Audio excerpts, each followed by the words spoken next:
In a mountain, and to be more precise inside the mountain, which was surrounded by the hot air of mountain lava, one could see a knight-like man walking through the center of Hamelphis Mountain. He was Agni, who was a man who was ranked 31st in Korea. Later, he was looking for a legendary class item that can only be obtained from dragons in the area. Agni entered the dungeon to find the item, but while on his way, Agni saw a man sleeping in the lava region without any special equipment. Then he observed a man and realized that all of his equipment was legendary, and he saw that he was fast asleep. Agni had an evil idea to steal his things, but thought back and realized that man must be very strong. Then Agni thought a bit more and realized that the man was not an ordinary man. In fact, he seemed to be in the top 100 ranking list. And then, in the end, Agni chose to attack him using the fire dragon attack, but suddenly the man quickly dodged it in his stance asleep. And then, suddenly a notification appeared stating that the man activated the sleepwalking skill automatically, and the man attacked Agni in an instant before it disappeared. And immediately he realized that Agni knew he had been stabbed by the attack, and the result of the attack from the man made Agni bleed from his mouth, and the second attack ended up being a fatal blow, and a notification appeared. The notification stated that Agni had been forced to leave a game, and as punishment, Agni can't log in for 24 hours. And then, after a few hours later, he woke up from his slumber, and the man looked very happy, because his sleepwalking skill was active again, and then it seemed that this man got all the items that Agni left behind, because he really didn't expect that he would get such a good item after he had a good night's sleep. Then, the name of this man is Hyun Sung, the descendant of god-rank Thanatos. In the office, Hyun Sung is the assistant manager, and he looks like he is getting scolded by his superior, department head Park. And it seems his colleagues in the office are discussing something, maybe because of his friend's jealousy towards Hyun Sung, because he is a high school graduate. But he has a handsome face and is also popular among working women. Hyun Sung has been at the company for 5 years, while taking care of his sick little sister. And then Hyun Sung returns to his house, where he sees his sister Yana's nanny, both of whom lost their parents when they were young. Then, 6 years earlier, Hyuna, who was going with her parents to have dinner together, suddenly in the middle of the road had an accident. The car she was riding with her parents crashed into a truck that was crossing the middle of the road. And because of that incident, she lost both her parents, and while Hyuna lost the ability to use her legs after that incident for years, she kept blaming herself for everything. Because she was the one who wanted to have dinner out with her parents. She just was 14 years old at the time. But after it all passed from the accident tragedy, Hyuna still always felt depressed. But after being taken to the hospital, Hyun Sung was happy that she could get better according to the doctor. Then, next Hyun Sung recommended that she start playing virtual reality game, the greatest online game. He bought her a capsule, and the capsule is a place to play the virtual game. And this game is very different from the usual game, and compared to real life when in-game and in real life are very different. And Hyun Sung uses this to sleep for 20 to 25 hours every day. He can even make a living playing games. Hyun Sung himself is a pro-level gamer at school. He immediately gets into the capsule and connects to his game to go to the village inn. The empty one, after sleeping for 10,000 hours in the game, he received the class to send them Thanatos, with the accompanying skill, and after waking up, Hyun Sung opened all the windows. It opened after his 10,000 hours achievement. After seeing, he got a huge increase in stats. And then, Hyun Sung went out to think about the situation. After some research, Hyun Sung realized that he could make a lot of money through the game, and decided to use his 2 months of savings to level up in the game. Then, the next morning, Hyun Sung helped her into the bathroom earlier to make breakfast while she was practicing her standing. She planned to keep it a secret until she could walk again. Then, Hyun Sung went to his office and he saw his resignation letter. Because he had to look after his sister, he told him that he was grateful. Then, Hyun Sung went to the gaming area and started researching. Currently, the #1 rankers in Korea were over level 350. While most of the others were around level 100, he concluded that items between level 100 and 200 should be in demand. He, too, discovered that a legendary ranked player needed 4 times the normal experience to level up. Because of a god chasing a legendary, he needed 5 times the experience. After researching Hyun, Sung paid a lot of money to use the capsule for 9 hours. He entered his idea and checked the statistics. Thanatos, as the god of death and sleep, is known as the strongest god and fan of mischief. The first skill Hyun Sung had was narcolepsy. It activates randomly every 24 hours. Real time causes the player to fall asleep until a forced logout is performed. Each hour of sleep causes one stat to increase randomly. A forced logout is performed. If the user is connected to the game for more than 12 hours, the second skill is Dream Thanatosa DP will be obtained according to how much the player sleeps. And if the player hunts monsters 30 levels above them, the EP is used to buy items from the shop, which can be used once a month. And then the third skill is Thanatos, due to some Napolism which activates if the user is attacked while sleeping. The AI controls the player character. The fourth skill is Thanatosa Nightmare. It allows a player to use any weapon with increased proficiency, and the chance to give dream status abnormal reality bad. After Deathblow, final skill is Sabbath of the Dead, attainable to cause someone to fall asleep for 1 minute, regardless of the damage they receive. The DP required will depend on the target, though after checking the skill, activates narcolepsy and Hyun Sung asleep. While Hyuna is in a rehabilitation center, psychology professor Mina tells her that she should be able to walk after she gains some muscles. Both of them talk about Hyun Sung, before Mina asks you when she plans to tell her brother that she paid for all the hospital bills by earning in-game money. The two chatted for a while, then Hyun Sung called. He was worried because he came home early and couldn't find her. Yuna rushes back with her nanny at home. Yuna notices that his brother looks a little angry. He takes her to bed before telling her that he is quitting his job and plans to make money through many ideas, which surprises Hyun Sung. Yuna totally agrees with him, then starts asking about his level and ranking. Before revealing that she herself is level 331, she tells him about her treatment as well, which results in Yuna getting scolded, then offers her help, but Hyun Sung refuses, saying he will reach the top 1,000 in 3 months, even keeping his class a secret. The two made a bet that he would tell her if he couldn't make it to the top 1,000 in 3 months. During the night, the stats increased significantly. He went to the tutorial area and picked up a sword as a weapon.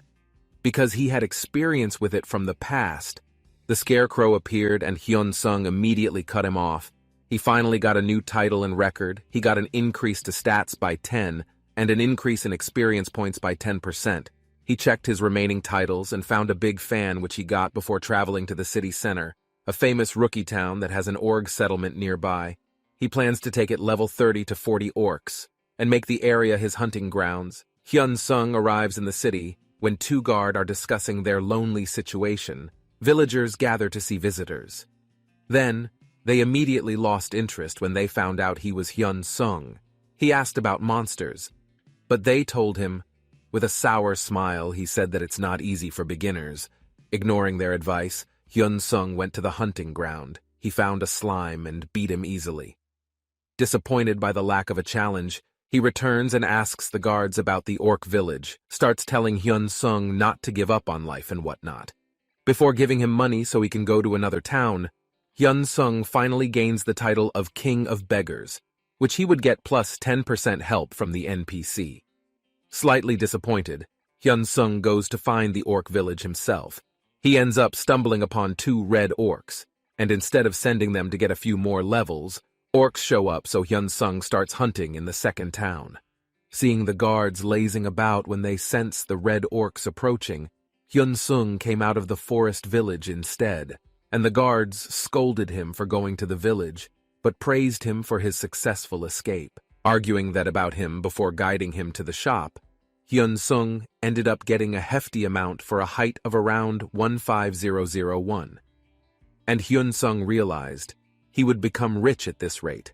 Hyun Sung farmed in the orc village for about 10 hours in the game before becoming a king, and, for him to think that it was time to hunt, he started looking at his ability points before investing most of it. In intelligence, after that he checked the goods in the DP shop. He started with the normal class goods. Then he got a dagger that increases reaction speed. Next, he took a rare item and received a brain bloodstone which had a chance to restore stamina. Next, he pulled out a unique grade item. That item was the Ayla staff that required high stats and was level 200. A little disappointed, Hyun Sung knocks out a heroic great item that makes weapon damage and reduces the mana consumption of weapon skills by 30%. The latter is a legendary item that turns out to be an unknown egg. Deeply disappointed, Hyun Sung turned his attention to skills. The first skill he randomly pulled out was running speed. The rare grade upgrade skill he got allowed him to create unique small bullets. The skill was a berserker song that allowed players to ignore all damage for 10 seconds and grants increased speed and strength. But equipped with a weakness, he suffers damage. After that, the advantage of heroic skills is a siren song that seduces male beasts.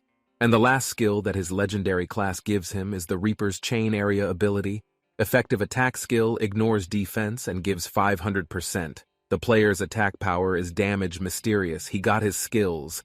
It was part of the user management team at Inferno, the company that came up with the idea. His name is Joe Minwo. Then his team had decided to add Hyun Sung to the special interest list. After observing Hyun Sung, Minwoo realized that his ability was within the 0.1% that wanted to change the profitability of the DP shop. But it turned out that the idea was a probability level created by artificial intelligence and could not change. Minwoo became very worried when he saw Hyun Sung receiving a failed product, a quest required for luck. Hyun Sung with legendary skills getting worried for the team leader, who went to report everything to the higher-ups.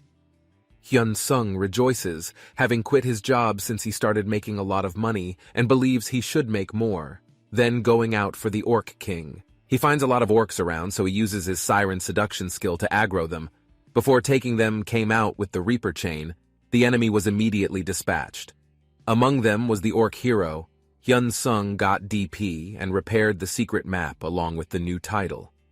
Then, the next day, Hyun Sun returned to the village, but found that the orcs took refuge, so he used the correct map and headed to the hidden dungeon.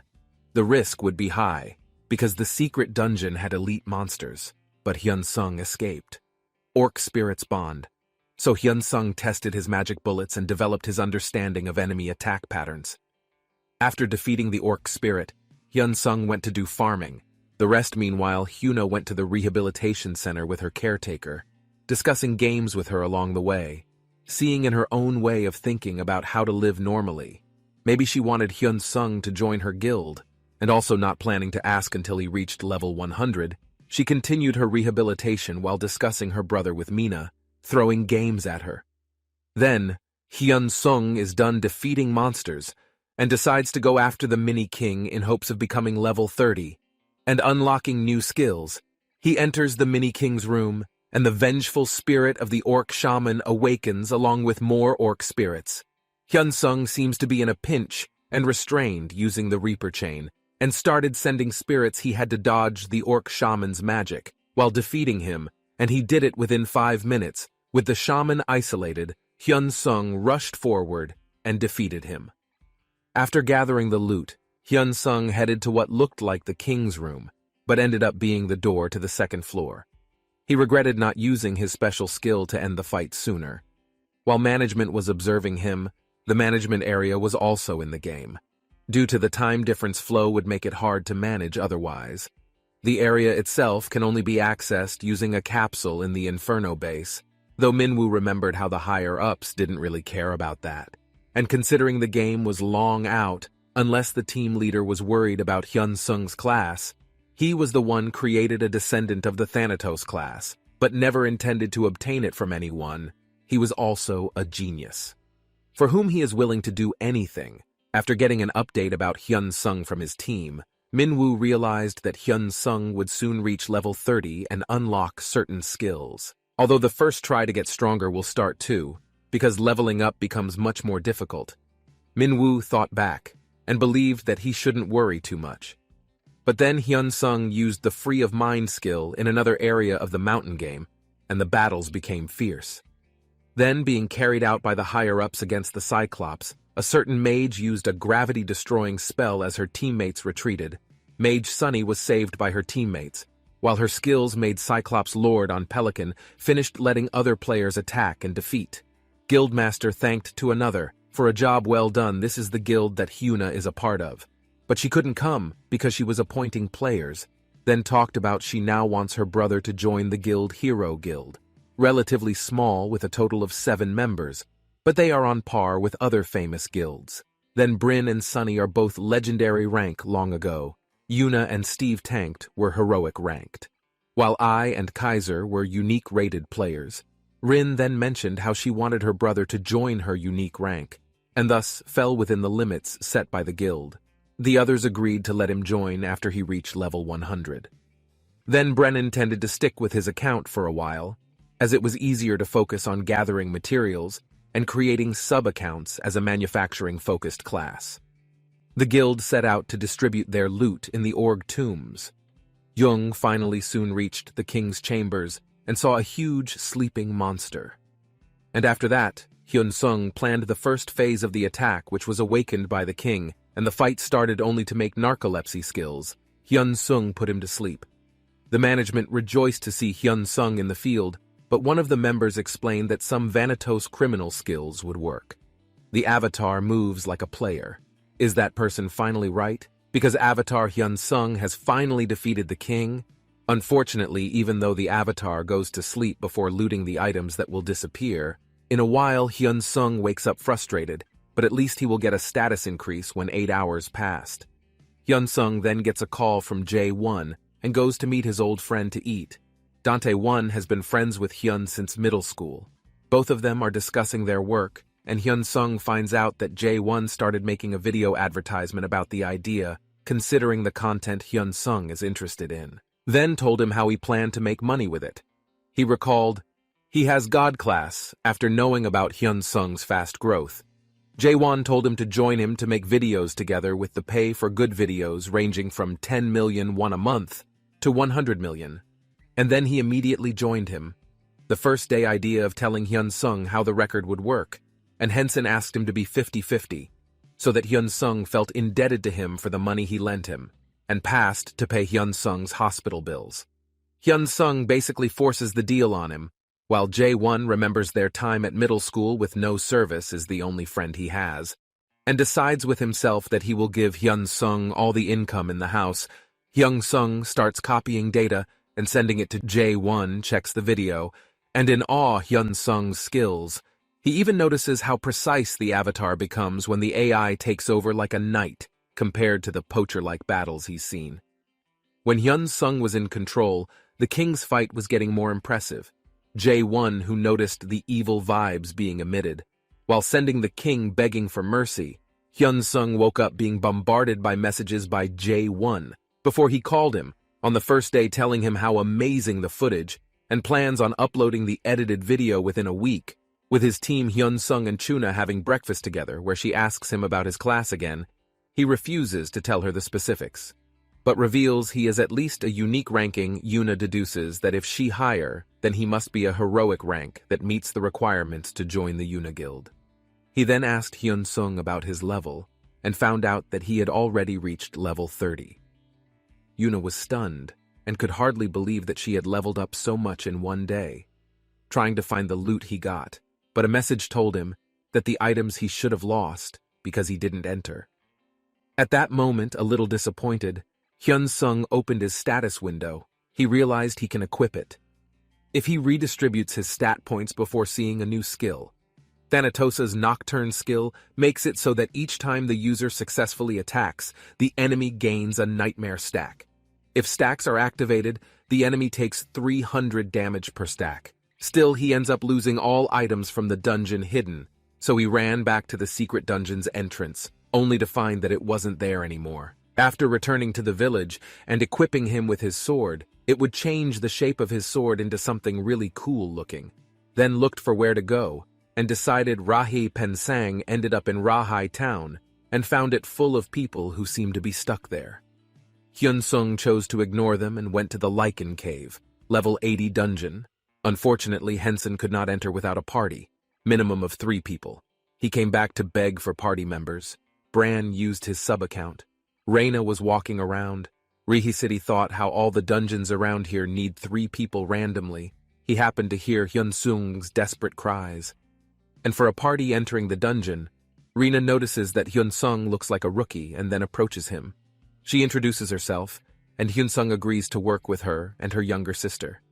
He then asked her if she wanted to hunt with them. If she was planning on hunting for a long time, she thought to herself that she must be around level 80.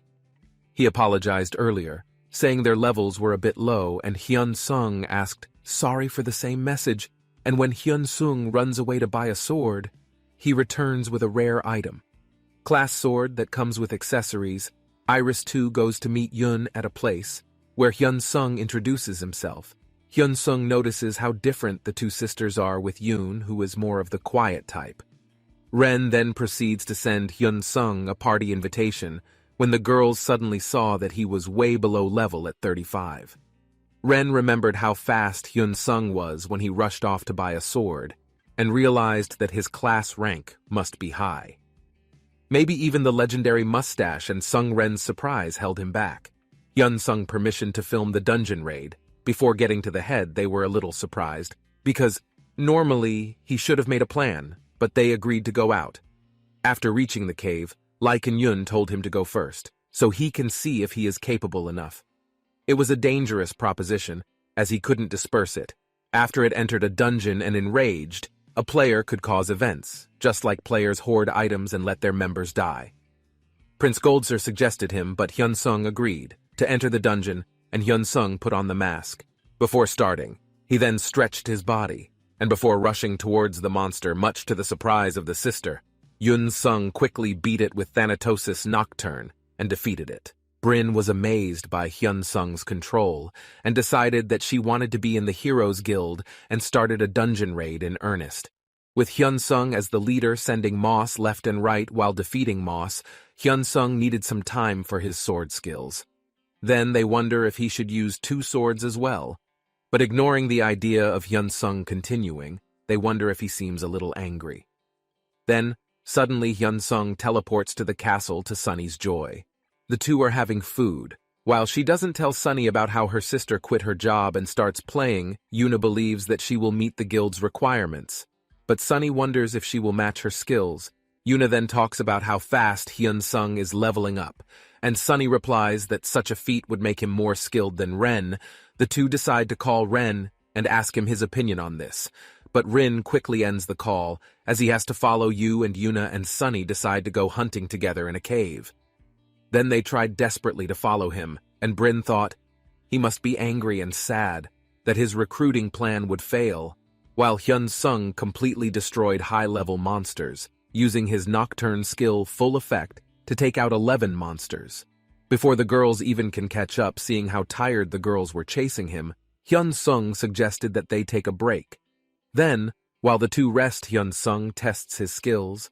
The girls avoid and look at him, because they feel guilty and misunderstood, because the move is too tense, which he did Hyun Sung, where the girls feel guilty for finishing it, and they thought he wanted to hurry up. Hyun Sung tells him that he will slow down a bit to move forward. Hyun Sung continues to train while running, while two sisters misreads the mood. Elite Lycan leads the usual gang of 10. Hyun Sung decides to let the girls and help him too, and this time telling them to leave the elite to him and take the normal one. The two took him, Ren intending to show off. The elite werewolf used his magic bullets to toy with him and even threw daggers for fun. After quickly defeating him, watched the girls as they fought and observed the two. Hyun Sung determines that they have great style, but their respective weaknesses are also shown after defeating the girls. He sits down to take a break. Much to their surprise, Hyun Sung sits down too, instead of swinging his sword like crazy. But unfortunately, his luck will lead to narcolepsy attacked, and Hyun Sung began to sleep.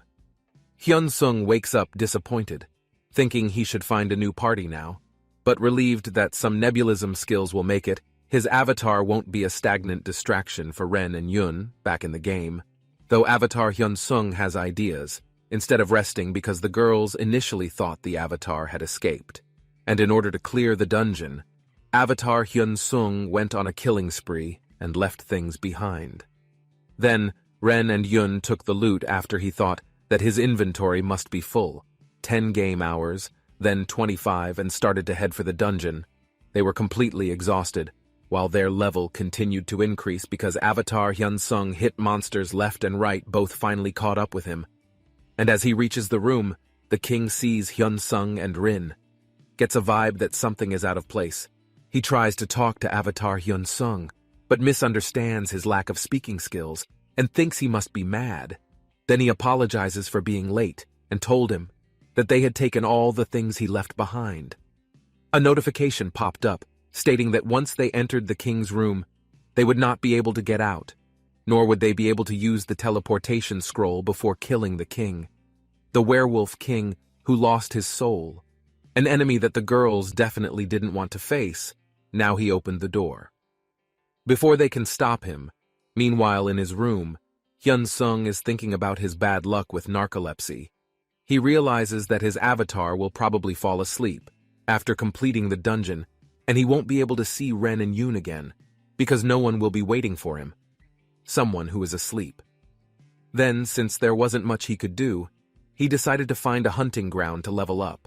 When he got a call from J1, he had been awake for 2 nights, on a line but called Hyun Sung to talk about when he killed the king, before he didn't realize that he killed Berserker Carrick, because he was out when Jaewon came up with the idea that, because the playing sites at that time were different, they should make one.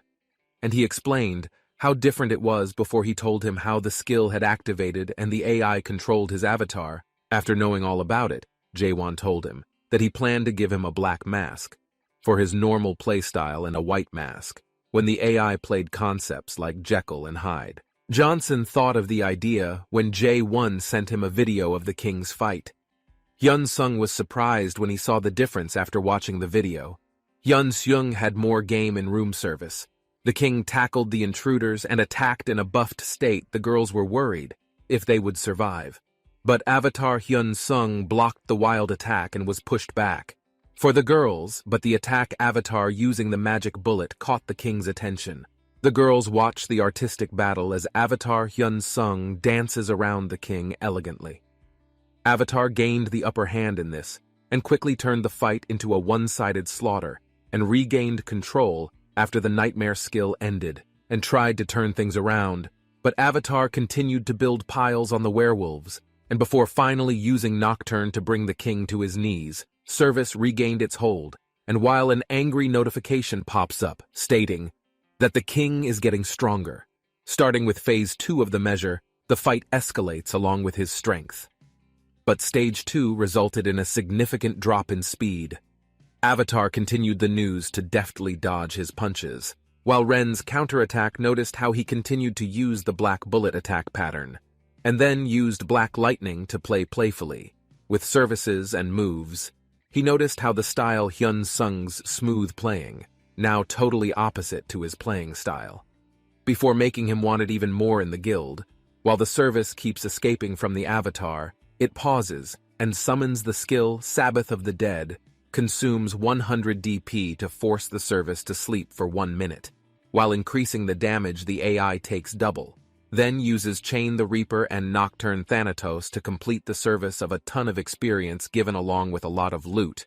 A window appears, stating that level 50 has been reached, and an exclusive quest is being created. Avatar Hyun Sung goes to sleep. Then, after clearing the dungeon, while the 2 girls were thinking about how tired she must be, Rin, if they had to keep her things and run, agreed. Hell have Minwoo base make a report that Hyun Sun had reached level 50. Then the person on the other end talked about how the preparations weren't finished yet, and asked about the situation with the Empire and the Emperor of the Iron-Blooded King. The unnamed person then asked Minwoo, did Hyun Sun go out to do a search? Minwoo replied that his narcolepsy was active, and it would take 7 hours, real time, for him to wake up. Minwoo understood the information he had when the quest, Hyun Sun class, was unlocked. A castle appeared in a city in the Empire. It was a city surrounded by water based on the real city of Venice, and it is one of the most popular cities with the largest number of users. And Jaren is the emperor there with the title of King of Iron Blood. And Minwoo is sure he will do it. Don't leave the castle untouched. The situation is Hyun-sun has to get there before Sharon's underlings, or it will be troublesome. The leader tells Minwoo to keep watch and contact them if anything happened. Minwoo was worried about what Sharon would do now. Considering she had a history of punishing players up to 100 years in prison, he then turned to the mayor of Vanilla Dorno, the selfish and greedy Miss Merchant. Depending on the situation, sealed monsters could be awakened in the castle, wyvern snakes, assassins, maybe even slay an iron-blooded monarch, as a monster would rage across the empire without a high enough level player to subdue it. Minwoo realized he had to support him, and then realized that a quest must arise, and for a certain woman as well who wields a legendary class related to Minwoo. Thanatos hopes he and Hyun-sun can stop Achilleor. While Sharon was getting reports about the castle from her terrified retainers were told to let the door gnome handle it. While Sharon was wondering how we ended up being treated as tyrants, she wished she had someone to cheer her up. Instead, all the terrified people around pondered on their own and decided to holding a fighting competition in hopes of attracting someone to cheer. Sorone decides to give the winner an item from the palace vault, and a grand event wish is submitted by the NPC. After analyzing his fight with Karuk, Hyun-sun stumbles on an advertisement for a kendo class. It turns out that the idea greatly influenced the sports center, and martial arts dojos think of the benefits in the game. Hyun-sung joins a gym and starts looking for a similar dojo to join. He finds an academy practical martial arts and decides to join Ed. As it is close to his gym, Hyun-sung goes to the academy and finds a man there who looks like his body has been sharpened for fighting. The man welcomes him into the well-equipped dojo. Before telling Kunsen to take off his clothes for a proper spar, Hyun-sung takes a sword and does some practice swings. The man realizes that Hyun-sung has talent after warming up. A proper spar begins, and Hyun-sung rushes in first. The master tests skills while using a spear foreigner. Without dodging beautifully but soon running out of stamina, the man ended the sparring session and told Hyun-sung that his swordsmanship was great, and as if he wanted to learn something. Besides that, Hyun-sung tells him that he wants to learn something he can use with his other hand. The two talk about his playing style, and the man who recommended the dagger, he then shows Hyun-sung how to use a sword and dagger together. Hyun-sung agrees and start training immediately.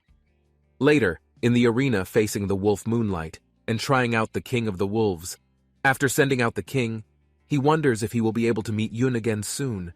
The two sisters wait for him to wake up, but unfortunately, Hyun-sung is forced to log out, so Yun takes the items. Until they can meet again, meanwhile Rina intends to wait for the video to be uploaded, so that she can confirm his whereabouts. She intends to get stronger, so that she can recruit him next time. Johnson wakes up stiffly and starts looking for some information he uncovered on the web, and seeing information about a castle appearing nearby, he reads more about the evil superhuman guild eventually taking charge of the castle survey corps by bribing the mayor. Hyun-sung decides to exercise after returning from the manager's brutal training. Hyun-sung goes inside and wakes up in Rahe. He then sells a lot of things to the player merchant. Before reading the notice about his exclusive quest, Hyun-sung opens a quest window whose title is Find Student Thanatos. Reading the details, Hyun-sung learned about the Aqualore wyvern snake being sealed in a castle near Vanea.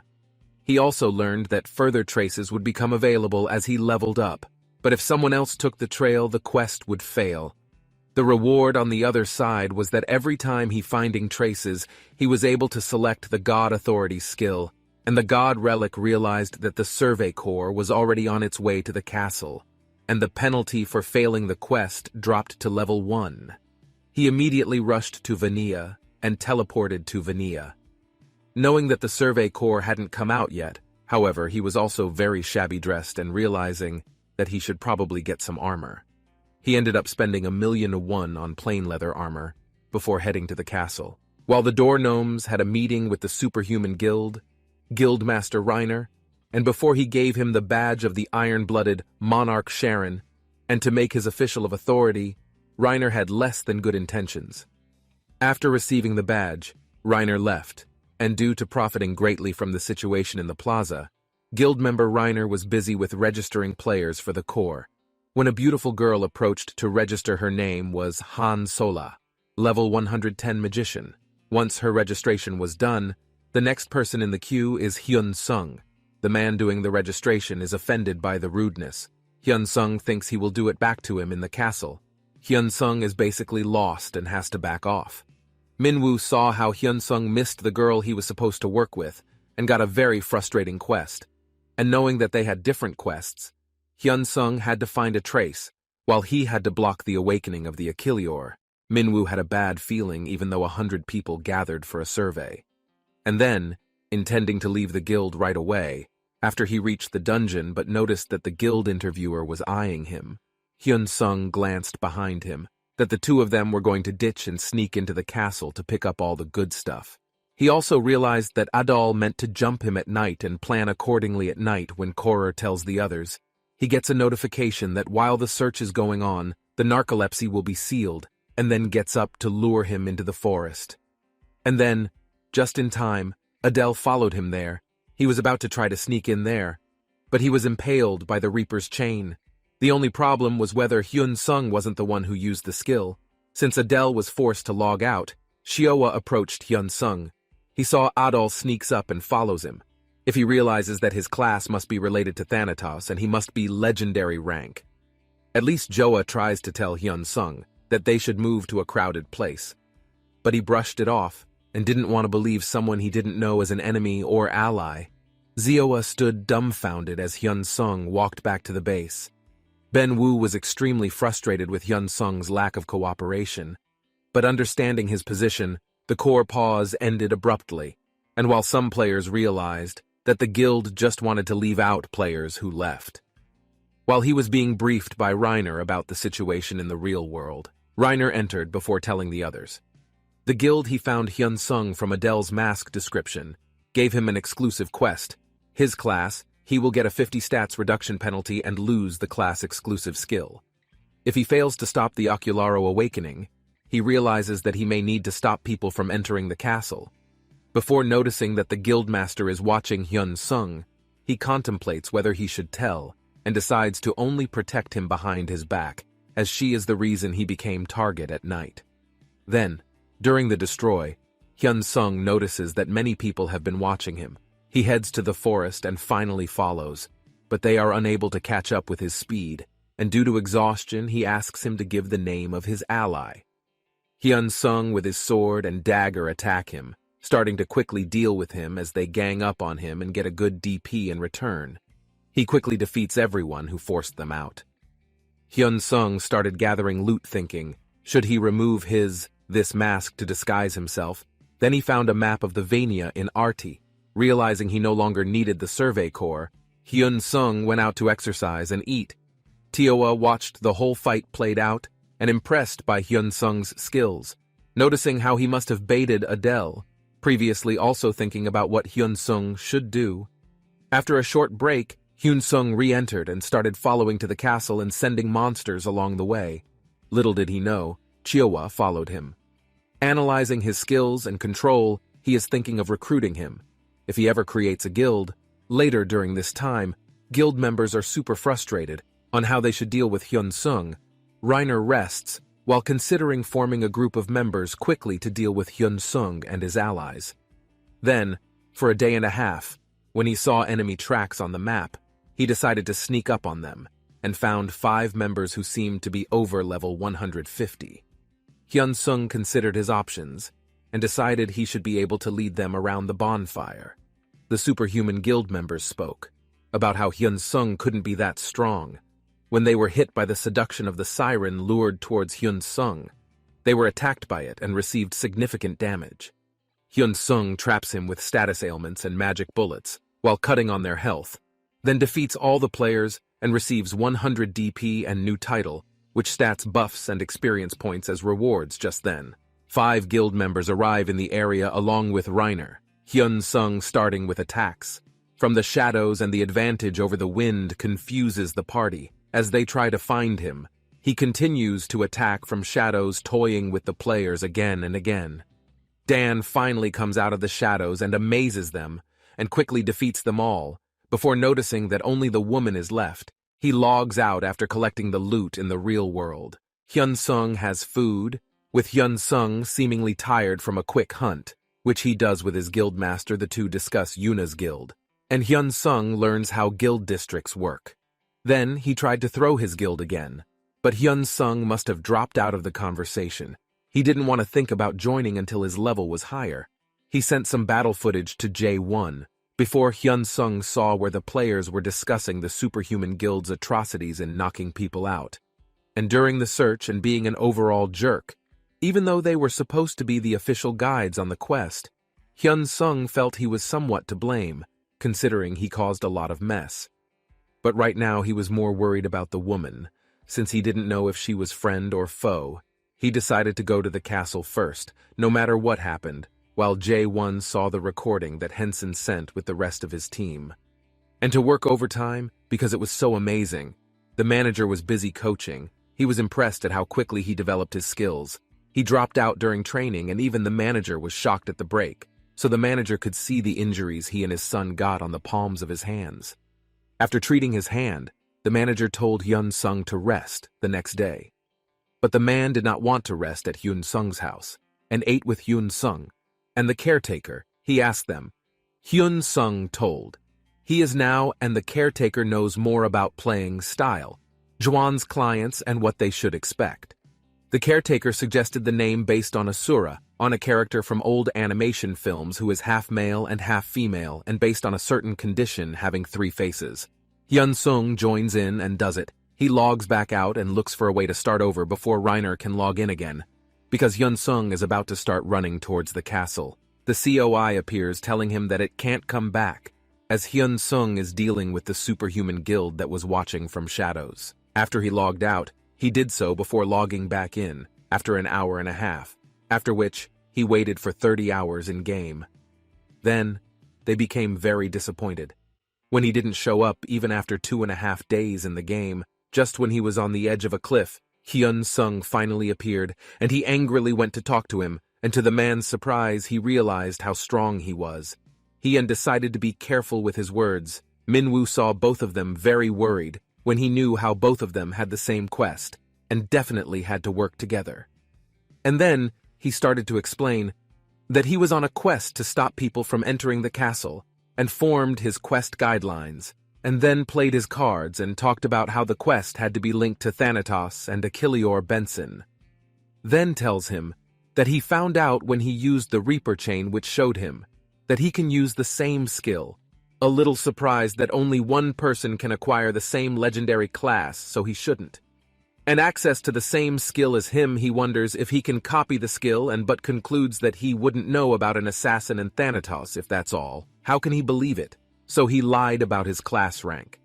And by saying it's legendary, the ranking associated with Thanatos Chiaowa is a bit concerning, but also considering the possibility that there might be 2 legendary classes related to gods that are considered the strongest in this world. Hyun-sung then shows a map to prove he is on the search, before explaining how he lured the guild members before Chiaowa, then revealing that he knows what happened, because he followed him before apologizing for the same. He then talks about his quest to block Achilleor Awakens, but never gives any instructions. Hyun-sung realizes how his quest doesn't involve, finds traces of him, then complains about Thanatos class skills, which are all sleep-related. After the two of them run, Hyun-sung comes to the conclusion that he wasn't trying to trick him, but decides to keep the god ranking a secret, then introduces himself, and he asks about the mask. Hyun-sung informs him that he started using before taking off the mask effectively, and knocks the girl out. The 2 girls decided to go to the castle together at full speed. On the way, Siawa asked him to add him as a friend. Can enter it. A notification appears telling him that he must guard the castle until the test is over. On the other hand, Hyun-sung gets a message that the descendant of Thanatosa can enter to take the test, and get a trace of why Verna Kilior will rise again. If she fails, Hyun-sung doesn't tell her the whole message, but Xiao realizes that the test is meant for her, and decides to protect the entrance. And he activated Zone Declaration, and his skills test the same before summoning the Reapers and ordering them to protect the entrance. Henson stood at the front, the huge sealed wyvern getting a stat boost, only to see it then appeared in a window and told him to solve the problem in one go. O'clock. And apparently the questions continued about Thanatos, and Hyun Sung had no answers to give, so we kept missing the time limit questions, and all the questions were flagged as wrong. He stated that the Ocularos doppelganger awakened, and because of his low score, he had to endure for an hour. The huge statue came alive and started to attack Hyun Sung, then removed all his equipment and invested his remaining points, and agility to dodge. He used potions to continuously dodge when the wyvern spread its wings and started flying, blocking his movements with its wings. Hyun Sung tried to hide, and the rubble wyvern kicked as it started to breathe. And how difficult was Hyun Sung's search? He started throwing daggers and magic bullets at the Oculor, and they bounced. But he realized that he saw an opportunity. Hyun Sung, before using Nocturne Thanatosa on Inferno, they saw Hyun Sung fight.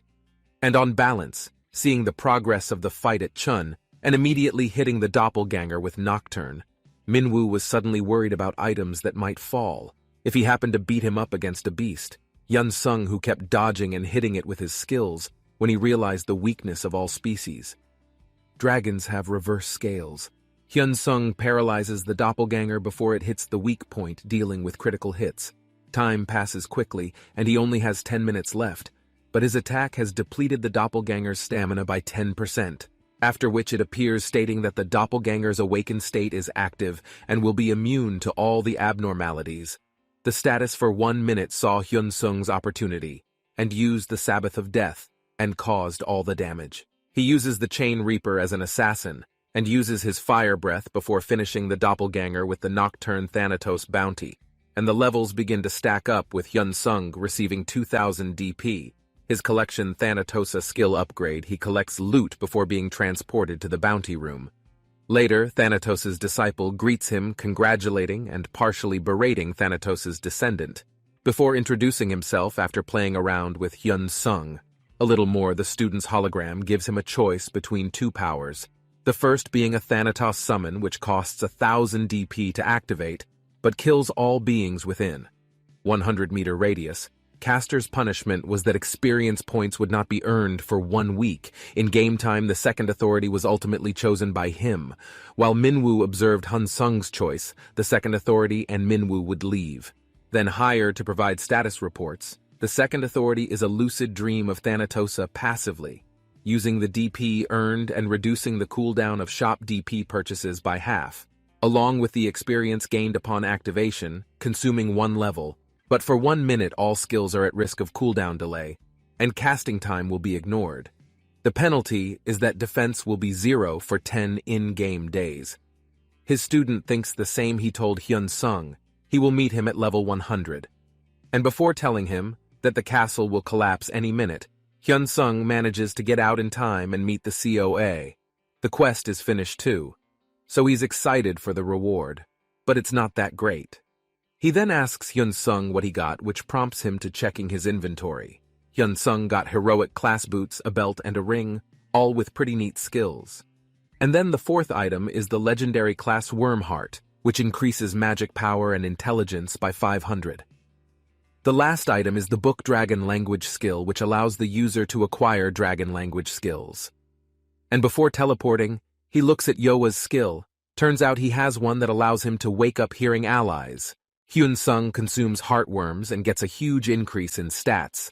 And Hyun Sung finishes the next day. Hyun Sung meets J1, and the two discussing J1's video, leading Hyun Sung to tell him about the name before they decide to upload a video where he fights 5 members of the Superhuman Guild. The two then talk about Hyun Sung's levels and his leveling Avina along with his interactions with the Superhuman Guild. Reiner wants revenge on Hyun Sung, so he created a new character with a unique class. Hyun Sung logged back in and checked his notifications to find a Thanatosa game gathering skill when he reached level 60. And then, he can now collect the Hunted King's soul, and the skill can consume level or DP to activate it. And then go to check the quest, and take the quest to give the shark fin to the door gnome. And after getting the player quest, Merchant Amir meets Shinsan. He invites Hyun Sung to his party. And then he goes to the same place. Hyun Sung agrees to join him, and Amir invites him to a party before they meet the others. Hyun Sung meets Archer, Kuma, the healer, Loina, and Maj Fiang. All three of them seem good on the outside, but they cunningly planned afterward. Looking at Hyun Sung's equipment, they head to the underwater cave and start sending monsters there. They seem to have high defense, but the five of them are doing pretty well. Hyun Sung controls his powers to have fun with them, unaware of their plans.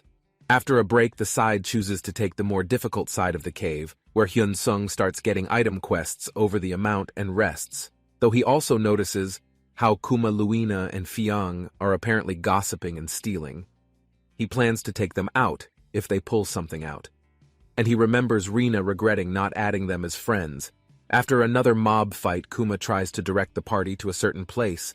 Hyun Sung realizes he's being tricked, but decides to wait and see. And the three of them were fishing, Hyun Sung and Amir, to a secret location that Hyun Sung never let his guard down for a second. After reaching the king's room and resting, before entering it, he kept watching the three and waiting for them to show their true colors, and the group was ready to enter the room. And after they saw the king of the secret dungeon, Hyun Sung immediately went after the king, while the others supported Hyun Sung. And when he suddenly put on mirage boots and started purposely making it look like he was in a dangerous situation, he saw his third chance, and finally, starting with their plan, Loina stops healing Hyun Sung while Fiang uses her attacks and beats the boy to death. And then they realized that they were veterans who tried to kill him by chance. So he used a potion to heal all three, getting frustrated when Hyun Sung kept dodging their attacks and ended up killing the king. Hyun Sung even thanked him after that. Only to waste the three of them from the party, they were teleported to the entrance of the lake. And they then distributed the loot, and Hyun Sung took the torpedo shark skill book and the magic skill that shot him, and then sent a friend request to Hyun Sung, while the other three rudely blocked Hyun Sung's place, and just said goodbye too. He told them they would hunt again if there is a chance. He grabs his backpack and heads out too, but unbeknownst to him, the three goons are planning to attack and loot him. When the three sneak up on Amir, Hyun Sung appears behind them and instantly eliminates them. His karma points go up, but a notification pops up saying that he can clear the points. Karma uses DP. Jensong gets a sneaky eye idea. 5 days into the game, later Kuma Luina and Fiang walk in again.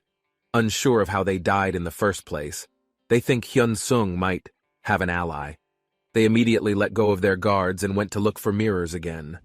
When Hyun Sung came up behind them and wiped them away in a flash, including their stuff as well. He was planning on rinsing and repeating, while Jaewon finally uploaded the first video of Asura Henson, entered to find Cunard screaming for her. He rushes towards her only to find that she was so excited over Asura's video, she hides the fact that the man is him, saying it is a friend of hers, and ends up being asked by Hyun Sung. And for Asura's contact details so he can recruit her, Hyun Sung thinks about it and finally agrees to ask his friend after Hyun Sung takes Yuna to her capsule, noticing that her legs seem heavier. Yuna brushes them before entering, then gets a call from J1, and the two discuss those videos. The video has become an instant sensation and garnered over 1.5 million subscribers, and while hunting for a bear sapling with little effort, he electrocutes the bear with his lightning bolt. Because in his rush before taking it out, he compares himself to Hyun Sung and decides he needs to work harder. After she leaves, she finds the video there. She immediately recognizes Hyun Sung, and after reading the comments, she finds out that he must be there. And while Brina watches the video in the guild, but she doesn't know what area it is. Just then, Yuna rushes over, came in and started talking about Asura's video. He then told Rina that her brother knew Asura, and she even asked that he could ask her to join Brina's guild, and told her to message him, that he was a person, and she met him in the moss cave, and he want to add him as a friend, or see him again. Even if she didn't join the guild, she wasn't surprised that she had already met Asura, and agreed to pass on a message. She now went out and rushed to meet him, and then, when she returned home, she didn't give a message to Hyun Sung, and asked if he could came to meet Hyun Sung, and he realized that he might blow his identity. And if he kept this up, so he made excuses and went to the kingdom as a subordinate to report to Emperor Sharon that the event would be completed in 40 days, with separate divisions for citizens and travelers. Players are overrun by monsters. Monsters aim for the offspring of Thanatosis. Meanwhile, a clueless Hyun Sung enters the Pantheon to learn more about Thanatos within the Pantheon. Everyone looks depressed. Priests and believers are clearly avoiding him. Even players are starting to avoid him because NPCs. And while Hyun Sung was wondering what was wrong, the bishop of the temple showed up and apologized to Hansen for not coming out to escort him sooner. Hyun Sung noticed while shaking and asked to go somewhere where fewer people would see him. He was taken to the bishop's room, where the bishop introduces himself as the Lion of the Bow, over the in charge of the temple worshipping the sky god. Hyun Sung decides to leave quickly because of how nervous the bishop is, when a priest breaks down the door to enter the room, and enters abruptly, bowing so hard he bangs his head on the floor, greeting the descendant of the great god. Dealing with the labious, masochistic personality, on his way, so he started to speak informally. Hyun Sung then asked Livius to tell him everything about banditos. Unfortunately, the man failed because all he knew was that Thanatos was the strongest god. And then Hyun Sung was about to leave when Labius took a sack to participate, and apparently the descendant told Libius to follow his master. Because of the event that was about to happen in the east, Hyun Sung realized he might need to find another trace as well. After Hyun Sung entered, he looked up that info, and it turns out that monsters really are heading to the Venia. An emergency quest appeared to protect Vania. Only players level 100 to the 150 allowed to participate, and the rewards for protecting them are great. The Siege Warfare Librarian joins as an ally, but can only use his heal and buff. Because the level difference between him and Hyun Sung is too high, his level is 560. Hyun Sung heads out for a preemptive strike on the monsters. The Manhwa development team leader finally finishes, and before he sits down exhausted because Hyun Sung he believed that he might be the first player to finish Chapter 1, he waved his mind thinking that if level 400 cast has not got a hint, then Hyun Sung also won't remember it. He reached level 100. The descendant of Thanatos will unlock 2 active skills because most players will not be able to compete against it. After seeing how, he intends to attack the monsters, and how many experience points he will get. If he kills all the monsters, the AI predicts that he will reach level 101 and get the best reward. And then he decides to focus on the Empire competition. But he doesn't seem happy with the whole thing. Meanwhile, Yoon can't find him, and it's about to end. Learning about the quest, Yen realized that based on Hyun Sung's personality, he would probably attack the monsters before anyone else, and rushed over without observing the monsters from the cliff and cooked up a plan with Libius. Then, he made Livius disperse the Thanatosis energy around the forest and made the monsters scatter to find him. Hyun Sung calculated that there must be a total of 5,000 monsters around the 4 kings. Hyun Sung decided not to be too greedy and only went after the elite masses and kings that he brought by them. And before heading out, the first opponent was the Moonwater Wolf Ebola.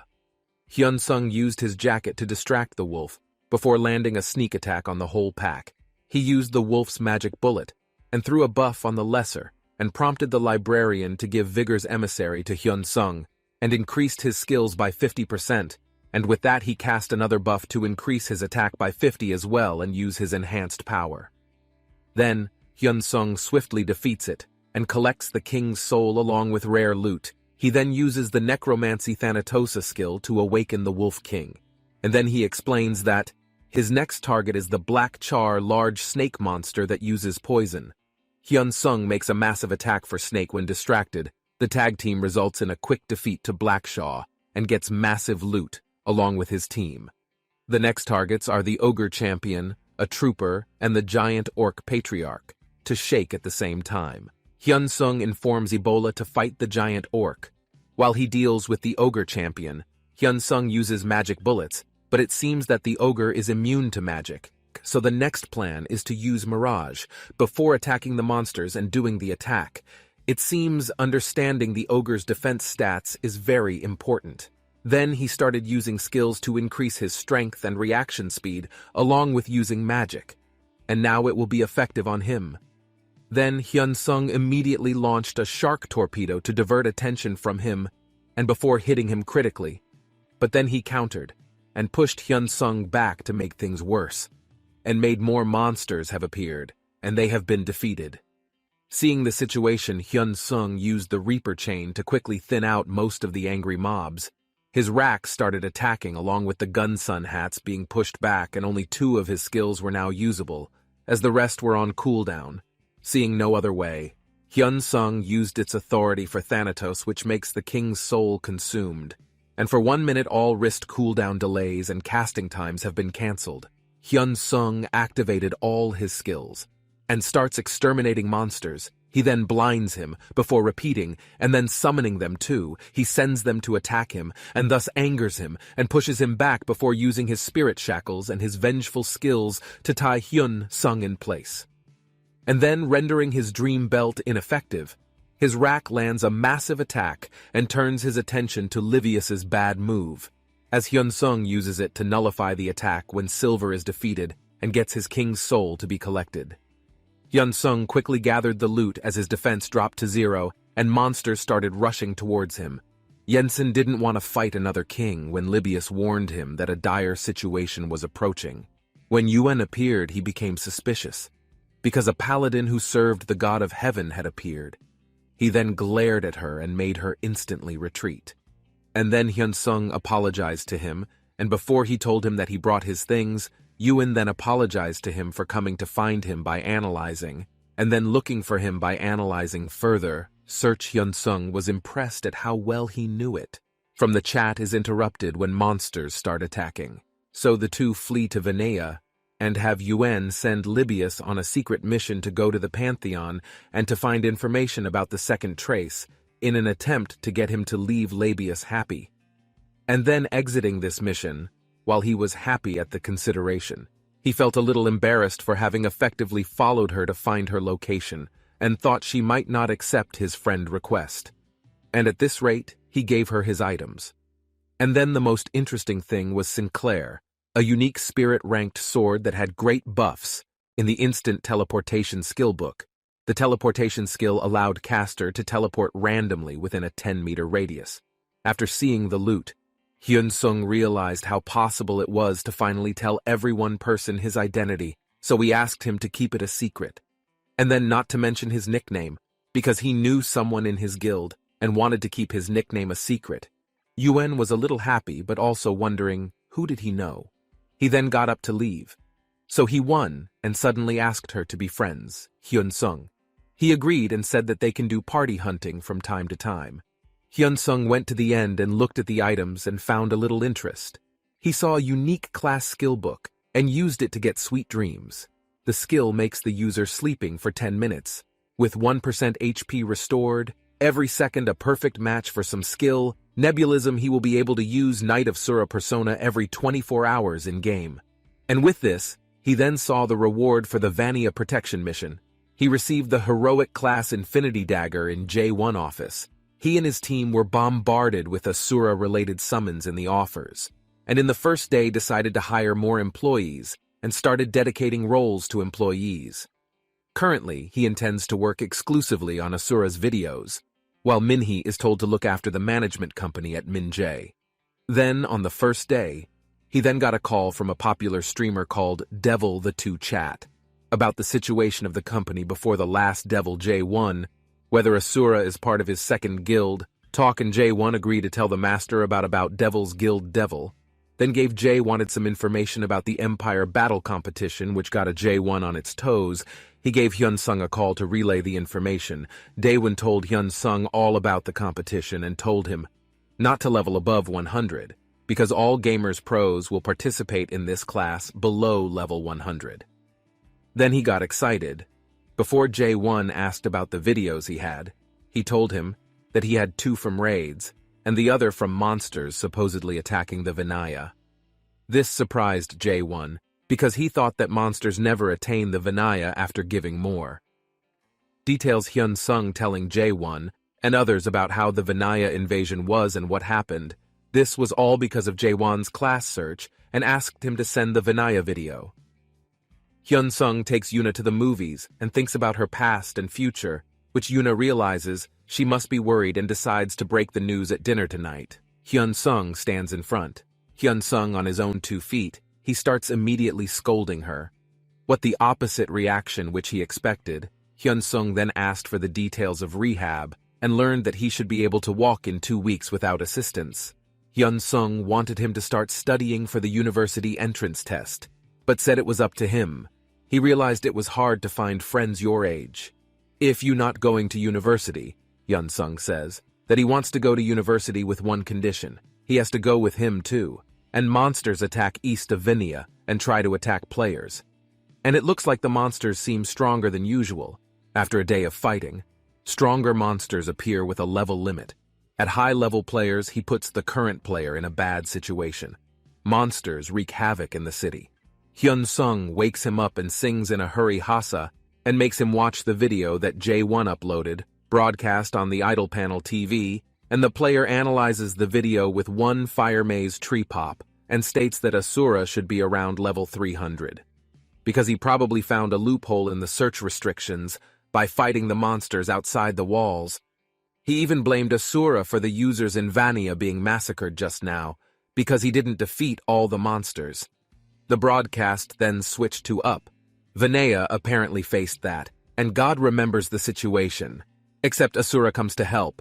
Hyun-sung sneakily leaves Yuna and goes in to get the Vinaya, and another monster appears, and the player chooses to fight till the end the battle with the monsters, and starts entering the stage to hell. He destroys the monsters and raises everyone's morale, and after a rough fight he is pushed into a corner and about to be killed during a performance. Hyun-sung wakes up and destroys the monsters that leave, because he saw his mask widened just before he used a sweet dream for winter, his Asura country. Because of skills, Hyun immediately can see Asura's movements. All the monsters start attacking when he saves other players. Hyun-sung is very impressed with the way Asura moves, thinking about how he wants to go against his own character, while he is asked to record footage from his angle, and then made him enter the battle as well. And after defeating a small group, elite monsters appeared and attacked. Iya and Asura made the monsters take him under his control and used necromancy, with the elite monsters as allies, and everyone started fighting harder.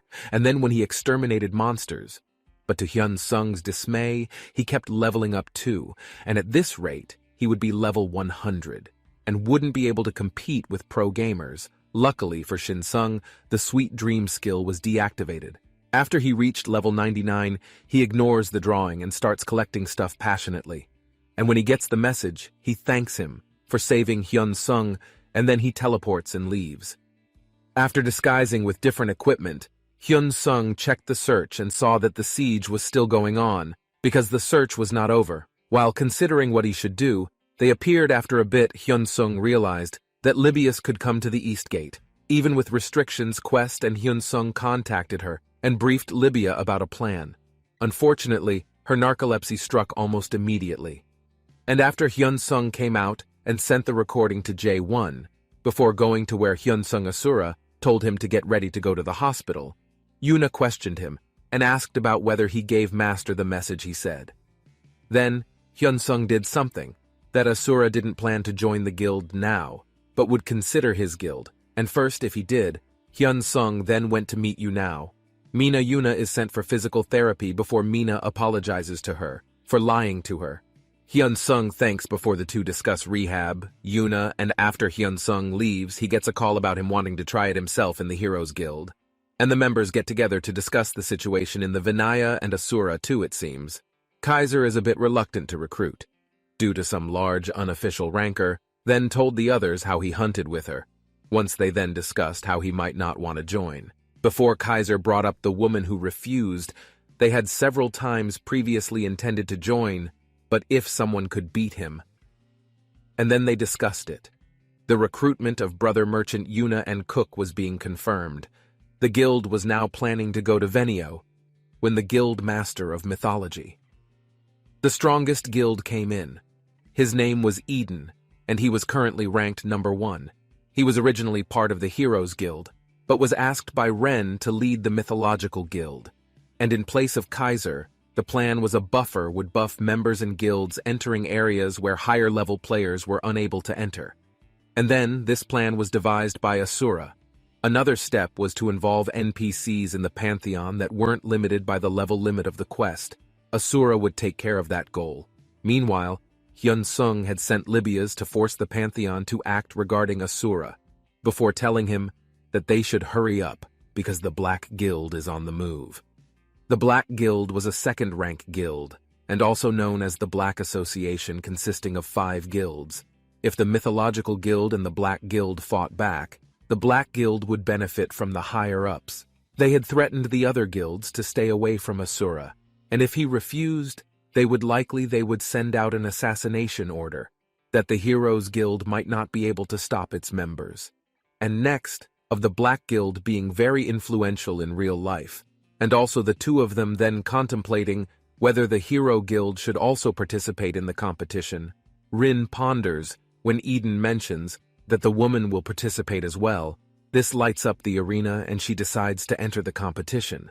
Minwoo asked for a status update. Hyun Sung from his team. Minwoo was worried how the agency would react. After seeing his skills, he got a call from Yura telling him that the chief's daughter will be participating in the competition as well.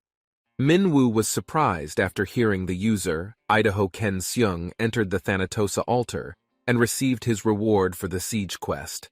He got 2 items, one that allowed him pick items and skill books and get some great armor from the rewards. And then, all before he made Libya safeguard the altar to get rid of him, he teleported to Armin, a town near the capital, and luckily for him, because of the Thanatosis spell the student Libya supplied, got teleported here too. In the Beldorn Kingdom, the head of the Black Association has gathered Young-gu, the number 1 in power, ranked Warren head of Intelligence Guild Master of the largest Mages Guild, the Guild Master of the largest Merchant Guild Henry, and the Guild Master of the largest Mercenary Guild, or Rubble the Chiefs, then decided that whichever pro-gamer won the competition should be allowed to join the Asura, the Black Guild, and planned to gain more members through the competition. And then, before he headed to the venue, he also had a Heroes Guild, and hoped to meet Asura in the competition. And Rin told them all that they had to put their names on the leaderboard, also telling them beforehand that she will be there. Everyone but they will participate. Minwoo is on duty thinking about the troubles he has to face with the agency. Once they see Asura in action, though everyone is excited for the match between Asura and Pro Gamer, he also remembers that today is reset day. The DP shop of the Imperial Capital was bustling with competition. While Hyun Sung had to queue, he opened the DP shop. Meanwhile, he swiped down all the skill levels, and a status windows popped up. He found a heroic skill that could level up, and wondered if it could transforming into a god-tier skill. Analyzing the new skill, Hyun Sung was sure he could do something crazy in the competition. And then it finally reaches the testing ground, where all the passive wheels will be deactivated, and a monster with identical stats to the player will appear. The test starts, and Hyun Sung starts recording. His doppelganger appears, and the fight starts in earnest. Hyun Sung makes swift work of the test monster and completed the test in 38 seconds and set a new record. He sets his name as Sura for the competition. The record has been displayed for all to see, with Asura ranking above pro gamer Lucifer. Hyun Sung goes to practice his new skill, while a new rival seems to have appeared. Level 100 division qualification, 200 to 300 is over, and below level 100 qualification is about to start. The broadcasters seem very excited for this division because Lucifer's number 1 pro gamer in the rival will participate, but they are a little disappointed. They can't see Asura until now. Interviewer Kim Haewon chats with Ark, who admits that the biggest challenge at all levels is Asura. Lucifer was much more arrogant in his interview, even considered Ark and Asura to be beneath him. After the interview, the announcer told the viewers that the qualification would be a dungeon. Clear time attack. All players must enter the dungeon, individual, and complete the 3 kings without using any skills. The main goal is to just see the player's control over their avatar, put each level on an equal footing. The 32 players who finish the dungeon the fastest will move forward. Hyun Sung has watched the whole process and intends to put Lucifer in place, and his spin moves with a smooth display of dodge and attack skills. While Lucifer was clearly doing better than him, in terms of the damage his king had taken, it seemed Lucifer was even offered a lot of money to join the Black Guild. The broadcaster's review of Lucifer's fight was abruptly interrupted. When they got the news that Asura had cleared the first part in no time again, everyone thought he would be in the 100 to 200 division if he participated, but they never expected him to be below level 100. The crowd went crazy. Asura faced the White Viper in Phase 2 monsters that everyone had been struggling with, but Asura had dealt with monsters that perfectly cleared Phase 2. And the third phase begins right after and ends quickly, with Asura setting the record to 15 minutes and 32 seconds, to finish the Iowa qualifiers and run. Are both. Watching Asura is also currently top 5 in the combined rankings. Each is Asura, Kof, Ren, Burn, and Kaiser. While Lucifer and Ark ranked 17th and 23rd, Hyunsung asked him, how was the competition going? He told him that he was disqualified before asking him about Rina. The conversation turned to Ko, and Shinsung found out that the guild tried to recruit him, but he defeating them all. Yuna then tells him how everyone from her guild is ranked at the top. They are currently after praising Asura's fight. Yuna gets up to go to bed, but not before asking Hyunsung to watch her fight. The next day, Hyunsung makes excuses and goes to sleep too. The next day, the competition begins with the announcer singing Asura's praises and encouraging the audience for more. The first fight is between pro gamer Isel and Asura. Isel is already intimidated because Knight Asura has appeared. The players gain position, and Asura uses Sweet Dream with her form activating. Lord rushes towards Isel, who reacts well, but Asura defeats him and breaks his shield. Asura defeats Isel in a few moves and pass to the next round. Lucifer gets very angry while watching the stream when he gets a hidden chat request from Zarabel. Zarabel tells him that the contract will be cancelled. If he ends up like Ezel in Veldorn Kingdom, Henry teases Palia because he betting on his cell. Junggu admits that Asura is too strong, stating that the 5 of them together won't be able to beat him. Both chief discuss further plans before proceeding to observe the qualifying competition, and Asura is recognized as 3rd stage MVP. The announcer will announce the start of next stage when interview with Asura is broadcast. All eyes are on him. Now Kim thanks Sura for agreeing to the interview, which she didn't do. Not knowing he could refuse, Kim asked his opinion about the pro gamer, and Asura complimented the pro gamer, saying he gave it his all. Kim complimented him for his skills and behavior. Before asking his opinion on Art being the best player among gamers nowadays, Asura simply stated that he wasn't thinking him before finishing the interview. Hyunsung immediately regrets acting too tough, but prepares for the next match wearing his Black Hunter mask. Next, it ends abruptly as Asura throws the player away using his hunter persona. Hyunsung returns to his room in time to watch the fight between Yun and the Narc. The two competitors clash, and they seem to be evenly matched, before he gains the upper hand by disarming Ark. Art shows that he can use his fists to fight as well. Ark is about to land a brutal attack when Yun gives up, seeing he's already lost. Hyunsung even thinks of putting on knuckle dusters himself. Meanwhile, it's Sunny, and Yuna is discussing the competition. Hyunsung, he believes that Hyun's control Sung was even better than Kaiser, but Sunny denied, saying that he should have passed. Then Sunny came to the conclusion that she must have dropped out on purpose because she didn't want to appear in the rankings. The 4th round was about to start, so the audience was told to be seated. The 4th round had ended, and the whole audience seemed to be shocked.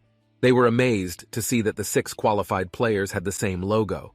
His name is Vern from Mythic Guild affiliated with Hero Guild. He pointed at CO and asked Rin if he can beat him. Ren said, the probability of losing is higher, so Vern decided to use all his tricks in this match with him, so Ren can destroy him in their fight. COA seems to have gathered a lot of fans, because the crowd cheer for the fight between him and Vern. Chioa and Vern talk about he spy on, even though the match has started. Fern asks him, will he do it? Still join if one of the members beat him. Confirmed that it was still in effect before the two started the fight, with Vern taking the initiative to deflect his greatsword with his scythe. Before attacking himself and putting Vern on a burn, the defense disappeared into the darkness. Using the previous skill, disappeared again to attack. But so what? Avoidance and severe burn tries to defend himself, but gets caught in his chains. Before being defeated, Emperor Sharon seems to be enjoying the fight in the belief that Asura will win the competition. He asks retainers to find out about him, before thinking about how he wants to take Asura as his disciple. Imperial assassins went to the end to find information about Asura, but they were caught sneaking by Libyas. The ship noticed the power of the Labius and tried to kill him, thinking he would be a threat to the Emperor. But Libby instantly neutralized and silenced him. He was in a different league completely. Labia then ordered the retainers to convey his message to the Emperor to find Thanatos' followers. But he wants to fight. He then sends a message to the Pope, telling him that Sharon wants Yon Sung. The Pope speaks through the parchment, warning Libius not to start a war or he will replace him. The Pope explains that it will cause a war if Sharon tries to take it. Mr. Sharon received message from Libias and laughed, hysterically amused, that people from Pantheon made moves. Sharon remembered how he lost to someone in his glory days after fighting for 10 days. Sharon sent his followers away before he told Abal to contact the Pope. The next day, Labius reported to Hyun Sung happily that he met someone sent by the Emperor last night, thinking that person might be sent to ask what he wants. Babius realized he might have made a mistake and made excuses before telling the Pope. Pope refuting the librarian as well and telling him to clean up the mess himself. He wonders if he should kill the Emperor, but realizes that he may not be able to defeat him. While Hyun Sung earned his first salary of $2 million, next stage is about to start. Sharon Archmage Uriah calls to watch the competition as well. Uriah decides to observe why. Even the Emperor looks so excited. He looks down to see Hyun Sung enter wearing a mage robe. Asura stood wearing a new mask, and with it, the new persona his opponent was Ark. After launching his first attack on ARC, Hyun Sung remembers how well suited the new skills he got were the first skills, increasing his HP and MP recovery, and the second, allowing him to cast magic without delay skills sync with dragon language to make them even better. Hyun Sung was still noticing how the arts continued to close the distance, and decided to make his way out. When confronting him, he fired a barrage of fire attacks that made Ark increase the distance between them. Ark realized he would not be able to win, but wanted to make one strike. He lunged at Asura when he noticed that his magic circle had disappeared, but he misread the situation and was caught in a 6-star fire magic attack. Black Ember.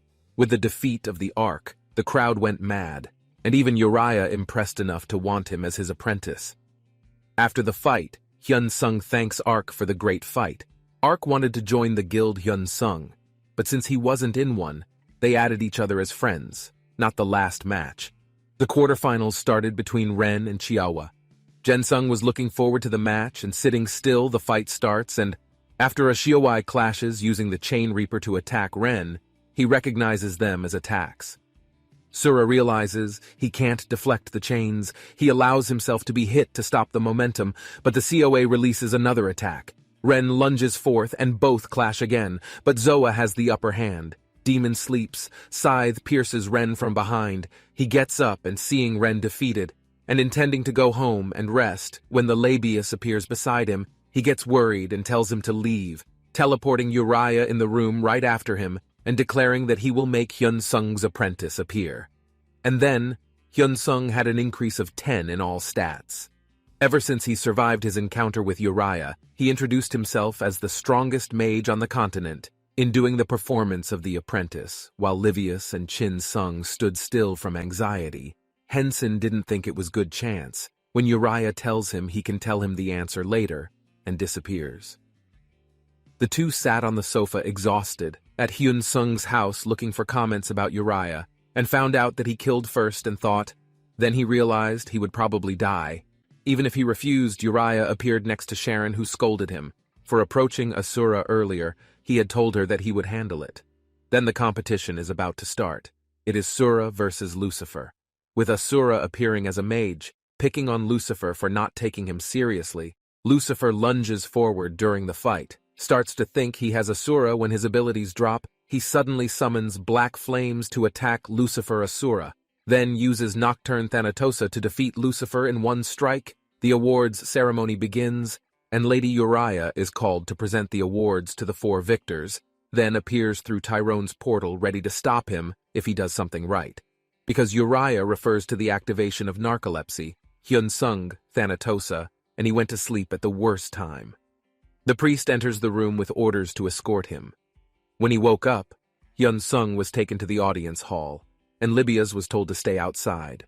Hyun-sung took off his mask not to offend the emperor.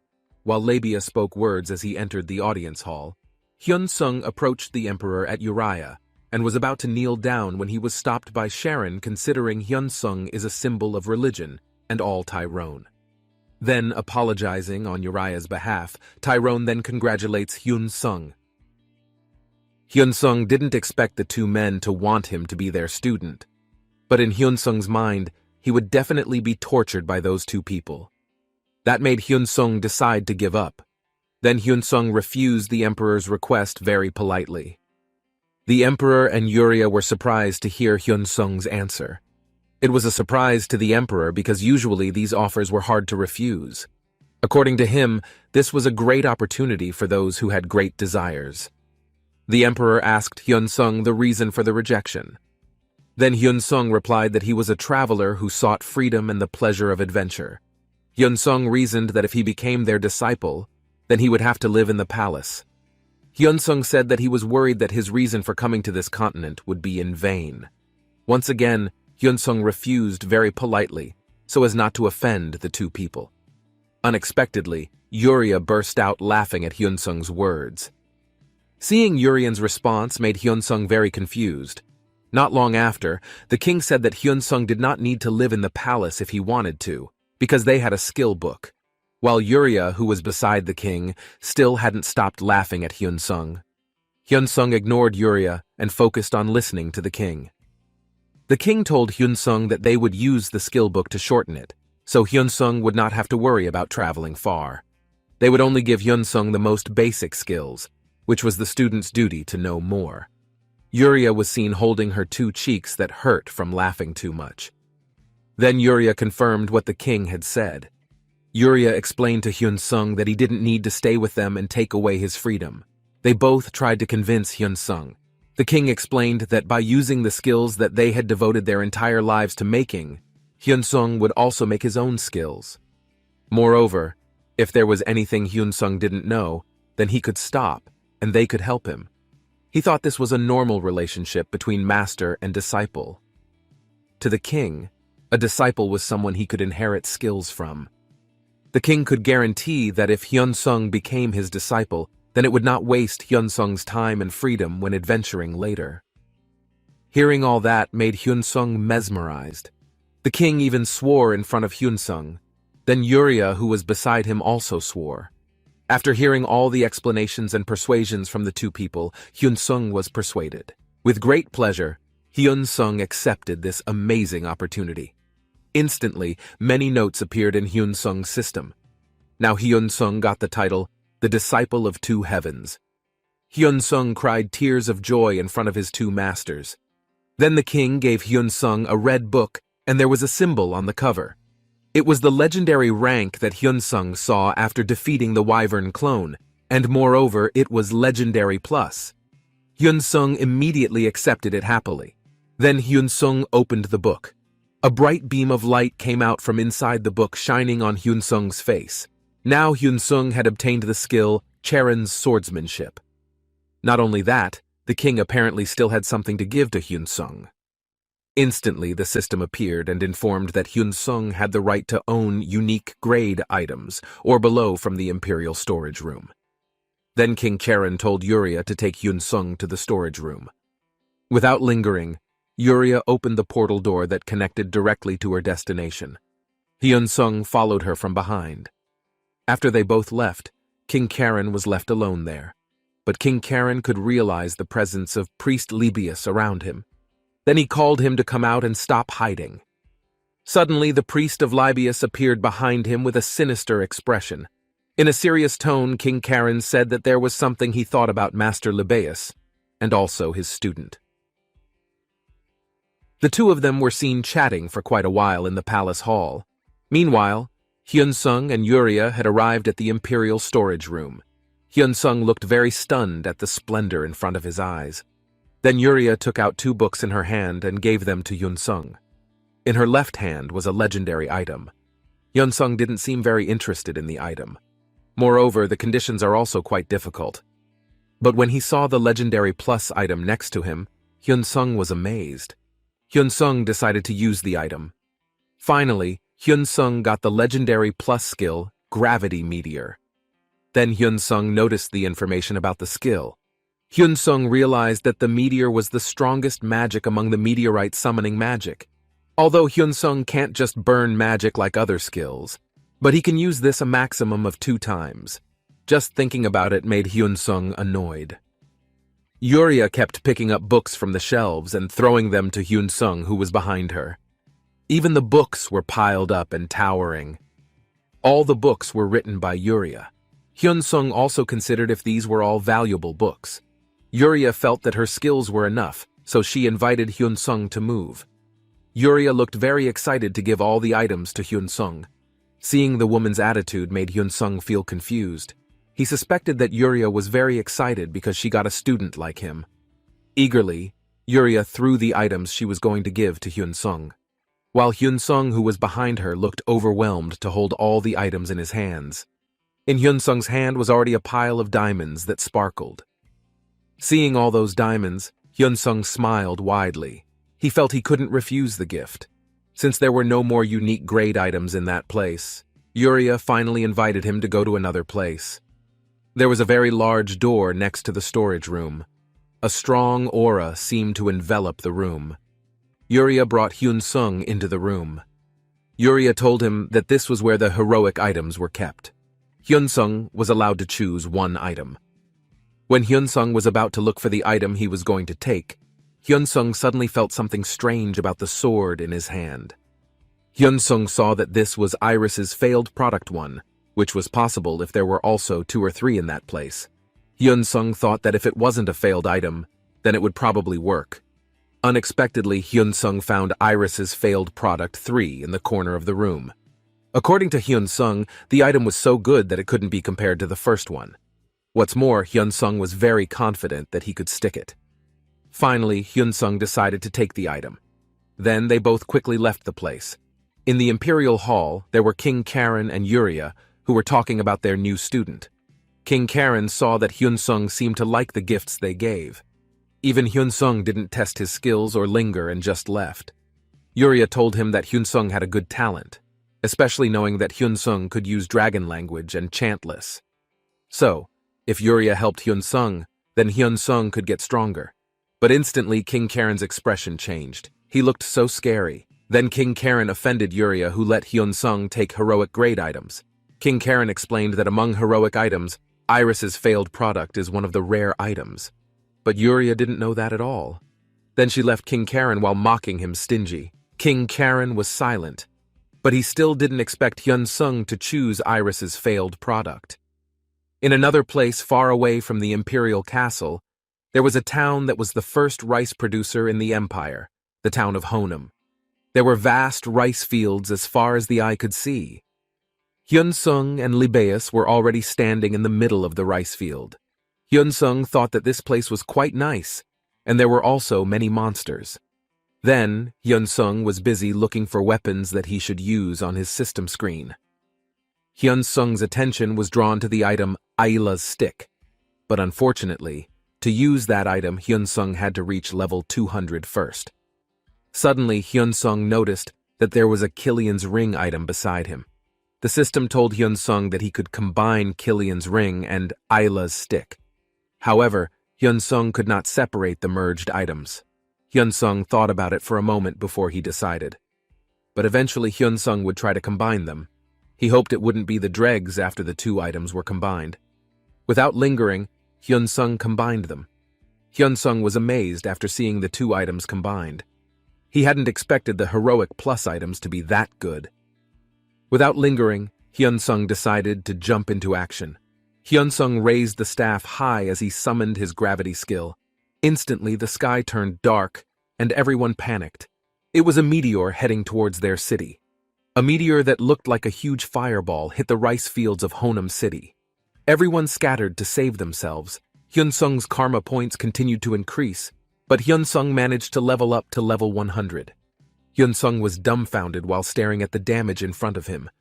It was all because of his own doing. He didn't expect it, and thought that this was really a scam. The range was large, but the attack power was incredible. Hyun-sung was overwhelmed by his many karma points, but he thought what was more important now was his castle wall. Hyun-sung felt confused about what he should do now. He was worried that he would be scolded on his first day as a student. There were two men behind Hyun-sung. The two men suspected that it was because Miss Yuria was in a bad mood. Then they immediately took the initiative to repair the wall. People believed that it was Miss Yuria's anger and forgot about the incident. Hyun-sung felt relieved. His worries were gone. Hyun-sung promised in his heart to double-check his range and put it on, in the courtyard behind the castle walls. Hyun-sung was there to check the new skills he had acquired. Hyun-sung opened the skill Thananos' alarm clock. Hyun-sung was amazed to see that the skill could stop narcolepsy skills. Moreover, it had both passive and active effects. Next, Hyun-sung checked the skill Thananos' postmonition. Hyun-sung thought that all the buffs were good even though they were random. Except when hunting bosses, either dream of getting rich or dream of growing quickly would be good. But all of these buffs were made for him to hunt. That meant Hyun-sung had to level up first. It showed that Hyun-sung had to complete the trail quest as well. If Hyun-sung found a new trail, then he would get a new authority. Hyun-sung thought about it. Hyun-sung looked carefully at the quest. It said that this quest had no time limit. Hyun-sung concluded that he just needed to complete this before he reached level 150. Hyun-sung thought that someone wrote that the monsters in the kingdom were getting stronger. Meanwhile, Hyun-sung had already reached level 100, and the quest had appeared, so therefore they were getting stronger. There was a big smile behind his mask. Hyun-sung felt happy about that. He wondered if he could raise his level here and finish the quest when his level was close to that. Hyun-sung decided to try his swordsmanship skills later.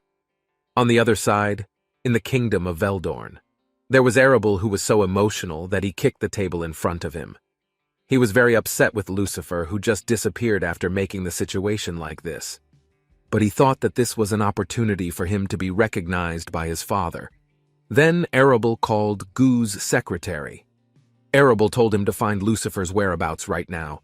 Not only Lucifer, Arable also told him to find that bastard. Nighttime at the Temple of Thananos.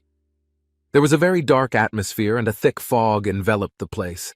There was a woman approaching someone in front of her. The woman was the saintess of Thananos named Seowa. Then the man in front of her was Pope Thananos. Seowa was given the task of going to the Karen Emperor. That's because there is something that Pope Thananos wants to get from the Empire. Pope Thananos told her that it was a very precious item to their faith, especially their master. Although it was useless because it could not be used now, but when it entered the temple, its true power would be revealed. Then Seowa checked the detailed information inside her system screen. She judged that the task was not difficult, so she happily accepted the task. Pope Thananos was happy that they finally had a divine item. He didn't think that the Emperor would give the divine item so easily, but they still had to break the seal. Pope Thananos immediately held his head because it hurt thinking about Libius. He wasn't sure if Libius could do it well. 7 days after the Imperial battle competition, Hyun-sung's level continued to rise. Now he had managed to reach level 148. Hyun-sung was always practicing hard to raise his level. After a long day of training, Hyun-sung and Libius finally decided to enter the castle. Hyun-sung would use Karen's swordsmanship, and then continue his journey again. Suddenly Hyun-sung heard a familiar voice greeting him. It turned out to be the apostle. The look on Hyun-sung's face seemed unhappy about his presence. The apostle explained the quest to Hyun-sung. He emphasized that the quest this time would not be as easy as the wyvern clone. The apostle told me that the king of the kingdom of Philios was known to be simple and strong. He was like that when the apostle sealed the demon king's soul. But the king's son, who brought the kingdom to ruin, was different. He was very disgusting and was always jealous of his own father. In the end, the prince killed his father and took his throne. Right after becoming king, that's when the Philios kingdom collapsed. But at that time, the kingdom of Karen became an empire and started declaring war on its neighbors. King Philios did not want his power to disappear, so he refused to surrender. As the outcome became clear, Emperor Karen of the Karen Empire was a man without mercy. When the Karen Empire broke through the king's castle, it was the moment when he realized how serious the situation was and found the demon king's soul fragment that had been sealed. The foolish king made a wish with the demon king's soul fragment so that his kingdom would never fall. After listening to all the apostles' long explanation, Hyunsung realized that this was why the kingdom's nickname was the kingdom that never falls. This was confirmed by Apostle. He explained that this is what made the emperor of the Karen Empire give up and switch to another kingdom after seeing that the king kept coming back to life after he was repeatedly killed. They have never touched this castle even now. The king in that place is considered very powerful because it cannot be killed by the emperor and can control the energy of the demon king. Apostle said that if that was the reason he made Apostle Libius, if it was the great priest Thananos, then he could definitely seal the immortal power. Libius smiled widely and confirmed his words, while Hyunsung, who was beside him, looked a little scared because he thought that the king of that place was much stronger than the wyvern's clone. Then Apostle confirmed to him that the king no longer had a human soul having a very strong demon king's energy. Then Apostle warned Hyunsung not to let his guard down. Although Hyunsung's training was to improve his divine abilities, it was extremely dangerous. That's why the Apostle approached him to warn him. Instantly, the Apostle disappeared from before them. Hyunsung and Libeus continued their journey into the kingdom. At the same time, many notes appeared in Hyunsung's system about the sub-story. Hyunsung felt confused seeing that. He suspected that the sub-story was related to the quest. When Hyunsung did his quest, this hunting ground, the castle itself, would disappear. So Hyunsung concluded that the God-grade title quest would affect the entire continent. Not long after, there were royal soldiers who saw Hyunsung and Libeus enter the palace. The soldiers assumed that the two of them were intruders. Suddenly, the soldiers immediately ran towards Hyunsung and Libeus while wielding their spears. With very fast movements, Hyunsung immediately launched an attack on one of the soldiers. It was so easy for Hyunsung to knock him down. Then Hyunsung threw the soldier's body far back there. Suddenly the other soldiers felt very surprised to see Hyunsung's extraordinary prowess. Then Hyunsung challenged them to come forward against him. He felt very confident, especially having Karen's swordsmanship, which was fantastic. Hyunsung walked up to the soldiers with confidence. Meanwhile, the soldiers looked very scared and ran away from the place. But Hyunsung wasn't going to let them just run away. With his magic power, Hyunsung lifted the bodies of the soldiers and dropped their weapons. Then finally, Hyunsung slashed his sword at the soldiers. Instantly, the whole place was covered in blood. But the soldiers kept coming to attack Hyunsung. That made Hyunsung a little overwhelmed. Then he decided to use the gravity meteor skill. Instantly, a large meteor appeared which hit the place and killed all the soldiers simultaneously. Seen from a distance, part of the kingdom was burned by the meteor. The fire that burned the kingdom was getting bigger. The atmosphere there looked very chaotic. Most of the kingdom had been burned down by the fire. On the other hand, there was the king who looked so calm despite knowing that his kingdom was on fire. But apparently the king has been waiting for a long time for the presence of intruders. The soldiers were terrified of Hyunsung, but they couldn't just run away. Finally, they all ventured to attack Hyunsung simultaneously. Hyunsung quickly used his moon sword falling slash skill to attack the soldiers. Hyunsung was able to defeat them all easily. After that, Hyunsung moved forward to enter the castle. He saw a room that still looked fine, even though it was the place that was hit by the meteor. This made Hyunsung feel curious and decided to enter the room. However, the nosy Libeus shouted to tell the soldiers where Hyunsung was. Suddenly, it attracted the attention of the soldiers to block the action. In his mind, Hyunsung felt annoyed with Libeus. At the same time, there suddenly appeared a dashing and well-built figure wearing armor. He introduced himself as Mirando. He was the commander of the Philios Kingdom's Night Order. Mirando looked very emotional. He could not stay silent and watch the tyranny of the evil empire. Seeing the appearance of this figure, Hyunsung immediately launched his attack. There was a fierce battle between the two of them. Hyun-sung used his techniques to take down his opponent. Instantly, Mirondo released his dark power energy that enveloped his body. Mirondo said that the strength of a knight is an invincible body. Then he pulled out the longsword explosion skill. But at the same time, Hyun-sung immediately teleported behind Mirondo. But Mirondo realized that he reversed his attack backwards. Quickly, Hyun-sung immediately avoided it. Mirondo made that attack while tearing his muscles. Hyun-sung judged that Mirondo knew how to fight. Then Mirondo raised his sword high to use the giant's blow technique. Suddenly, Hyun-sung immediately stepped back to avoid the attack. Then Hyun-sung jumped at Mirondo while holding weapons in both hands. He cut Mirondo's fingers until the sword slipped from his grasp. Then Hyun-sung immediately took advantage of Mirondo's negligence to deliver his deadly attack. Hyun-sung swiftly took Mirondo's big sword. Using the heavenly thrust technique, Hyun-sung split Mirondo's body very sadistically. Finally, Mirondo died just like that. Immediately, the soldiers ran away from that place. Then Hyun-sung walked into the room in front of him.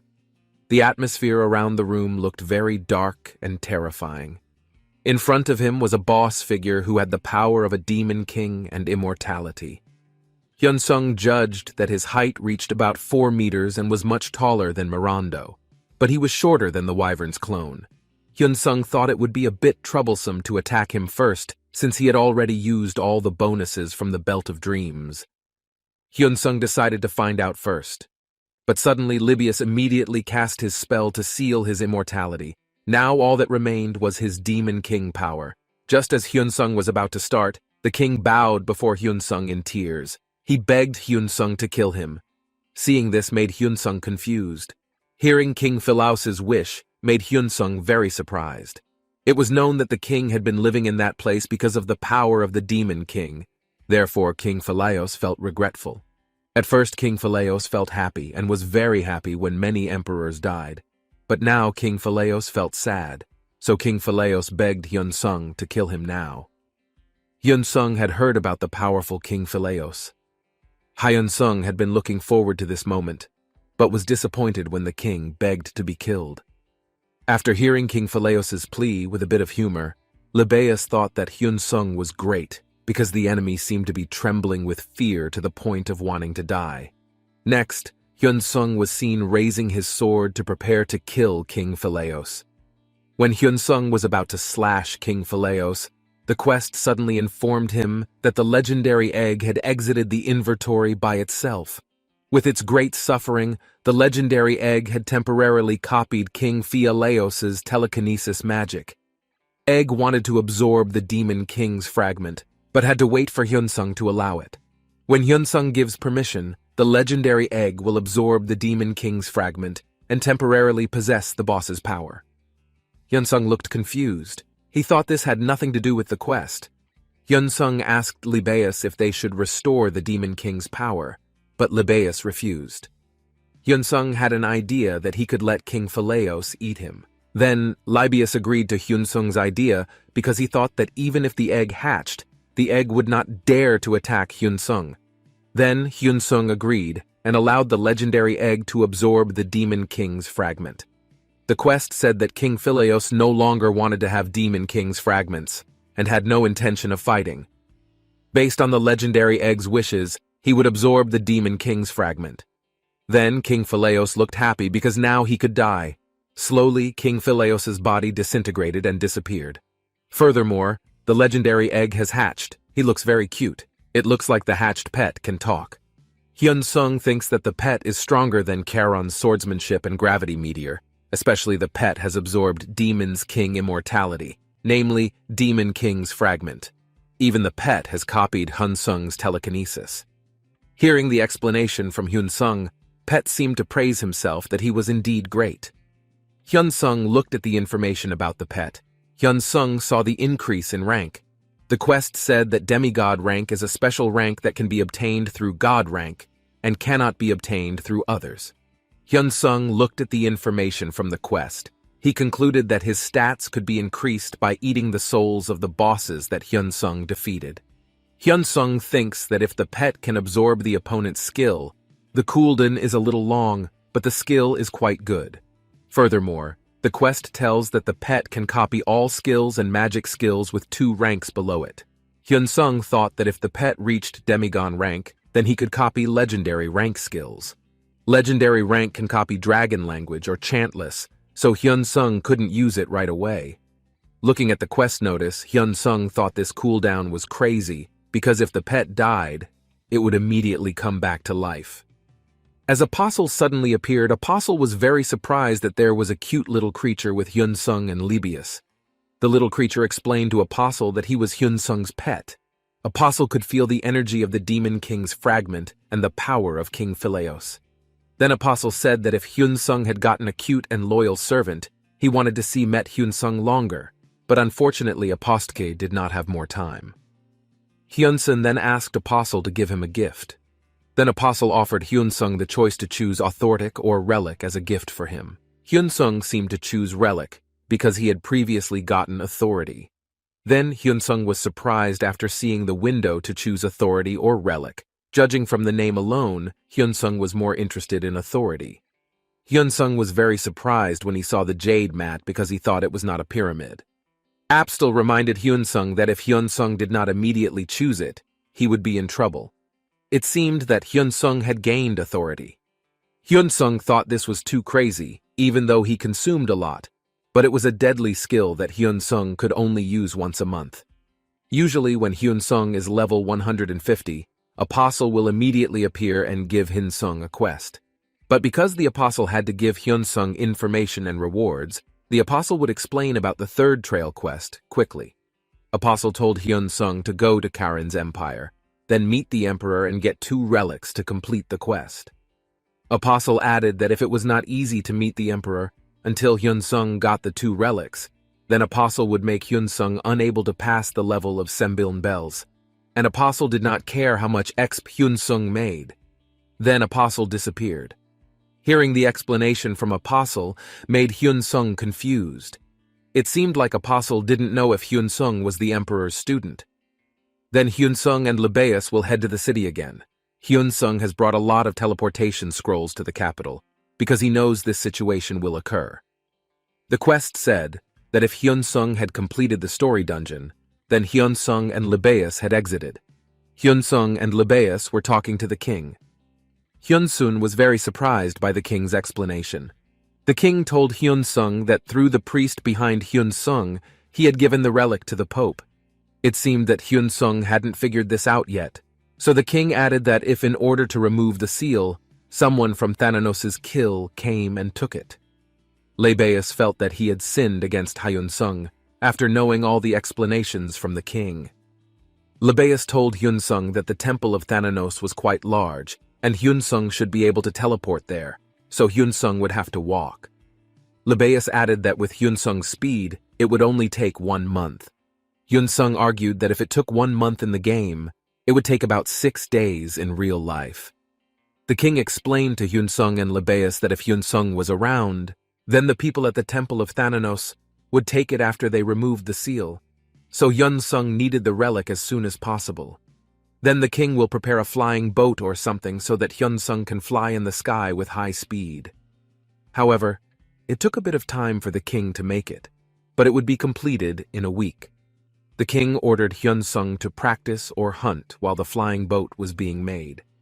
Then the king gave a summoner to Hyun-sung to send a message. When the flying boat was finished, the king would send a message through the summoner. It was a very sunny afternoon in Eystein Castle. There was Rin in her study. She seemed to be busy doing her work. After the battle competition, they had gotten a lot of applicants. But they couldn't just accept anyone. Because of that, Rin had to really judge, and there weren't many they could recruit. But Rin was grateful that Yoon didn't hunt and helped her instead. Moments later, Yoon knocked on her office door. He told Rin that they had Hyuna coming. Instantly, Hyuna poked her head out from behind the door. Hyuna greeted Rin with a big smile, then she asked permission to take a moment of her time because she had something to talk to her about. Rin finally allowed Hyuna to enter. The 3 of them sat together in Rin's study. Hyuna told Rin that her brother was coming to visit tomorrow to inspect the guild house. Yoon, who was sitting beside her, immediately looked at Hyuna and asked about her intentions. Then Hyuna said that she suggested her brother to join their guild, but he didn't seem to want to. But her brother said he would come for a visit, so Hyuna was very hopeful. Yoon just realized that Hyuna's brother was Hyun Sung. Then Yoon looked at his sister. She realized that her sister was very fixated with Hyun Sung's nickname, so Yoon guessed that her sister must already know. Yoon wondered if her sister was planning to tell Hyuna that Hyun Sung was an Asura, but she thought that Hyuna wouldn't believe it. Then, Yoon asked Hyuna for permission to greet her brother. Yoon reasoned that she would use this opportunity to rest. Hyuna didn't mind. Then she also invited Rin's sister to come with her. Arriving home, Hyuna immediately approached Hyun Sung, who was in the room. Then Hyuna told him that there would be Guild Master Rin and her sister Yoon when Hyun Sung visited the guild. Hyuna approached her brother, who was sitting on a chair. Then she explained that Yoon was the same age as her and was her close friend. Hyuna persuaded her brother to meet the two of them during tomorrow's visit. Hyun Sung thought that it was probably fine since they already knew who he was. Moreover, Hyuna probably wouldn't trust him if she knew that he was an Asura. Then Hyun Sung smiled at his sister and happily accepted Hyuna's request. On a very sunny afternoon, Hyun Sung was seen hunting monsters. The monsters attacked Hyun Sung simultaneously, but Hyun Sung immediately used the gravity meteor skill, which caused all the monsters to die in an instant. Now, Hyun Sung's level has reached level 160. Instantly, Libeus came out of the plume of smoke from the meteor explosion. Then Libeus approached Hyun Sung. Libeus looked so excited and took the initiative to collect monsters again, but Hyun Sung refused, because he had to leave now. Then Hyun Sung ordered Libeus to hide himself until he was allowed again. Libeus nodded, as if he understood his order.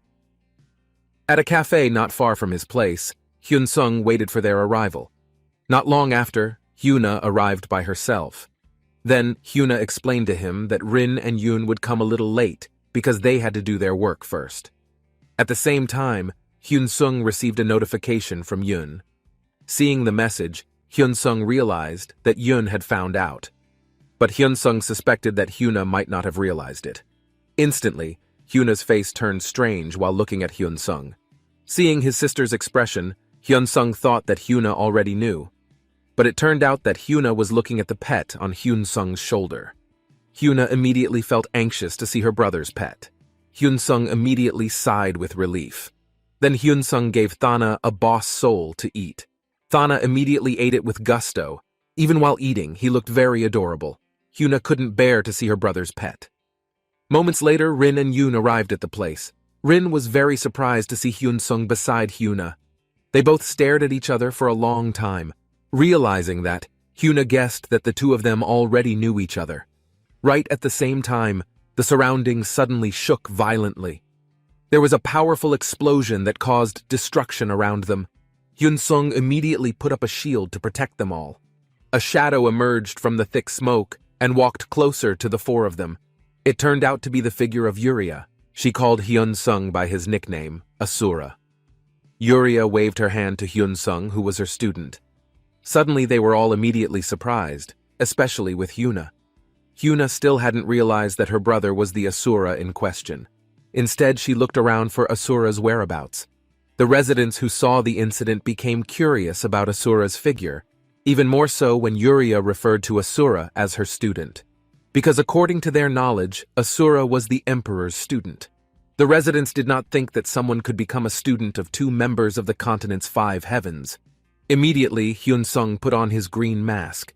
Seeing this made Hyuna very surprised. Rin also just realized it.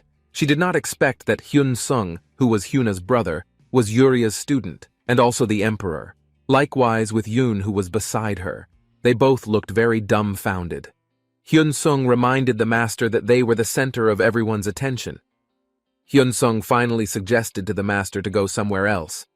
But before that, he was curious about the 3 women who were with him. Then Hyun Sung introduced them all to the master Yuria. After that, Yuria snapped her fingers, and instantly they all disappeared from there. Meanwhile, the owner of the cafe looked sad because of the condition of the cafe that had been destroyed. However, a group of people from the palace's destruction branch arrived and would be willing to compensate the cafe owner for the damage done by Yuria. Suddenly, Libius appeared before them all in a pitiful condition. He was crying because he was left behind by them and did not know the whereabouts of his master. Now, they were all in a very large and magnificent place. The place was part of the imperial palace, which was Uria's laboratory. Then Uria gave a new skill book to Hyun-sung. Uria and Hyun-sung looked cool chatting together, while the three women were just silent watching. They looked very stiff with the atmosphere. Then Hyun-sung immediately opened the skill book. Now he got the skill Meteor Riding. Uria said that although the skill was a little weak, it was a very good skill. After that, Hyun-sung said goodbye to go home. Hyun-sung promised Uria that he would stop by her lab again during his next visit. Uria also promised to give him another skill. Then they all left the room. Shortly after leaving, Hyuna glanced at Hyun-sung with a sinister look. She asked him for an explanation for all this. Hyun-sung explained everything to them on the way to the Heroes Guild. But Hyuna still seemed unbelieving that the Asura turned out to be her own brother. Even being a disciple of 2 continents, 5 heavens, Hyuna felt embarrassed because of all the praises she had said earlier about the Asura being her own brother. Then Hyun-sung approached Rin and apologized for the mess today. But Rin assumed that none of this was his fault, so Hyun-sung didn't need to apologize about it. But Hyun-sung still felt bad because he had been humiliated when he wanted to visit the guild. Then Rin was willing to guide him privately. During the trip, everyone welcomed Rin, who was the Hero Guild master, well. Just by looking at the reactions of the NPCs, Hyun-sung knew that they all trusted this guild very much. Hyun-sung thought that the NPC must play a big role whenever defense was needed, because there were a small number of elites here. That was confirmed by Rin. But Rin emphasized that it was not a problem with their fighting power. Rin informed that the #1 guild, Manhwa, was a branch of their guild. Realizing that, Hyun-sung concluded that Eden, who was the #1 ranker, was also a member of the Hero Guild. Rin explained that Eden was originally a Hero Guild member, but he was the only one Rin could entrust with the Manhwa Guild. Then Hyun-sung asked Rin if the Manhwa members came there often. Rin confirmed it. She said that the majority of guild members with levels above 300 already knew that the Manhwa Guild was a branch of the Hero Guild. They ran it because there were promising prospects from the Manhwa which would later be sent to the Hero Guild. That was how Hyuna joined the Hero Guild. Immediately, Hyun-sung was surprised to see something in front of them. He was curious and wondered what the place was. Then Rin explained that it was a dungeon that belonged to a region. Hyun-sung did not expect that. Every region in the castle has a secretly created dungeon. It was the same with this castle. Those who do not have permission are not allowed to enter. Not everyone can enter the dungeon because there are special conditions. Hyun-sung was amazed to learn that it was Rin's dungeon. Then Rin told him that the monsters in this dungeon were level 300. She set it up that way so that anyone who wanted to level up quickly could try it. Rin was also sure that the palace also had a dungeon. Rin also believed that Hyun-sung would reach the level requirement so that the emperor would give permission for Hyun-sung to enter. But Hyun-sung still did not think that there was such a thing.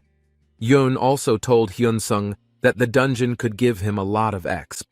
Although there weren't many items, it could make Hyun-sung level up quickly. Hyuna also leveled up a lot thanks to that dungeon. It made Hyun-sung feel curious. He would ask Master Charon and Master Uria after the main quest. It also happened that Hyun-sung felt that he was not leveled up enough, so finding this information was an interesting thing for him. Then they continued their tour. Rin took Hyun-sung to the castle wall.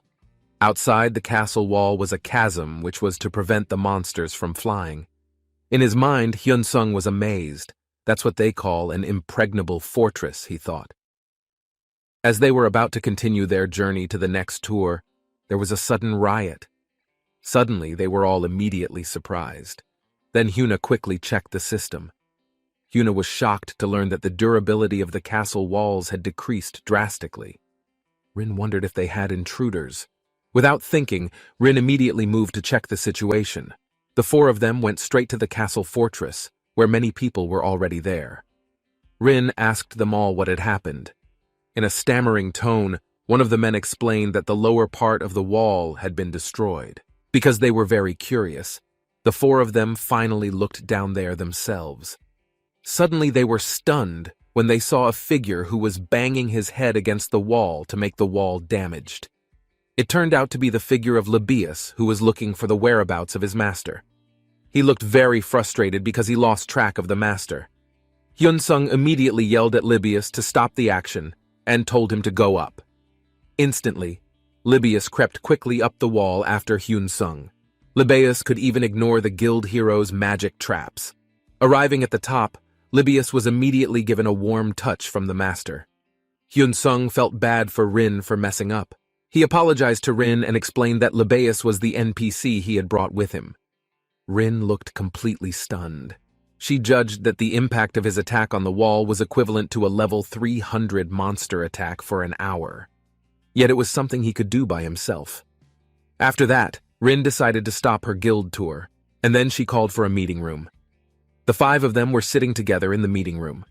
There was an instant silence. Rin said that the Hero Guild could not accept Hyun-sung. That made them surprised by the statement. It was a very sunny afternoon in a very grand and large palace. It was the kingdom of Verloron. Inside the palace, there were several people who were gathered to discuss something. There was someone who looked discouraged while swearing irritably mentioning Zerable's name.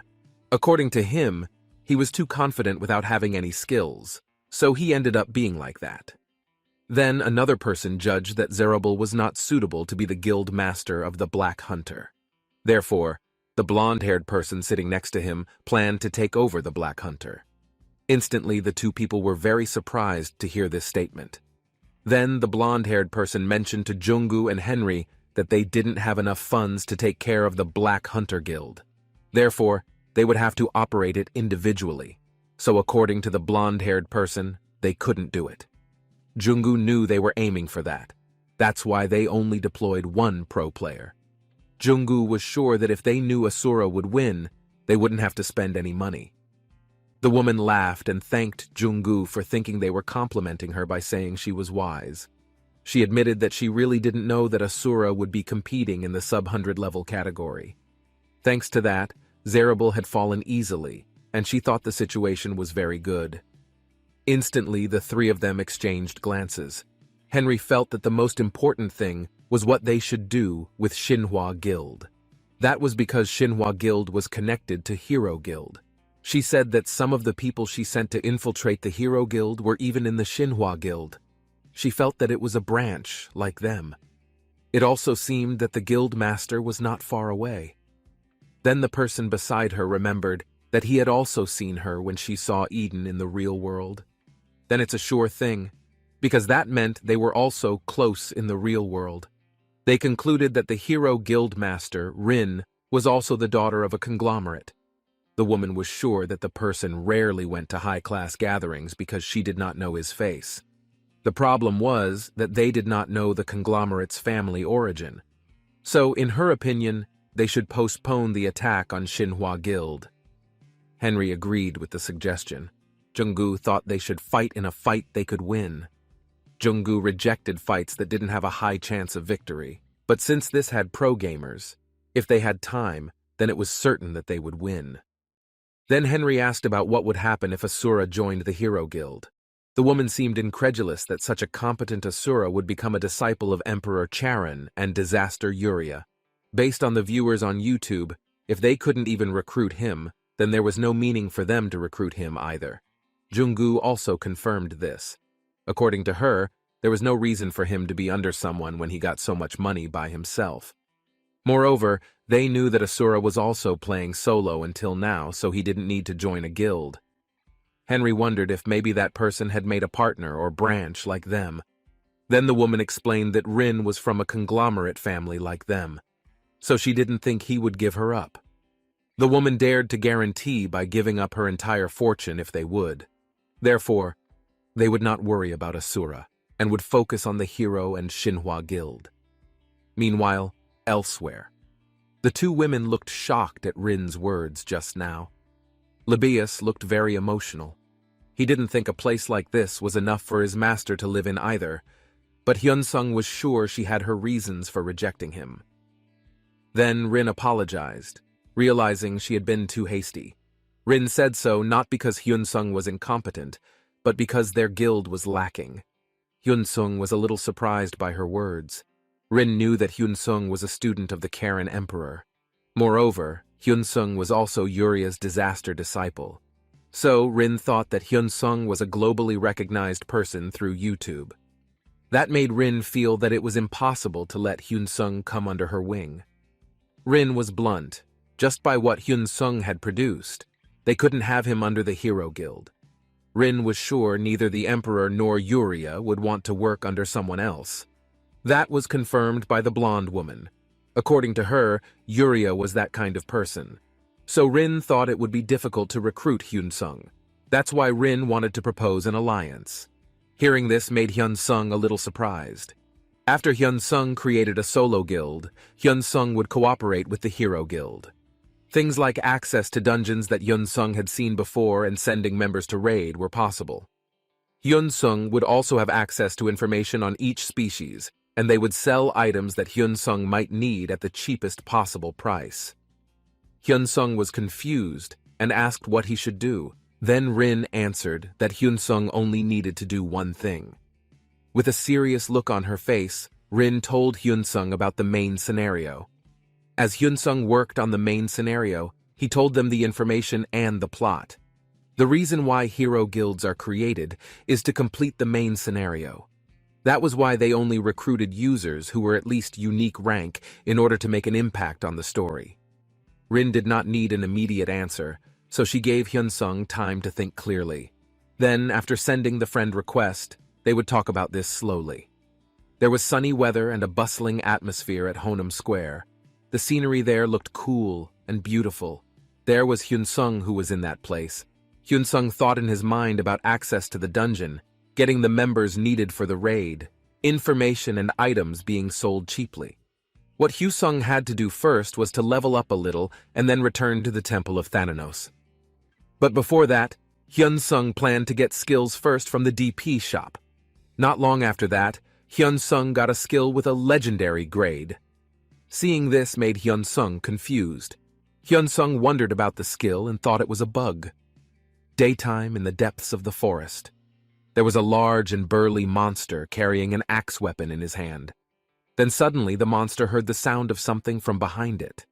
At the same time, Hyun-sung immediately shot his crossbow at the monster.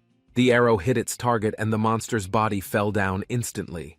Hyun-sung felt that this was more exciting than he thought. Thana cheered and said that the master was the best. After that, Thana told the master that the boss was a kilometer away in the depths of the forest. Without further delay, they went straight into the forest to hunt the boss monster. A few moments later, Hyun-sung immediately activated Ahambrid's arrow of destruction. Hyun-sung targeted the monster far ahead. There were red dots on the monster's body. Hyun-sung guessed that the red targets were vital points that needed to be hit. In his mind, there was a doubt whether he could insert attributes into his arrows, like the way he used Karen's swordsmanship. Then, without Hyun-sung immediately pulling his arrow and releasing it towards the monster. Suddenly, the arrow pierced the monster's body sadistically. In an instant, the monster fell down and died. Hyun-sung walked closer to the monster's body that was already lying dead. In his mind, he thought that if his arrow hit its vital point, in addition to the damage, he could do a maximum of 3% damage. After that, Hyun-sung took the monster's soul to become Thana's food. The look on Thana's face was very radiant. Thana was very grateful to Hyun-sung. First, narcolepsy could not activate while Hyun-sung was doing the third trail quest, so Hyun-sung had to level up as much as he could. That way Hyun-sung would be able to show everyone something interesting again. In the morning, Hyun-sung and his younger sister had breakfast together at the dining table while talking. Hyuna expressed her annoyance that Hyun-sung was hiding secrets from her. Hyuna didn't realize that her older brother was a Sura. Hyuna thought that Hyun-sung was still hiding many other things from her.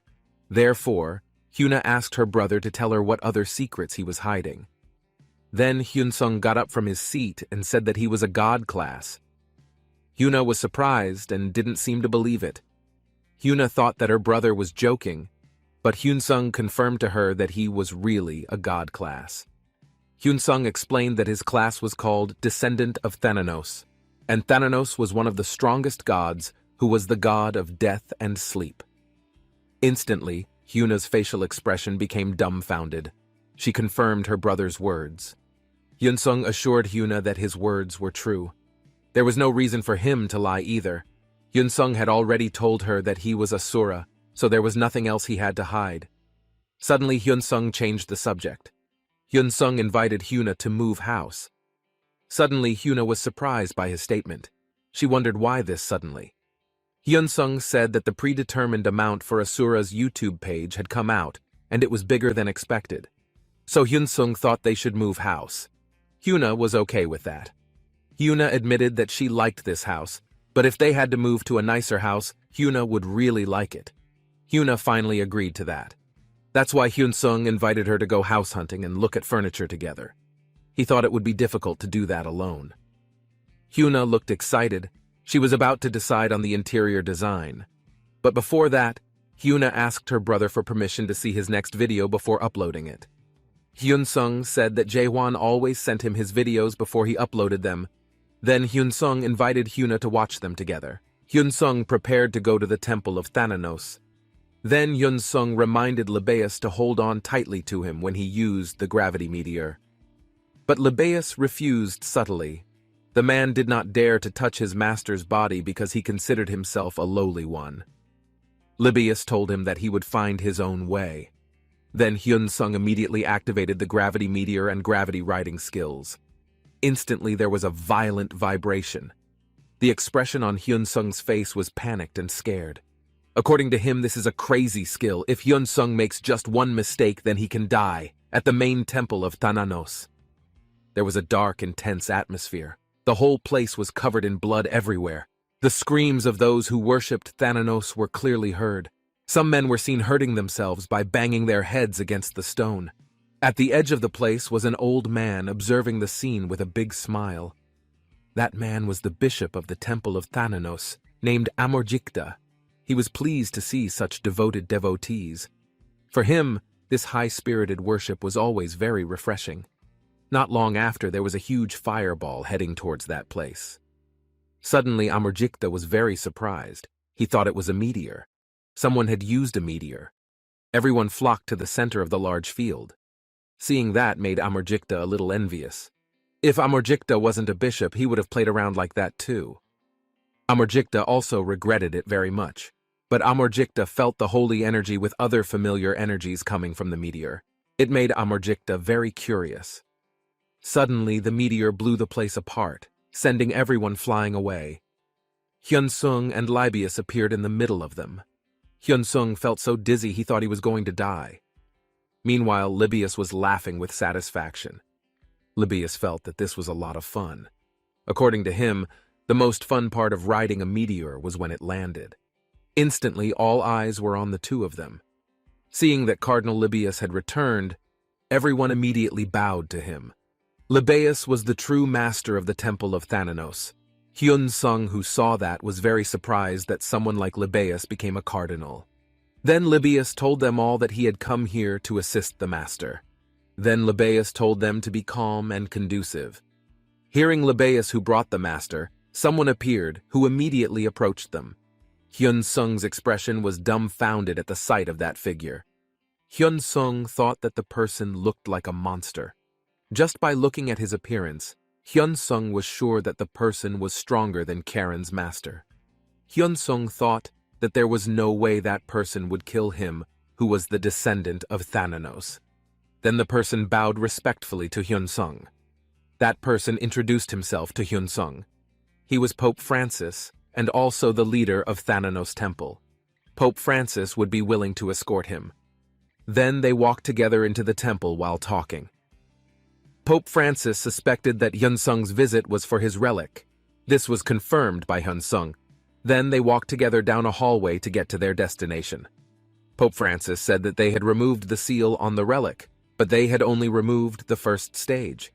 Pope Francis thought that Hyunsung should use the relic and remove the seal himself. Then Hyunsung asked if Thananos himself used the relic. Pope Francis replied that they certainly used it. It was said that Lord Thananos used them to torture other gods and punish evil gods. Hearing this, Hyunsung wondered if it was a scythe and chain. Hyunsung found out that Seo-ah was using a scythe.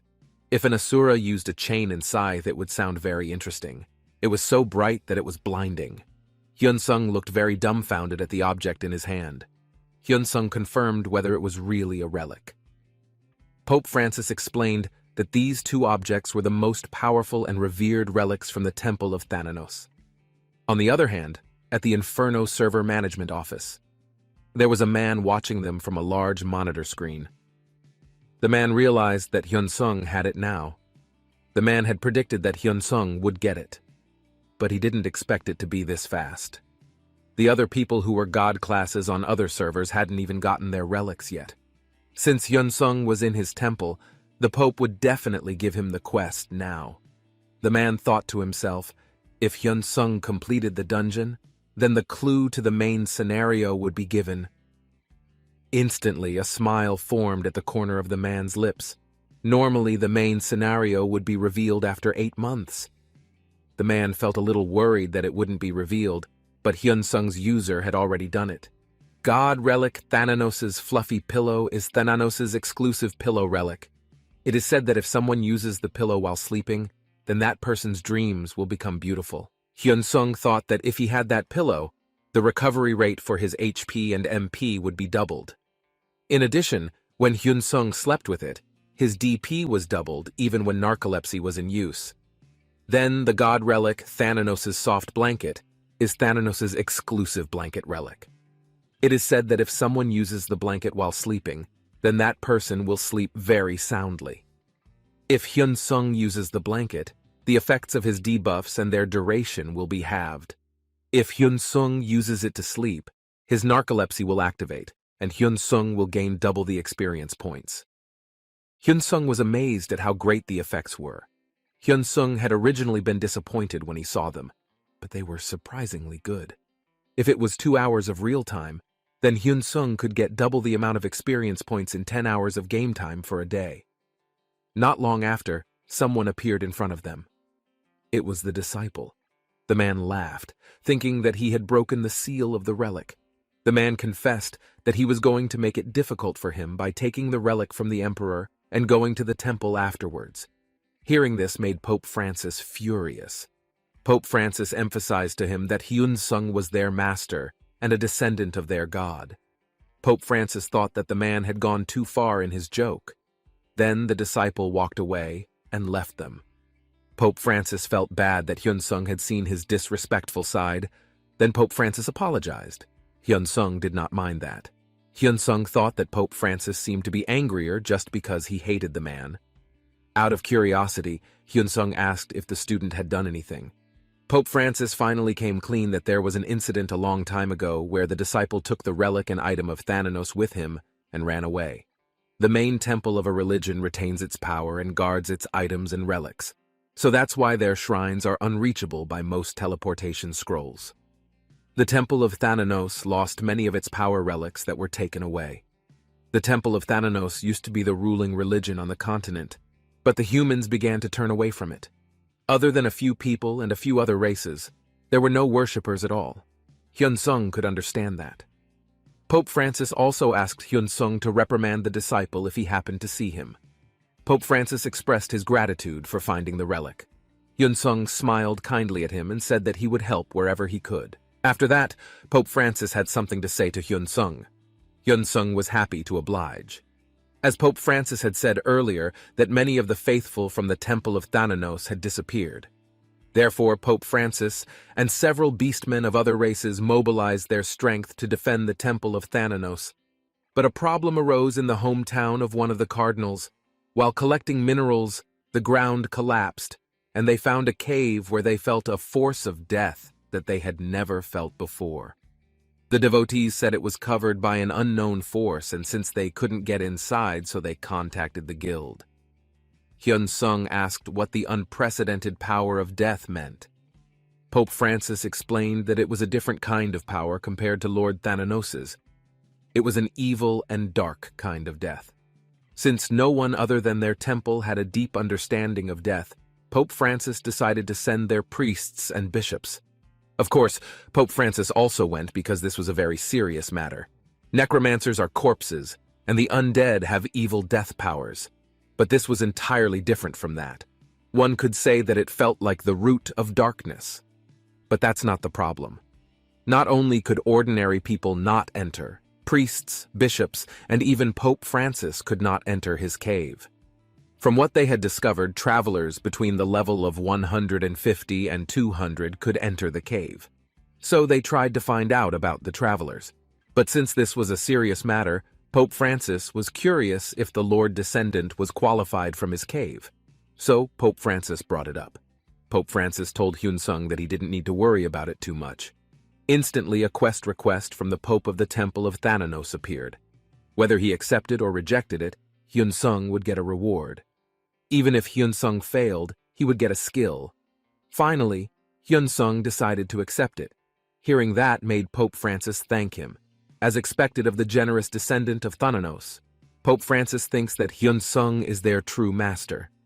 After that, Pope Francis will introduce Hyun-sung to a cardinal who will guide Hyun-sung to his village.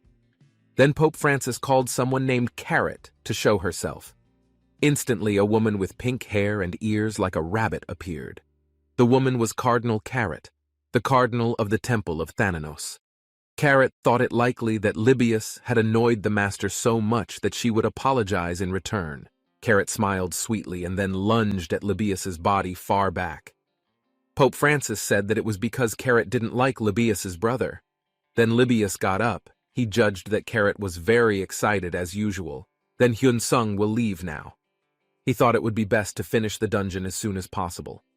There was Libius who rushed over excitedly, but immediately Pope Francis stopped him.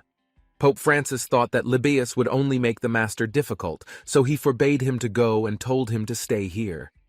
Besides, there were also things that Libius had to do. That made Libius very sad to leave his master, while Hyun-sung looked happy to finally be free from that man. Libius was very sad about parting with his master. He felt there was no reason to live in this world without a master. Then Libius looked at Pope Francis and asked what he wanted him to do. Pope Francis said that it was about the enemies of the Temple of Thananos. They had recently discovered the existence of those people through a dark night fernin. The reason Pope Francis told Libius to come here when the master had finished his work was because he decided that Libius would be the right person to go there. That's because Libius is the one who is an expert in combat compared to the other cardinals. There was a look of anger on Libius's face. If it had anything to do with those arrogant and insolent bastards, then of course Libius would do it. Pope Francis warned Libius to be careful because there was a high probability that they would end all unfinished business and retreat. There was an aura of vengeance that enveloped Libius's body. He was determined to destroy their roots and even their lives. He meant the kingdom of Fabian. Pope Francis realized that if he let a mad dog loose, there would be a massacre. Then Libius asked Pope Francis to allow himself to travel with the master again when this was resolved. Generally, when dragons or wyverns fly, they cast magic so as not to weigh themselves down too much. Then they will also not be affected by wind, inertia, or gravity. Hyun-sung would ask Master Charon without Master Uria's knowledge. Hyun-sung was determined to get a flying dragon no matter what. Then Carrot pointed in front of him and told Hyun-sung that it was there. It was the area where the dungeon was. They saw that there was a harsh and violent death energy in that place. It was an energy that clearly contradicted Lord Thananos, who controlled death. The system screen appeared and announced that Hyun-sung had gotten the clue for the main scenario and had found the Holy Land of the Fallen. Seeing that made Hyun-sung surprised. Then, not long after, information about the main scenario appeared. Hyun-sung and Carrot walked through the mine to enter the cave. Hyun-sung realized that opening the main scenario was the ultimate prize. That was the reason why the main scenario was not found. If the main scenario would have been unlocked, then, when Hyun-sung completed it, a server message would have been given to all other users. But Hyun-sung thought that class-related skills and high-level items were great. He thought that skills above God grade were authority, and Hyun-sung had never seen God grade items before. Hyun-sung was sure that this was a divine relic or divine item. Hyun-sung was worried if he failed, and his information was revealed, so Hyun-sung would be as careful as possible. Then Hyun-sung asked for Carrot's help to restrict the area and also restrict others from entering, even if he did not leave here for more than 10 days. Then Carrot immediately carried out his orders. After that, Hyun-sung immediately put on his mask. He would tell Rin after he solved this problem. Even if Hyun-sung told them now, the only person who could enter the dungeon was Yoon. Hyun-sung instantly remembered and guessed that the person had already passed the 150th level. Carrot said something to Hyun-sung shyly. She asked him for a request. Then Hyun-sung invited Carrot to say it. Carrot asked him to ignore formalities when talking to her like Hyun-sung did with the Lebius brothers. Hyun-sung finally followed her wishes. After that, Hyun-sung continued his journey to enter the cave that led to the Holy Land of the Fallen. Hyun-sung was the first to discover the main scenario. Due to Hyun-sung's great achievement, all his stats were increased by 20. The system then displays a warning notification. The system tells him that this is the dungeon for the main scenario. Compared to the level, the difficulty was quite high. It was discovered that the rotting count was observing Hyun-sung. Seeing that made Hyun-sung wonder if it meant that his boss monster was watching him. Hyun-sung concluded that his boss would see the skill he used while hunting. Hyun-sung thought that he shouldn't use his main skill because of this situation. Therefore, Hyun-sung planned to use skills that he had never used before to fight. Suddenly, Hyun-sung heard the sound of footsteps ahead. Hyun-sung's hunch told him that they seemed to be very strong. Then Hyun-sung activated the Heaven Thrust skill, which gave a forward attack. There was an explosion in front of there that released a thick fog that enveloped the surroundings of the place. Hyun-sung realized that his attack didn't hit the monster. Hyun-sung was sure because there was no message about attacking vital points or critical hits. There was a black shadow with a pair of brightly lit eyes that emerged from the thick smoke ahead. The monster really hated people who had pure death, like Hyun-sung. The monster's figure clearly appeared before Hyun-sung. It was the rotting soldier.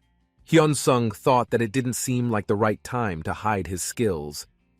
Then Hyun-sung challenged the monster to a fight. The rotting soldier immediately moved forward to attack Hyun-sung. Immediately Hyun-sung took out his sword skills, Sword of Wind Pierce Through, Stealth Illusion Mirage.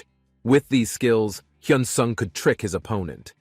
This made the rotting soldier confused about which one to attack. Then Hyun-sung attacked the rotting soldier suddenly from behind him. Hyun-sung pierced the monster's body using his dagger, but Hyun-sung realized that the rotting soldier's skin was quite tough. There was a large scratch on the rotting soldier's body from Hyun-sung's attack just now. The flowing blood was gray in color. Since the monster was injured, it seemed like Hyun-sung's attack was working. But just in case, Hyun-sung would give another attack using magic bullet fire. Suddenly, the rotting soldier screamed hysterically as he felt great pain. Hyun-sung judged that the rotting soldier's skin was more tough than strong. Hyun-sung felt that increasing its attack power would not increase its efficiency. If it was an ordinary monster, he couldn't imagine how many monsters were in there. Hyun-sung had to save as much MP as possible. Hyun-sung realized that he wouldn't be able to deal big damage with only a small amount of MP. It would be better if Hyun-sung looked at his vital points. Then Hyun-sung used a Hambrid's Arrow of Destruction skill. It was a skill that could reduce a maximum of 30% of its stamina, in addition to inflicting damage from arrow attacks. There were red dots that were the vital points of the monster. Hyun-sung could see it clearly. Then Hyun-sung performed his skill termination. Stopping a skill in the middle of using it will reduce MP, but the cooldown does not apply. It would be better if there was an Hambrid's Arrow of Destruction skill where Hyun-sung could see his vital points. But Hyun-sung didn't have that at the moment. The rotting soldier said that divine death was a waste for him and told Hyun-sung to give it to him. Instantly, Hyun-sung used the infinite dagger skill. Then hundreds of daggers were seen aiming at the monster. There was a powerful explosion in that place. Hyun-sung didn't need to look at his vital spots all the time, so he would start by piercing his navel. On the other side, in a room with little lighting, There was a man who was observing Hyun-sung's movements while grinning widely. The man thought that it seemed like a common soldier wouldn't make it. The man seemed to be sitting casually with a glass of drink in his hand. The man suspected that Hyun-sung was hiding his skills, or perhaps his skills were not worth using on them. He thought it was very interesting to see a descendant who did not use divine power. Then the man got up from his seat. He thought that he should start preparing everything slowly. The man then walked up to his troops and told them that the traitor, the descendant of Thananos, was on his way to their base. The man called on his troops to prepare to welcome their guest. All the troops immediately bowed and would carry out his orders. If they kill the descendant of Thananos, then the master will be happy. Meanwhile, in the management office of the Inferno server, they were all watching Hyun-sung's movements through the monitor screen. They looked surprised to see Hyun-sung doing that alone. The team leader was curious about Hyun-sung's level and asked his men about it. He told him that Hyun-sung's level was 172 when he came out of the cave and entered the underground castle, and now Hyun-sung was at level 175. The team leader doubted whether it was possible for someone with a level of 175 to complete the main scenario quest. His men said that a god rank was not a god rank for no reason, but the god rank players on other servers were nowhere near as strong as Hyun-sung. The team leader was speechless, in his mind recognizing Hyun-sung's prowess at finding vital points and stopping skills from attacking them. In addition, Hyun-sung also held more power than he had expected. The team leader suspected that Hyun-sung was wary of his boss. He did realize that the Baron was not an easy opponent. Since it had already changed its monster array, even if Hyun-sung recorded, it would be ineffective for him to separate its style. Then Hyun-sung also had 3. The team leader thought it was possible that Hyun-sung would actively use a skill that he had never shown. It was fine to hunt down the monsters, but the team leader was curious when it would stop working. He realized that Hyun-sung had to defeat them no matter what. However, the problem was the items that Hyun-sung would get after completing the main scenario quest itself. Then his men asked the team leader if Hyun-sung could complete the main quest on his own. The team leader said that it wouldn't be easy, but if Hyun-sung didn't overdo it, it just might work. Come to think of it, the man thought the reward was too good. That was because of the main quest. If it was a random high-level skill and item unlike the Wyvern quest, the reward was much better so he could receive a relic or authority. He thought it would affect his trace quest. The team leader was surprised to hear that.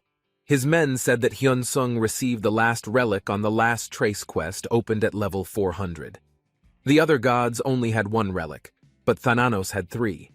The team leader said that there was no problem with user Hyun-sung getting 2 of his 3 relics because it was predicted. But the relic that Hyun-sung would get was when he was at level 400. It was created in such a way that it took 4 to 5 tries to complete. So the team leader was sure it wouldn't be possible to complete it in 1 try. Instantly, the room became unfavorable. Then the team leader approached his subordinates to ask what had happened. Then one of his subordinates answered that currently user Hyun-sung did not use the path to the safe zone, but passed through a hidden path. Hearing this made the team leader dumbfounded. On the other side, a fierce battle was seen taking place. Rotting soldier then died a horrible death. Hyun-sung finally managed to level up again. Hyun-sung also gained a lot of experience points. With this, Hyun-sung should be close to the safe zone. Hyun-sung decided to rest for a while because he felt a little tired. Instantly, the system popped up and informed him that the rotting undead Baron was watching him. Suddenly, Hyun-sung became annoyed. Every time Hyun-sung tried to rest, the monsters came out. Hyun-sung felt that it was very suspicious. Before Hyun-sung defeated the middle boss, 5 monsters also appeared. Hyun-sung thought that it seemed like the watchful Baron was controlling them. Hyun-sung was not the type of person who could be fooled like this. In another corner, Thana was seen trying to lift the big sword. Hyun-sung looked confused by what Thana was doing. Thana explained that he was trying to give the sword to him. Hyun-sung advised that Thana only needed to help him when he suddenly fell asleep. Then Hyun-sung gave Thana the soul of a dead monster to eat. Thana became very happy and couldn't wait to eat it. Thana promised to give Hyun Sung his best support from now on. Thana's face suddenly changed when he ate the soul. Then Thana spit it out because it tasted so bad. Hyun Sung guessed that the rotting undead knight was bad. Thana immediately asked the master not to worry. Thana assured the master that he could find delicious food himself. Thana immediately searched every corner of the place. Inadvertently, Thana pressed one of the bricks on the wall. Unexpectedly, something happened as a result of what Thana did. Seeing that made Thana look happy because he thought she could eat something delicious this time. There was a big smile behind Hyun Sung's mask. The system confirmed that the conditions were met so Hyun Sung could enter. Hyun Sung entered the hidden section of the eroding secret hallway. The Baron was unable to watch Hyun Sung due to divine power. Hyun Sung thought that it was unlikely that this place was part of the watchful Baron's territory. According to Hyun Sung, since this hidden passage had been eroded, it seemed that this place had not been touched. Since Hyun Sung had met the conditions, it was likely that there was something waiting for him down below, related to Thananos. Now Hyun Sung was in front of a door, which was a lab room. Upon entering the lab, Hyun Sung judged that the room was smaller than expected. Hyun Sung looked at the books in the room. He guessed that they were all research journals, the history of the Temple of Thananos, and books about Thananos. But Hyun Sung regretted that there was no skill book in this place. Just in case, Hyun Sung had to take the books on Thananos. When Hyun Sung looked at the table, he saw a letter. The content of the letter was that, by the time someone reads this letter, the people inside this castle will already be cursed undead and unable to sleep. Those who were cursed by Thananos for defying him were still unconscious. Even though they were cursed, they were actually angry at Thananos for betraying them. The letter went on to say that it seemed they still didn't realize that the reason their temple was slowly weakening was because of those people. It didn't matter if those people were angry because they were locked in here and couldn't get out. Then he really didn't understand why those people were doing something so useless. It had been a long time since the Muri had left them, and his disciple had said that he would seal all the castles in the entire continent. After finishing reading the contents of the letter, Hyun Sung thought that it seemed like the undead had something to do with the Temple of Thananos from a long time ago. This place was Thananos' castle a long time ago, and those who were associated with Thananos' temple and opposed Thananos were cursed with rotting death. Hyun Sung thinks that this is the main point of the main scenario. The letter told Hyun Sung that just in case, he left a gift for someone here. Hyun Sung didn't seem to understand the meaning of the gift written on the letter. Hyun Sung guessed that this was what was expected from Thananos' temple. Elsewhere, the Baron was seen sitting while observing the system screen. The Baron thought about the existence of a passage that even himself, as one of the priests in this castle, did not know about. The Baron guessed that the Count didn't know about the passage either. Then the Baron ordered his men to find out about the passage. His men explained that they couldn't break through the trap, no matter what they did. Then the Baron said that they had no choice but to wait for the pirate to come out.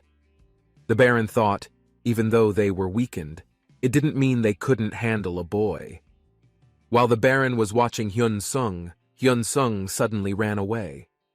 The Baron was very surprised why Hyun Sung ran away. He wondered if it was some kind of strategy from Hyun Sung.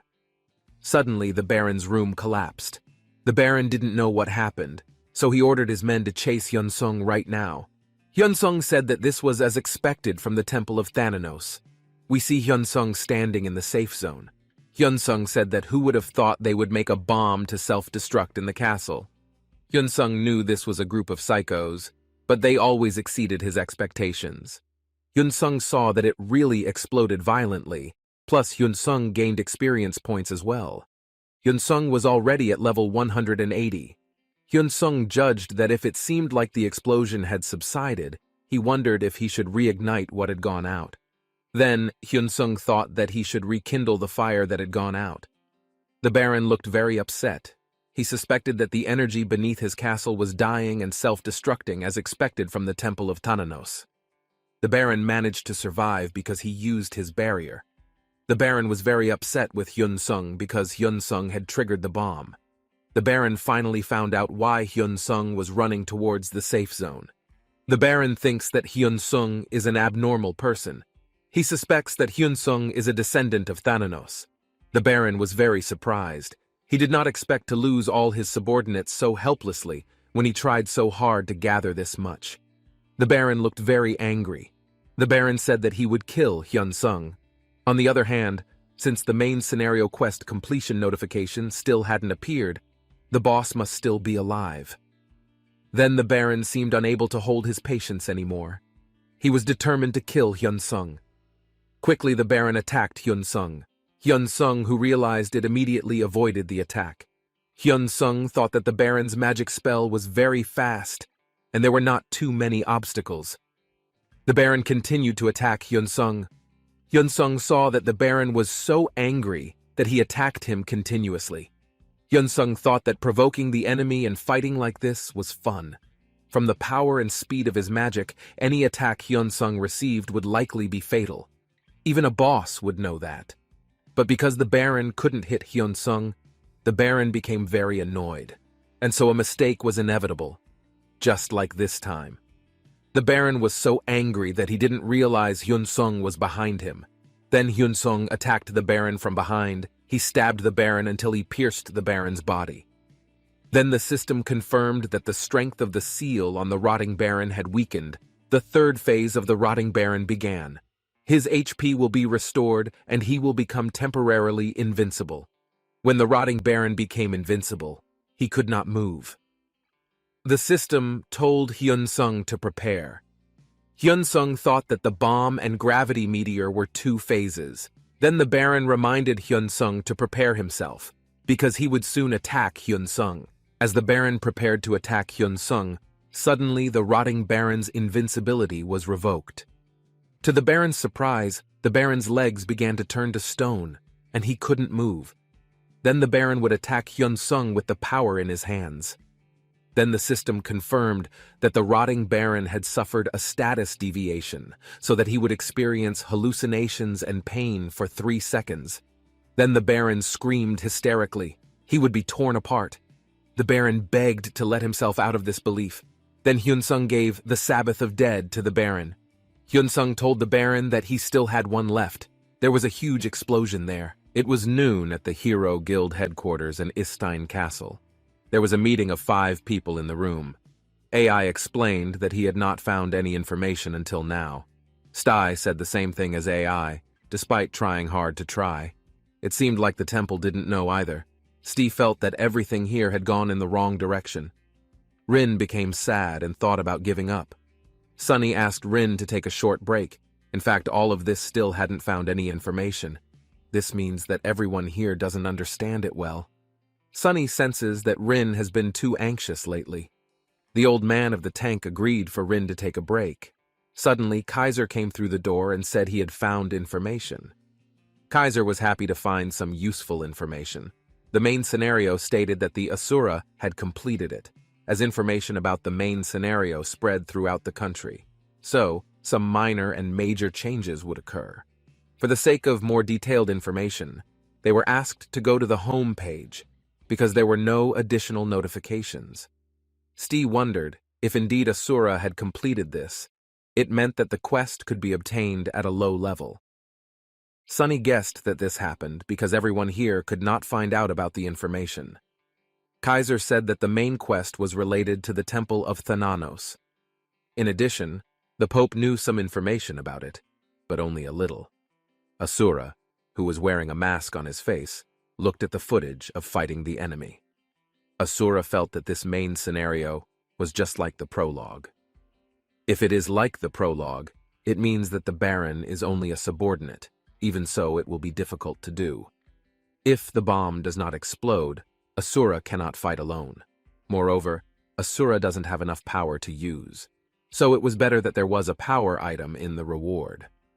Asura's face was immediately shocked as he saw the notification that the main scenario had been created and he received priority access to the second main scenario. Asura didn't matter if he had relics and skills. Asura planned to immediately look at the skill book now. There was a name Thananos Breath. The name sounded like something great. It was probably a type of attack like Dragon Breath. An explanation of Thananos Breath appeared. When Asura read it, there was a blindness and coupled with a poison effect. As expected, the solo completion of the main scenario did have a great reward. Now Asura will do a relic check. When used, the relic can fully restore HP and MP up to 3 times a day. Asura can also use meteor gravity 4 times in a row every day. Asura is imagining when lying on a bed in the sky, then his enemy will be very confused. Then Asura walked. He kept thinking whether this was something that could be obtained at this level. Even though this is the main scenario quest reward, it is considered very excessive. There is a notification that Asura has exceeded the allowed access time. Then Asura would be forcibly logged out in 1 hour. Knowing that, Asura became scared. He really thought he would be penalized. After that, there was a robed person who felt that his preparations had been completed. A small situation came unexpectedly, but the man in the robe firmly believed that the monster inside the orb was ready for an error of such a level. The man in the robe would entrust this to the monster and wait for good news. Now the man in the robe became confused as to where he should hide the god relic that would help his god flourish. After thinking, it was likely that trees could be found in the forest, while people lived in the city. Making a hideout in the lair of the Kaiser dragon covered by the Kaiser fog was the best place. The man of the robe couldn't wait to see how upset that person would be when he found out about this. A while later, the man of the robe felt strange because something disappeared. He had to search around for it. He even felt annoyed at not being able to tease his own god for such a thing. There are many reports that say Asura has successfully completed the main scenario. When this information appeared, many people had opinions about the figure of Asura. Instantly Asura became so tired, he still hoped that Hyuna and Jaewon would not leave him alone. Jaewon asked Asura when to send the video taken, while Hyuna asked how Asura completed the main quest. Even Hyuna wanted to tell it to Rin too. Asura's face was getting very tired because he didn't want to explain anything. There would be no end if he kept talking. Carrot saw that finally Asura had come. If Asura is indeed finished with his inspection. Carrot invited Asura to return to the main temple. If Asura goes there, will Carrot meet with Libeus again? Asura told her that he had to go to the Imperial Center as soon as possible. So, Carrot should deliver the message to the Pope. If Asura was busy, then Carrot should do it, because it was her duty. Carrot would immediately go to meet the Pope and continue to Karen's empire. Asura left the matter to Carrot. Now Asura wanted to look at the map in front of him. Now Asura imagined if he traveled using meteor riding. Asura thought it was quite fun after riding it, showing the atmosphere of the Fabian port city. In a room with little light, there was a Baron Peril who was with his guards. These robed troops regretted that the Baron Wall was dead. Meanwhile, one of the Holy Lands has been destroyed. Then his troops also suspected that it happened because of the Temple of Thananos. So the task of this troop is just to follow the will of that person. There was anxiety regarding the plan for the future. The cloaked troops felt that the person had ordered them all to follow the plan. If everyone here wants to die in a noble way, then you must follow the orders that have been determined. The cloaked troops also said that the Holy Emperor always worked sincerely, unlike Pope Thananos, who acted dirty. According to the cloaked troops, the Temple of Thananos has been in decline for 500 years. The reason for this is because Thananos left them all behind, so they were not aware of the situation. If the seal of the cloaked troops is opened, then they have a plan to take over the central continent. One of the cloaked troops asked if there was a way to break the seal. Baron Peril spoke up that the Count was very excited. The other counts were not silent either, so all the troops were asked to remember well. The seal has been a little loose since the death of Baron Wall, but it is not completely open. For the Fairy Baron, today's meeting is over here. He will tell the cloaked troops another piece of information. The cloaked troops had already dispersed. While Baron Peril was outside, he felt so stupid because they were so decayed. But they thought the cloaked troops were very stiff. They had said stupid things because they didn't know how strong the person called Continent's 5 Heavens was. Baron Peril really hopes that he can kill them as soon as possible. Then Baron Peril will break the seal quickly in a day. But the problem is that the Holy Emperor doesn't want that. Plus, the power of the Thananos Temple is not great. They are stronger than before. It is not a low power that can be defeated by those who are trapped in the past. If the Holy Land explodes, it means that visitors related to Thananos are trampling there. It is certain that news of rotting death will spread in the Temple of Thananos. Baron Peril must act more carefully. Tungsten from Continent 5 Heavens is leaving now. But if he left a trail, he would be trapped. Therefore, Baron Peril will leave this place as soon as possible. Just as Baron Peril was about to leave, Libius suddenly arrived. Libius asked if Baron Peril had ever heard of reeking death. In his heart, Baron Peril meant Thananos. Libius felt he had the wrong name, so what he meant was rotting death. Baron Peril was confused whether he should run or catch Libius. Libius's eyes looked at Baron Peril. The lowly servant seemed to have to be finished immediately in order to return to the master as soon as possible. So Libius begged Baron Peril to tell him everything he knew. Suddenly, Baron Peril's eyes were affected by Libius's magic. Libius asked Baron Peril to imagine that he was talking in his sleep. Therefore, Libius asked Baron Peril to tell everything he knew. The Baron Peril, who had been hypnotized, immediately agreed to the wishes of the Libius. Without stalling for more time, Baron Peril's body was immediately dropped into the water. Libius thanked Baron Peril for cooperating. Libius was happy to be able to give death to a stray. Libius even praised himself as a good person. That was why the Master Libius appreciated his good points so much. Libius imagined that there were 4 tainted holy lands in this area. Then it was quite surprising to himself. Libius did not mind if this was considered playing around in 1 or 2 places before he reported to the Pope. Libius would soon go to his master's place now. During the day, Emperor Karen was seen talking to Asura. Some time ago, he saw that Asura's level was only 150. Now it is at level 108 too, meaning that growth is very fast. Karen Emperor asked Asura if he had a request or something to do. The Emperor wanted Asura to say it directly. He was willing to do it with the existing power. Asura thanked the Emperor Karen. Asura asked the Emperor to look at a book he was carrying. When the Emperor read it, he found out that they were people who had gray skin and used strange powers. The Emperor will look into it further and contact Asura again later. There was a notice that Asura had completed the main scenario 1.5. Asura received a priority ticket for the main scenario 2, plus a gift from the Emperor. Once again, the Emperor asked Asura if he had anything he wanted. Asura could only apologize, but he wanted to ask if there was anything important now to do. The Emperor came down the stairs, so since Asura gave this information, then the Emperor would give a commensurate gift. He asked the Asura to take the gift. Asura immediately expressed his gratitude for the gift. According to Asura, this is a legendary skill book and is of the evolving type. It can even grow to the legendary level. Asura really thanked him a lot. He would use the gift from the Emperor well. Since Asura said that, the Emperor was even more grateful. Then there were disciples from the 5 heavenly continents competing. The Emperor offered Asura whether he was interested in participating. Asura just found out that there was a competition being held. If he didn't want to, then he didn't have to participate. Actually, other parents have already received students. Then there shouldn't be a big skill difference. One of them was an adventurer just like Asura. It sounded good. This made Asura want to try it. Emperor Karen already knew that Asura would like this kind of offer. The Emperor asked Asura to wait just a little while, because the other heavenly beings would soon arrive now. There is a piece of information that tells us that Emperor Karen's battlefield will never fall. The Emperor should have a strong will and survive in any battlefield. While alone, Asura read information about the Emperor.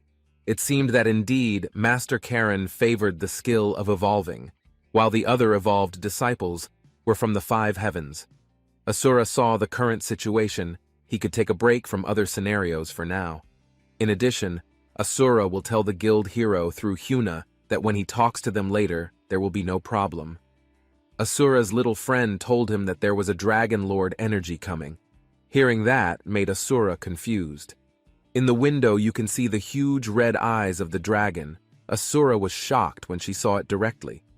Carrot said that the cardinal of the church of Thananos gave Asura greetings again. Asura did not expect that he really rode a wyvern to come here. Even Carrot. She is still better than Libeus. Asura told Carrot to go inside immediately. They were both already in the room. Carrot had some emergency information, so she left without telling beforehand and apologized. Carrot's face today was not good enough to be seen by Asura. He thought something was going on now. First of all, Carrot will give Asura material in the form of a chest from the Pope. In addition, there is also a book given to the Asura. Suddenly the Emperor came. Carrot immediately saluted and greeted the iron-blooded ruler of the Iron Empire. Asura saw the Emperor as a grandfather who was giving his grandson a gift. If Carrot, who is a cardinal, to tremble like that, means the Emperor is really very strong. The Emperor asked Carrot to stand up. This time the Emperor wanted to know why Carrot could come here. Carrot explained that the Church of Thananos was pursuing a great enemy. Therefore, Carrot moved with the intention of protecting the descendants. She apologized to the Emperor for this. Asura linked the big enemy to the main quest. Carrot explained again that according to the recent information she and the others had gathered, the number of enemies was beyond what had been imagined. Carrot was sure that they had gotten most of the secrets from the secret lands on the central continent. But since they were scattered, then Carrot and the others could not confirm it. The Emperor said that if Carrot came to inform this, then he also wanted to ask to start activities within the Empire. Carrot confirmed it. The big enemy that Carrot talked about before they were rotting death. They are a demon race with white skin. Carrot confirmed the noble's explanation. In the past, Carrot's church investigated the wishes of its own group, but now Carrot's descendants had destroyed one of the key positions, so as a result, it made the task of Carrot and others easier. The Emperor's face immediately brightened because Asura was his disciple too, so he gave permission to Carrot. Now, Carrot did not have to worry about the comfort of her own student. Carrot expressed her gratitude by all means. Carrot and others would solve this problem aseptically as possible. After that, Carrot left again. She was already on the wyvern's body. Carrot will return soon. She asked for a heartburn for not being able to be by the Emperor's side. Carrot will do whatever she can to solve this problem as soon as possible. When it's done, Carrot will immediately return to the Emperor's side. Carrot finally left. Asura admitted that the Emperor's wyvern was indeed very cool. The meteor was fast, but a little annoying. Then the feeling of riding it could not be compared to the wyvern. The Emperor said this was in accordance with his expectation for a child like him to choose a dragon or a wyvern. The Emperor had work for Asura to do, so he would leave. Asura gladly accepted the Emperor's job. Asura guessed that the Emperor would go to see rotting death. Since rotting death started to interfere, then things started to move into the right order. The third scenario might be one where the entire Korean server could participate. Then Asura will see the chest and skills obtained this time. It turns out that what Asura got was a book about skills obtained through a job quest. So Asura will get authority like when questing the footsteps of a prophet. Asura couldn't wait to open the chest in front of him. It turned out that there was an earring that was obtained. This earring equipment varies, meaning that this is still part of the set. It was unlikely that this earring had also given Asura a legendary skill. Even Asura didn't have high hopes for authority. He would be happy with only god-level skills. There was a notification whether Asura would randomly open a specific job. Asura decided to open it. With this, Asura got Soul Harvest.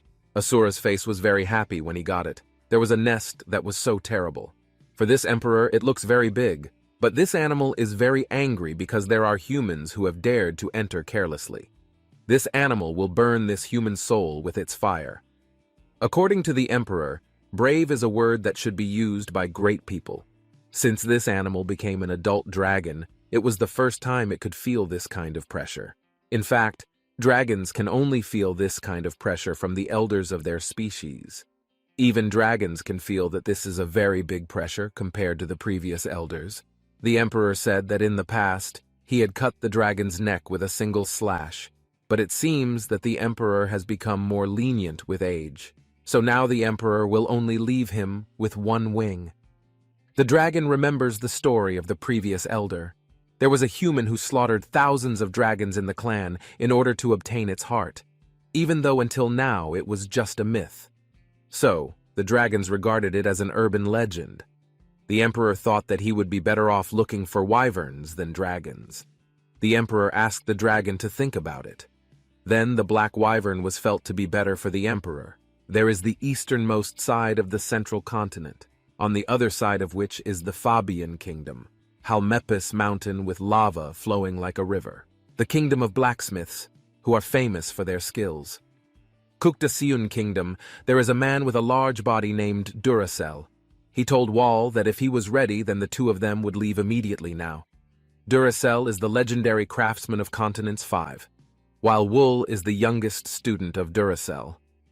They both went on foot. Duracell felt that someone was coming to meet him in the middle of this journey. A juristic voice appeared. She felt surprised that an old man like Duracell quickly realized he was coming. Duracell is very sure the Karen Emperor asked her to welcome his arrival. Wool is still confused about who the woman who came is. Duracell asked if there would be a conversation. Then she must show herself this elf woman as soon as possible. The elven woman immediately descended in front of Duracell and Wall. When the elven woman named Uriah was present, Wall saluted her. Uriah saw that the emperor was indeed intelligent. But what is surprising is why the emperor asked Uriah to meet with Duracell and Wool. Duracell observed that it seemed like the Karen emperor had a lot of problems. Had it not been for the order from the Karen emperor, then Uriah would have thrown a meteor in Duracell's face. Previously, the emperor had told Uriah whatever Duracell said, then he had to keep quiet. In such a way, it will feel good when the student defeats him. A great master must have a lot of patience. After remembering that, Uriah only allowed this because the emperor called him a great man. Then Uriah said that it was true that the emperor had many problems. Duracell mocked Uriah as a little girl who had now grown up. Uriah admitted that she was now indeed a great master. Duracell expressed the opinion that the master would develop as he taught his disciple. There was an even more important point. If the emperor had a disciple, would he become a magic swordsman? Uriah became confused when asked about it. If the Karen emperor used magic and swords, then it was called magic swordsman. Uriah still considered Duracell's words ambiguous. Although it is like dredging one well, it will be difficult to find out the depth. So, if you try to dredge twice, it will be impossible to become great. Duracell asked Wool to be the best in one place. Wool would gladly do that. So naturally, in the juristic view, the old man Duracell was called an Kande, or a person who could not be separated from his ancient thoughts. Uriah wanted to ask for now, how can a Duracell have an effect if it only dredges one well? Even Uriah used gravity magic to affect not only place, but also time. Duracell asked Uriah to teach her own students through such means. Duracell only teaches in his own way. He sees Uriah as angry. She must be sure if she is not angry because of the correct statement. Uriah would not listen to someone who had taken many disciples because he could not produce a great one. Wool asked Uriah and Duracell to stop arguing like this because it was pointless. On the other hand, there was an adult and a child in a cave. The child was watching something and said that he could only praise constantly. Tungsten asked this little boy not to sit down because he could soon leave this place. The Titan asked Tungsten for a chance to see something once. In Tungsten's opinion, this is very sad indeed. Seeing an enemy that Titan will face with awe. Tungsten was very upset to see the Titan. When finished watching, the Titan wanted to be able to fight an Asura. Tungsten, who was angry, immediately hit the back of the Titan's head. Tungsten had told him to leave immediately. Titan was immediately in pain from the blow. The atmosphere at noon in a tall building in Inferno. The team leader who was looking at the screen was so worried. He saw why there was a dragon and wyvern attack. In the team leader's observation, he was almost not interested in rotting death. This was due to his student's request. It was also possible that he had not forgotten about it, but the fact that it was not his top priority. Ever since a great user became the Emperor's apprentice, the team leader has been anxious about the main scenario going awry. Plus, the idea of a class called Descendant of Thananos had become a distraction from the main scenario. Fortunately, the other cardinals, including Libeus, were moving according to the right orders. On top of that, other people with tasks connected to Thananos had completed other quests. According to the team leader, the Pope would not be able to send them directly to rotting death. Saints of Thananos user Han Seowa were different things. But Saint of Thananos. According to the user's estimation, it should not have been involved in the main scenario. If rotting death becomes a threat now, then user Kill Thananos would probably try to protect Hyun Sung. When the focus is on Hyun Sung, the Thananos temple movement will be completely passive. There is a bad possibility that rotting death could spread throughout the central continent. The colleague beside the team leader will give advice on this matter. He asked the team leader whether the rotting death should be monitored now. The team leader agreed and asked his partner to focus on observing NPCs rather than users. This was especially true since there was not much time left before Scenario 2, so the team leader and others must keep an eye on the changes that occur. Meanwhile, the team leader's colleague next to him again called the team leader to inform him that the movement of the Saint Emperor rotting death today was different from what he expected. Hearing the name Saint Emperor made the team leader anxious. So, the action that must be taken now is to keep an eye on the movement. When user Hyun Sung destroys the Holy Land, it will affect the movement of the Saint Emperor as well. So the team leader asked his partner to always be aware of the movements that occurred. Suddenly, the colleague who was beside him called the team leader to say about Libeus. The team leader asked his partner to display Libeus on the screen now. As far as his partner knew, Libeus was supposed to be traveling around the Empire looking for members of rotting death right now. The team leader confirmed that it was indeed Libeus's job to do so. Libeus was seen in a state of excitement because as his servant he had to take care of the enemy. Besides, Libeus couldn't resist visiting the capital where his master was. The team leader, who heard Libeus's words from the screen, was astonished to find that the situation was already chaotic. On a sunny afternoon, there was a plan for an invitation to go to the gym. After that, participate in the main scenario. Hyun Sung, who was silent while remembering Jae-won's words. Based on Jae-won's words, Hyun Sung's existence can disrupt the main scenario. The reason is because the NPC ideas each have their own AI. So, game developers cannot predict their movements. Jae-won once said that Hyun Sung is a student of the Karen Emperor, as well as a descendant of Thananos. It's almost impossible for the main scenario to become chaotic. Moreover, if the fanatics tried to provide protection, it would sound like a big problem. If that was true, then Hyun Sung had to think of a variable action scene in his mind. When in front of the door, Hyun Sung heard someone talking about winning in a row for almost 13 times. The person inside was so amazed and said they were the best person in the neighborhood. The person being talked about was probably the figure of the idea ranker. Hyun Sung, who listened to the conversation, suspected that the person in the room was talking about games. Hyun Sung went inside to see directly. The situation inside was quite crowded.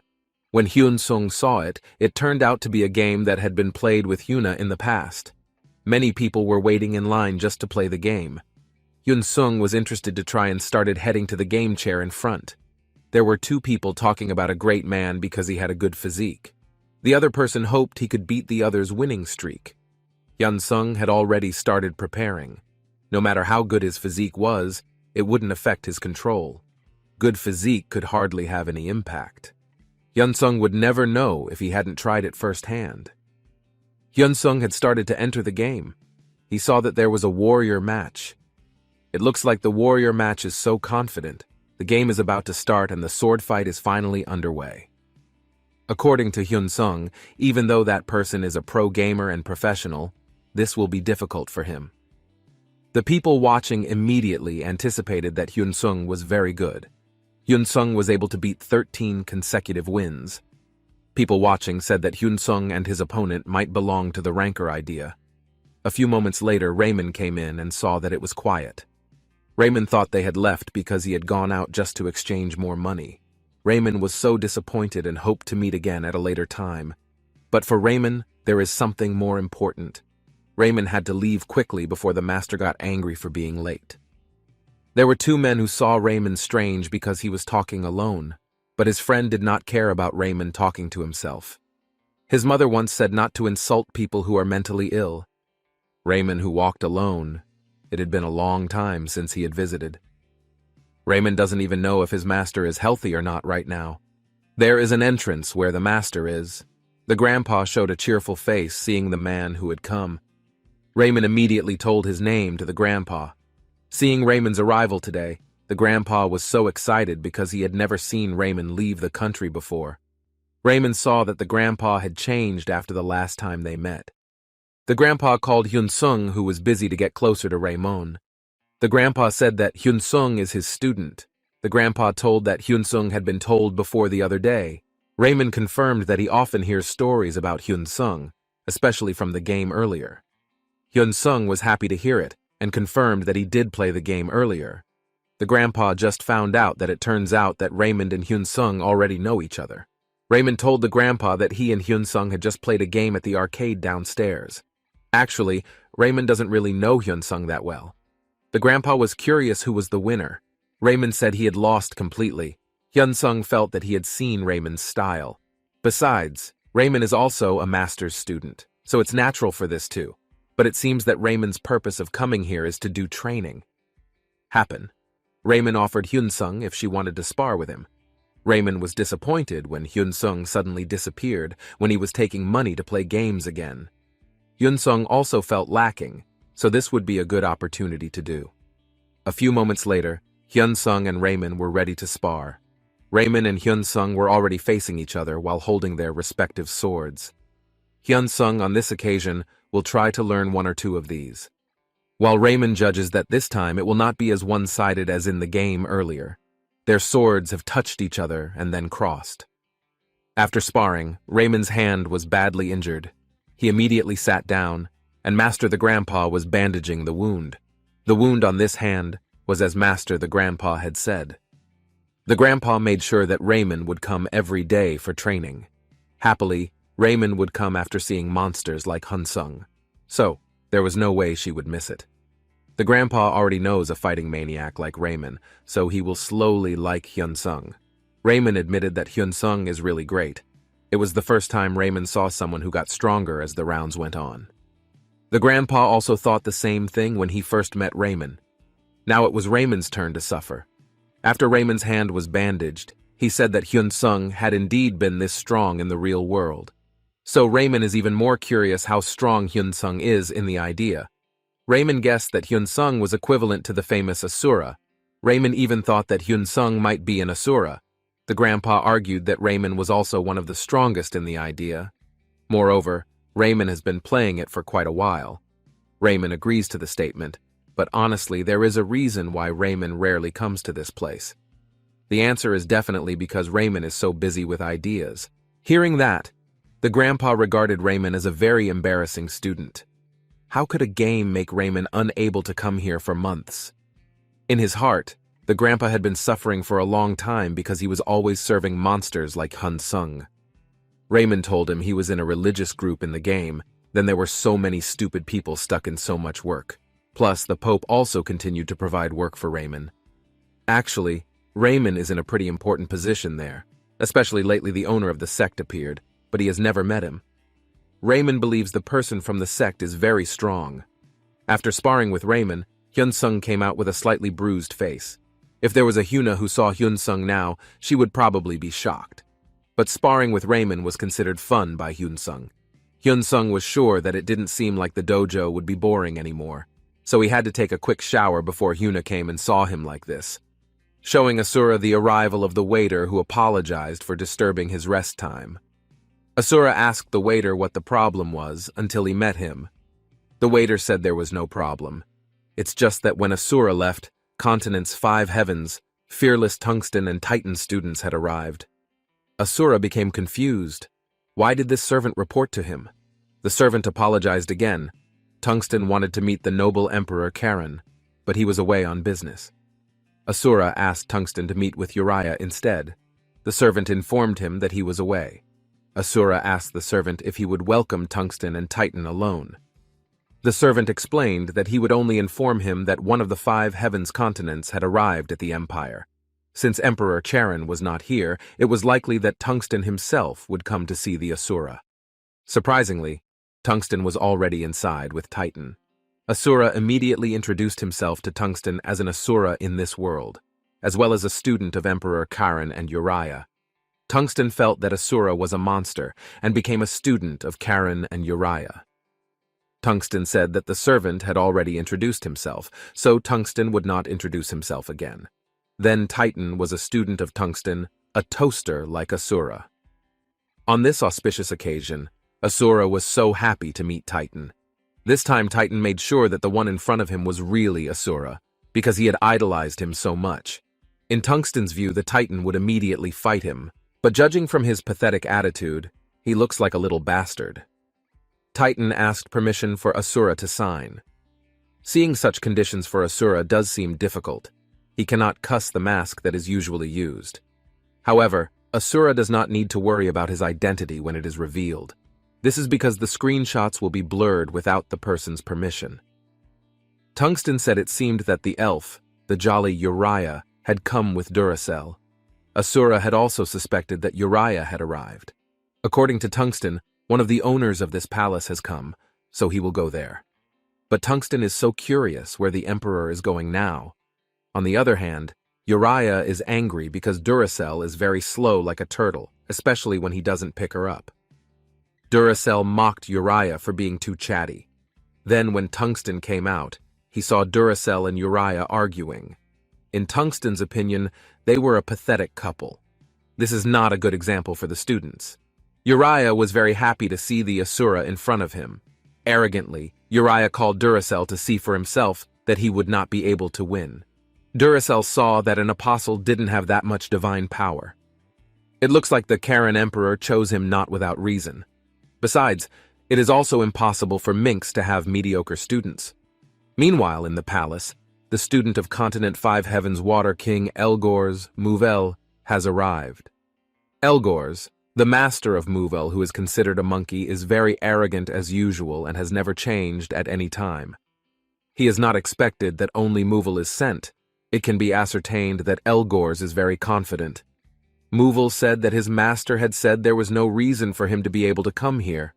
Therefore, it only sent Mouvel to come alone. Duracell thought that Elgors must have been practicing by now. According to the jurist, it would be better if the arrogant Elgors did not come. If Elgors came, he would fight with the Charon Emperor. Asura felt that Elgors was indeed that strong when fighting, especially when he saw that the Mouvel setting was indeed scary. Tungsten saw that everyone had gathered here, but he had not seen Emperor Charon. Uriah also did not know where the Charon Emperor was. Uriah was confused, because the communication between her and the Charon Emperor could not be connected. Uriah can only hope that the Charon Emperor can come on time. Asura already knows that the Charon Emperor is late for a request that he wanted yesterday.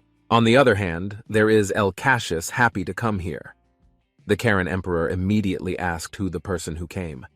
When seen, it turns out to be Cassius. It's been a long time since the two of them have seen each other. Cassius also admitted that it had been a long time until he couldn't count anymore. Cassius was confused why the Charon Emperor, as a hero who had saved many people, came to this place.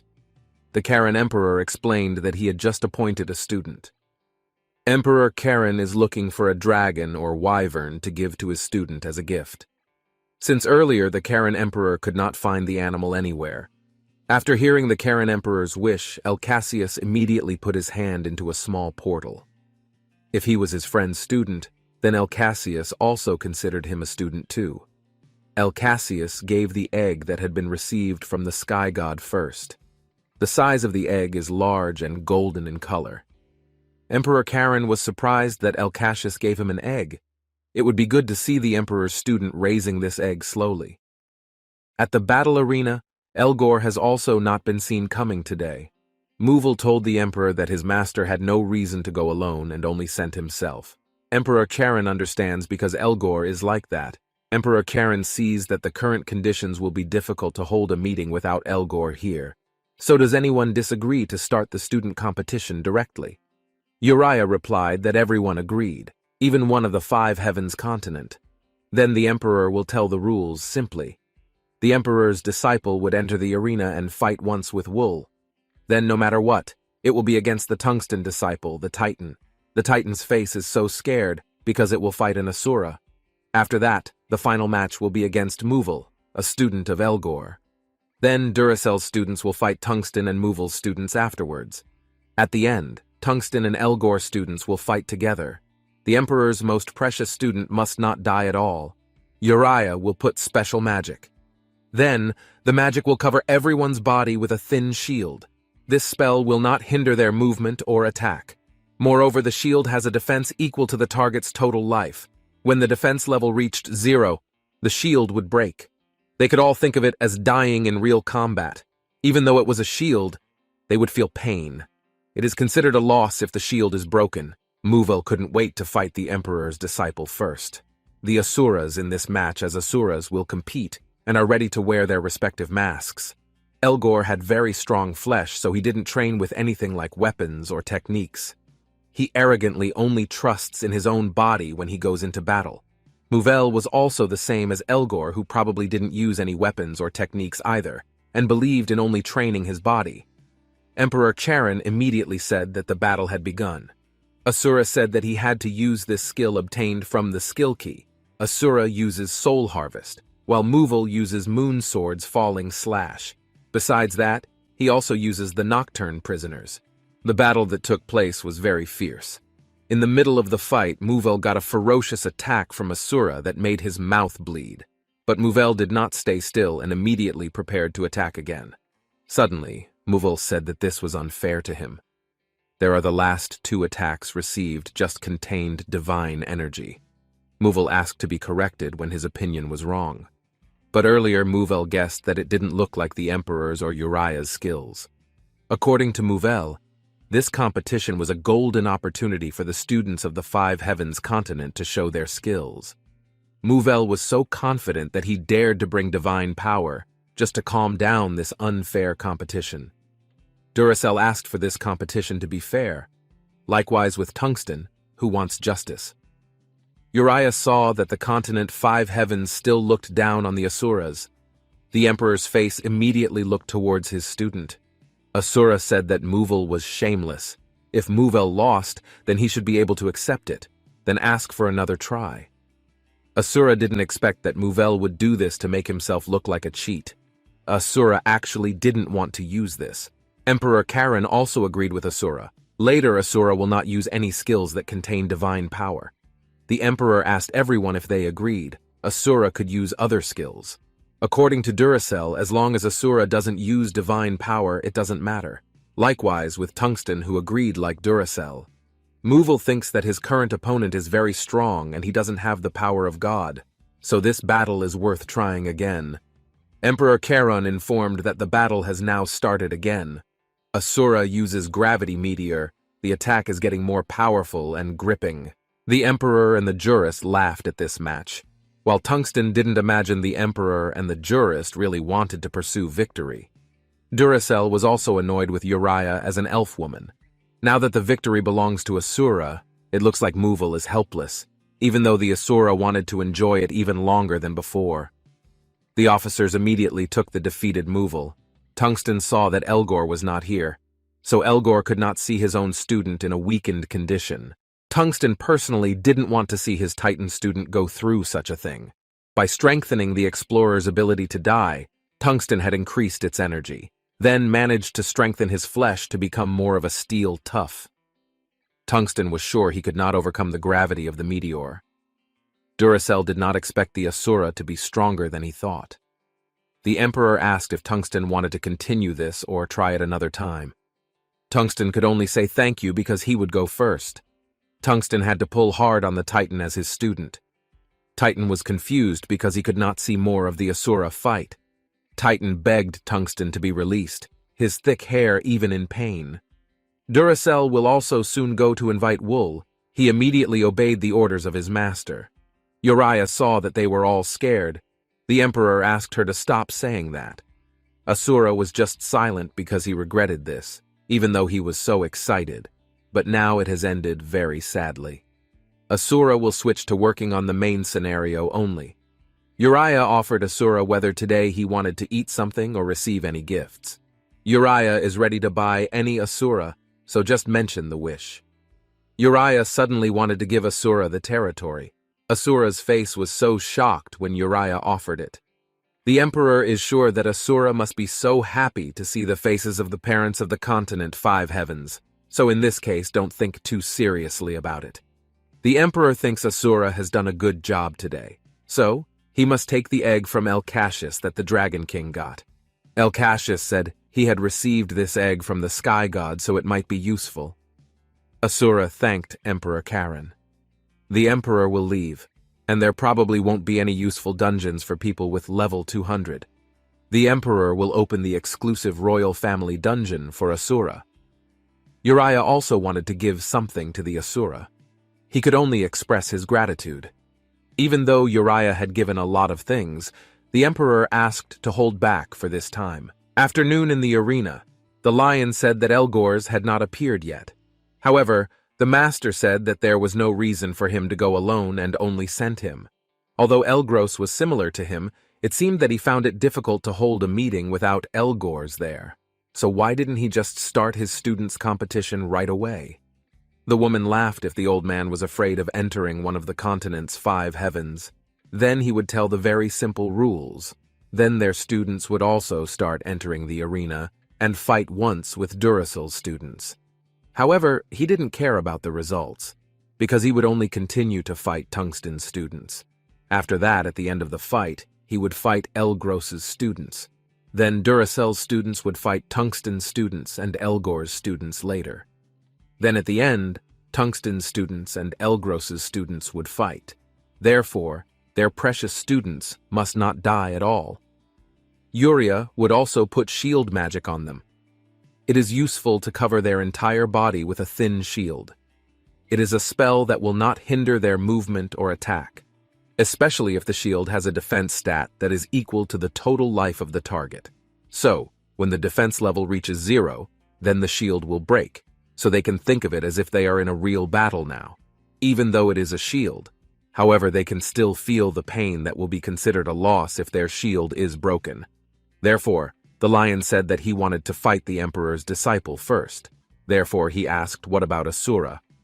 However, Asura did not think too much about preferences. However, when he imagined Elgors who had very strong flesh, so he could not train with something like weapons or techniques. But arrogantly, he was confident with his own body when he went to battle. His disciple also seemed likely not to use any weapons or techniques, but it is likely that he only trained his body. Then the emperor asked them to start the match. Hyunsung thought about whether he should use the skill he got from the class skill key. Therefore, he used Soul Harvest. Then a black aura appeared from the squirrel and aimed at him. The black aura hit the lion's entire body. After that, he activated the Thanamos Nocturne skill. Not long after that, suddenly his shield was destroyed. The lion was thrown and bleeding from his mouth. He fell and shouted that it was unfair to him because the last 2 attacks he had just received contained divine energy. He asked the emperor to correct him if he was wrong, but if what he saw was not like his skill or the emperor's skill. However, Hyunsung seemed to talk a lot compared to his appearance. It was a competition that gave students from the continent's 5 havens a golden opportunity to show their skills. However, he did not believe that Hyunsung dared to bring the power of a god just to win the competition. It was unfair. Therefore, the competition must be fair, and they also thought the same thing. The woman said that they still looked down on their Asura. She saw Hyunsung, who was very angry because he did not feel ashamed at all. So what she meant was that he should just accept his defeat and ask for a chance to try again. That way he made it look like he was cheating or something. He actually didn't want to use his power. The emperor said that he also agreed if Hyunsung didn't use any skills that contained divine power. Therefore, did they all agree if he could use other skills besides that? However, as long as he didn't use divine power, it made him agree. The lion was angry because he got a very strong opponent. However, as long as he didn't have divine power, therefore, he would try to attack him. However, when he was about to fight him, Suddenly, Hyun-sung was in front of him and activated the gravity meteor. Then, there was land covered in fire pointing at him. Then the emperors laughed mockingly at him who lost against Hyun-sung. The black-bearded man said in his heart, if he didn't have common sense. Because if he imagined them giving lessons like that. Not long after he announced the winner of the fight was Hyun-sung. He was very annoyed to see his opponent who had fallen, even though he was enjoying the fight even longer. The man was annoyed because Elgors was not there. Then he would not be able to see his dying student's condition. But personally, he did not want to see his student become like that, because he only strengthened the explorer's inability to die. Therefore, he would increase his energy. If he managed to strengthen his flesh to become tougher than steel, maybe he would not be able to face the meteor. The brown-haired man laughed and said that he was much stronger than he thought. The emperor asked if he wanted to continue his match or try it another time. Therefore, he thanked him and invited his student to leave. His student cried because he could not see more fights before Hyun-sung left. He asked him to let go, otherwise his hair would fall out. The emperor said that they should leave if that was the case. They all became scared, and he asked Urien to stop. But why were they scared? Hyun-sung said in his heart that he would only work on the main scenario, but it would be a shame if he was excited for it. But he imagined that it would all end very sadly. Then they both went down and approached him. The woman asked what he wanted to eat, or maybe he could accept any gift, because the master was going to buy him a gift. Therefore, she asked him to just mention it. Then would she just give him a territory? However, he must have felt very happy, seeing the expressions of the parents. Therefore, he asked her not to take it too seriously. However, the woman was upset, because he was really serious. Therefore, the emperor asked her to take something like a golden egg. He gave it because he had done a good job that day. So the emperor accepted the egg from the Dragon King. He said he received it from the goddess of the sky, and maybe it would be useful for him. Hyun-sung thanked him very much for the gift. However, when he saw the information on the legendary egg, the description, limitations, and choices were still unknown. Therefore, they will leave right now. However, it is possible that there is no dungeon that is useful for someone level 200. Therefore, he will open an exclusive kingdom dungeon for him.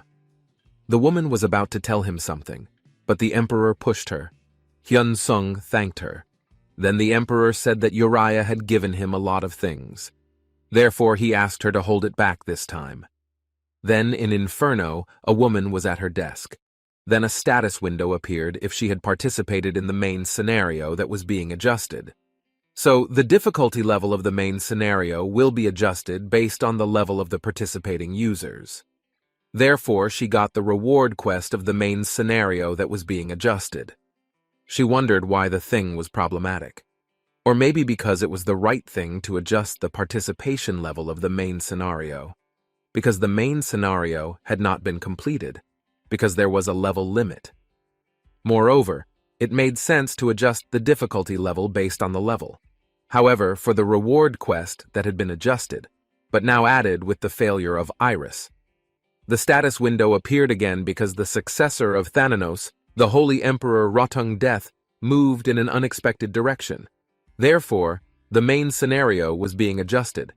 Therefore, there would be too many unexpected variables in the main scenario. But why did she have to go through such hardships just because of a role made for world building? However, it was also fun if the situation would go like that. Therefore, she had to sit back and relax watching it. Then, on the way to the Thananos temple, the red-haired woman said that it was very annoying because they can't use movement magic. But if they put border magic all over the mountains, then, like what they said about the information, that they must have a very strong religion. However, according to the bishop of another religion, no other religion has succeeded in facing them. But the fat man knows that the Zenith temple that worships the god of heaven is the largest and strongest in the central continent. The black-haired man said that Thananos, who controls death and sleep, then all the power is from the gods, because it is a temple that worships the strongest god. Therefore, they all have to be vigilant. But based on the information found by the blonde woman from the Shinhwa Guild, if the ordinary disciples of the Thananos temple should be as strong as the bishops in other temples, So, in other words, they will enter the heart of such a religion. But suddenly there was a vibration. But it felt strange and also did not come from a monster, and also not the movement of a person. The blonde woman asked how long it would take them to get to the main temple. So, they were almost there.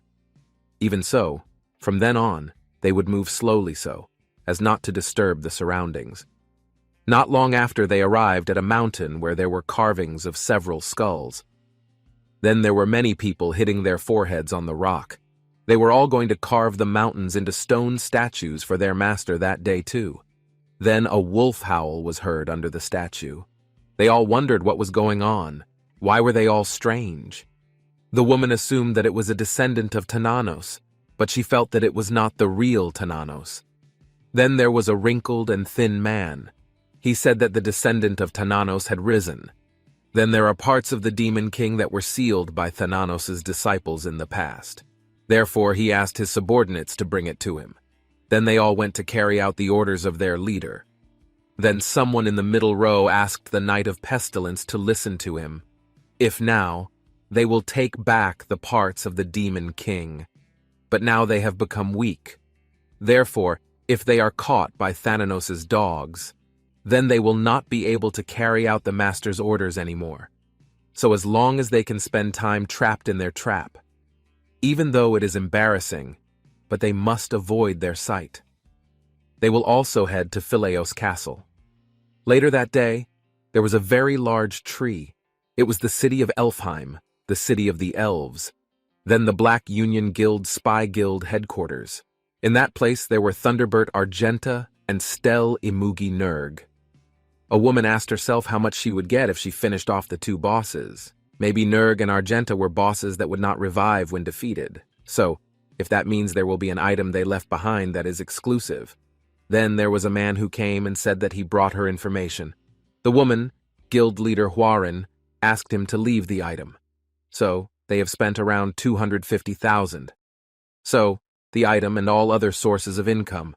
After the repayment, is there any left, even though it's monthly money? Plus, they will get recognition from defeating monsters that the Xinhua Guild can't do. Even she can't touch the main scenario now. It's only for losers. Therefore, they can just look for information using their spies in other guilds. So, there will be no other reason to waste their strength on that.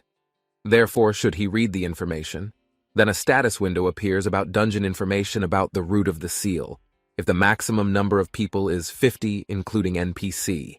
If there are more than that number, then Nerg and Argentha will work together to destroy the intruders, because they are fighting over something in the dungeon. The entrance to the root of the seal is only opened on days when Nerg and Argenta fight according to a regular schedule. But there are 3 types of strong monsters in the dungeon, which is quite large, so it is likely to move in a very effective group. But to avoid being detected by other Black Union guilds, they must form a team with a maximum Black Spy limit of 30. If the number of participants does not exceed 50 people, then Nerg and Argenta will work together to defeat the challengers. Huarin felt that it was good if the 2 bosses were fighting over something. Then that item was more valuable than the boss. However, they had to avoid the sight of other guild leaders and take the hidden prize in the dungeon. Then the man had brought the mercenaries and would immediately take them to that place. Then they had prepared the down payment, the remaining payment, and items. Huarin welcomed them all. Huarin was one of the Black Union Guild leaders. Then a man named Faluda, level 238 with a rare assassin class.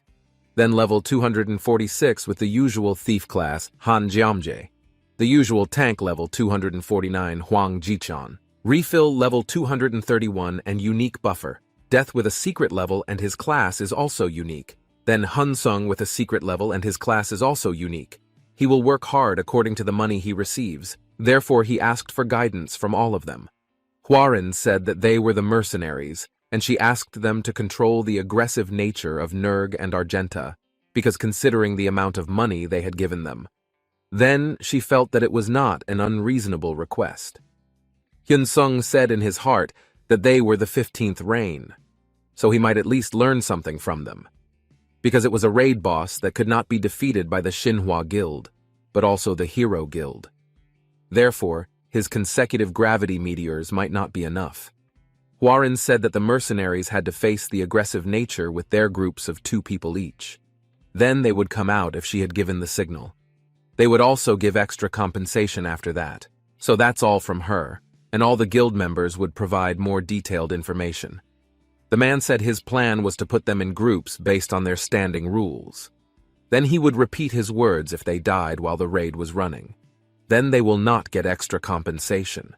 Then their items, whatever it is, will be lost because of the punishment. If they die, they will also not get compensation. Hyun-sung saw the letter, "What is the quest item?" Then he asked them to follow him, because he will take them to the special room where they can rest until the raid starts.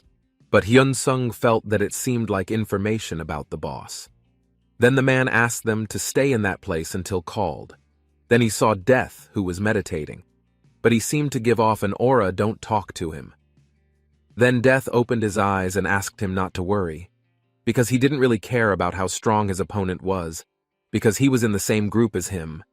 He assumed that Hyun-sung was confused by what he had just said. He must be thinking who that person was. But has he ever heard of Asura? So Death is one of Asura's friends. Then in the Undying Kingdom, there were many troops who were messing around.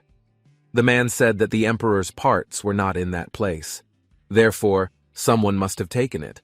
But based on the energy left in that place, it seems like there was a Thanatos descendant in that place before. Therefore, he just told him that the person was targeting his parts, because he didn't finish off the Baron. Therefore, maybe he had already surprised his next territory. So, now they will head to the next location, which is the Tomb of the World. Then they all gathered in the Elf City. However, Hyun-sung felt something was strange. If the Black Union has more guild members than the Mythology Guild, however, they use mercenaries. Therefore, are they all less talented? But there won't be just one, there are 2 problems. If the raid failed that time, then it would be good for him. However, Hwarin's eyes thought that he was the one who lost and it was all on the letter. Hyun-sung felt like there was another plan somewhere. Dark saw him who seemed nervous. He asked him not to worry, because he would protect him if he was in danger. Therefore, they were both partners. Hyun-sung thanked him. Hyun-sung said in his heart, if he is a unique person. But still, he was chosen to be a mercenary. Most likely, he is at least a skilled person. But suddenly there was a strong vibration. Then a man said that they came. Therefore, he asked them all to prepare everything. Moreover, don't be nervous, because it was the 15th time they made a record. Hyun-sung panicked because the raid would be destroyed.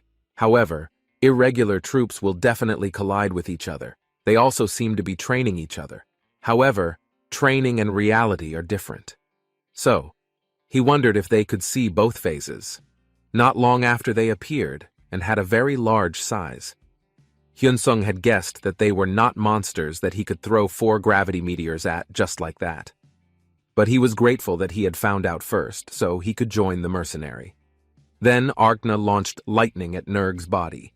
It didn't affect him, and Nerg threw a counterattack, until his body bled.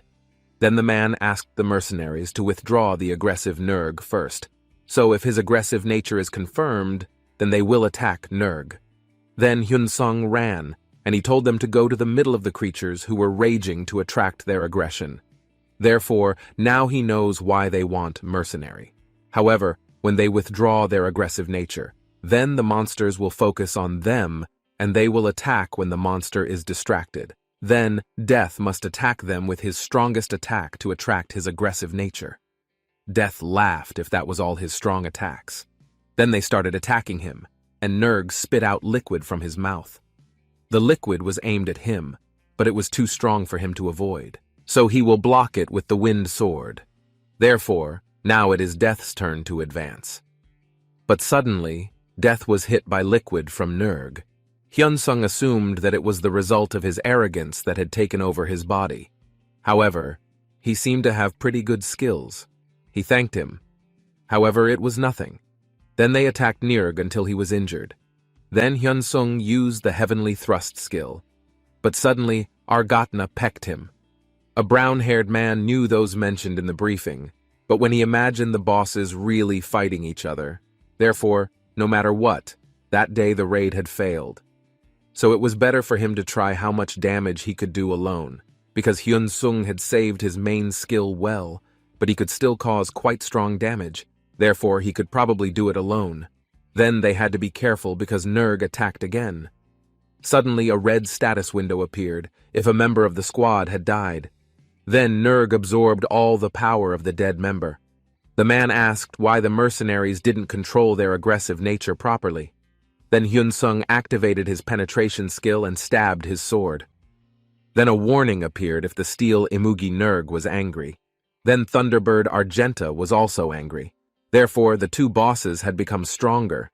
They were all confused and wondered why they were suddenly like that. They should still be like normal for a while before they see both phases. Then they all run away. Hyun-sung asks if there is some other plan. Nerg and Argnetta start fighting again. Hyun-sung holds their attacks, and if he stays still, then he will die. Therefore, he uses the Berserker's song skill. Then they both start to stop. Hyun-sung assumes that they will move towards eating the world. Therefore, what just happened? Then a blue status window appears if the Berserker's song is finished. Hyun-sung will receive 50% of the damage accumulated for the last 10 minutes. His HP has also reached 0 for 10 minutes. Indomitable Will is activated, and all of He's HP and MP have recovered. Hyun-sung said in his heart that his raid monster sensed something and left in the middle of the battle. Therefore, there must be something strange if he sees his commander suddenly run away. So it is possible that they know something. However, the Commander's Guild is the Black Spy Guild from the Black Union, which hires mercenaries. Then he ran and asked what the Black Spy Guild was planning. He would probably find out by looking for the bosses. He put on his mask and was about to start recording it. Hyun-sung was on the hill and finally he managed to find it. With extraordinary defense power, he could die in an instant. Then there was a cave that emitted a red aura. Was it the dungeon mentioned in the letter he saw when he came out? So the Black Association Hwarin, the two bosses, and the dungeon seemed to be related. However, the woman named Hwarin would probably never give direct orders.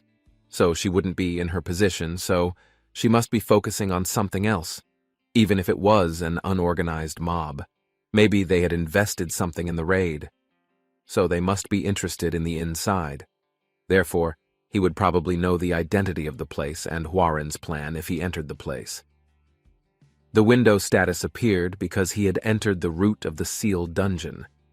So it was a special dungeon that didn't know what might happen. He was in front of the special dungeon, but no one knows what might happen. But there are people in the dungeon, 33 people, but Nerg and Argenta are not counted as people. Hyun-sung entered the dungeon. If there were 33 people in it, so he had to consider the situation because it must be a black association. Then Nerg and Argenta entered the dungeon to finish them off. So the two bosses were protecting something in that place. So they entered the place to get rid of the intruders. But suddenly a person with a small body appeared floating beside him. The person said that it smelled very good. The devil hugged him and asked if he came to that place because he was thinking about it. But Hyun-sung didn't know what was meant by a good smell. Therefore, he would just keep quiet because the devil was cute. Then a status window appeared if Thana's pet had an exclusive mission. So he found the fragment of the Demon King that had been created. The explanation of the mission was that he would get the power that made the core of Thana's cell phone, which was the fragment of the Demon King. If its growth is complete, and in the root of the seal, there is a fragment of the Demon King that can be felt. So, he had to take the fragment and give it to Thana. Because Thana really likes it to be able to work further. The mission has a limit of the Demon King fragment, and Thana has one of those fragments. He will also get a Thana growth reward. If he fails, he will get a penalty, namely Thana's growth will stop, Hyun-sung said in his heart. If the fragment of the Demon King must have been smelled. So that will make Thana grow. However, he likes Thana like that. Therefore, should they go and eliminate other competitors? Then Hwarin angrily hit the table and asked what happened. Then he asked them to explain with things that put aside the raid and the Root the Seal expedition team that disappeared in an instant. The man said that the number of dungeon participants exceeded 50. The two bosses came to destroy the users and get rid of the intruders who came. So they will send 40 more people just in case someone enters the dungeon through a different door. but Huaren also knows that. But about the intruder, doesn't he have a backup plan for that? That was true, but the man heard that 32 people suddenly entered the dungeon. That was because the number exceeded 50. Then Argenta and Nerg were reacting with the assassins and intruders to divert their attention to the root of the seal. Huaren said in her heart, if only one or two of their users got lucky and stumbled into the root of the seal by accident. But if there were 32 people who entered through an unknown door, so most likely the 32 people were NPC. If the dungeon edition failed too, then they had to wait another 10 days in real time.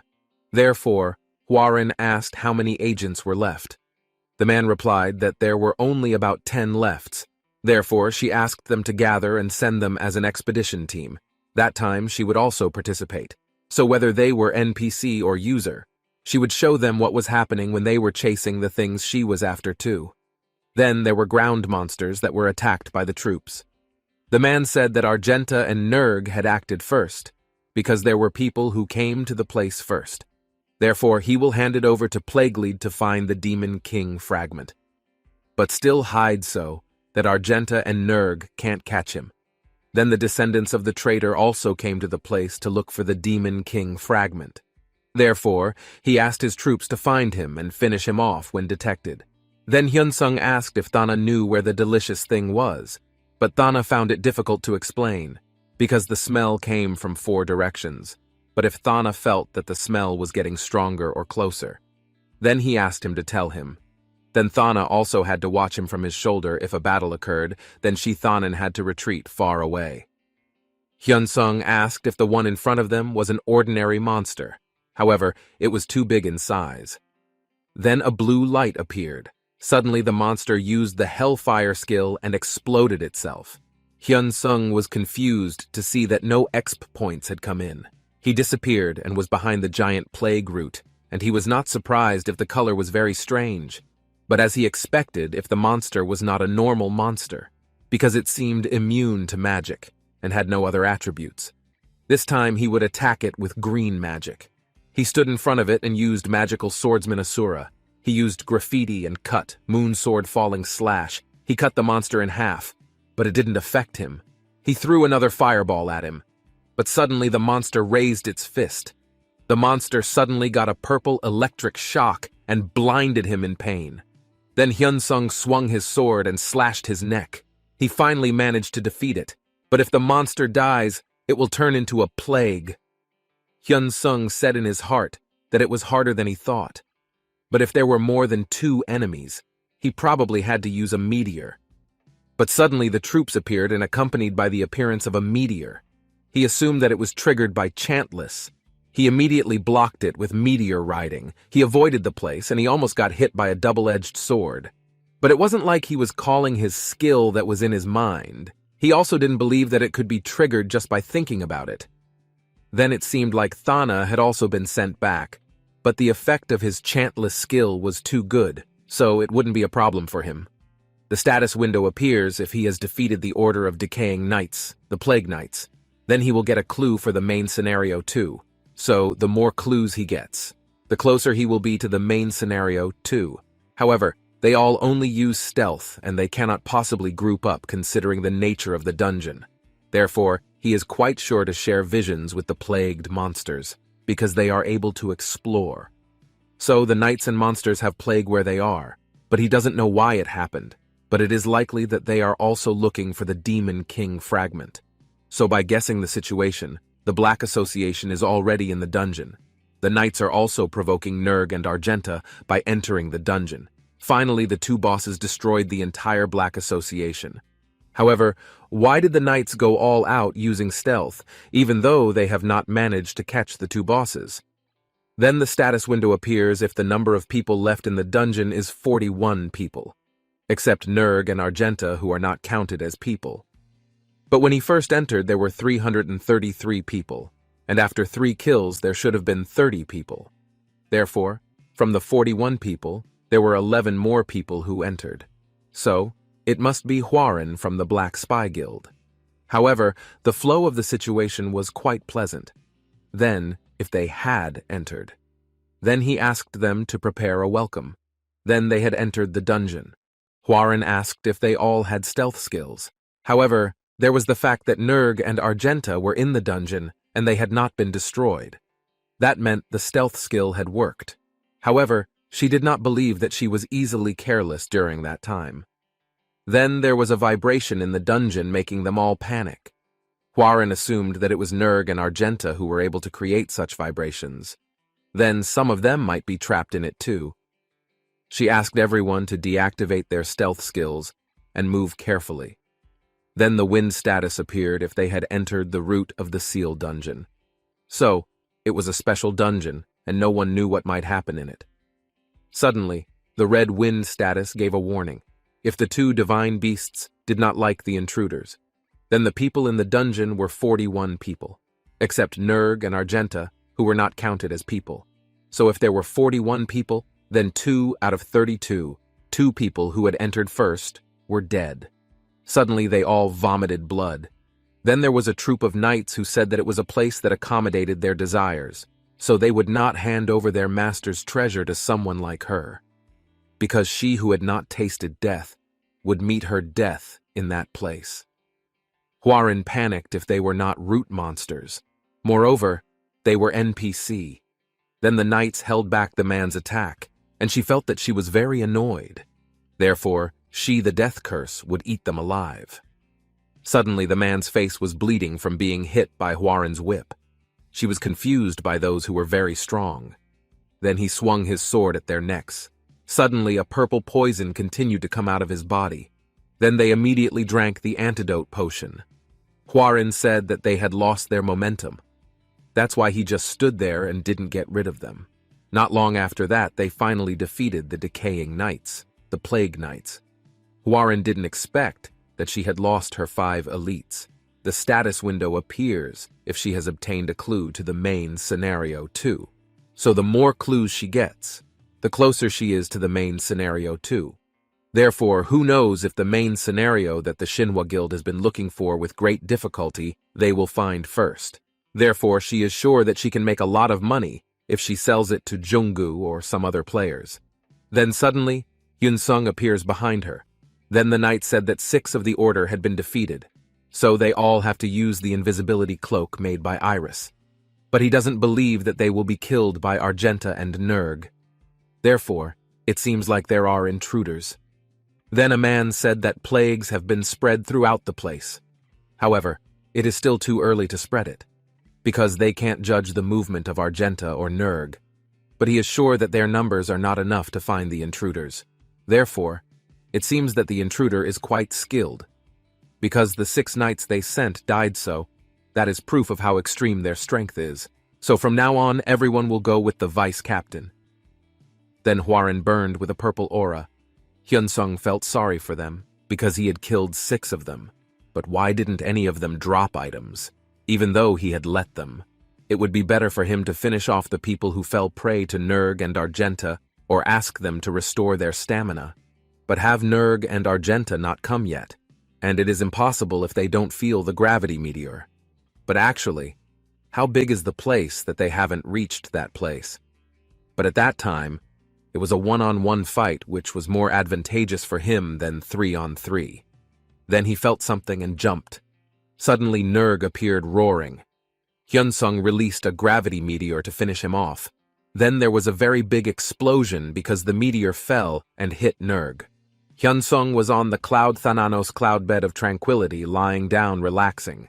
Then a status window appeared that all his HP and MP had been restored. Therefore he had 2 remaining uses of Thananos cloudbed of tranquility. He said in his heart that 2 chances had to be wasted, so he had to save it later. However, the injury he received was greater than he expected, but it didn't work well. Then he used Magnetic Rush Heavenly Thrust and Slash Penetration Hit. After that, he used Moonfalling / Wind Sword and Wind Sword. Then a status window appeared if the attack had a critical hit and Thananos Nightmare had been triggered. Nerg the Steli Muji had been hit by a disgusting nightmare. But Nerg would hallucinate and feel pain for 1 second. Finally, he used Thananos Nocturne. A purple lightning struck him. Nerg screamed in pain. Hyunsung felt that Nerg was very strong too. But what would Nerg do if he ate him? but he was sure that Nerg couldn't do anything, besides talking a lot about it. But suddenly a root monster appeared. Therefore, the decaying nights will probably come soon, therefore, he must finish it immediately. However, the status window appears if Nerg is entering Phase 2. The spinous of the steel skill has also been triggered, so it will drain the life force of all living things on the ground. Then the plague root giant has been pierced by the spines off steel. Hyun-sung panicked and asked why now, but he felt like Nerg was laughing at him. Nerg laughed freely while taking his power from the monster. Hyun-sung said in his heart that Nerg can restore his energy by stabbing nails into other people. Therefore now he knows it. Why can't the Hero Guild and Manhwa defeat him together? But now he has run out of indomitable will too. Therefore, what should he do now? Although magic spells hardly work on them, and it is difficult to avoid the nails if he is close to them. So he was in a difficult situation. Because of course Argenta would come. But the green poison liquid came to him.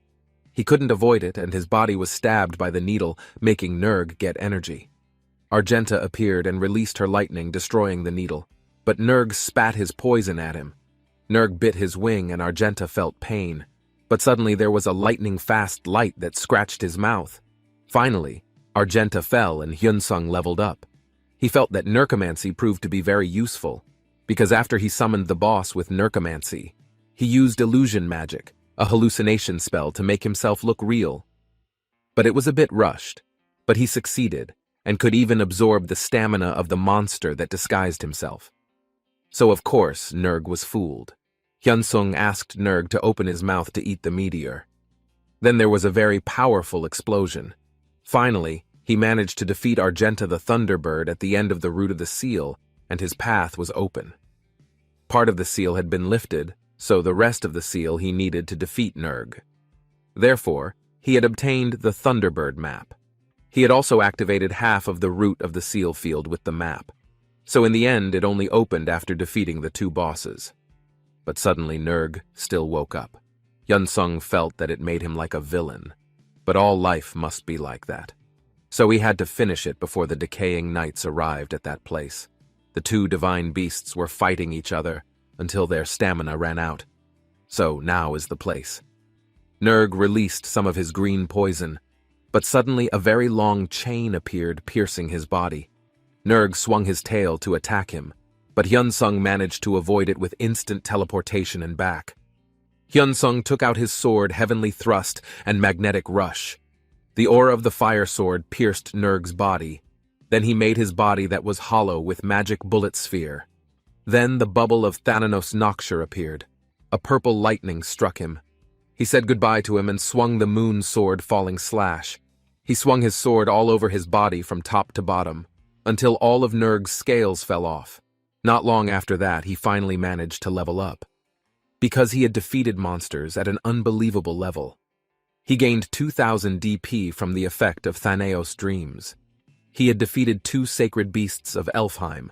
He had also achieved an impossible feat, and all stats would be increased by 30. The souls of the 2 divine beasts would be added to his collection.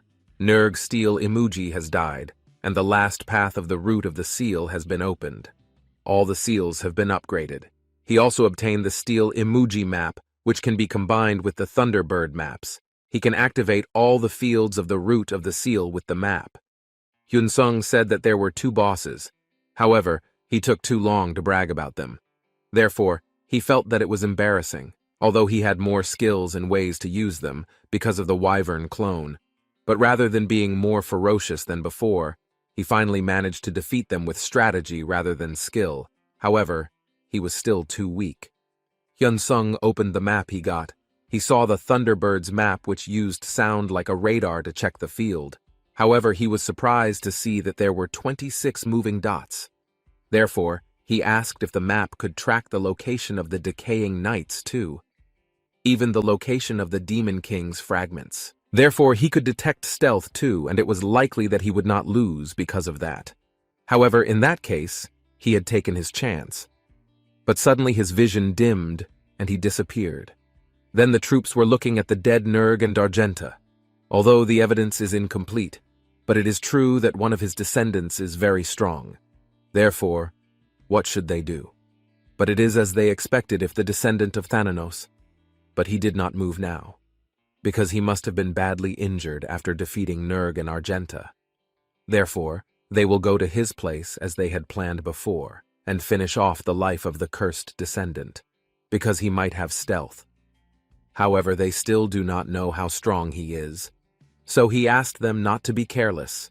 However, they were confused to see clouds above the dungeon ceiling. Then the sound of Hyun Sung, who was sleeping and snoring, was heard. Then the man was shocked, and a door closed tightly. The knight said that Hyun Sung is a descendant of Thananos, who can easily fall asleep because he is the god of death and sleep. So, the knight assumed that they would attack him. Then one of his troops said that they should be wary of his sleepwalking, because it was a disaster that no one could stop. But he knew his sleepwalking very well, because they used to be Thananos knights.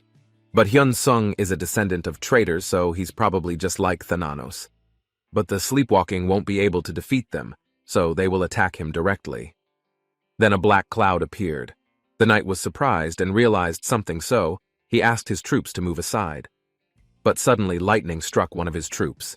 It was the power of Thananos' divine relic. Then there is a legend that says that if the pillow, blanket, and bed are united, then Thananos will not be disturbed.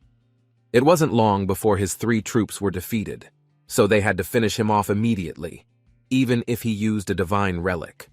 The knight attacked Hyun Sung with his fist, but suddenly there was an explosion. Then the black cloud got bigger, and he felt that he would retreat first. After that, the black lightning struck again, and the knight blocked it with his shield. But he saw a needle suddenly pierce his armor. Then Hyun Sung stabbed several more needles in his body to send lightning throughout his body, until an explosion occurred that wiped them all out at once. After that, his body disappears slowly into gold-colored pieces. The status window appears because the Thananos narcolepsy skill has been activated, so he will be forced to fall asleep. But until he logs out, his character will remain in the game even though the capsule is destroyed. Therefore, he was disconnected and Thananos' alarm clock was activated. So his character will wake up 2 hours later in real time, and after that he will be able to continue playing. The Trinity of the Divine Relic combo effect was activated. Then all intruders have been identified. So absolute protection has been activated for more optimal sleep. He had also leveled up and the night had decayed, so he had destroyed the Night of Pestilence. Then he has gotten a clue about the main scenario too. The Pope said that if they failed, that it was a disappointment to him, because they only had to bring one person, but they had failed to bring him. He would therefore offer themselves as a tribute. He cast magic in his hand to make the knights disappear. The Pope then commanded the lazy knightly orders to complete the task that the Night of Pestilence had failed to do. After receiving the order, they would carry it out according to his order of holiness. Then someone appeared to say that it was very sad that he had not completed his mission. Moreover, he looked very pitiful, who used to be a pope. The Pope asked him to shut his mouth, because usually people who are sealed in that place will talk more. Then the Achilleor, who came from the Black Mist, said that he was just like him. But if he can get rid of the seal, then the entire continent will be his. The Pope asked how he ended up like that. So that's when Achilleor met his descendant. After that, he lost his precious avatar because of it, but he felt that it was not that bad. But he was curious about his plans, because as he saw with the dragon's body, that he could not hear much about his plans. So first, the Pope would collect the offerings. Then the Achilleor was familiar with it, and asked him to let himself take care of it. So that time the Achilleor had to do it properly, although it seemed like it would take a lot of time. It wasn't long before Hyun Sung finally woke up from his sleep. He felt amazed by the divine relic that drained his energy. But with that, he had gotten rid of the Knights of Pestilence that were blocking his quest. Since he had gotten the clue for the main scenario, then that was the only place he could go. Hyun Sung also knew that the door in front of him would not open before he defeated the 2 men. He asked Thana's opinion about the place if it was too dangerous, if they went straight back inside. Then the status window appeared asking if he wanted to enter the altar of the root of the seal. Then the gate of heaven and earth will open. So he had to prove himself as a descendant of Thananos. Then there is a hidden piece that has risen that he has found. Then the sealed mind will regain its memory. But it will affect the main scenario. So, at that time he was dealing with the mind of the Apostle of Thananos, the Apostle of Dream. Hence his great achievement, then all his statuses will be increased by 10. Hyun-sung thought that he would land an attack on Apostle Thananos. Then the floating woman appeared, feeling it was an honor to meet the descendant of a noble god. So she was the Apostle of Dream, named Elysium, greeted him. Hyun-sung blushed, seeing the Apostle of Dream who looked like a goddess, but he didn't know what was going on. Then in a house, there was Apostle Thananos awakened because of the serious condition that Elysium had awakened. Therefore, they had to change their plans a little. Elysium said that she would restore the sealed mind, and it would also affect her body. Therefore, everything was the blessing of the divine deity. But Hyun-sung was okay with that, because he didn't do much with her. But she asked him not to say that, because she would have disappeared after her powers were drained, if not for the divine deity. Therefore, everything had gone according to her will. So she was sure that it was also a destiny. But she was confused and didn't know how to start. But first for Hyun-sung to know how she got to that point. Then she would tell him briefly about Thananos. But besides the fact that he was often referred to as the god of death and sleep, Thananos was also referred to as the god of dreams. But at the time, other gods only had one apostle divine relic. But Thananos had 3 apostles and 3 divine relics. Therefore, Hyun-sung already understood, and he was not an apostle like that person. Elysium asked if he had ever seen the apostle who tied him up. Hyun-sung replied that he had met one.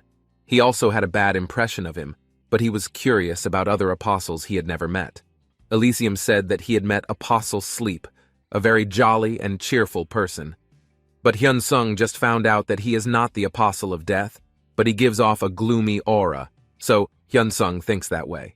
So, Apostle Sleep is one of the people who sealed Elysium in that place. But he did the task with her consent, so she seemed calm. But in her opinion, if Elysium was the only right person to guard the Demon King fragment sealed in that place, because she was just an apostle who could manipulate minds like that. So at that time, the Apostle of Sleep was the only original world apostle. In addition, she had also lost some of her memory, after all this time guarding the Demon King's fragment. But for an apostle who was supposed to be a god's representative, it was quite embarrassing for Elysium. Hyun-sung said that he could understand it, since she had been guarding him for so long. Elysium thanked him for his understanding, and he was quite a wise man. But Elysium's duty in that place was to guard the Demon King fragment. So after the Philios kingdom was entrusted with guarding it, so the smallest fragment did not have a guard. So her mind had protected the rest of the fragments. She can also guard other seals that are in other dangerous places. So basically, the Apostle of Sleep is sealing it, and Elysium is guarding it. But Elysium felt that she did not deserve to be called respectfully like that. Therefore, Hyun-sung asked if the Wyvern Aquilior seal was also in his mind. Elysium replied that it was true, although it was quite sad, because she had no other way, because more importantly at that time, she didn't think that Hyun-sung still hadn't met the Apostle of Death. Therefore, he is a very great person. So, he can be their god. Hyun-sung felt that the apostles of Dream Elysium were scattered. So, judging from his words, it seems that he can only meet the Apostle of Death under certain conditions. But whether he will meet him when he is dead, which is in accordance with his name Death. If he had to die, then he had to die intentionally at least once. Then Elysium's time was almost up. Therefore she closed her eyes, as her thoughts would one by one be freed from the seal, and her real body would awaken. Then she would pray sincerely from the bottom of her heart for them to meet again. Hyun-sung thanked her for being so helpful. Not long after, Elysium took out several Demon King fragments. She felt confident that Hyun-sung could make good use of it, as well as Thana. Because she had given it to Thana as a gift, it was Hyun-sung's turn. Because of his strength, it was not possible to give him something great, but Elysium hoped that he would accept it. Although it was a little embarrassing to say that she would clear his doubts and give him a gift. Hyun-sung's face turned red from seeing her behavior, but what gift did she want to give him? Elysium stretched out her hand to let out a few bubbles. The status window appeared because Elysium's power, the Apostle of Sleep, had temporarily strengthened the Thananos dream skill. Then he has the opportunity to open a dream shop. So the items and skills available in the shop will come out randomly and have God rank and above.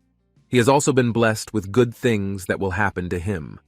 The status window appeared again because he opened the shop to buy items and skills. It does not consume DP. All items and skills that appear after withdrawal are at least at the level of God grade. He raised 3 fingers to use Thananos postmonition, Dream of Overnight Fortune. Therefore, he will choose that skill and item. Then he gains Great Power and Divine Relic. So, to see the list of skills, he can check his inventory. Elysium said that her time was up, so she felt that the world had shown its will. The status window appears because the balance patch is about to start. Then he will automatically log out in 10 seconds. So, players who are in an unsafe location will be moved to a safe location before logging out. However, the balance patch is only limited to the Korean server. Before Elysium disappears, she hopes to meet him again. Then, Hyun-sung was reading the system notification, as they realized the sudden situation had taken players by surprise, and they apologized for it. Then players affected by the patch, then all rewards will be paid after the patch, and they will extend capsule access for free for 5 days after the patch ends. If there are players who are conquering the raid dungeon, then they plan to compensate for the loss of all items that should be obtained after reviewing them with their AI. So, they also plan to give 3 rare random boxes to all players on the Korean server who experience inconvenience due to the emergency patch. So, they will make a separate announcement after the emergency patch is complete. Hyun-sung sighed after seeing his patch come out after he got the Great Power and Divine Relic, which must have something to do with him. But he was grateful they didn't mention his name. But that doesn't mean he used an illegal program. But he doubts they will take back his Great Power and the Divine Relic, because to get it, thanks to his own efforts and abilities, if he has to choose, then the Thananos skill that disturbs him. Because by getting high-grade items and skills every 15 days, it really doesn't make sense. Then his sister opened the door to his room to invite him to protest to the idea, because he got that power with his own ability. But they went too far and issued a balance patch, so they had to process it. Hyun-sung said in his heart, if he ever got legendary and hero skills within 15 days, because just getting legendary items and heroes felt unfair. But Hyun-sung said that they could do it after they ate, but his sister was annoyed if he acted about it or deliberately didn't think about it. Then, on the Japanese server, there was a player who was running and pulling his bow. It was Tsuyui with level 399, the best ranker in unofficial Japan, the only God-grade class user in Japan. He released his arrow which destroyed the monster. He sighed because he could finally finish it too. The status window appeared because the hunting god had sent a message to him who was his apostle.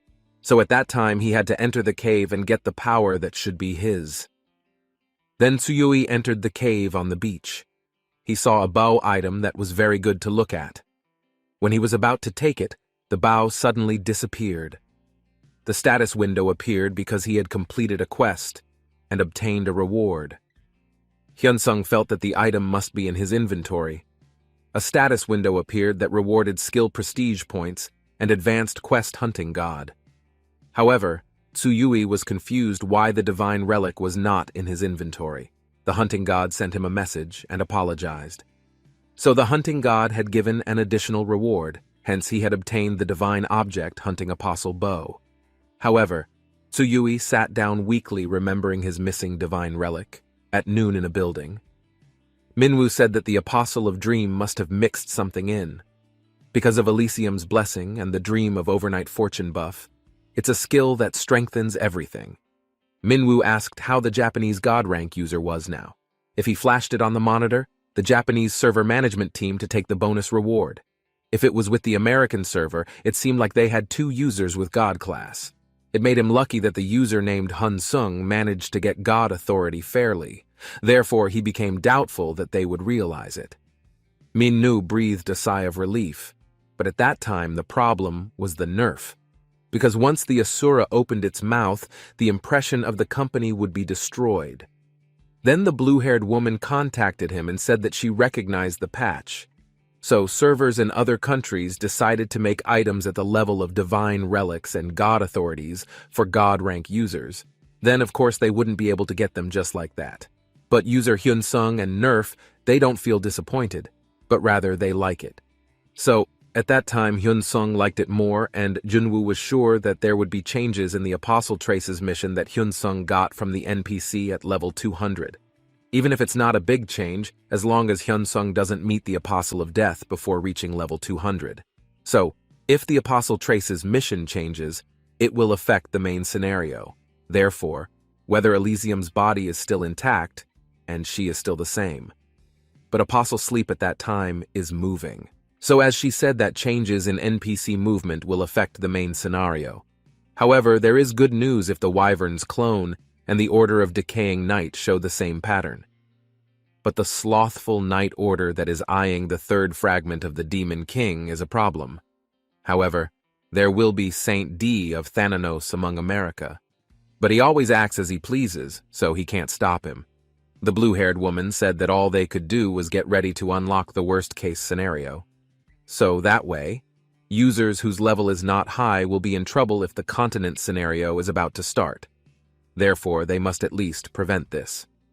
Then there was one group of 3 people who managed to defeat the red monster.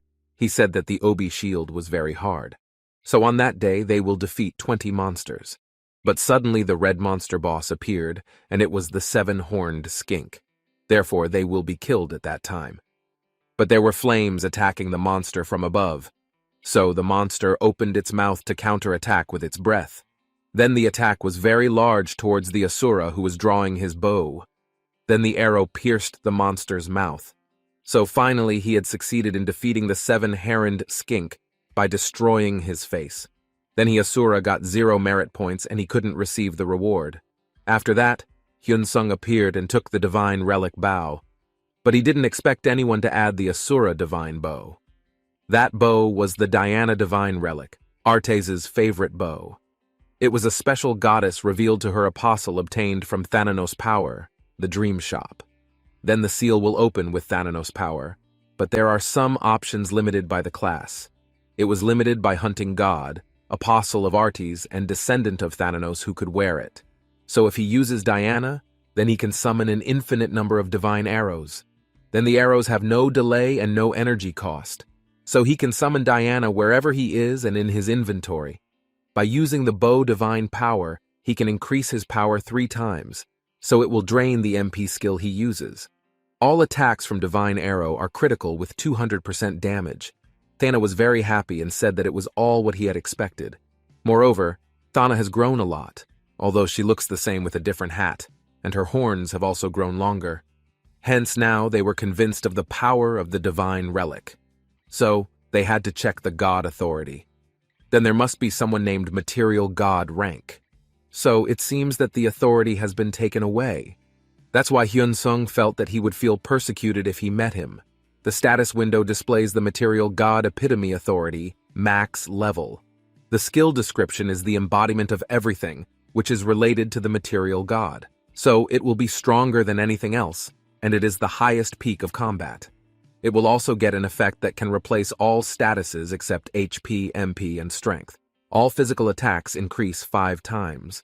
All equipment will lose effects and sealed skills. So there will only be passive skills that can be used. Then he will not be able to take the item XP funds he gets, which will be divided into half as long as the Epitome God material is active. Therefore, Hyunsung feels that the effect is cool, although it is high risk, but the authority is strong. Thananos' power is probably nerfed, and he has thought about it for a long time. Therefore, the fact is that it is very good. So he will pay 300 DP shop, and he will randomly select legendary items or the rank below. By paying 500 DP skill, he can randomly choose a legendary skill or below. But he can also get karma by paying 1 DP per 10 karma points. Although he got it randomly, and he also lost a little DP. But if he is lucky, then he will be able to get 4 legendary ranks. Therefore, Hyunsung is very happy that it is not a buff, and it is a good choice. then in Velden capital in a guild.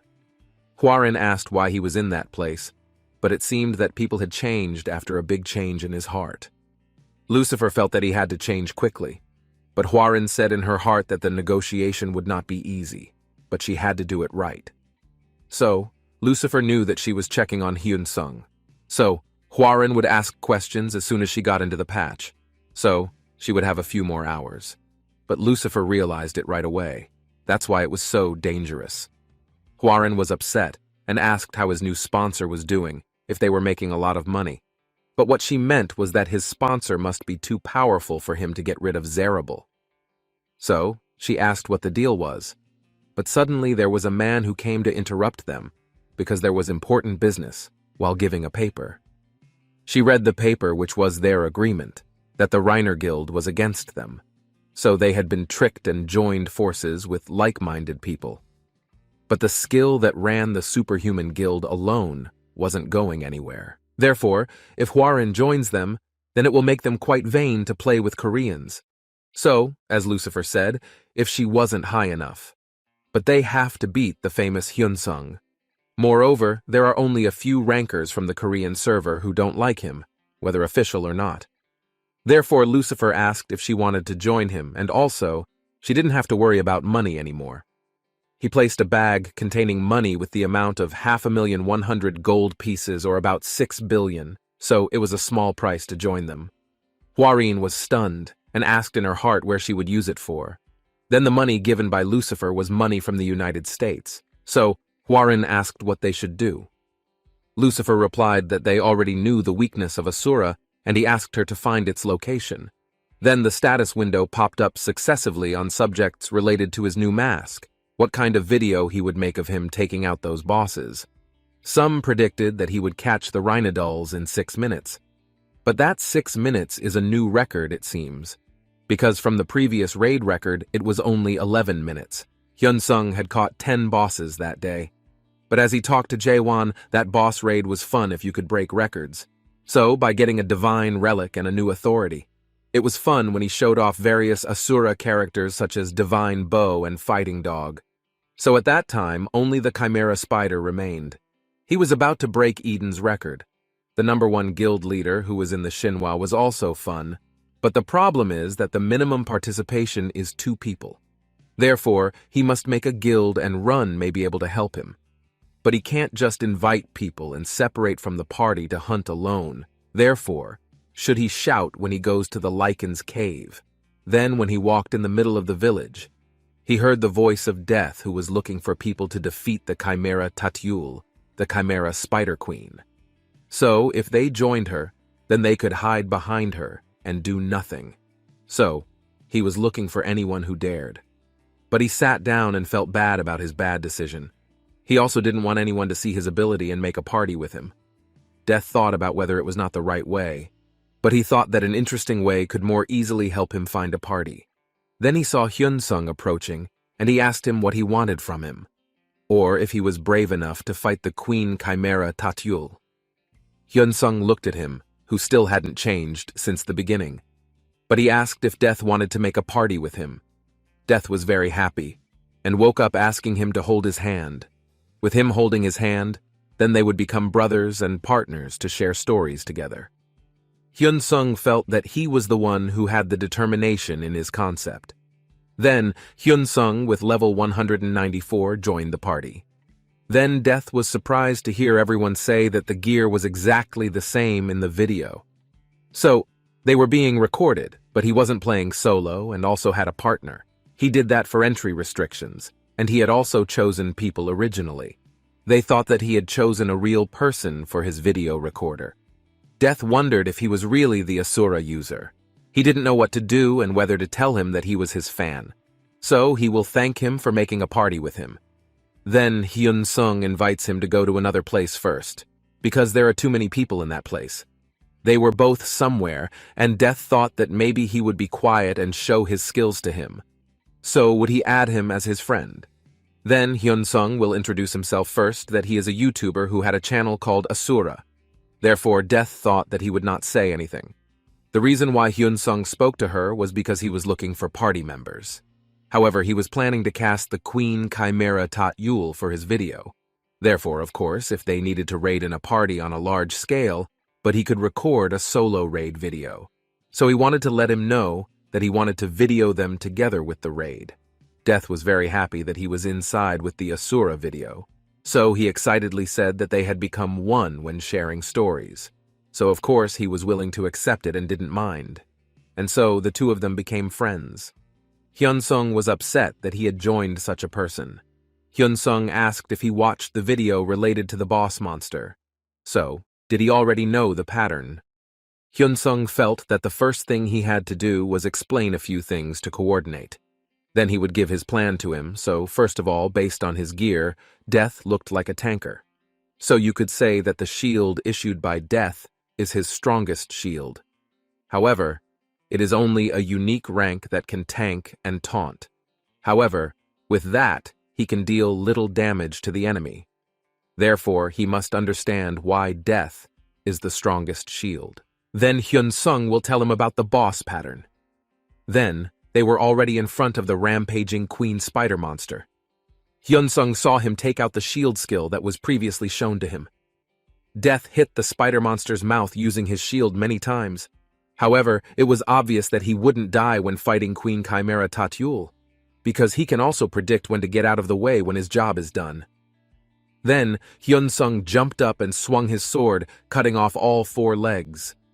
After that, Death clapped his hands and the Queen Spider was dizzy. So, at that moment the spider was not delirious and could not distinguish friend from foe for 10 seconds. Then Hyun-sung swung his sword, making the spider scream in pain. Death was so impressed with him that he gave him some of his damage to finish him off in a few hits.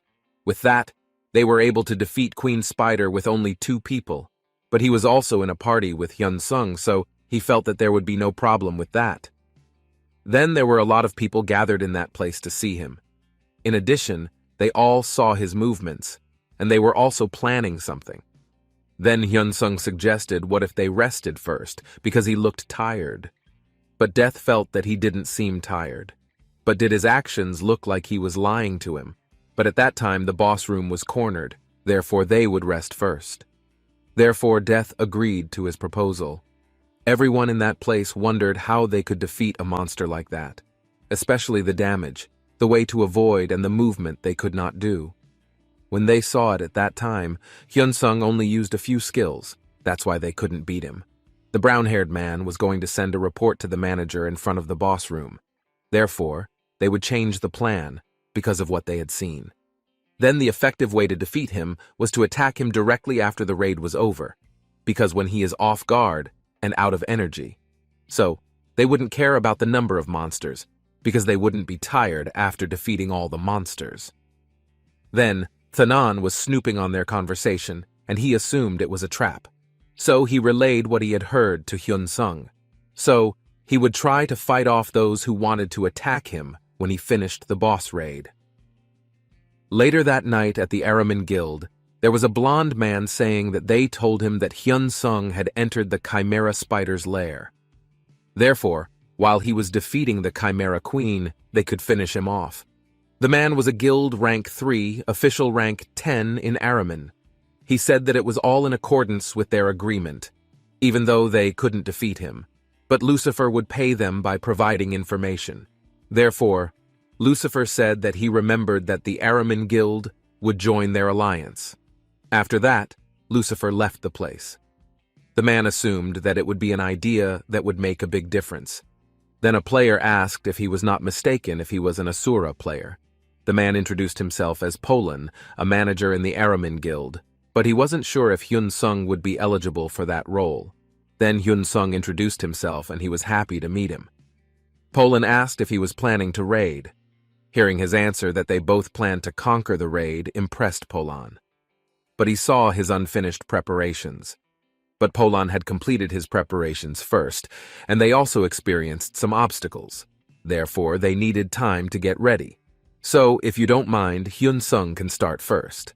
Polan was confident because not only him but the other guild members would also agree with him. Because those in that place came to raid together, so they didn't mind at all. He was also confident that he would be fine if he took a short break and went in first.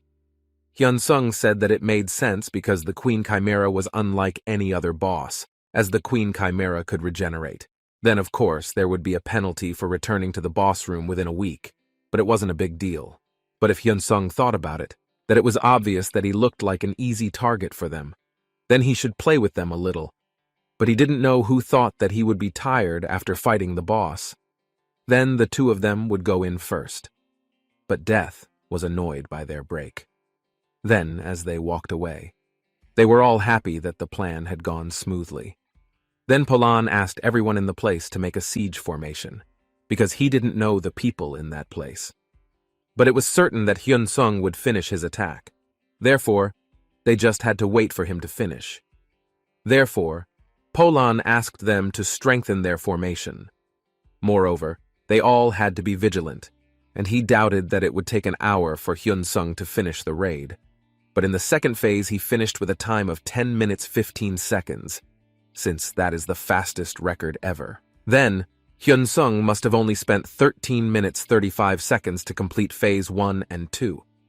But Paul didn't care about their people being annihilated, so he would make sure to find his weakness. It wasn't long before a status window popped up telling us that if the Queen Chimera was dead, then a party had set a new record of 18 minutes 47 seconds. So, what has defeated him is the party of Hyun-sung and Death. Then the special item from the Queen Chimera Tatul Elixir will be divided based on achievement. Paul therefore asked them all to prepare for battle and attack him. Since the door was open, the mages would cast ranged attacks and bombard the center. They all cast magic, which was his last chance. After that, there was a huge explosion that destroyed the place. Everyone was exhausted and asked if he had lost. But the black-haired man didn't care and he couldn't make any more attacks, as his mana had run out. But they were all surprised to see the Chimera Queen coming out of the smoke. At that time, Hyun-sung had attacked the users and started to enter hostile mode. So, specifically at that time, he took them out, because Paul said he was attacking. Hyun-sung used the Thananos Necromancy God Level 1 skill. The destruction of a continent is just a toy for Ombrid heroes. That effect will activate when he consumes the boss soul he collected. Then he can call back the soul of the boss he collected. Then the boss that appears will follow his orders and the monsters around will attack the boss. However, when summoning it with a physical body while still alive, it is considered a resurrection, and all stats of the boss will increase by 50%. With a duration of 10 minutes and a cooldown of 10 hours in the game. Then all the monsters he summoned attacked them. Someone also didn't care if they died while finishing off Hyun-sung, but he asked them all to give it a try. But Death behind him couldn't stop praising him. They all finished off the monster he summoned. Hyun-sung said that after he summoned a powerful boss, Thana couldn't gather him soul lag. But Thana has a small body but is greedy. But more importantly, if at that time there were 30 people already lost their spirit. But from what he saw of the battle with the Decaying Knights and Black Spider Guild, it wasn't the Knights. But he could figure it out by then, and he drew his bow. Polan was exhausted, and they had lost. But he had to find his weakness no matter how small it was. So, he would dance around his weakness from his new style and would lead the way. Then after he withstood the attack of the bow he threw, they started running, but on the way many arrows flew at them. Polan immediately made a shield to protect his partner. He asked them to spread out to both sides, but after spreading out, Hyun-sung jumped at them by pulling his bow with the Blackdown skill. But they all survived and were about to attack him. But suddenly Hyun-sung was next to them and started attacking. Polan didn't know he would get what he wanted, and their guild would be destroyed. Hyun-sung asked why he didn't attack him. But Polan activated the reverse heavenly protection skill, and there was an explosion. But Hyun-sung managed to dodge because otherwise he was almost in trouble. But without summoner magic, he might have died.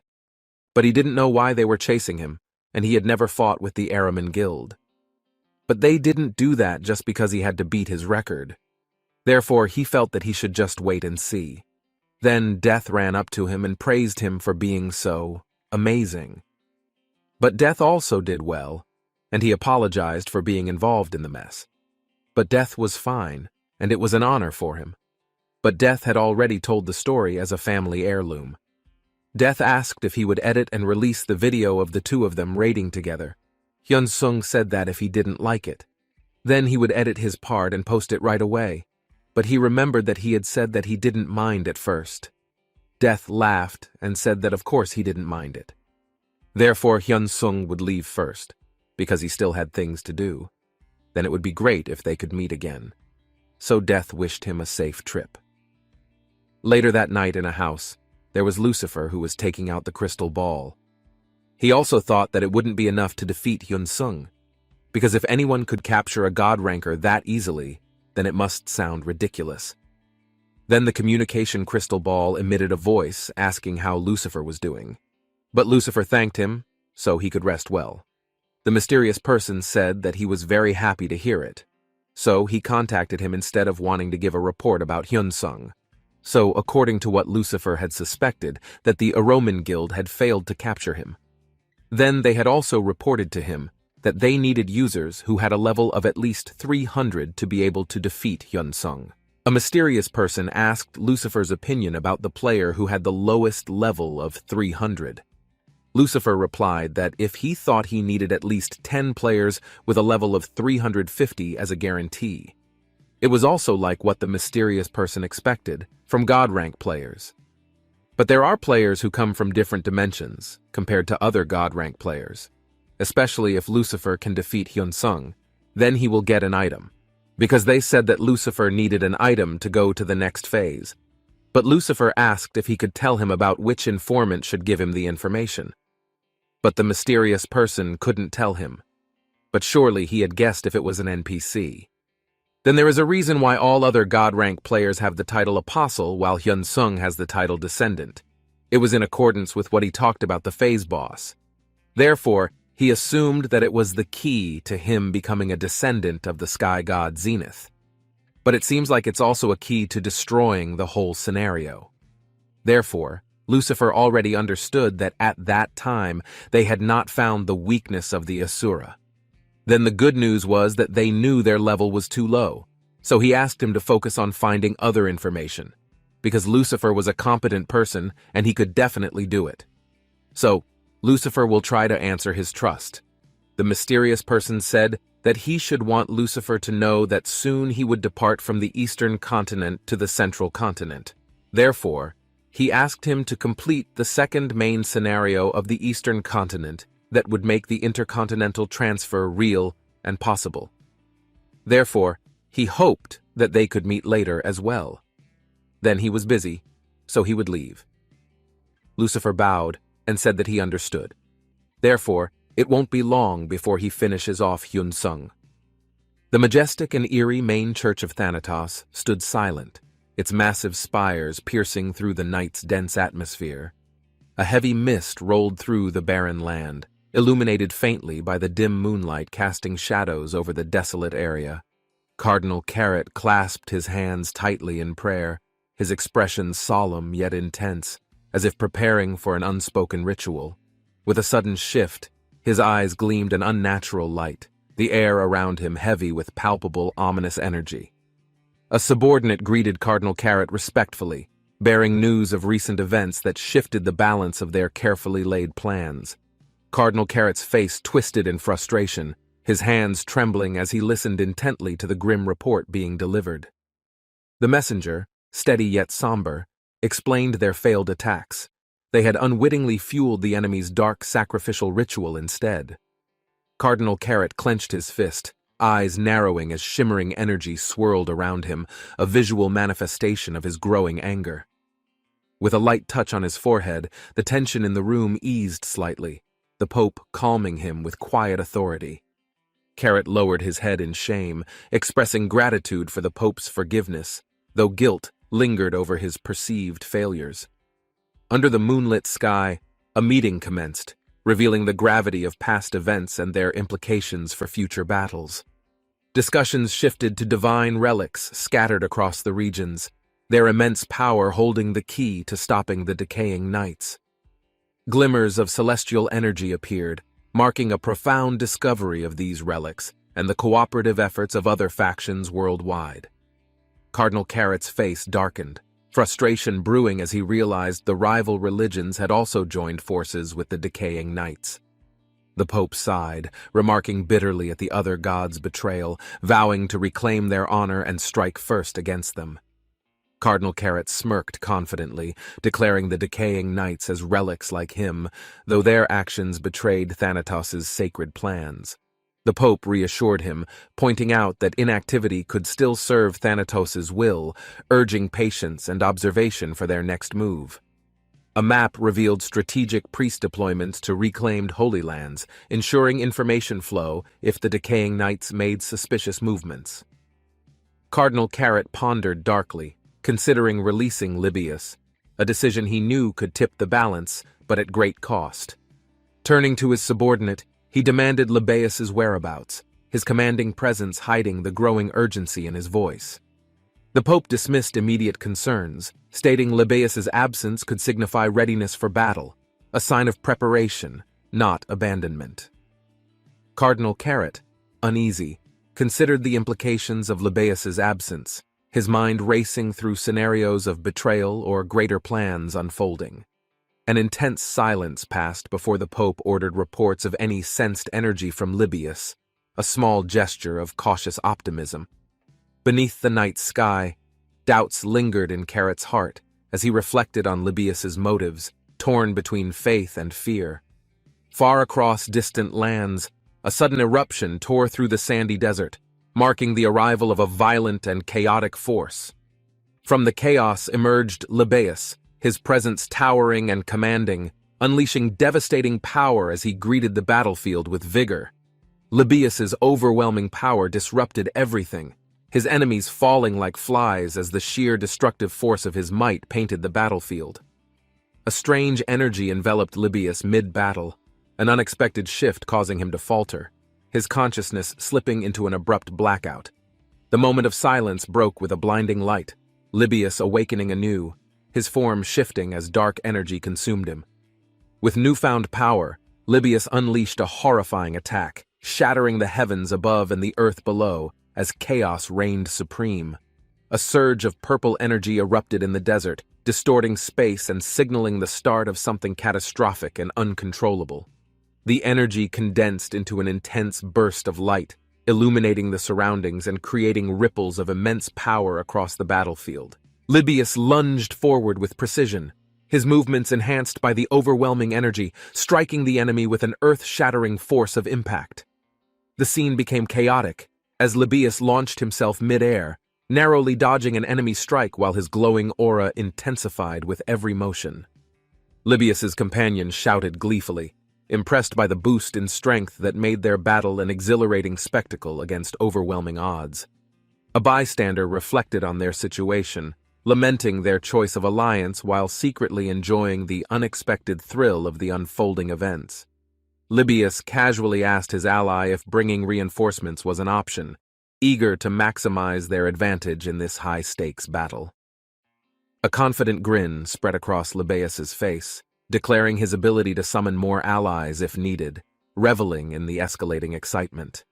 The team's enthusiasm grew as they embraced the chaos, prepared to unleash everything they had against their foes without hesitation.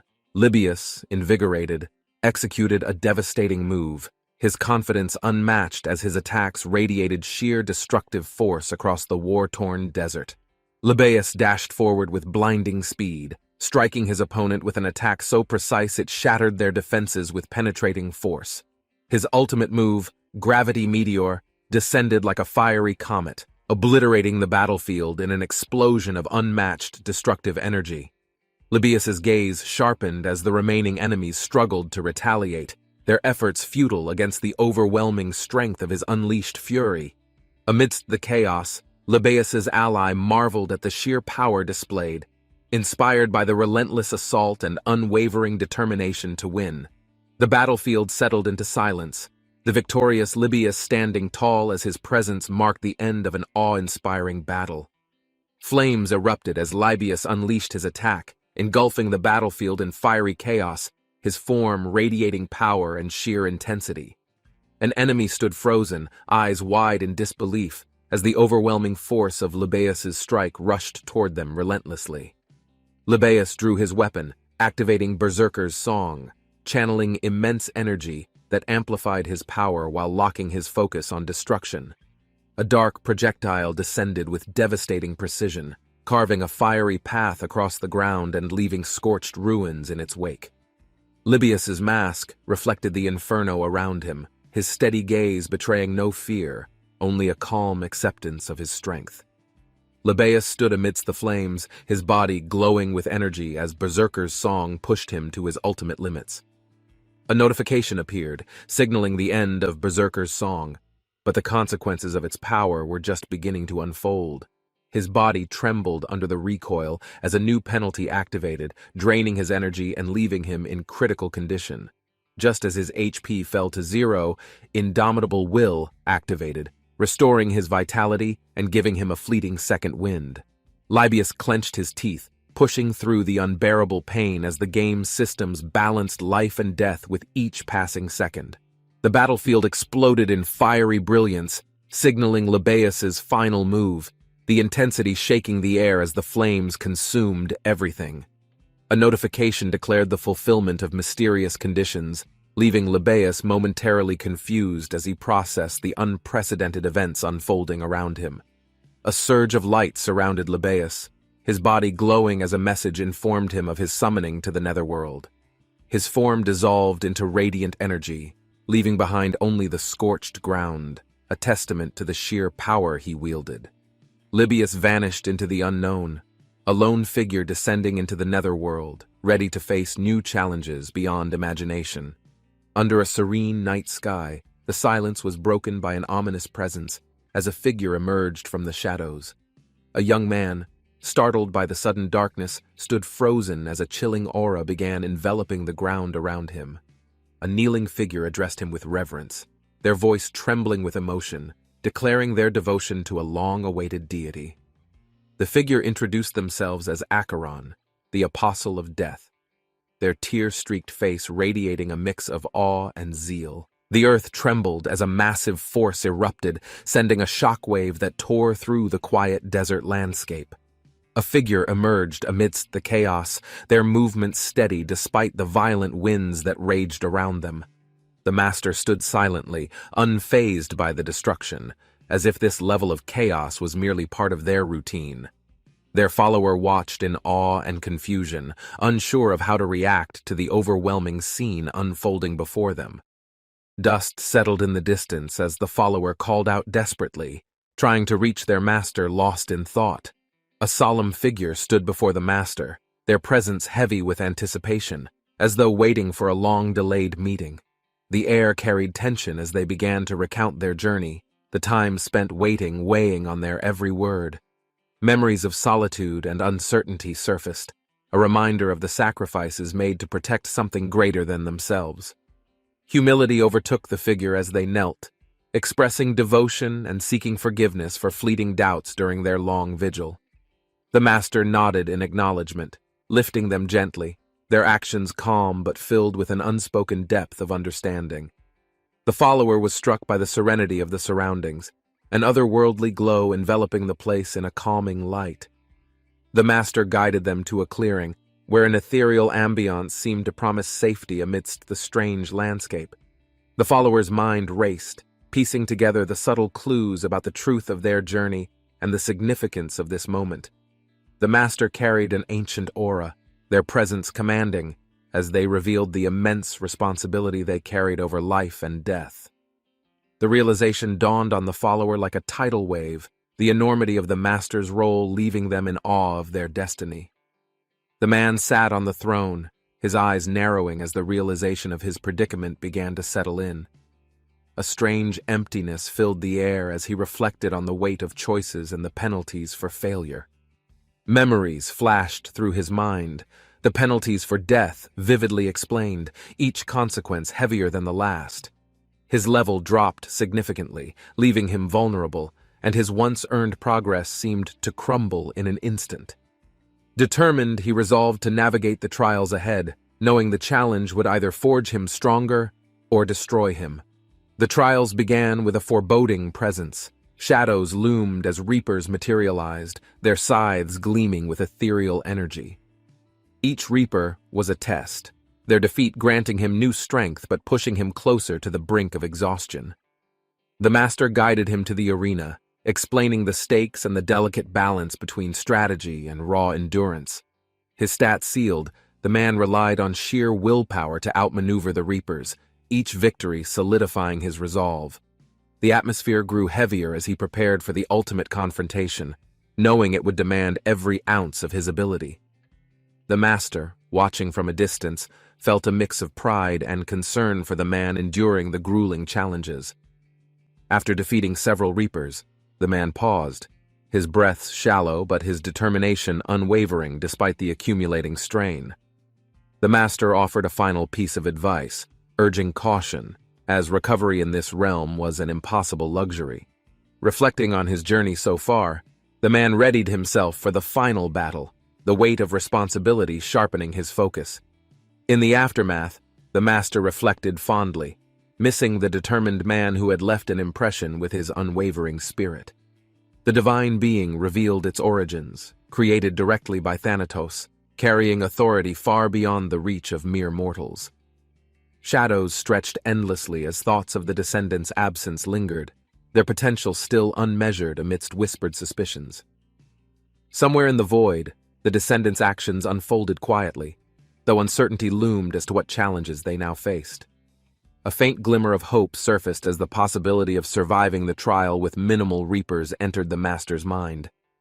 Interrupted by a knock, the air thickened with anticipation as an unexpected visitor brought news from beyond the trial's domain. The master, consumed by curiosity, decided to witness the trial firsthand, sensing something extraordinary in the descendants' performance.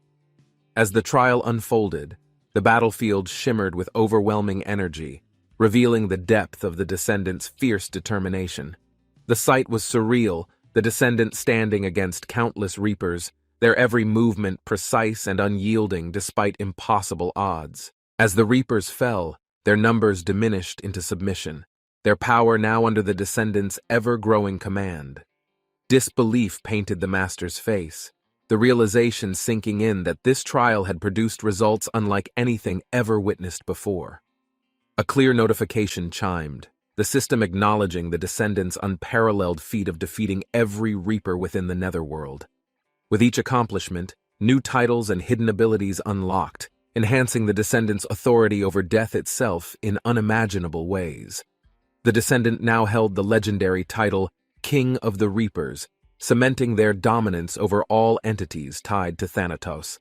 The mastery of death transcendence granted abilities that not only negated penalties but reinforced survival, even in the face of death. Reading through the effects, the descendant marveled at the newfound power, realizing this was only the beginning of their vast potential. Acheron, overwhelmed by awe, fell to his knees, humbled by the sheer power displayed by the descendant of Thanatos. The descendant extended a hand, lifting Acheron, their demeanor calm yet commanding, signaling readiness to continue the journey forward. They walked through the shadowed corridors, Acheron expressing admiration for the descendant's mastery of death transcendence, earned through unimaginable trials. With a flourish, Acheron revealed a glowing artifact, its divine presence emanating a power tied directly to Thanatos himself. The descendants' eyes narrowed in focus as they accepted the relic, sensing its immense energy and the weight of responsibility it carried. The artifact pulsed with light as the descendant held it, its latent power surging, ready to bond with its rightful wielder. Acheron marveled at the descendants' connection to the relic, witnessing firsthand the bond between them and Thanatos' divine gifts. In an instant, the descendant vanished, leaving Acheron in confusion as he pondered their sudden disappearance without explanation. Acheron reflected on the trials ahead, noting the descendants' focus on their duties and the sacrifices required of their role. The surroundings shifted to a vast banquet hall filled with ornate decorations, where preparations for the next phase unfolded quietly. In a distant room, a rival group discussed their strategy, their leader's confidence evident as he outlined their quest's importance. Their focus turned to completing objectives before the main scenario progressed, ensuring their place in the hierarchy of accomplishments. The leader leaned forward, emphasizing the importance of their preparation, and how their success hinged on relentless determination. With a sly grin, he reviewed gathered intelligence, their rivals' movements carefully tracked, leaving no detail overlooked.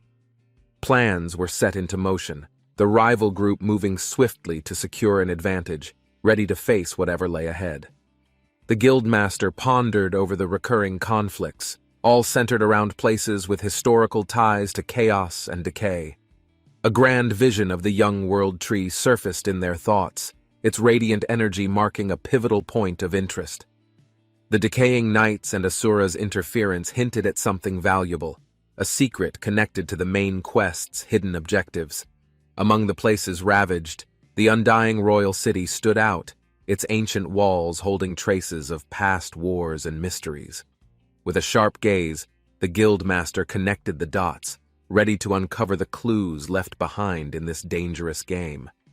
The guildmaster mapped the locations of interest, forming a triangular connection, each point tied to pivotal battles over something. Recent activity at one location raised alarms, new traces revealing the emergence of a scenario that demanded immediate attention. Understanding the urgency, the guildmaster realized Asura's arrival could shift the balance of power in the unfolding quest. A sudden interruption shook the guild hall as news of a critical development reached the table, intensifying the tension.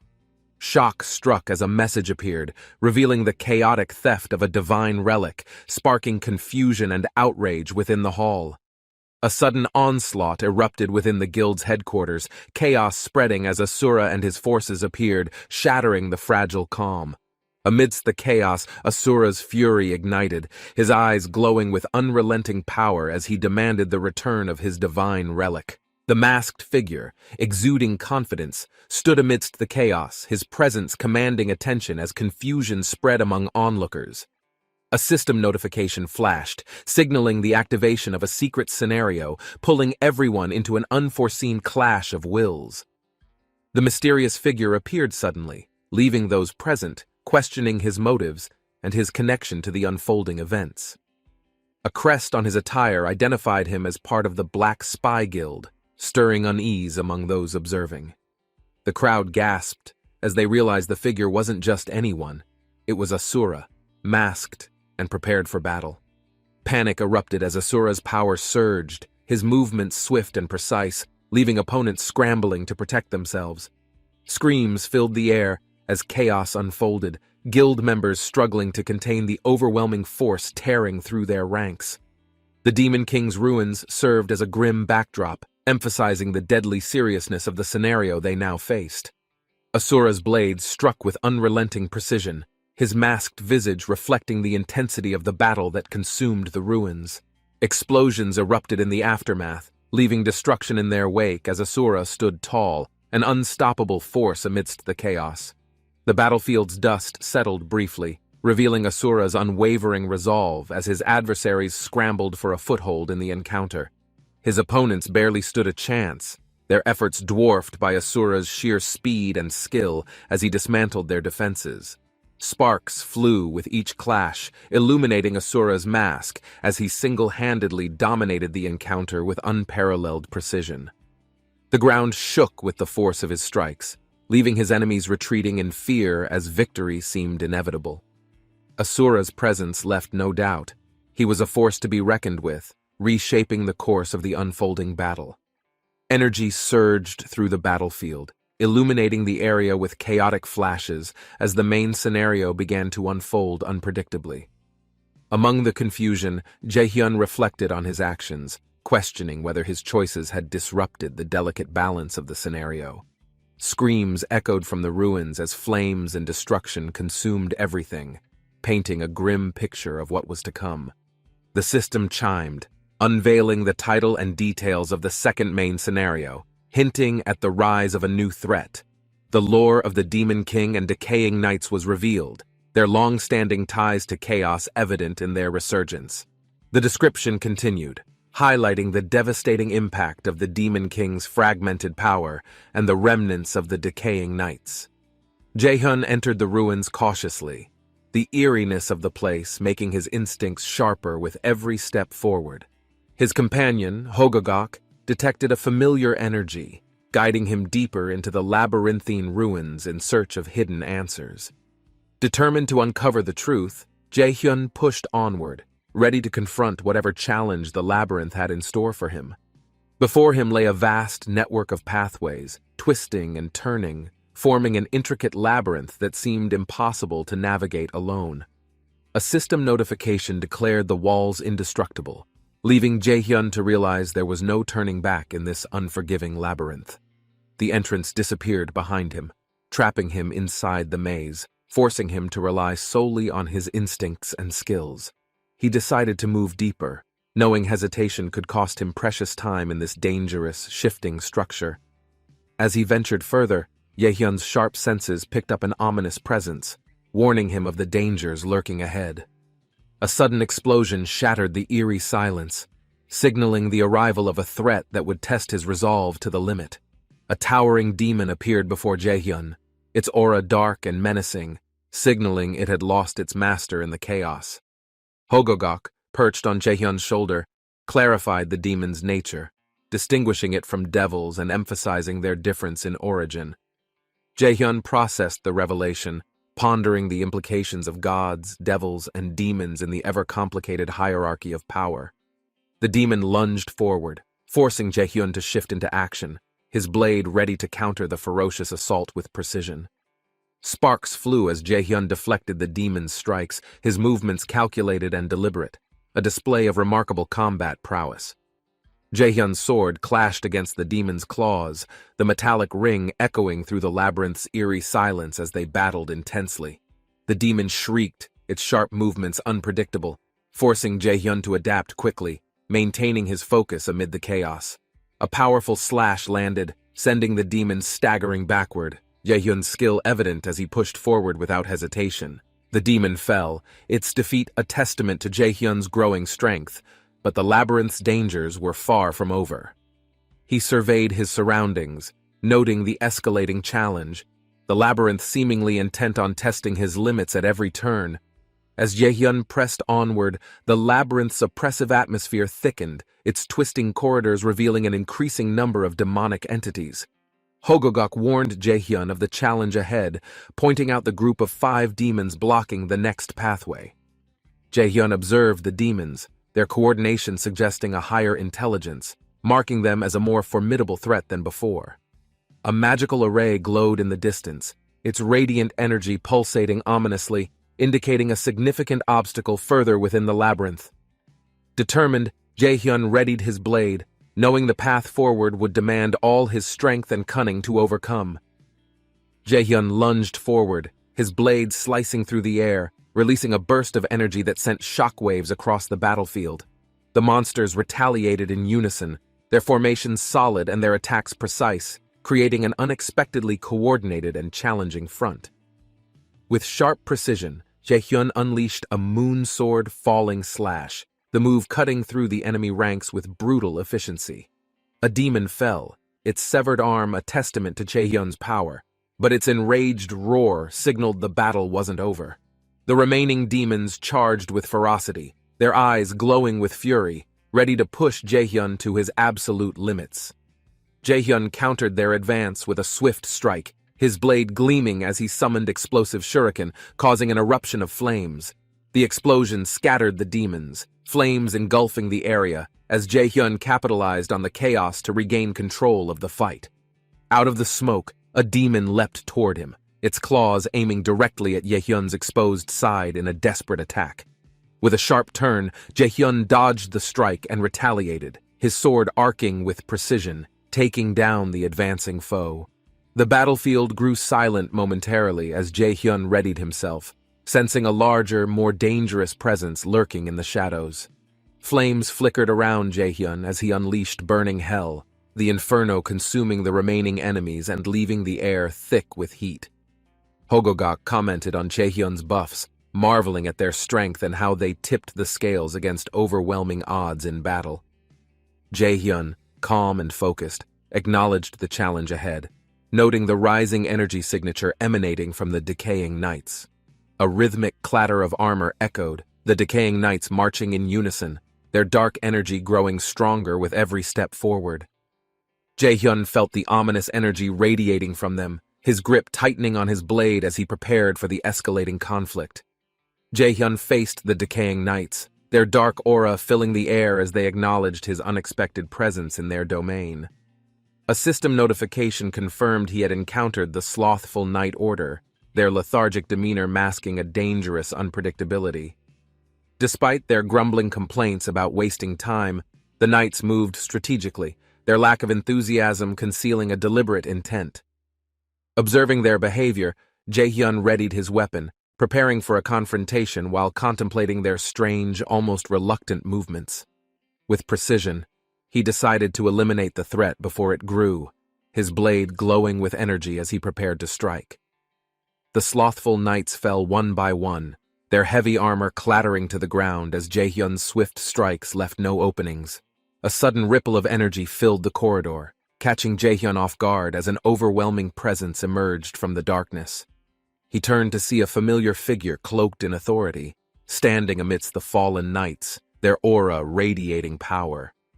The figure's expression softened, a mix of relief and joy as they exclaimed, delighted to have finally reunited with Jae-hyun. A dark energy surged through the air, manifesting into ominous blades that radiated malice, signaling the arrival of stronger foes. The battle escalated as reinforcements charged in, their movements swift and precise, creating an overwhelming wave of coordinated attacks. Jae-hyun skillfully dodged an incoming strike, his blade clashing against the enemy's claws, sparks flying in the heated encounter. A demon roared furiously as it launched a devastating punch, shaking the ground and scattering debris across the battlefield. With unyielding focus, Jae-hyun retaliated, countering the demon's raw strength with precise, calculated strikes, slowly turning the tide in his favor. Another demon leapt into the fray, its claws aimed to strike Jae-hyun, but he countered with a defensive slash mid-air. The intensity of the battle grew as Jae-hyun faced coordinated attacks, the air humming with destructive energy from his foes. A streak of pink energy tore through the battlefield, narrowly missing Jae-hyun as he maneuvered to avoid a lethal blow. The demon unleashed a powerful explosion, its flames scorching the surroundings, but Jae-hyun stood firm, prepared for the next assault.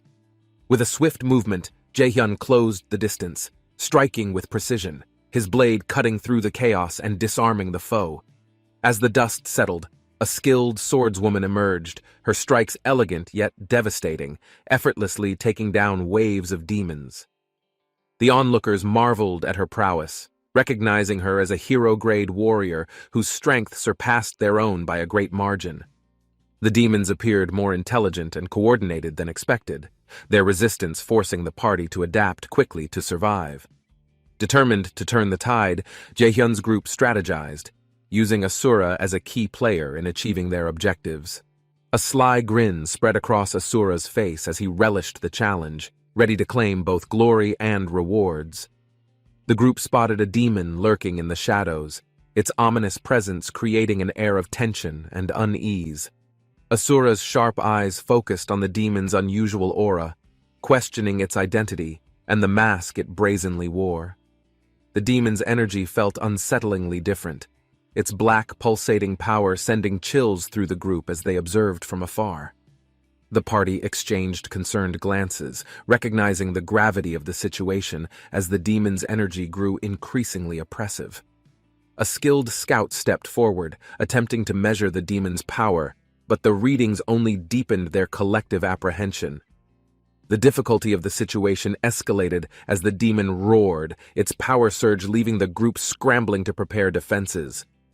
Asura, with a determined expression, braced for the inevitable battle as the demon lunged forward with terrifying speed.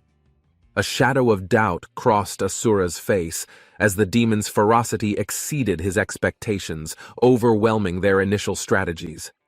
Blood splattered across the battlefield as the demon struck a critical blow, forcing the group to confront its overwhelming might.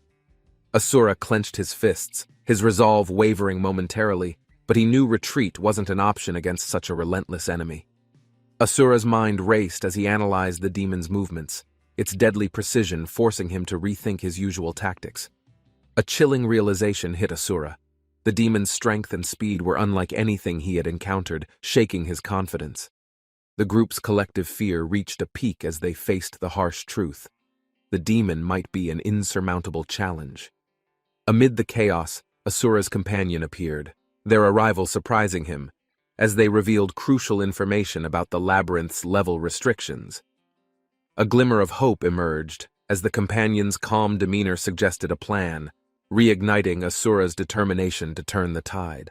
Asura pondered over the strange command to protect the demon's body, suspecting hidden motives behind this unusual request. Libeus confessed his reluctance to follow the order, yet his loyalty compelled him to meet Asura in this ominous place.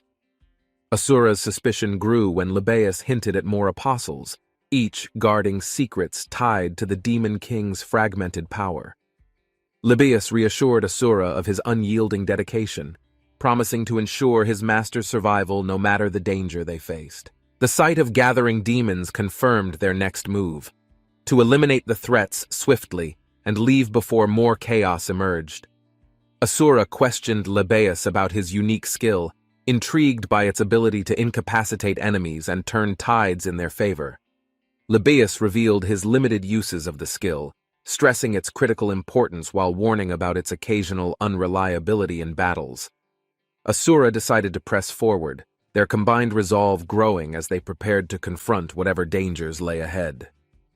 A surge of devilish power caught Asura's attention, its ominous presence radiating from the darkness with a malevolent intent. The intense energy hinted at a formidable foe, raising the stakes and compelling them to brace for an unavoidable confrontation. A glowing orb of pure malevolence rolled ominously across the floor, radiating dark energy that sent shivers down Asura's spine. Libeus carefully picked up the orb, its power surging through him as his expression twisted with a mix of awe and dread. Asura watched as Libeus's aura transformed, his energy aligning with the orb's sinister vibrations, signaling a shift in their battle dynamics. The corridor grew darker as the orb's power engulfed the area, summoning a menacing figure with glowing red eyes. The chilling command echoed through the air, a challenge to fight, issued by a creature radiating raw, unrelenting rage. Hyun Sung stood cloaked in shadow, an ominous energy enveloping his body, as his eyes burned with unyielding determination to fight. The arena erupted in chaos, as Hyun Sung unleashed a ferocious strike, arcs of energy slicing through the air like lightning. Enemies surrounded him, their menacing growls echoing, but Hyun Sung's precise movements turned their attacks into nothing more than missed threats. A single devastating slash shattered the surrounding enemy's formation, scattering them like leaves under the force of his blade. Emerging from the smoke, Hyun Sung caught his breath, sensing new challengers approaching, their steps heavy with hostile intent. Hyun Sung glanced over his shoulder, scanning the approaching figures. Were they allies or another threat testing his resolve today? He focused, noticing the way the shadows moved unnaturally. Something about this group felt off, yet oddly familiar. One of the figures emerged, wielding a weapon with an aura that spoke of battles fought and enemies vanquished mercilessly. It wasn't human, yet it seemed aware, the eyes blazing with an intelligence not typical for the monsters of this land. Hyun Sung felt his grip tighten, his mind racing. This opponent wasn't ordinary. He braced himself for the coming storm. The enemy lunged with incredible speed, forcing Hyun Sung to sidestep in a blur of motion, his instincts guiding every move. Their weapons clashed in a dazzling display of power, sparks flying as Hyun Sung realized the creature mimicked his fighting style. Hyun Sung adjusted, pushing forward with calculated strikes, but the creature countered effortlessly, matching him blow for blow like a shadow. A moment of clarity hit him. This was no ordinary battle. It was a duel to test the limits of his skill. Summoning his strength, Hyun Sung executed a devastating technique, his blade piercing through the opponent, ending the fight with a victorious strike. A massive explosion of energy rippled outward as Hyun Sung stood firm, his calm gaze analyzing the opponent's newly unleashed power. He observed the enemy's skill, noting the similarity to his own. A dangerous realization dawned as his mind raced. Hyun Sung moved quickly, deflecting incoming strikes. He calculated the best counter while studying his opponent's rhythm and tactics mid-fight. The opponent hurled explosive projectiles, lighting the battlefield. Hyunsung evaded gracefully, the heat and impact barely missing him as he strategized. Breathing heavily, he emerged from the chaos. Determination lit his eyes as he prepared a move to turn the tide. Hyunsung recognized the enemy's intelligence as it mirrored his every tactic. Its precision left no room for error in battle. Every move was deliberate. Hyunsung realized the enemy's strategy revolved around predicting his thoughts. This was no ordinary duel. Their blades clashed, sparks flying as the battlefield grew darker. Hyunsung's focus intensified, knowing he had to outmaneuver its patterns. Drawing from deep reserves of skill, Hyunsung created an opening, forcing his opponent to adapt, but his strategy was risky. Blackdown. His ultimate skill engulfed the area, shifting the fight's dynamics. The enemy faltered, but Hyunsung kept his guard high. With a swift leap, Hyunsung closed the distance, his blade glowing as it arced through the air toward his foe. His opponent countered with a fierce strike, their powers colliding in a blinding flash, shaking the ground beneath them. Hyunsung shifted tactics, weaving through the attacks. He waited for the perfect moment to exploit the smallest gap in defense. The enemy's attack slowed briefly, revealing its flaw. Hyunsung struck decisively, channeling his energy into one devastating blow aimed to finish. The clash ended with a burst of light, Hyunsung landing steadily. The battlefield fell silent as the victor was decided. Hyunsung dashed forward, enveloped in a surge of power, the force of his strike creating a shockwave across the battlefield. The enemy was engulfed in a massive explosion, dust and debris scattering as the aftermath of Hyunsung's attack became clear. Through the haze, the opponent stumbled, coughing as blood dripped. It was evident the damage had finally taken its toll. Hyunsung stood tall, his weapon ready, a smirk forming. He acknowledged the fight's intensity, his resolve only strengthening further. The opponent whispered its final words, calling out, "Nocturne!" A strange energy pulsed, leaving Hyunsung wary of what was next. Hyunsung froze as shadowy orbs surrounded him, pulsating with dark energy. The air grew heavy, hinting at something ominously powerful. The dark energy surged, binding Hyunsung in twisting tendrils of purple light. His body tensed as Nocturne's true power awakened fully. The air crackles with tension as the masked warrior steps forward, his sword ready for whatever comes next. His focus sharpens as he can feel the opponent's presence, readying himself for the battle to unfold. Power surges as the warrior activates a technique, an ominous glow surrounding him as his sword gleams menacingly. A flash of intense energy slashes through the air, the force reverberating around them in an explosion of power. The ground shakes as the opponent staggers back, their resolve starting to crack under the sheer might of the strike. The warrior senses a shift in the atmosphere, knowing his enemy has more tricks up his sleeve than expected. With a fierce grin, his opponent raises his hands, summoning dark energy in preparation for his own devastating attack. A wave of dark flames erupts, spreading wildly as it closes in on the warrior, but he stands his ground. Despite the overwhelming force, the warrior grits his teeth and pushes through, feeling the strain of battle on his body. His body trembles with exhaustion as his enemy falls. But the warrior realizes the battle is far from over. The warrior takes a deep breath, his grip on his sword tightens, eyes narrowed as he prepares for the next assault. A surge of energy sweeps through him as the opponent charges, their movements blurring with an unstoppable speed. The warrior narrowly evades the attack, his instincts kicking in as he counters with a precise and powerful slash. The impact sends shockwaves through the arena, the ground splitting as both combatants clash in a storm of fury. The battle reaches its peak as the warrior stands victorious, breathing heavily but determined to survive whatever comes next. The warrior charges forward with lightning speed, his blade gleaming as he targets the enemy with unwavering determination and focus. With a sharp glare, the opponent counters, their movements precise as a chilling aura spreads through the air. Sparks fly as blades clash, the sound of metal reverberating as the warrior fights to gain the upper hand. A sudden burst of energy knocks the warrior back, his eyes narrowing as he realizes the true strength of his foe. Shadows swirl ominously around the enemy, a menacing grin forming as the warrior braces himself for the next strike. The warrior notices the artifact in the enemy's hand, a fragment glowing ominously, radiating a power unlike anything he's faced. His companion shouts in shock, realizing the fragment's origins, but the warrior stays calm, analyzing the situation carefully. The enemy lifts the artifact, its power surging, creating an intense energy field that causes cracks to form on the ground. The warrior grips his sword tighter, his determination fueling him as he charges, ready to face whatever the artifact unleashes. A blinding light envelops the battlefield as the fragment activates, the warrior and his companion both bracing for its effects.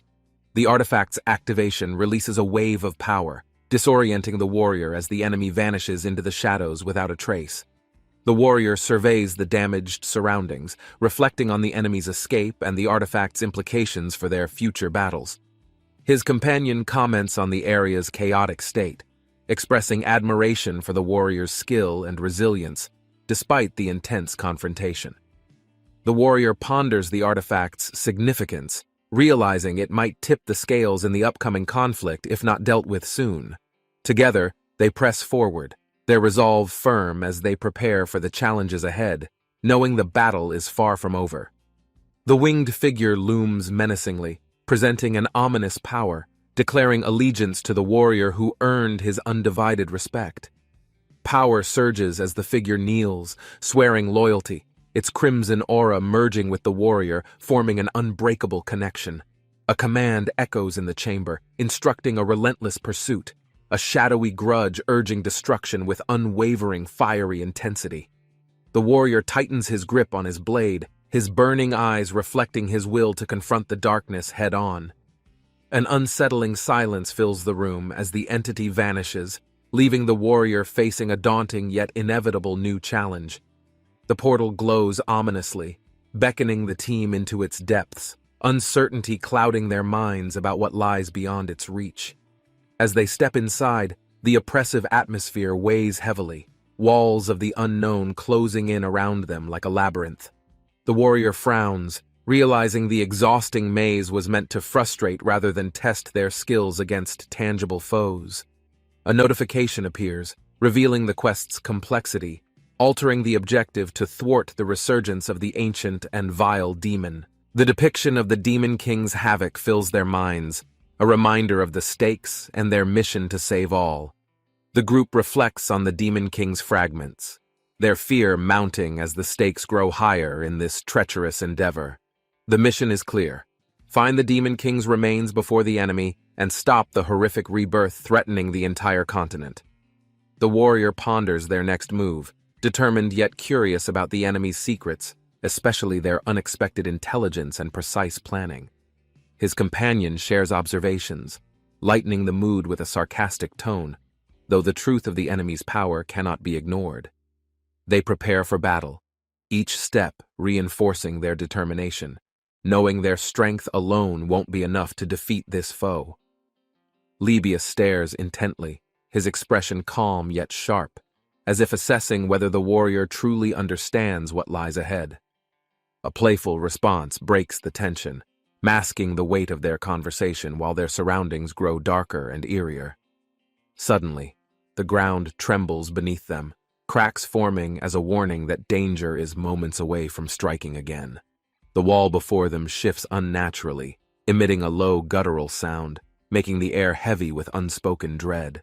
The warrior steps closer, narrowing his eyes, feeling a strange power emanating from the mysterious, seemingly indestructible wall.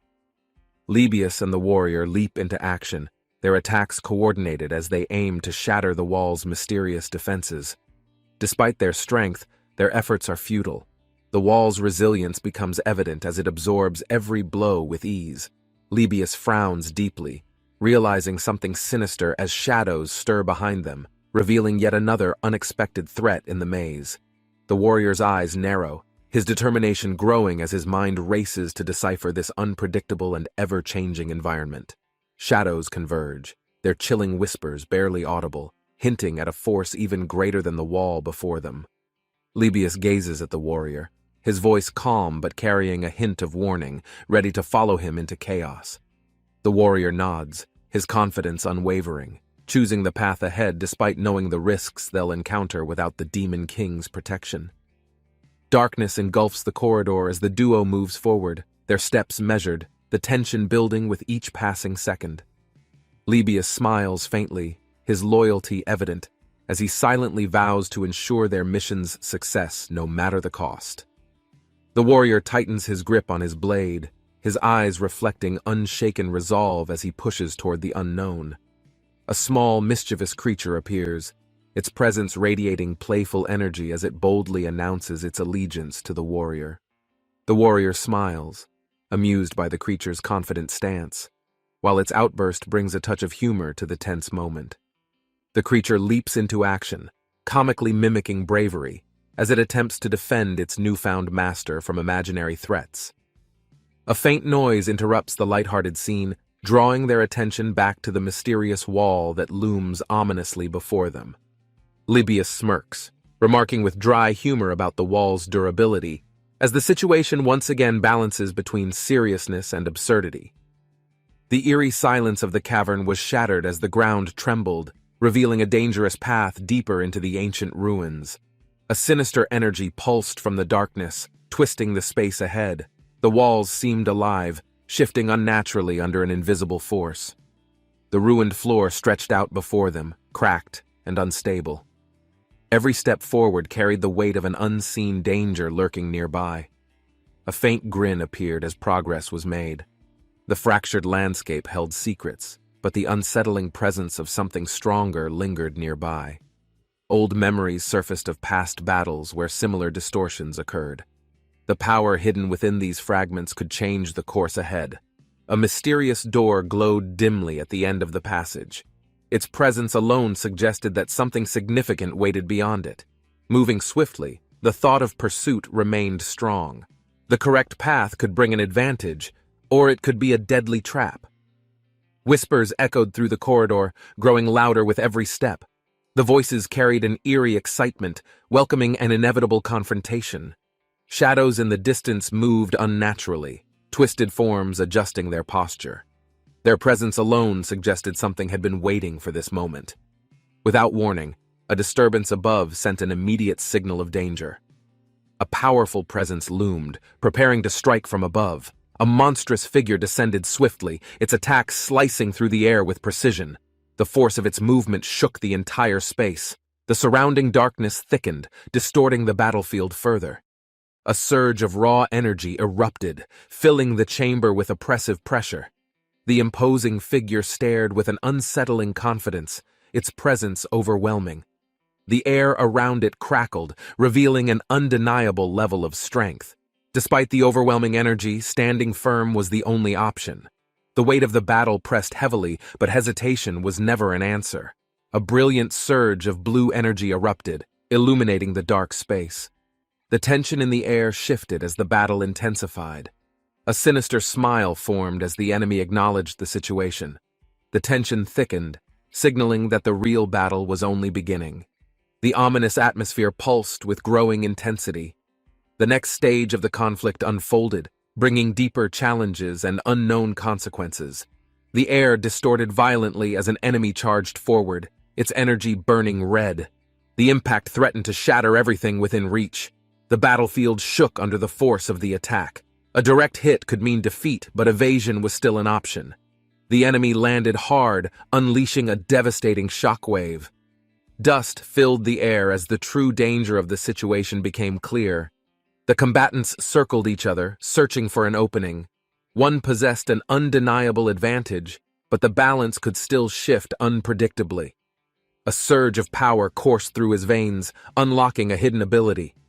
The tides of battle were about to change drastically. The opponent's eyes burned with rage, driven by an overwhelming desire to destroy. The energy surrounding them cracked under immense pressure. The battlefield erupted as power collided, sending waves of destruction outward. Every movement carried the weight of an unavoidable conclusion. The impact exploded, shaking the foundations of the ruined arena. The battle had escalated beyond anything either had originally anticipated. The clash sent one fighter soaring through the air, struggling to regain control. The momentum of battle now shifted unpredictably between them. A realization struck as shadows emerged from the abyss. The overwhelming swarm of dark figures signaled an entirely new level of threat. The air filled with relentless movement as countless figures descended. Dodging them required precision, as any mistake could bring immediate consequences. A whirlwind of motion dictated the next moment. Instinct alone guided each movement as deadly attacks rained down from every direction. The battle took a sudden turn as a mysterious golden object struck the ground. The unexpected intervention brought new possibilities into play. The golden weapon gleamed in the dim light, radiating an overwhelming force. A single strike could determine the outcome of battle. The weapon spun with immense speed, generating a powerful vortex. The air itself trembled as the force built into a lethal strike. The enemy's gaze darkened, muscles tensed as the incoming attack closed in.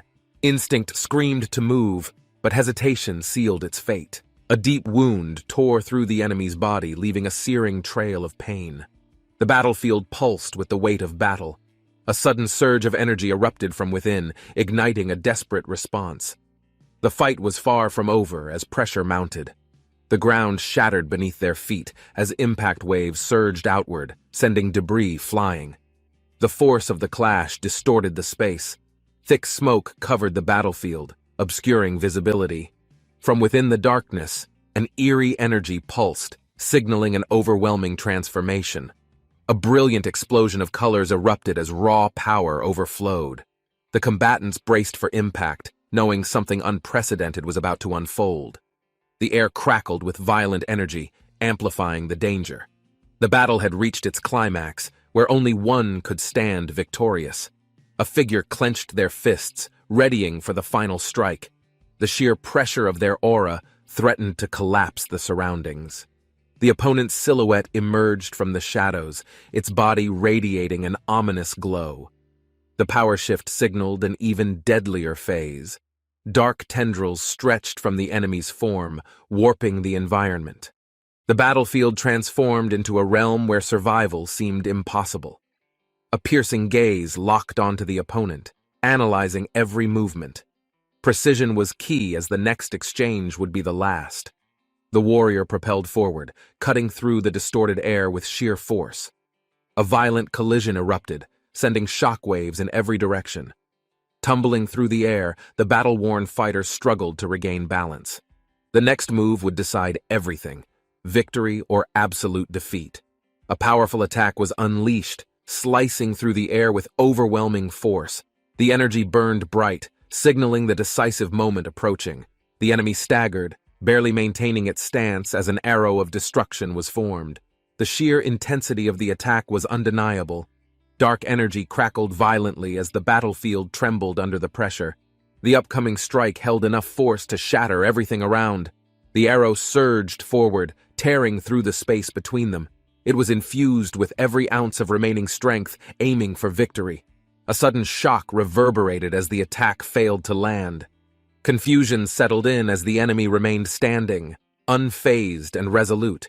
The enemy retaliated with overwhelming speed, lunging forward as shadows twisted into deadly formations.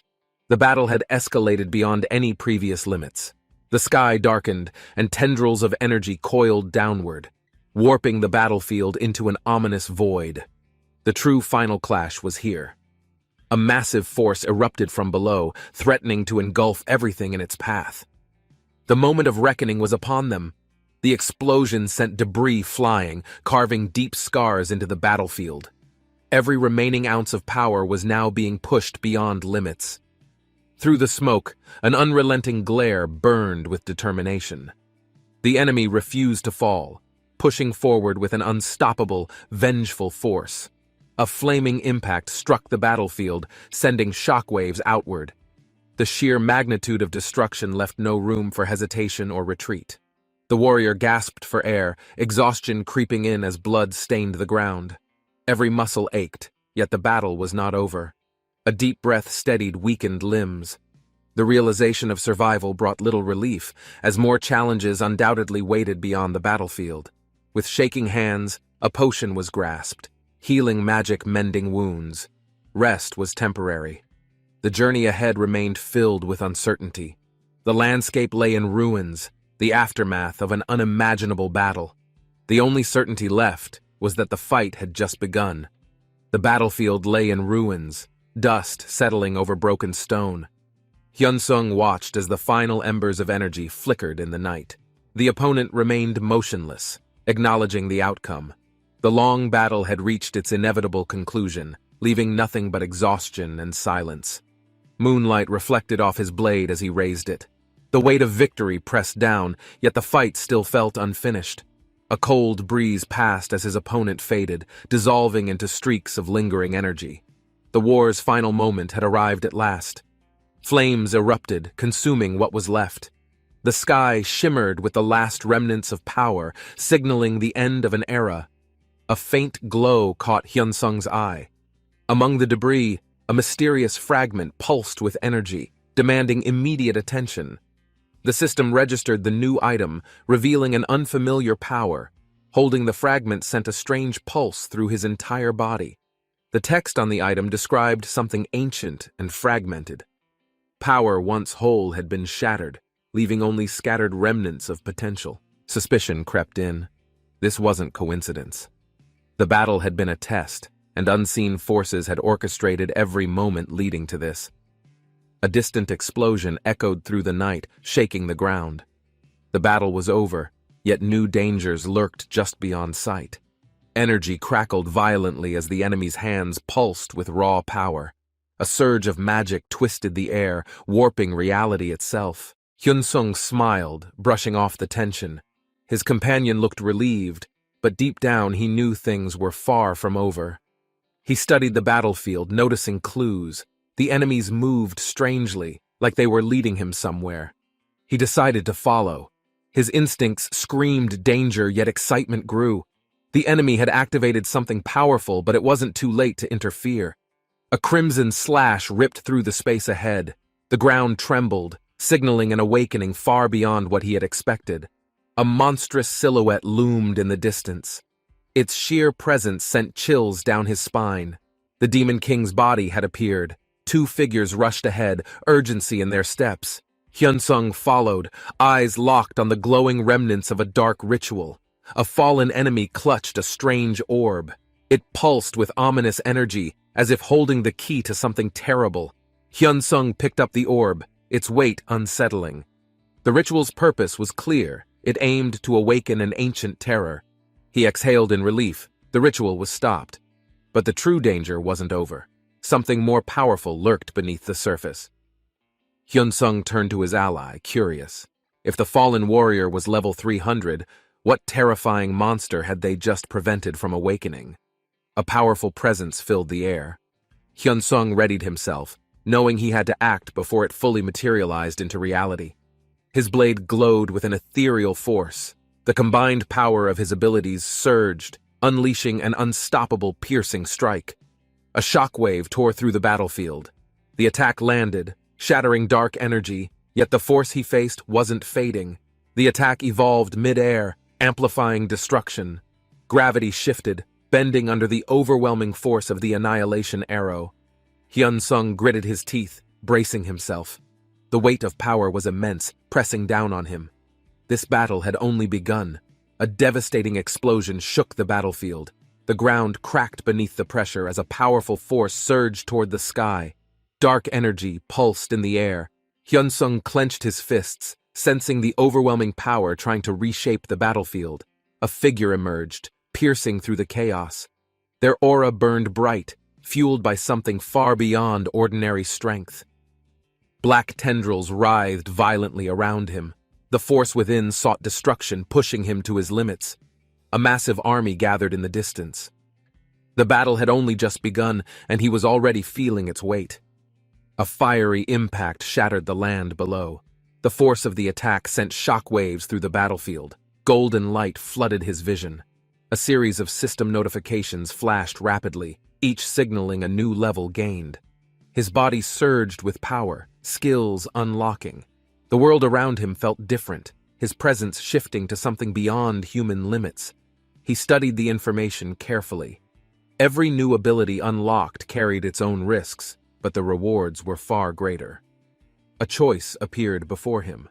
The system awaited his answer, but he already knew what he had to do. A golden orb formed in the air. Its energy pulsed violently, merging multiple forces into a single unstable core.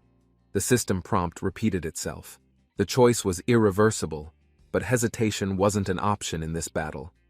Hyun-sung nodded, accepting the transformation. The orb cracked, releasing a surge of blinding energy throughout the battlefield. A new power was born from chaos. The legendary entity emerged, reshaping everything around it with divine energy. Hyun-sung stared in awe. A powerful pet had hatched before him, its presence alone signaling a massive shift in destiny. A radiant glow filled the chamber. From within the golden light, a small celestial figure emerged, her presence overwhelming yet gentle. Hyun-sung blinked in surprise, speechless. The angelic being hovered before him, her wide eyes filled with curiosity and something unreadable. His companion nudged him silently. The silence grew awkward as the floating being continued staring at him, unblinking and expectant. Hyun-sung shifted, feeling a little self-conscious. The tiny celestial tilted her head, frowning as if reading his mind. The system displayed detailed pet information. This was no ordinary creature. It was a legendary companion tied to the remnants of great power. The celestial figure finally spoke. Her name was Raid, a powerful existence bound to his journey in ways he couldn't yet comprehend. Hyun-sung hesitated before responding. He repeated the name aloud, feeling its weight as if it carried more meaning than it seemed. His companion raised an eyebrow. The conversation took an odd turn as he questioned whether she had truly chosen that name herself. Notifications flooded his vision. The system acknowledged Reed as his pet, unlocking new exclusive abilities tied to their connection. Hyun-sung exhaled sharply. He barely had time to process one game-changing event before another was already reshaping his future. A brilliant golden light erupted nearby. The reward for his latest achievement materialized, radiating immense energy. Hyun-sung's eyes widened in shock. He had expected something special, but the sheer intensity of the light caught him off guard. The glow faded, revealing something unexpected. A weapon, unlike anything he had seen before, floated before him. The spear hummed with raw energy. The moment he grasped it, a familiar presence echoed within. It wasn't just a weapon, it was alive. The system confirmed its nature. This wasn't just a legendary weapon, it had an ego of its own, a force yet to be understood. Hyun-sung gripped the spear, feeling its weight. The newfound power pulsed through his hands, hinting at the potential he had unlocked. A system notification revealed his next quest. Finding the Apostle of Thanatos wouldn't be easy, but the rewards seemed promising. The text detailed ancient legends. Thanatos had once chosen a champion, and now Hyun-sung was expected to step into that legacy. The trial required entering a dream world. Once inside, leaving wouldn't be an option. He had to see it through. Hyun-sung smirked at the challenge ahead.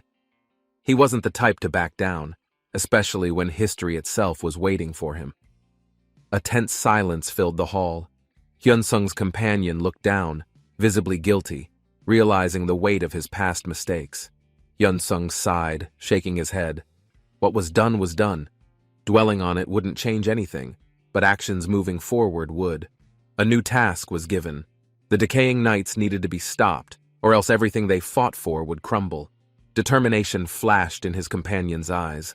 The mission was dangerous, but there was no hesitation. Failure wasn't an option this time. Hyun-sung watched him dash forward. The real battle was about to begin, and this time, they wouldn't be caught off guard. Hyun-sung glanced away awkwardly, scratching his chin. Ried floated nearby, arms crossed, her expression unimpressed.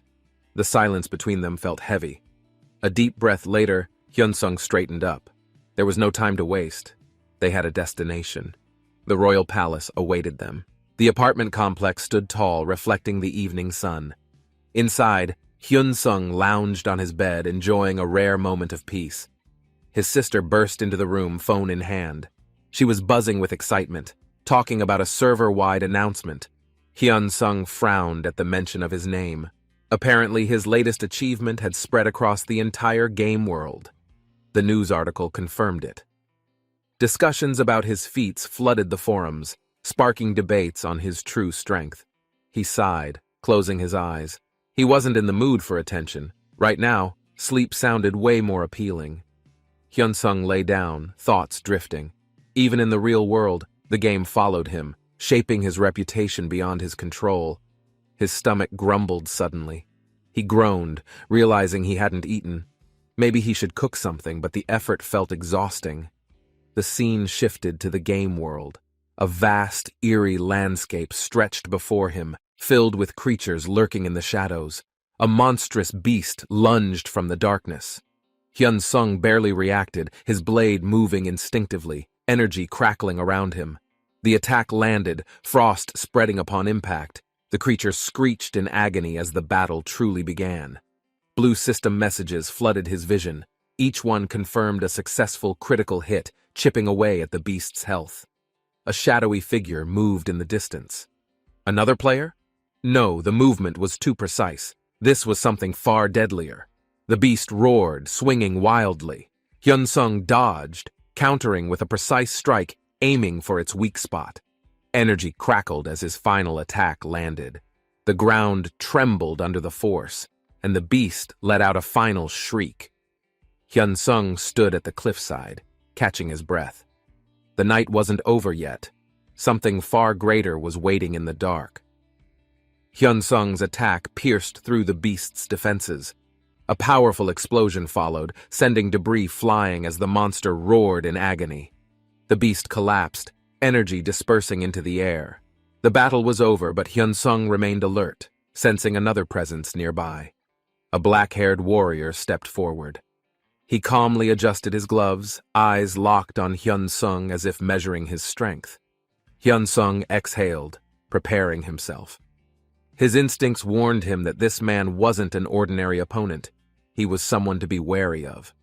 The warrior nodded, confirming his thoughts. "The next target's coming," he stated, signaling that a much bigger threat was approaching. A powerful force pulsed through the city. The tension in the air was thick, as if something major was about to unfold. Hyun-sung's eyes narrowed.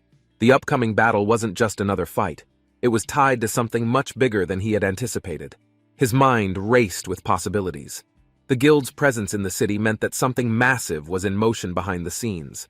A dark silhouette loomed in the shadows. The aura was overwhelming, radiating the unmistakable presence of an elite warrior. Hyun-sung clenched his fists. He had a feeling this battle wouldn't be as simple as the last. The real game was beginning. Crowds gathered as whispers spread.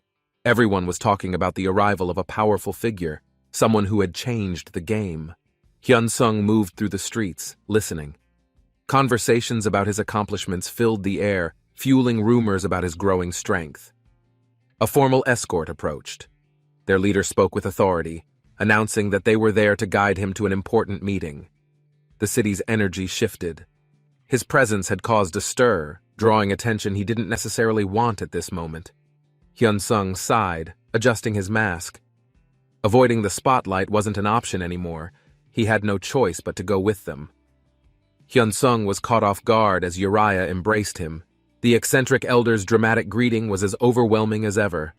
Laughing, Uriah pulled away, eyes gleaming. He mentioned restrictions from higher forces, making it impossible to give him gifts freely.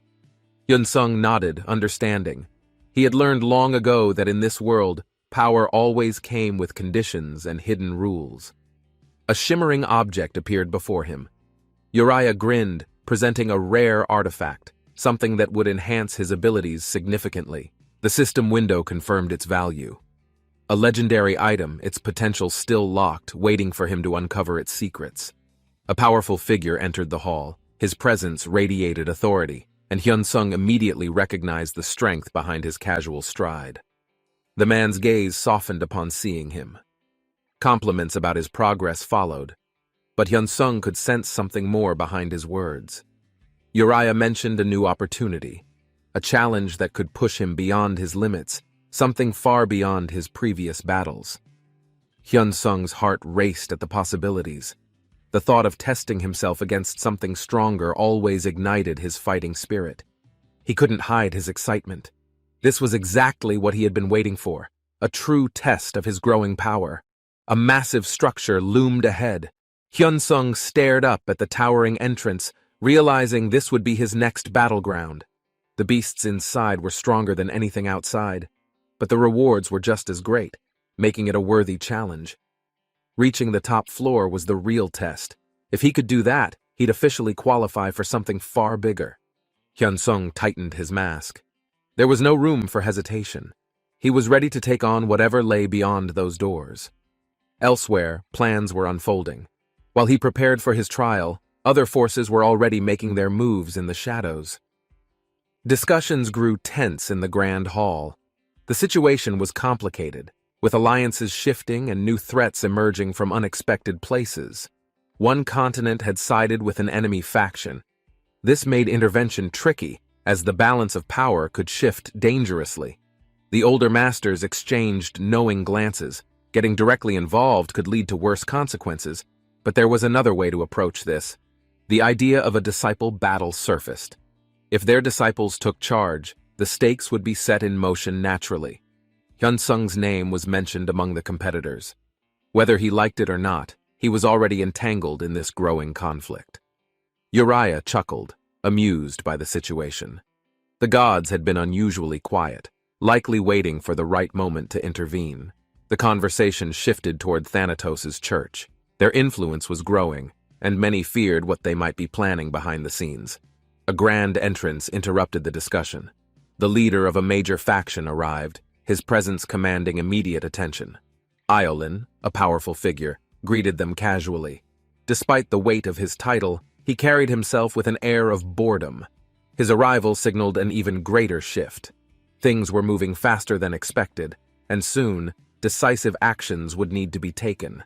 Iolin's sharp gaze studied the room. He wasn't one for small talk. He had come to hear about the real issue. His interest peaked when war was mentioned. It wasn't a full-scale war, but conflicts of this level always had lasting consequences. He wanted to know his role. If he was being called here, there had to be a mission waiting for him. Hyun-sung's trial became the topic. The Tower of Opportunity was no joke, and his progress would determine a lot.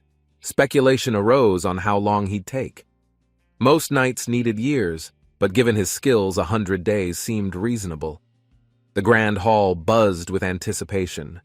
Uriah leaned back, watching as the others debated how long Hyun-sung would take to return. A bet was made among the masters. Some believed he'd finish in 2 weeks, while others were certain he'd be faster. Uriah smirked confidently. He had no doubt about Hyun-sung's abilities. His disciple always exceeded expectations in the most unexpected ways. Amidst the laughter, a shift in tone occurred. Talk of war crept into the discussion, reminding everyone of the stakes ahead. A battle was inevitable. No matter how entertaining Hyun-sung's progress was, the greater conflict brewing couldn't be ignored any longer.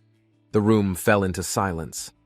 One of the older masters rested his chin on his hands, deep in thought. His gaze darkened with intrigue. If things continued this way, would this be the opportunity he had been waiting for? A system notification flashed mid-air. Hyun-sung's name was officially recorded in the Hall of Fame, a historic moment no one could ignore.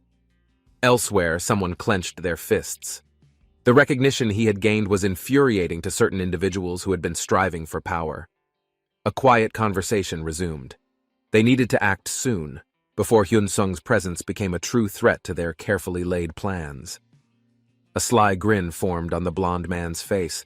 His confidence was undeniable, as if he already knew the answer to everything. The mention of Thanatos sparked tension in the room. A hooded figure scoffed, dismissing the title as if it meant nothing. A smirk played on his lips. He leaned forward slightly, his voice carrying amusement. He preferred a different title, one more fitting. The towering structure of Inferno stood against the sky.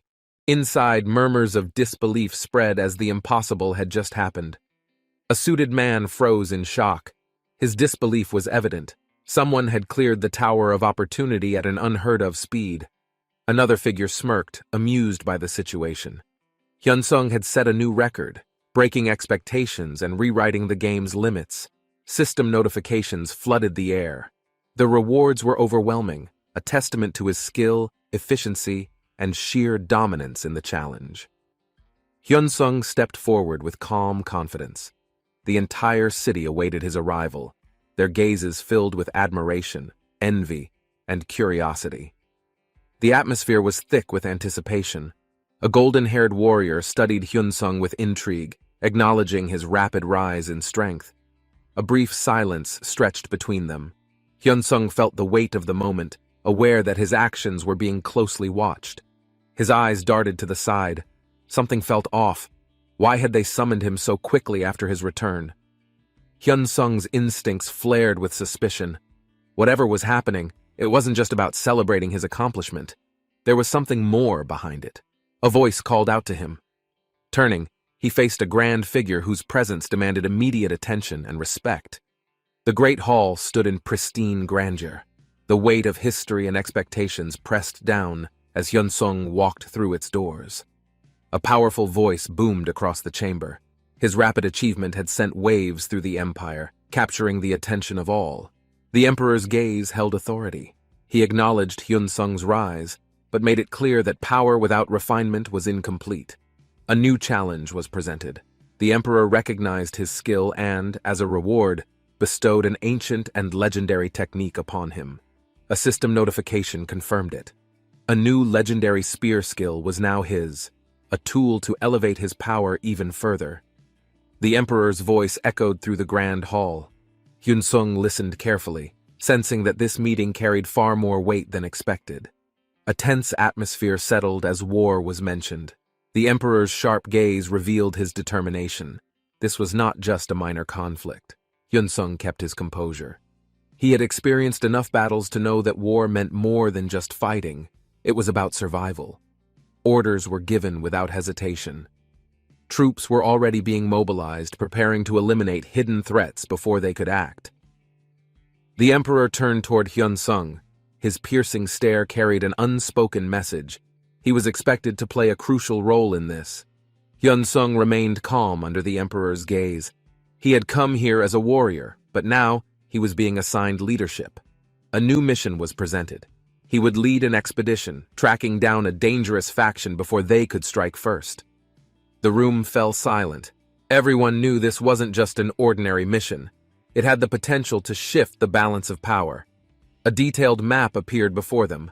Their target's location was revealed, marking the start of what could be an all-out war. The system confirmed the quest. The decaying knight's hideout had been unlocked, and Hyun-sung was now tasked with leading the charge. Discussion turned strategic as plans formed. The emperor wanted insight from his warriors, how best to handle this looming confrontation. One of the commanders voiced his doubts. This could easily be a trap, designed to lure them into an ambush. Hyun-sung smirked, thinking through his approach. He had a different strategy, one that didn't involve falling into enemy hands. His suggestion was bold. If it was a trap, why not strike first? A devastating preemptive attack would shatter their plans. The emperor nodded approvingly. The mission was now set. The battle ahead would determine the fate of more than just this war. Hyun-sung exchanged glances with the golden-haired warrior. A battle loomed on the horizon, and everyone in the room could feel it. The emperor's words were clear. They needed to strike first and eliminate any hidden enemies before they had time to retaliate. Uriah folded his arms, watching. He had seen countless wars, but this time the pieces on the board were different. Outside, the capital remained lively. Unaware of the impending chaos, people continued with their daily lives under the illusion of peace. In the distance, Thanatos' temple loomed, a symbol of power, secrecy, and something far more dangerous than what was seen on the surface. Inside the temple, a menacing figure grinned. The shadows of Thanatos had already begun moving, and their influence was growing. A cold voice questioned him. The whereabouts of Libius, a key player in their plans, remained unknown, frustrating those in power. A subordinate hesitated before speaking. Tracking someone like Libius was nearly impossible, unless one of the continent's 5 heavens intervened.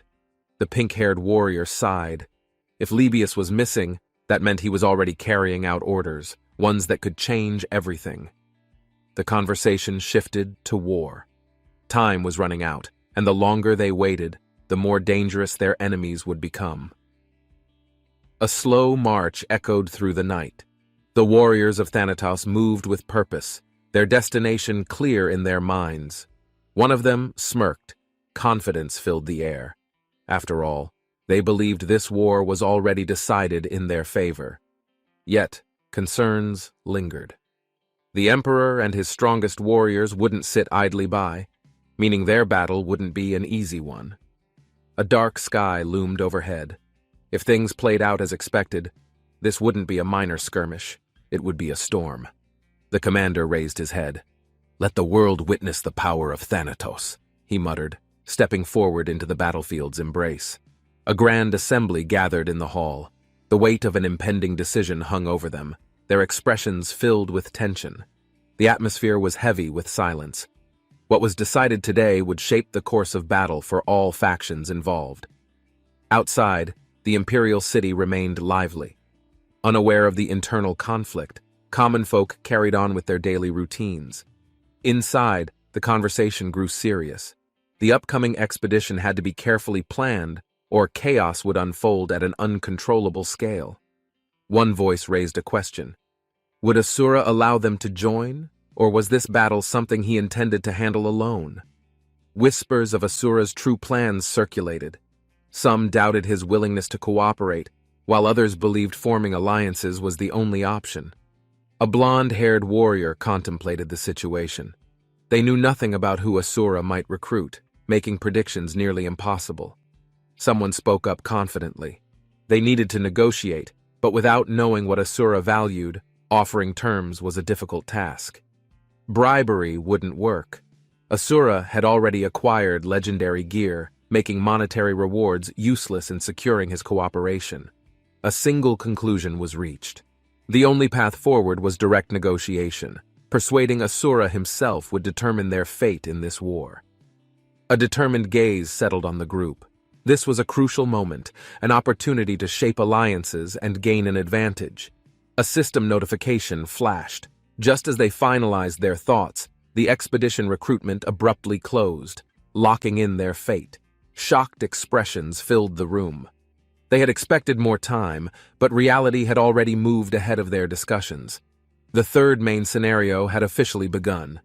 War was no longer just a plan. It had become an unavoidable reality. Somewhere far away, a message spread. The news of Asura's expedition shook players and warriors alike, setting the entire continent on edge. A curious expression formed as she scrolled. Something on the screen caught her attention, sparking interest in what she had discovered. Her eyes widened with excitement. The realization of what she saw made her bolt up, eager to confirm the news she just learned. She rushed across the room. The anticipation of what was coming next filled her with energy, unable to contain her enthusiasm. Hyun-sung raised a brow. He had barely stepped out when she was already buzzing with excitement about the new mission. Her question came fast. She wanted to know who he would take on the expedition, already imagining the possibilities. Her face lit up with excitement. The thought of joining the expedition was thrilling, and she was ready to dive in. Hyun-sung's expression remained firm. He had no plans to add anyone else, and his response left her momentarily stunned. A confident smirk formed. He made it clear. There was no team. He alone was the entire expedition, carrying everything himself. The towering building stood under the bright sky, a symbol of the city's relentless pace and the secrets hidden inside. Keonu's eyes widened in shock as unexpected news reached him, disrupting his calm morning and leaving him speechless in disbelief. He reassured himself, knowing he wasn't alone. Powerful allies like the Ironblood Knights and elite soldiers were backing him up. But questions remained. Wasn't this supposed to be a group mission? The sudden change made him reconsider his approach carefully. Hyonu's request to the guilds carried great importance. His serious expression showed that this favor could change everything for the upcoming battle. A system message flashed ominously, revealing hidden truths. The next battle wouldn't just be difficult, it would be an all-out war. Echoing laughter filled the abyss, a dark force awakening. The enemy had been waiting for this moment for a long time. The chilling screech of a monstrous entity cut through the darkness, signaling the beginning of chaos in the forgotten depths. The creature's eyes burned with eerie excitement, anticipating a challenge worthy of its strength. It had plans beyond mere destruction. Watching from the shadows, the entity smirked. "The time has come," it whispered, knowing its true rival would appear soon. An enormous creature loomed within an underground fortress, its eyes filled with malice. It knew what was coming and relished it. It laughed maniacally, whispering about Thananos's power. This battle wasn't just about victory, it was about obtaining something far greater. A hesitant voice called out, warning of something unusual. Even within the enemy ranks, fear crept in at the unknown threat. The creature's grin faded as realization struck. Something was off. The battlefield was not as predictable as it had assumed. A surge of foreign energy erupted, breaking the sky. The entity's eyes flickered with uncertainty. Was this power truly beyond control? Dark streaks fell from the sky, crashing toward the island. The impact would shake the battlefield, marking the start of destruction. The island stood still, unaware of the impending chaos. Its peaceful existence was about to be shattered by an unexpected war. Explosions erupted across the land, fire consuming everything. The force of the attack sent shockwaves, leaving devastation in its wake. The flames spread rapidly, engulfing buildings and fortifications.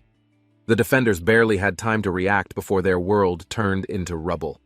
From the burning wreckage, a fleet of ships emerged. A warrior stood on deck, gazing at the destruction with satisfaction. Behind a green mask, eyes burned with determination. The moment had arrived, and every move was part of a grand plan. Orders rang out across the battlefield. Imperial mages charged forward, their magical energy crackling as they prepared for the final clash. The soldiers moved in perfect synchronization, their power illuminating the battlefield. Their formation signaled the beginning of a strategy years in planning. A high-ranking mage assessed the scene, sensing the immense energy at play. The upcoming battle would test their very limits. The masked warrior stepped forward, feeling the ground tremble beneath him. The energy in the air signaled an approaching unstoppable force. A monstrous figure landed heavily, dust rising around it. Its presence alone was enough to strike fear into the strongest warriors. The system message revealed a hidden truth. The entity was no ordinary enemy. It was a nightmare forged from pure destruction. The battlefield fell silent as the warrior locked eyes with the beast. A deadly duel was about to unfold before them. The enemy roared, flames erupting from its mouth. Hatred fueled its attack, turning the battlefield into an inferno of chaos. The explosion sent shockwaves through the air. The warrior braced himself, knowing this battle would decide the fate of everything. A warrior shot through the sky, leaving behind a powerful shockwave. His blade glowed, prepared to deliver a devastating final strike. A monstrous voice roared in fury, declaring vengeance. The battlefield trembled as its rage ignited an even stronger destructive force. The warrior launched a powerful attack, his phantom spear piercing through the air, aiming directly for the enemy's corrupted heart. The monstrous figure braced itself, but the impact was immense. The sheer force sent cracks ripping through the battlefield below. As dust settled, countless enemies rushed forward. The war wasn't over. The battle had only just begun for ultimate dominance. The masked warrior assessed his surroundings, his experience points skyrocketing. The battle was costly, but victory was within his grasp. The battlefield lay in ruins, but allies worked efficiently, collecting loot. The fallen warriors had left behind treasures of great power. His body ached, wounds deeper than expected. Even a brief encounter with this enemy left lasting damage he hadn't anticipated. The enemy watched with burning eyes, rage seething. This was not about mere destruction. It was a battle of ultimate survival. The masked warrior tensed. His opponent wasn't retreating. Instead, an overwhelming dark energy gathered, signaling an attack unlike anything before. A crimson eye gleamed in the darkness, calculating its next move. This opponent wasn't one to be taken lightly. The warrior knew he needed to act fast. If this enemy wasn't eliminated now, it would become a massive threat later. Flames erupted as the battle intensified. The enemy roared, unleashing pure destruction. This wasn't a fight. This was an unstoppable war. The warrior launched himself forward, dodging fiery blasts. Timing was everything. One mistake could mean the difference between victory and death. He landed with force, gripping his weapon tightly. The final confrontation had arrived.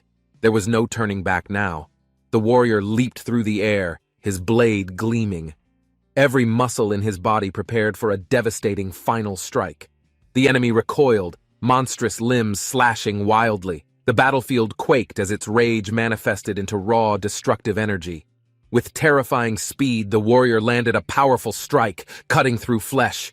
The impact sent shockwaves across the battlefield. The creature roared, pain searing through its body. It clawed at the air, desperate to retaliate against the relentless assault. Smoke and dust filled the air, obscuring vision. The warrior remained still, sensing the enemy's next move in the chaos. A masked figure stood firm, his presence overwhelming.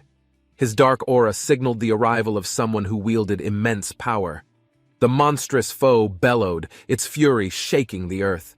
Hatred burned in its eyes as it sought revenge against humanity. The warrior smirked, recognizing the opponent before him. The battle had shifted, becoming a clash of wills rather than mere strength. Another figure emerged, revealing his identity with a calm smile. The battlefield was no longer about brute force, but strategies. The monster's growl deepened, fire rising around it. The realization hit. It wasn't just fighting a warrior, but an unpredictable mastermind. Flames engulfed the battlefield, their heat intense. The warriors stood unshaken, fully aware that the battle was far from over. With magic surging, allies gathered their energy, preparing to unleash a devastating attack that could change the tide of battle. The warrior remained still, reading the system's latest message. Every piece of information could mean life or death in this fight. His opponent trembled with rage, its body struggling. The battle had taken its toll, but defeat wasn't an option. As the final blow loomed, the warrior smirked. This was the moment he had been waiting for all along. Two warriors stood at the edge of battle, their weapons ready. The sky burned behind them, signaling the war's climax. The monstrous foe let out a deafening roar, its fury shaking the battlefield. Energy surged around it, preparing for destruction. A powerful force exploded, sending shockwaves across the land.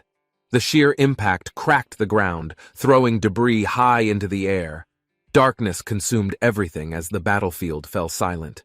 An eerie stillness took hold, as if the world itself held its breath. The warrior tightened his grip on his sword, his expression resolute. The final strike had to be decisive, with no hesitation. The masked warrior smirked, his aura crackling with power. Shadows danced around him as he prepared for the decisive final strike. With allies charging beside him, the battlefield ignited. Their combined force was unstoppable, a storm ready to crush the enemy. The monstrous beast roared, its body writhing in agony. Energy crackled around it as it struggled to withstand the overwhelming assault. With a devastating impact, the enemy crashed into the ground. The battlefield trembled as debris scattered in all directions violently. Shadows loomed over the wreckage, an eerie silence following the destruction. The enemy's defeat seemed certain, but the warriors remained cautious. Two figures observed from afar, strategizing. Their calm demeanor hid the intensity of the battle unfolding before their very eyes. The warrior's grip tightened. This wasn't over yet. A powerful surge of energy signaled that the enemy still had fight left. A surge of lightning erupted, striking with incredible force. The battlefield was engulfed in raw power, shattering anything caught in its wake. The warrior's blade connected, unleashing a devastating strike. The enemy howled as a system message confirmed the attack's critical success. The monster's eye burned with rage, a status effect taking hold. The nightmare's curse weakened it, forcing hallucinations and painful paralysis. The battlefield distorted, flames surrounding the fallen beast. Reality blurred as the system's debuff took full effect on its massive body. In the distance, warriors watched, calculating their next move. The fight wasn't over, but the advantage was shifting in their favor. The beast's massive body twitched, molten energy oozing from its wounds. The warriors held their breath, waiting for the final collapse. Suddenly, the ground shook violently. A twisted regeneration process began, restoring the enemy's shattered form faster than expected. The warrior clenched his fists, watching the monstrous recovery unfold. This battle had one clear rule: completely destroy the enemy or lose. His eyes narrowed. There was only one solution now. He had to unleash everything before the creature could regain its full strength. With his allies beside him, they charged together. Their final strike had to be precise, ruthless, and absolute in its execution. The warrior lunged forward, his blade glowing with immense energy. His target was clear, and hesitation had no place in battle. Lightning crackled as the enemy's body trembled under the sheer force. The impact left a searing mark deep into its flesh. A system notification flashed. Stab. A direct hit landed, pushing the monster closer to its inevitable downfall amid the chaos. Explosions erupted across the battlefield, flames consuming everything in sight. The monster let out an agonizing screech, feeling the pain sink in. Its eye glowed with hatred, vowing revenge. The warrior smirked, unfazed. He was ready to face the creature's next move. The warrior's mind raced. He was recovering but aware that his opponent was far from defeated, shifting into something more dangerous. The beast's form twisted, its shape changing unnaturally. This wasn't defeat. It was evolution, adapting for a more ruthless counterattack. The system registered its transformation. Phase 2. The monster's new form radiated an overwhelming aura, signaling the battle had just intensified. It loomed with a new structure, fluid-like, yet deadly. Despite its grotesque appearance, its regenerative properties had now increased drastically. The battlefield trembled as its new appendages lashed out, tearing through the ground and crushing everything in their path mercilessly. A brilliant explosion lit up the sky, consuming everything in a furious blaze. The warriors braced for the next incoming shockwave. Energy surged uncontrollably, spiraling into a massive firestorm. The sheer magnitude of destruction threatened to collapse the battlefield itself. The enemy's eye glowed through the inferno, its resilience terrifying. Even after everything, it was still standing, refusing to fall. Silence filled the air for a moment. Then the beast lunged forward with incredible speed, its claws slicing through reality itself. The warrior met its attack head-on, blade clashing against its monstrous power. The final clash had truly begun. The final strike landed, sending a shockwave that shattered the battlefield. Dust and debris filled the air as silence followed. Warriors stood frozen, watching the beast collapse. The once feared enemy now lay motionless, its reign of terror finally ending. The masked warrior exhaled deeply, exhaustion settling in. His body ached, but victory was within his grasp after the long battle. In the distance, shadows stirred ominously. A new force was watching, waiting for the perfect moment to strike next. A crimson message appeared. Forced event activated. The battle wasn't over. Something far more dangerous had been set into motion. The masked warrior's eyes widened as an unexpected system event restricted his movement. He was locked into an unavoidable situation. A mysterious figure emerged, speaking with eerie calm. Failure had consequences, and the weight of the battle now hung over them. His allies looked toward him, uncertain of what would happen next. The enemy's influence was far greater than they anticipated. The system displayed ominous warnings, confirming they had stepped into something beyond their control. They weren't just fighting a monster anymore. Darkness swirled as the figure spoke again. The true challenge had only just begun, and they were already caught in it. The system confirmed. Main Scenario 3 cleared. A moment of relief swept through them as the battle's end was officially recognized. The world shifted, stabilizing from the chaos. The central continent had been saved, and their efforts were finally being rewarded. Bright light engulfed them. Level up! Experience surged as each warrior grew stronger, their efforts validated by the system's recognition. Yet even in victory, an uneasy void remained. The battle was over, but something deeper loomed, waiting to be uncovered. The masked warrior turned to his ally. "The two of us." His voice trailed, knowing this was just the beginning. The warriors stood together, relief washing over them. The battle had ended, but the tension still lingered beneath their victorious smiles. A quiet moment stretched between them, uncertainty creeping in. The battle was won, yet something deeper remained unresolved. The scene shifted, an eerie silence filled the sky. A sudden shift in the atmosphere signaled that danger was not entirely gone. From the distance, the castle stood firm. However, the cries from its defenders echoed across the battlefield, revealing the next conflict. Armies clashed near the fortress, warriors shouting commands. The war was not over yet. A larger battle had just begun.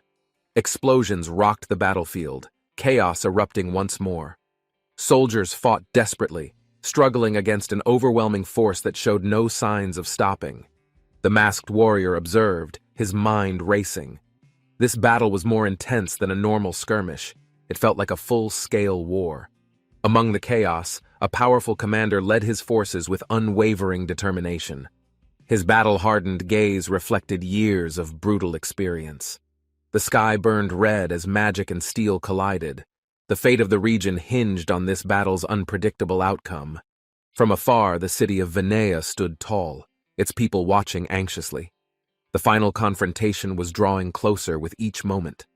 A golden-haired knight surveyed the battlefield, her armor gleaming. She had arrived just in time, prepared to restore balance. She issued commands with precision, rallying her forces. They would cleanse the ruins and reclaim the land from enemy control. Another knight expressed gratitude, recognizing the knight's leadership. Their alliance had secured victory, ensuring stability in the region. Their discussion turned toward the emperor's court. A reward awaited those who had risked everything to protect the kingdom. A veteran knight observed from a distance. He recognized their strength, but the war was far from over. Greater challenges awaited. The strategist observed with a calm expression, knowing their enemy would eventually reveal themselves. Patience was key to their long-term victory. As dusk fell, warriors gathered, reinforcing the ancient ruins. The last stronghold stood firm, but the real battle was yet ahead. A massive explosion shakes the battlefield, flames rising high as debris scatters. The ground trembles beneath the sheer force unleashed. Amidst the smoke, Hyun-sung lies in a crater, his body aching. He exhales, realizing how much trouble he's in now. Staring at the sky, Hyun-sung smirks despite his injuries. Everything had spiraled out of control faster than he ever expected today. Two figures stand before him, their weapons drawn. Their expressions show amusement, yet their presence alone radiates an overwhelming sense of authority. One warrior steps forward, acknowledging Hyun-sung's skill. His voice carries experience, yet his words reveal a deeper, more dangerous intent behind them. The dark-haired woman smirks, recognizing Hyun-sung's potential. Though their factions oppose each other, she acknowledges his raw talent and adaptability. Reflecting on his past victories, Hyun-sung realizes his previous arrogance. He had underestimated the true power difference between them. He laughs it off, but self-doubt lingers. This was the closest he had ever come to losing so decisively. The sun begins to set, casting a golden hue across the battlefield. Hyun-sung contemplates the woman's words, unsure of his next move. Darkness falls. A distant voice echoes in an ominous tone, signaling that far greater dangers lurk beyond this momentary conflict.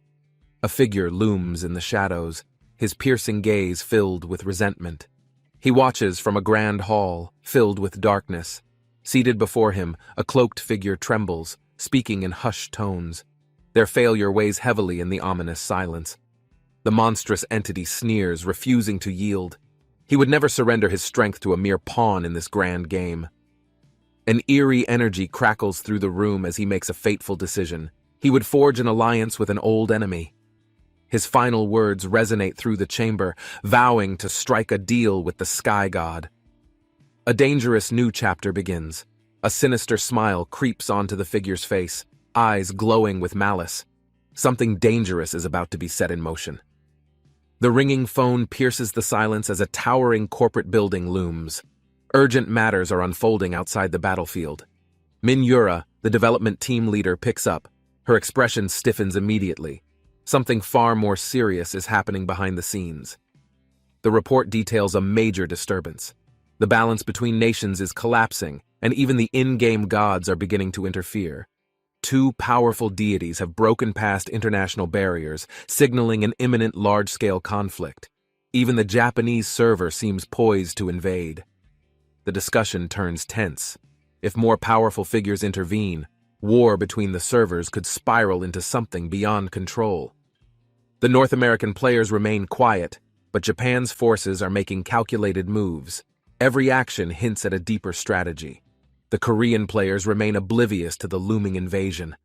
Most still believe this is just another skirmish, unaware of the larger threat. Even the game's AI idea is struggling. With five gods directly interfering, its control over the scenario is weakening. Minura clenches her fists, understanding the severity. If the god-tier players clash, the consequences would be catastrophic beyond imagination. A separate conversation unfolds. A relieved voice reassures that things are under control, though the tension in the air remains. The servers were once divided by national barriers.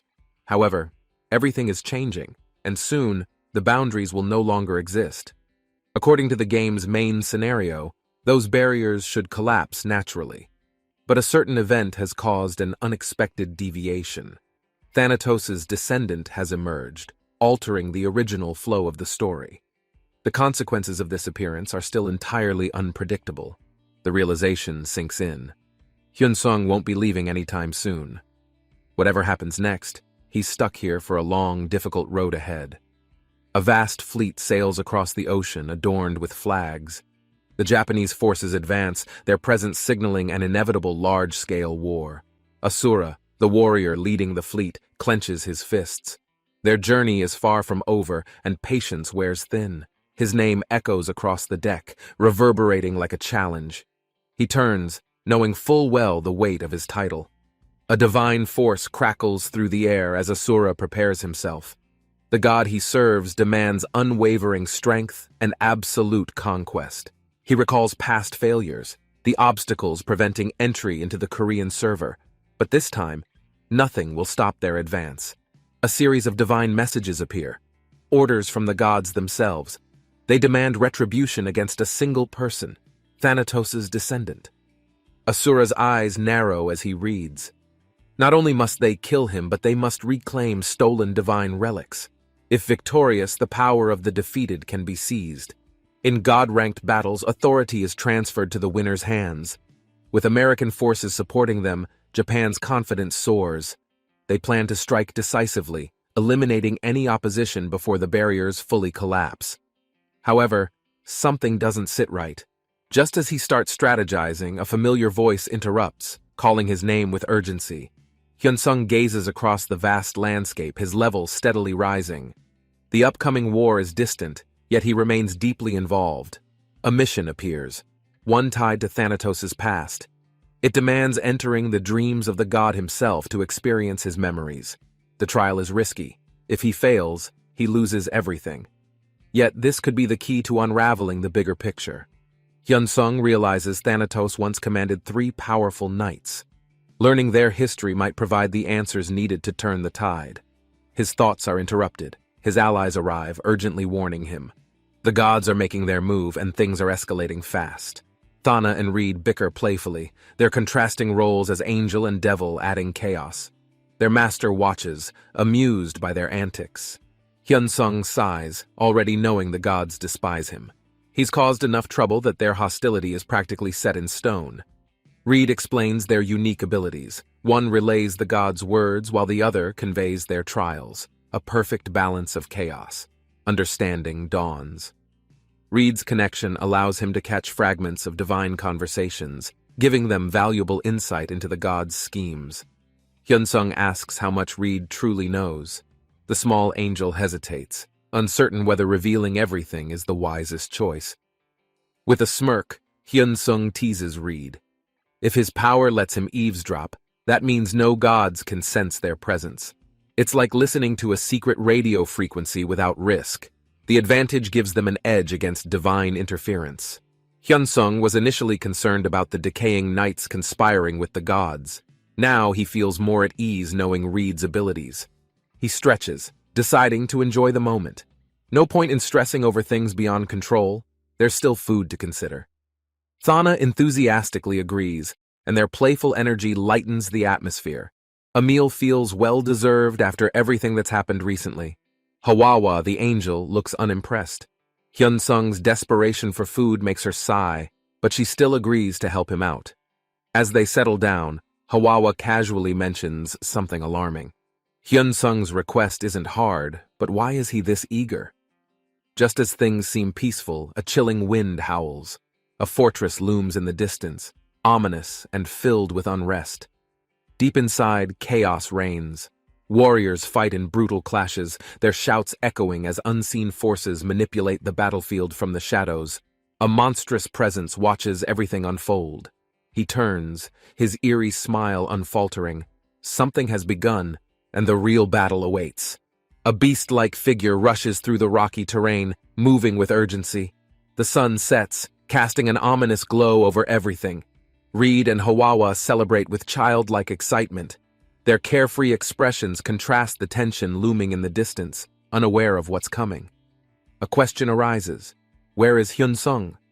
Their smiles sharpen mischievously as if they hold a secret no one else should know. The answer? Hyun-sung is asleep. Under his hood, his calm expression hides the chaos he left behind, as usual. A city burns under the glow of crimson skies. Banners of devotion rise as followers of Thanatos gather in eerie unison. A crowd watches in silent reverence, smoke lingers and tension thickens. A ritual is underway, fueled by unwavering faith. A rotund bishop smirks, addressing the followers. His voice echoes with certainty, demanding prayers to Thanatos, their one true god. With chilling fervor, the bishop declares their devotion, invoking the god of death. The crowd erupts into frenzied screams, welcoming their fate. Hidden within the mob, Hyun-sung watches in disbelief. The twisted display of blind worship leaves an unsettling feeling deep in his gut. Hyun-sung suppresses a sigh, scanning the chaos. He recalls his title and wonders, should he intervene or just watch for now? Knowing better, he decides to observe. The bishop's movements hold deeper meaning, and understanding them could prove invaluable later. The bishop chuckles, delighted by the energy gathered. His greedy eyes gleam as if anticipating a divine reward for his work. Hyun-sung narrows his eyes, realization striking. The true issue isn't the followers, it's the power-hungry bishops manipulating their beliefs. Slipping into the shadows, he activates stealth. Gathering intelligence first is wiser than mindlessly diving into this fanatical nightmare. Inside an opulent hall, lower priests kneel before a higher-ranked figure. A hierarchy governs their faith, dictating obedience and status. Watching from a corner, Hyun-sung scoffs. Even as Thanatos' descendant, he isn't particularly fond of these fanatical power structures. A bishop's smug voice grates his nerves. Their arrogance is laughable, yet their influence remains undeniable in the grand scheme. A notification pings. Hyun-sung acquires critical intel. His grin sharpens. This is exactly what he needs to infiltrate deeper into their ranks. Thanatos' priests are organized in 6 ranks. If he plays this right, he might soon have control over their entire system. The highest rank a priest can attain is archbishop. Their authority surpasses others, making infiltration far more difficult than expected. Hyun-sung contemplates his next move. If his stealth fails against an archbishop, getting caught would be a disaster he can't afford. Disguising himself seems like the only option. Revealing his true identity outright would be too risky at this stage. A system notification appears, confirming his class, Thanatos' descendant. This means his powers remain intact, even within this dreamlike scenario. Adjusting his magic carefully might allow him to blend in. If he plays it right, he can deceive even the archbishop. Hyun-sung enters a grand hall, watching robed priests move. They act exaggeratedly devout, their fanaticism bordering on unsettling madness. He must act just as desperate as them, blending in seamlessly. His survival depends on how well he plays his role. He reflects on what it truly means to be a fanatic. To mimic one, he must think like one. A memory flashes, a crazed devotee, their faith so intense it bordered on insanity. That level of commitment might be necessary here. The towering temple of Thanatos looms ahead. This is the heart of devotion, where true zealots display their unwavering belief. Guards block entry, allowing only bishops and higher inside. Rank determines access, making infiltration even more challenging than expected. A desperate father pleads for his daughter's life. But mercy isn't common among Thanatos' followers. Death is considered a sacred gift. A robed priest grins, envying the man's fate. Sacrificing loved ones is an honor, proving devotion in the most twisted way. The archbishop arrives, his calm smile unsettling. He radiates authority, his words carrying weight far beyond those of the lower priests. With a welcoming tone, the archbishop greets them. Behind his gentle demeanor lurks something far more dangerous than expected. The archbishop stands firm, declaring that fate is inevitable. Thanatos' will cannot be avoided, and all must eventually return to him. Yet, he spares the child. Though faith demands sacrifice, he decides her time hasn't come, offering an unexpected moment of mercy. The child awakens, confused but alive. Her father, overwhelmed with relief, holds her tightly, thanking the archbishop with tears in his eyes. The archbishop's decision raises questions. Even his subordinates don't understand. Why show mercy when Thanatos' doctrine glorifies inevitable death and sacrifice? Walking away, the archbishop remains unreadable. He offers no clear answer, leaving his followers in silent contemplation over his true intentions. Shadows stretch as the archbishop's calm demeanor fades. His mind lingers on the weight of his words, his thoughts darkening. Thanatos' teachings guide all, yet doubt creeps in. Can salvation truly be attained through death alone, or is there more? He senses something, power stirring in the ranks. The bishops below him grow restless, their ambitions clashing with Thanatos' divine path. A meeting is arranged. Bishops hunger for authority, and he knows some must be removed before they bring ruin upon them. War is inevitable, not just against enemies outside, but within. The holy war will purge those unworthy of Thanatos' true blessing. Inside a grand temple, fervent voices rise in worship. Their devotion echoes through the halls, fueling the faith that binds them. Their chants grow stronger, invoking Thanatos' name. They surrender their fates to eternal sleep, believing in the god's promise of salvation. As the ceremony continues, a powerful shift occurs. The archbishop's war declaration ripples across the temple, an unseen storm gathering force. In a distant chamber, bishops convene. Tension simmers beneath polite words. Alliances form, betrayals lurk, and faith twists into a tool for control. A sneer forms. Some view lesser priests as nothing but pawns. The struggle for dominance within the faith has only begun. A bishop chuckles, amused. He hints at a rumor circulating among the ranks, something far more dangerous than idle gossip. Another priest leans in, curious. The bishop smirks knowingly before revealing whispers of an impending war looming over their order. Shock spreads among them. If true, this war could shatter everything. But speaking too loudly might attract unwanted attention. The bishop quickly hushes them, reminding them of listening ears. Secrets like these shouldn't be spread so carelessly in open halls. A priest claims inside knowledge. He confidently states the Pope's involvement, making the revelation even more unsettling for those present. Disbelief fills the room. Could the Pope truly be orchestrating this war? Such a decision carries immense consequences for their faith. The bishop laughs, seeing their doubt.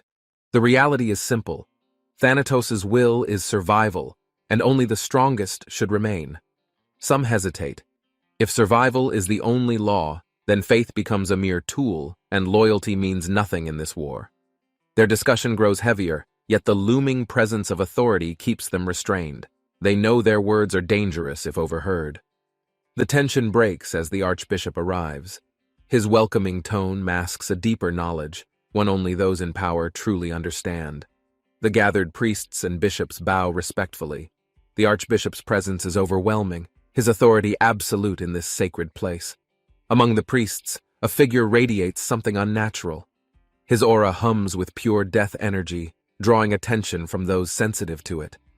The archbishop's eyes narrow, sensing the immense energy. It's far too potent for a mere priest. This is something extraordinary. A single thought crosses his mind. This priest must be a devout follower of Thanatos to possess such an overwhelming presence. A grin creeps onto his lips. If this energy is real, then this war may be far more interesting than expected. The grand hall trembled as magical energy surged, sending shockwaves through the air. The guards' eyes widened in sudden, sheer terror. Panic erupted as armored soldiers struggled to keep their footing. Their formation broke, confusion spreading like wildfire amidst the golden-lit chaos.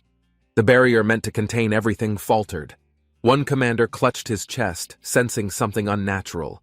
A force beyond human comprehension awakened. A deafening silence fell before raw power surged. Green light crackled in the air, its ominous presence sending chills down spines. A monstrous entity emerged, engulfed in divine lightning.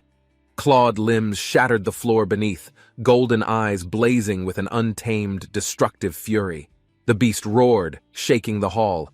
Lightning danced across its fur, its power enough to make hardened warriors hesitate in fear. "A divine beast?" the commander stammered, his voice barely steady. How could something so powerful breach their supposedly impenetrable defenses? "Kill the heretic!" a priest screamed, his voice breaking. Desperation filled the air as soldiers rushed forward with raised weapons. "Foolish mortals," the beast's presence seemed to whisper. Electricity crackled, its energy pulsing like an unstoppable storm fueled by rage. In a blinding flash, the creature lunged. The air exploded with force, the battlefield consumed by divine wrath and destruction. The priest's unsettling grin radiated confidence. His gaze pierced through the tension, a silent message of dominance that sent shivers downward. A suffocating realization dawned. Cold sweat dripped as desperation gripped his heart. Trapped in this nightmare, escape felt utterly impossible. No. Hyunsung stood tall, arm raised with fake confidence, masking panic as divine rituals echoed around the vast ceremonial throne room. Whispers rippled across the hall, confusion brewing. Devotees stared, unsure whether to laugh or kneel before the unusual display of devotion. Older priests exchanged doubtful glances, baffled by Hyunsung's unorthodox methods, wondering if madness or true faith fueled his dramatic entrance today. Internally spiraling, Hyunsung sat heavily, crushed by pressure and regret, overwhelmed by the weight of expectations from people blindly watching him. Thunder cracked overhead. A divine beast descended, wreathed in golden lightning. Hyunsung knew something ancient and powerful had just noticed him. The creature hovered, enormous and seething, its celestial form pulsing with divine judgment, testing the worth of those who dared resist. Hyunsung stared upward, paralyzed, unsure if bravery or stupidity kept him rooted while everything screamed for him to turn and run. The building trembled as a figure launched upward, shouting with unshakable faith, colliding directly with the wrathful beast's electrified golden body. Dark energy surged around Hyunsung, not his own but something strange. Foreign code, an unknown mechanic pulsing quietly behind familiar game elements. The divine beast mocked him from above, its presence absolute, unaware of what stirred silently in Hyunsung's ever-changing system interface. An explosion of light shattered the skyline as unknown power surged, knocking everyone back while Hyunsung remained standing, barely holding focus.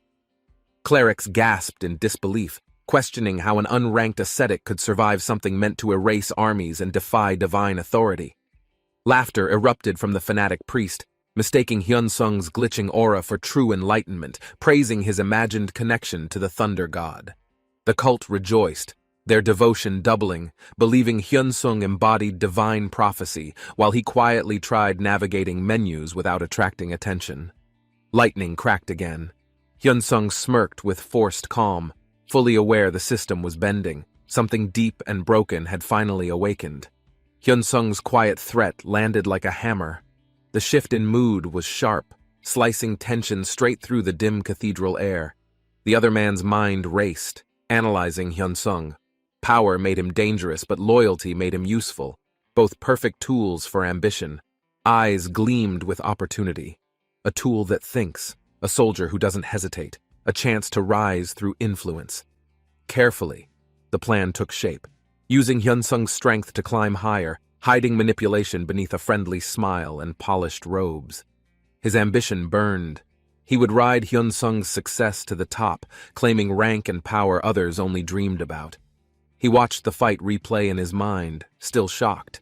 Hyun-sung defeated a god-beast alone, something even he never attempted. Devotion like that could be useful. But something about Hyun-sung didn't sit right. There was mystery beneath all the supposed faith. Hyun-sung walked beside him, silent and unreadable.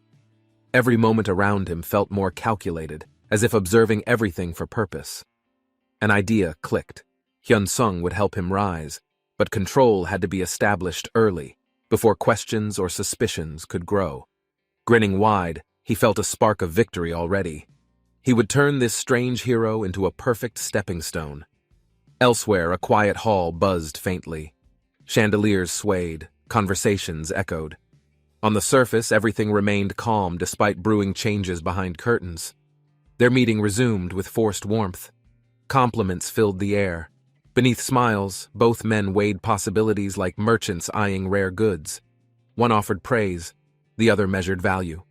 The entire exchange played like chess, neither side revealing their real move too early. Hyun-sung nodded slightly. He'd already understood everything. This wasn't flattery, it was negotiation, hidden beneath the guise of respect and hierarchy. The official hinted at greater plans. A war was stirring and positions were shifting. Hyun-sung simply listened, gears turning silently inside. Hyun-sung's presence was a threat masked in stillness. Even without lifting a finger, his aura kept others walking on glass. Behind the smile hid a mind sharpening plans like blades. If used well, Hyun-sung could become a stepping stone to power. The gears turned. Not too loyal, not too dumb. A rare combination, one to exploit before someone else claimed him. Thoughts spiraled deeper, every action calculated. With Hyun-sung's abilities, climbing ranks wouldn't just be possible, it would be inevitable and quick. Ambition flared wildly. The desire to rise burned hotter than fear. All it needed was a little push from fate. Clerics watched, still shaken. Hyun-sung had succeeded where others failed. Even fanatics began wondering if they had underestimated his strength completely. The calculation was simple. Strength plus blind faith equals influence. A perfect mix to manipulate, as long as trust stayed intact. Hyun-sung walked ahead, listening without reacting. Every compliment meant nothing. He already saw through the game disguised as admiration and praise. He weighed every word. Each step forward became another test in this quiet war of masks, favors, and layered intention. Their smiles widened. Thoughts whispered in tandem. Use him now or lose the moment. Hesitation had no place here. The halls brightened as conversation shifted. Formality returned, hiding quiet schemes beneath polite phrases echoing through crystal chandeliers and golden light. Praise continued effortlessly, but beneath each sentence, motives grew thicker. Power moved silently, cloaked in gifts and subtle expressions of faith. Hyun-sung acknowledged it all, not with words but a glance, knowing the path forward would demand both strength and patience. Talk turned to war and politics. A brewing storm loomed over sacred halls, threatening to unravel the order from within. Plans emerged. Unspoken agreements formed like smoke in the air.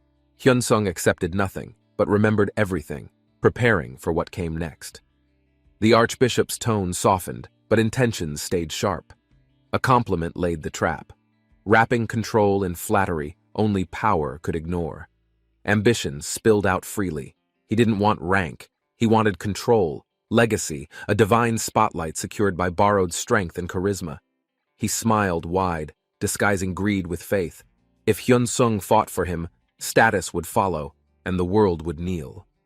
But behind that grin, Hyun-sung saw it all: lust for power, strategic alliances. The game was already being played hard. Permission given. The archbishop's plans moved forward, unaware the faithful dog he sought was far more wolf than loyal mutt. Hyun-sung declared his role openly, ready to become the hound that turned against the corrupt, righteous fury under calm control. The archbishop welcomed it. Hyun-sung's words thrilled him, promising strength, results, and a path paved with thunderous divine justification. With the beast defeated, Eyes turned toward the gauntlet, a legendary relic, now his, a symbol of status and sacred force. A week passed. Whispers grew louder. Hushed tones hinted that Hyunsung wasn't just strong. He was becoming something beyond the clergy's grasp. Even subordinates noticed. Hyunsung's power didn't sleep. He trained, learned, adapted, while others schemed quietly behind polished robes and political smiles. The relic revealed its name and purpose. Not just a gauntlet, an artifact linked directly to the will of the Thunder God. A divine title followed. Hyunsung was no longer a name, but a force with formal blessing and myth-like recognition. System updates rang out, granting new ranks, traits, and quests, each dragging him deeper into the strange orbit of godlike influence. Hyunsung grinned. Every reward pushed him forward. He felt unstoppable, yet still questioned why the system kept rewriting rules around him. His companion followed quietly, unsure what to think. Hyunsung seemed mad, but madness with momentum was sometimes the most dangerous thing. A long hallway echoed with distant steps. The offering had been made, yet the air carried tension far deeper than ceremony. The seated figure nodded, bestowing blessings with distant eyes. Each word felt rehearsed, his mind already lost in spirals of dissatisfaction and longing. The guest exited quietly. Left behind, the priest's fingers tightened, teeth gritting behind a calm smile. Something inside him screamed for more. In the still darkness of his thoughts, a phrase thundered like judgment. It's not enough. Purpose without power had become poison. He stood alone by the window. Questions clawed inside. Belief was tested. The silence gave no answers. He thought rebellion would summon truth, that angering gods would bring revelation. But the sky remained quiet, indifferent to his desperation. Now, only the moon bore witness. Still, quiet, too distant to care. Power hadn't answered. Nothing divine came to validate the risk. From behind him came movement, unnatural and heavy. The familiar growl of something monstrous marked the return of the wyvern. Its voice was venomous. Each word cut deep, challenging faith with cruel logic. Gods didn't care. Belief didn't equal protection, only illusion. But the man remained firm. When the divine returned, he would be ready. Faith was his fire, not weakness. Darkness erupted inside the grand hall as the monstrous serpent returned, its many heads writhing, eyes blazing with long-forgotten fury. The creature's voice cracked through dimensions, filled with betrayal. If he was alive, then silence was unforgivable, a wound beyond reason. Rage burned in ancient eyes. Abandonment left them cursed. Loyalty meant nothing now. Only vengeance could fill the hollow silence. The monstrous voice echoed again, demanding clarity. If their god still lived, then silence became the deepest wound of all. Eyes burned with betrayal, questions twisted into rage. Why had they been forsaken, left to rot in darkness and waiting? They imagined him watching from afar, ashamed. That shame, they believed, made him abandon their bond, their pain, their purpose. No comfort came, only truth. God was dead. And in that void, something darker began to crawl free from belief. Whispers danced through shadows. One voice, calm, unfamiliar, it wasn't the beast. It was something else, stepping into their broken faith. The serpent paused. The voice confused him. It wasn't familiar, yet it reached into his mind like a whispering flame. Doubt was born. If their god still lived, why hadn't he shown himself? Why only silence after all this time? The stranger's voice mocked gently. Not abandoned, just forgotten. Not punished, just irrelevant. Loyalty to nothing felt more pitiful than treason. Tears welled, but did not fall. A smile cracked through the sorrow, wild and trembling. He needed something, anything to believe. But belief was shifting. What was once worship turned to fire. If gods fall, then mortals must become gods themselves. Laughter spilled into the chamber, unsettling even the serpent. That decision had been made. He would become the vessel of faith. Faith twisted with madness, spiraling upward. No more waiting, no more silence, only power taken in the name of belief. His eyes widened, colors faded, mind fractured. In the silence, he clung to a single truth: carry the will onward. But something else moved. Eyes glowed behind the veil. A new player emerged, neither ally nor savior, watching from the dark. Elsewhere, someone noticed the shift. A quiet murmur broke the tension. The next chapter had already started without warning. A light atmosphere surrounded them, but below the laughter each word was sharpened, hiding long shadows cast by deeper ambitions. One warned not to underestimate him. Even the sky god had whispered caution, a rare gesture that demanded attention, not dismissal. They discussed the shifting tides with calm confidence. For now, their plans were intact, and momentum leaned in their favor. Even without full alliances, he believed they held the upper hand. Asura might be strong, but strategy was stronger. With veiled allies at their side, they could move unseen. Their enemies would only notice once it was too late. They weren't chasing battles. They were building something. Victory would come not with noise, but through careful, subtle pieces moved silently across nations. He paused, still uncertain why one god's apostle hunted another's heir. Motives tangled beneath divine will and whispered manipulation. A divine message arrived. The skies approved. It was time for war, and fate itself seemed eager to assist. Though uncertain, he nodded. Plans moved ahead. But part of him stirred, quietly forming backup moves the others wouldn't predict. Somewhere, someone listened, watching them all, unseen but deeply aware. This game had many players, and none of them slept. Elsewhere, in a room filled with heavy books and thicker secrets, praise echoed toward the one who'd finished a near-impossible feat. 2 weeks, every monster, a flawless route. But admiration turned to anxiety. Such control came with risk, especially from someone unpredictable. His strength impressed them, but it also frightened them. Could he really be managed, or had they created a problem? He interrupted with ease, already aware of the power he carried, curious how far it pushed others up the ladder. The reply was calm. Soon. On a day cloaked in mystery and fear, when blood marked the Pope's divine judgment. He listened intently, absorbing names and ranks.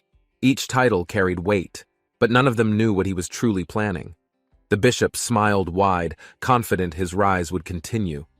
But Hyun-sung had already memorized every route, every player, every weak point.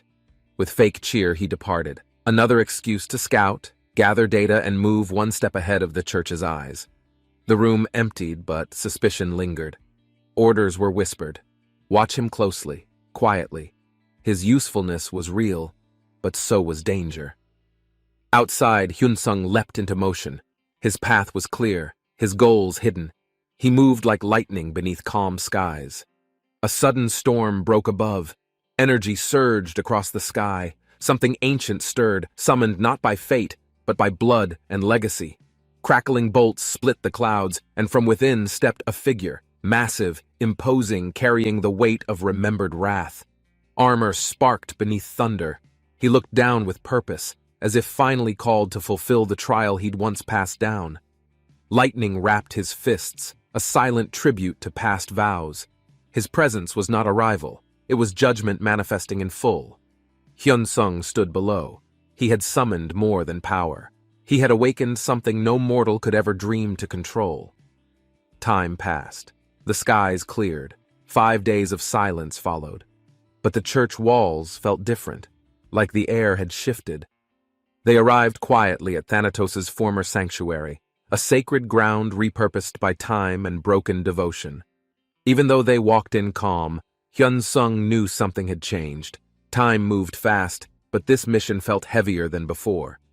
He tried to shake the feeling, but no new instructions came, only silence, and the sense that something was watching closely. There were no answers yet, just that same question echoing inside. What was the real goal behind this cryptic divine quest? The message reached him in silence. Another mission marked complete. Yet questions stirred, and faith in his surroundings began to blur. He walked calmly, hiding every instinct. War brewed underneath, but if he moved with the current, he'd never drown in it. He analyzed it all. Thanatos' church had never started wars, only ended them. So why now, in secret? A bold thought settled in his mind. Maybe this could all end before war ignited. Maybe peace wasn't impossible yet. The hall stretched endlessly before him, larger than any imperial palace. Power here wasn't spiritual, it was built from stolen wealth. Old faces returned with polite smiles, but Hyun-sung saw it clearly. Rivalry disguised as reunion, masks hiding sharper intentions beneath. Each title dropped like a coin in water, rippling tension. These weren't friends. They were contenders prepared for any shift in power. He greeted them naturally while mapping their strength. One day they might be allies. Another day, obstacles. Today, they were all smiling. A sudden presence silenced the hall. The Pope entered, cloaked in unspoken authority and the weight of dark, commanding respect. Hyun-sung stared hard. This was no ceremonial leader. This was the one behind the knight who took the Wyvern's power. The records triggered. The system marked their proximity. Something dangerous was stirring again. And it wasn't just spiritual energy this time. Lightning cracked beyond the walls. A second force approached. The system screamed in warning. The Thunder Monarch was on his way. The arrival shook the floor. Bolts snapped across marble. This was no illusion. It was a god-tier presence walking into ceremony. All turned to witness the descent. Even arrogance faded. No one dared move when the monarch's foot struck the ground. The Pope smiled, pleased. Two powers now stood beneath his control, or so he believed. But balance was beginning to shift. The Thunder Monarch spoke with divine certainty, eyes locked forward. His existence alone defied balance. His presence thundered louder than any voice. The Pope grinned darkly. To ascend, a god must fall. His ambitions had outgrown thrones. Now only divinity would suffice. He laughed as the air cracked. This would be his beginning, not worshipping gods, but slaying them to take their place. The system responded coldly. Slaying the monarch would unlock forbidden strength, power shaped by storms, tempered by fury, promised only to tyrants. Below the rising storm, something ancient stirred once more. Another force, older, forgotten, opened its eyes as the skies began to fracture. Beneath the hood, Hyun-sung's eyes narrowed. The storm hadn't touched him yet, but the battle had already begun inside his mind. The clash of power shattered the air, lightning and darkness colliding in violent bursts as Hyun-sung observed silently from behind. He studied the energy shift. Something had changed. The Thunder Monarch's control looked unstable, like his opponent's energy was disrupting everything. Still unnoticed, Hyun-sung smiled inwardly. This was his chance. If he moved now, he could turn chaos into checkmate. He braced himself. One wrong move could expose him. But if timed perfectly, he'd leave the stage as a god. A quick glance confirmed it. The monarch's strength wasn't absolute.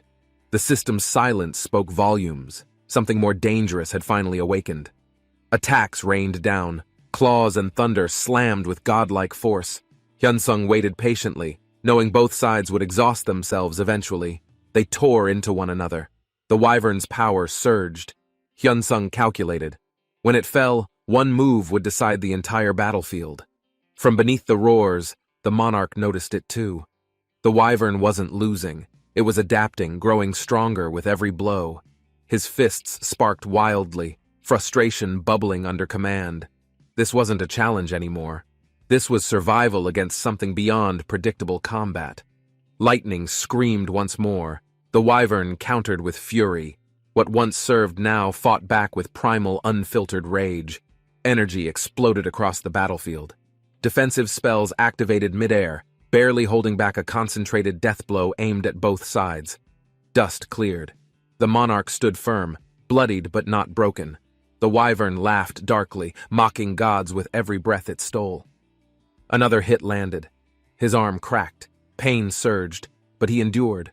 Victory meant pushing past the body's complaints, until it stopped. The Wyvern's voice echoed with twisted joy. It was evolving, learning from pain. The longer the fight, the more dangerous it became. Far off, a figure watched with narrowed eyes.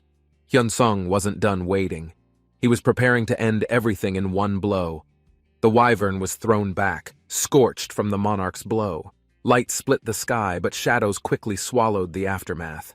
A violent eruption followed, engulfing the temple grounds. Buildings crumbled, Pillars fell. This wasn't a duel anymore. It was divine annihilation unleashed. From the fire's edge, the wyvern reemerged, laughing. Its body broken, yet its spirit only growing wilder with pain. Mocking words echoed. The monarch's rage was expected. But even now, the wyvern dared to speak with cruel amusement. The Pope watched it burn, claiming victory as part of prophecy. But doubt flickered in his eyes for the first time. The Thunder Monarch glared at the destruction, unwavering. He didn't fear ruin. He was born from it, shaped by divine war. The Pope praised Thanatos publicly, calling destruction proof of his righteousness. But inside, another voice whispered hunger, ambition, something darker still. The crowd screamed in ecstasy, infected by the madness. They didn't care about gods. They worshipped chaos masked in holiness. Flames danced in their eyes. Chants grew louder. It wasn't devotion anymore. It was delirium, drenched in blood and blind belief. The wyvern, unfazed, mocked them again. "So, Pope, is this the world you wanted? Then let it begin." The monarch charged, unfazed by the mob. His words cut deeper than lightning. No mortal army could kill something forged by storms. But the dead surged. Their eyes glowed blue, bodies flooded with hatred. This wasn't resurrection, it was controlled, weaponized undeath. Their screams filled the night. "Eat my death," they cried. Not prayers, commands. Thanatos' name twisted into a banner of war. The monarch stepped back, unsettled. He saw it now. Power not borrowed from gods, but born from cannibalizing Thanatos' dying faith. "It's not corruption," the Pope declared. "It's evolution." His smile widened. "This is my masterpiece. Watch it rise beyond death itself." The Thunder Monarch raised his hand. Power surged around him like a storm reborn, fueled by the fury of divine legacy. He declared this power wasn't just Thanatos' blessing. It was the will of every forgotten warrior who once dared defy gods. Lightning scorched the sky, clashing with green energies rising from below. The battlefield became a storm's heart, echoing with judgment. The wyvern and the Pope stood still, stunned into silence. No words passed, only shared dread for what came next. Blood spilled. The Thunder Monarch clutched his chest, breathing heavy. For all his strength, this war still demanded its price. "Who are you?" The voice rang as a shadow crashed in. A masked figure laughed, neither ally nor enemy, only chaos. "A wandering undead," he joked, blades flashing. But beneath that mask, something ancient stirred, something even gods once feared and forgot. The wyvern narrowed its eyes. "Who is he?" The Pope didn't answer. Not fear, but strategy kept his silence. They turned away, unwilling to waste strength. Meanwhile, the Thunder Monarch hurled another blow, thunder cracking straight through crumbling marble walls. From afar, the masked warrior watched. The future said they lived, but I'm here now to rewrite what history predicted. The monarch declared he hadn't even begun. Energy flared once more. His muscles tensed, his eyes burned bright like molten gold. Thunder ignited beneath him. "This is my final strength," he roared. Not a threat. A promise made in light and fire. His form changed. Lightning laced his veins. Power settled around him like armor. Even the earth trembled in awe. The masked one smirked beneath his cracked skull mask. "How fun," he whispered, blades ready, feet shifting. He wasn't backing down. And then, in a blink, he vanished into the sky. The next clash would shake the heavens apart again. The battle crackled with tension as Hyun-sung approached. His eyes locked on the enemy already wrapped in arcs of lightning.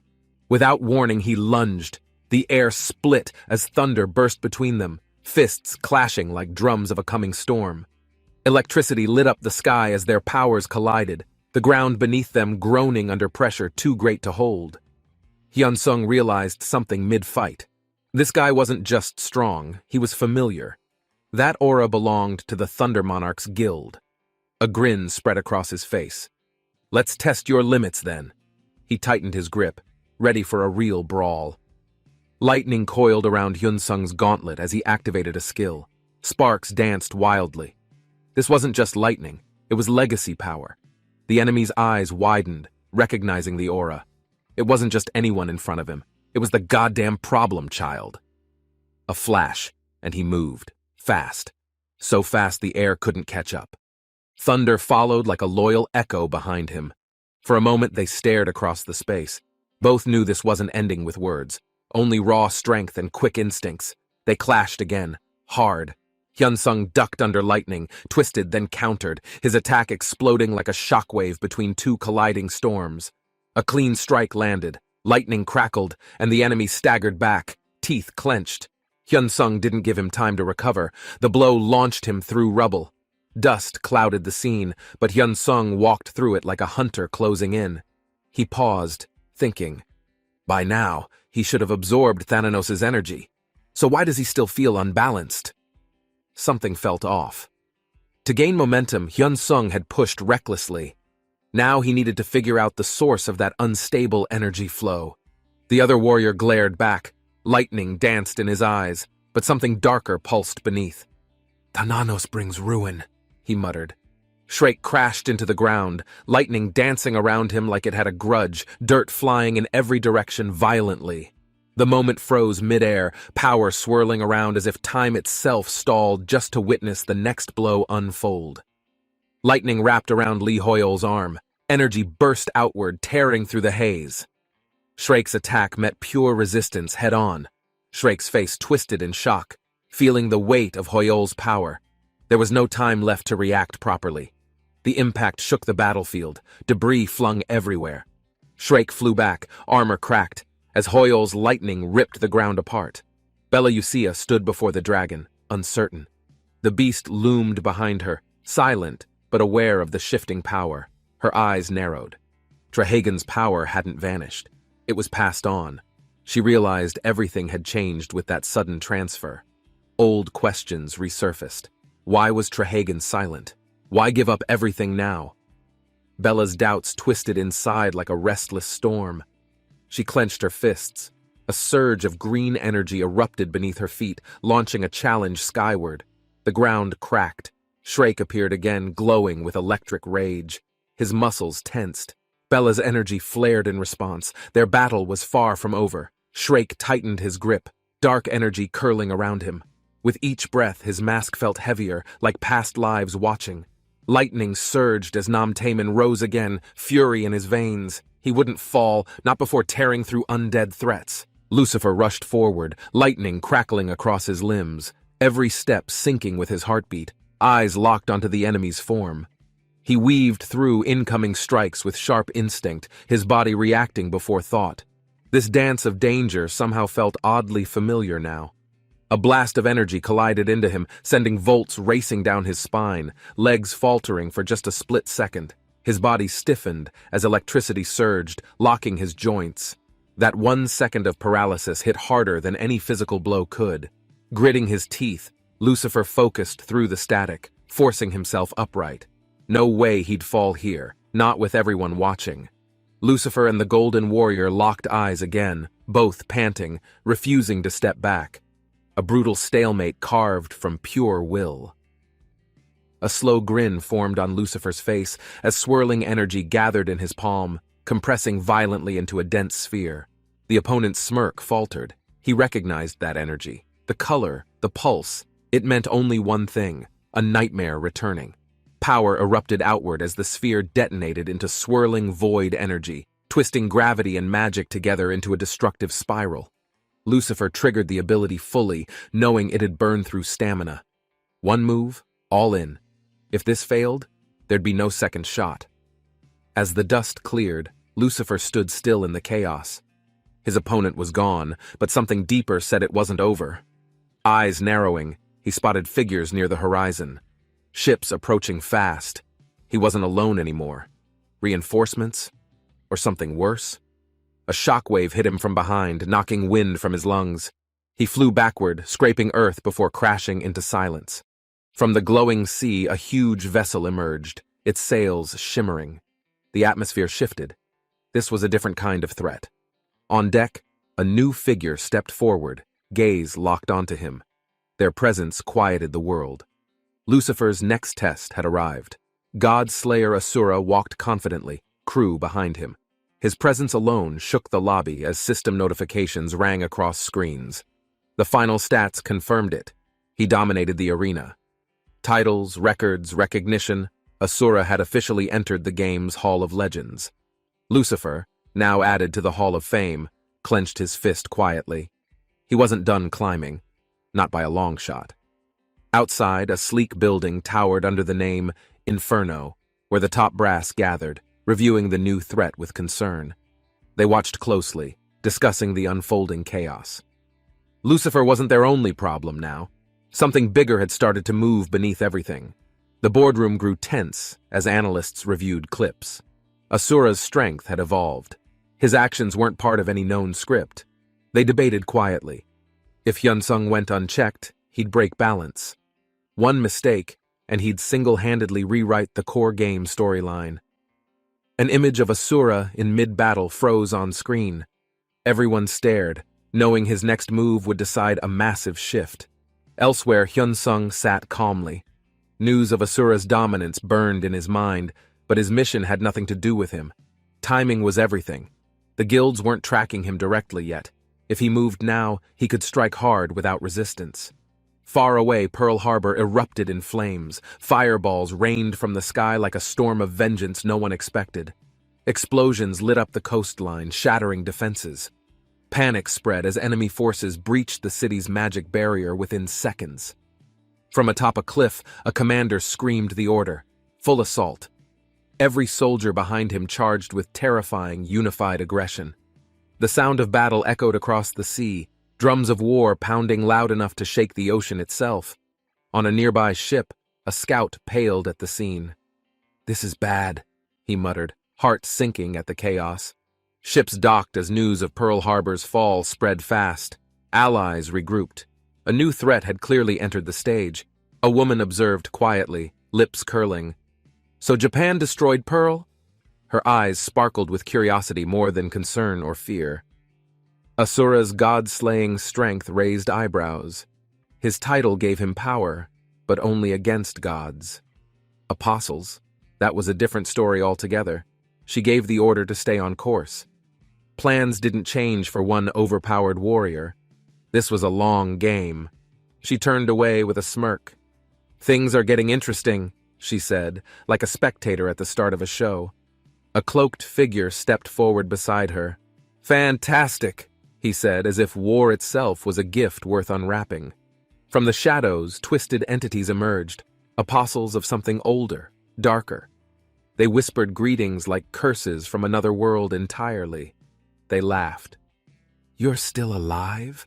the rotten voice croaked as darkness spilled around them, as if joy leaked from the void. She presented a crystal sphere glowing faintly. "The nameless god's essence," she said calmly. Even monsters paused in reverent silence. Before anyone could reach for it, fangs flashed. A beast lunged, but so did a shadow wearing a crooked grin. A dark energy pulsed violently as the essence reacted. Lights crackled, the air tightening like everything held its breath. Two figures stood frozen. They had the essence. Finally. But something about the space twisted, wrong, like it wasn't real anymore. The scene shattered. It wasn't reality. A false dream unraveled. Someone had pulled strings behind layers of illusion all along.